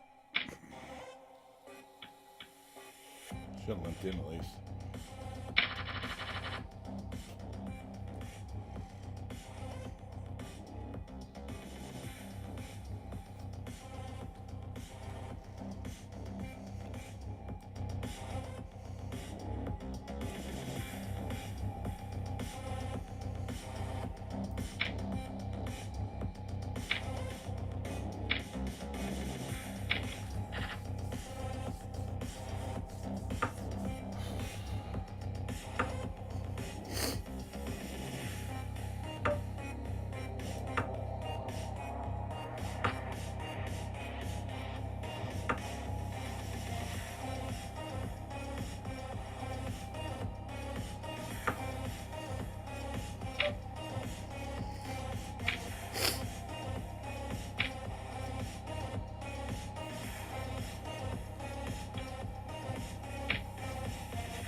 Wish the flush would have gotten there.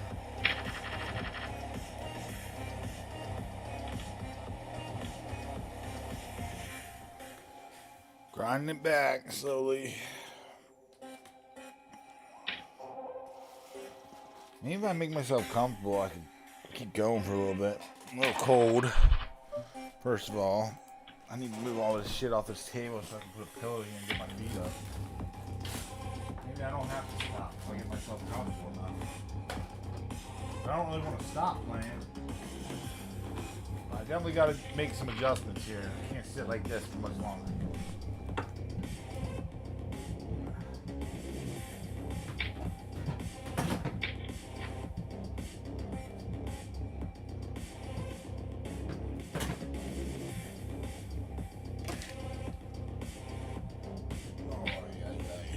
Back's killing me.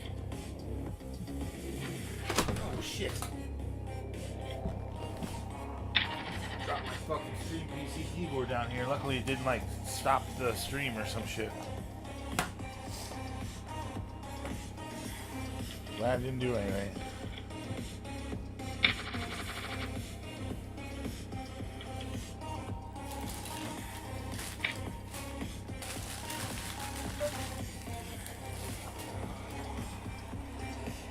I'm in there. I'm in there against this fish.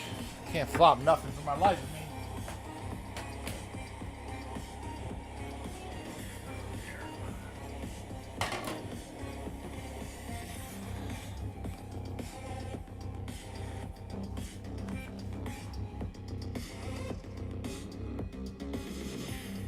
Hurry up.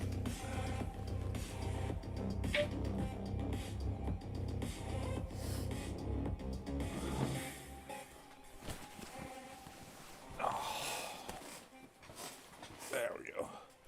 Maybe if I get like this, I can play for longer, dude. Oh.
It's funny how music like this is almost relaxing for me. I don't know if that's weird or what. This music's putting me to sleep like a lullaby. Isn't that funny?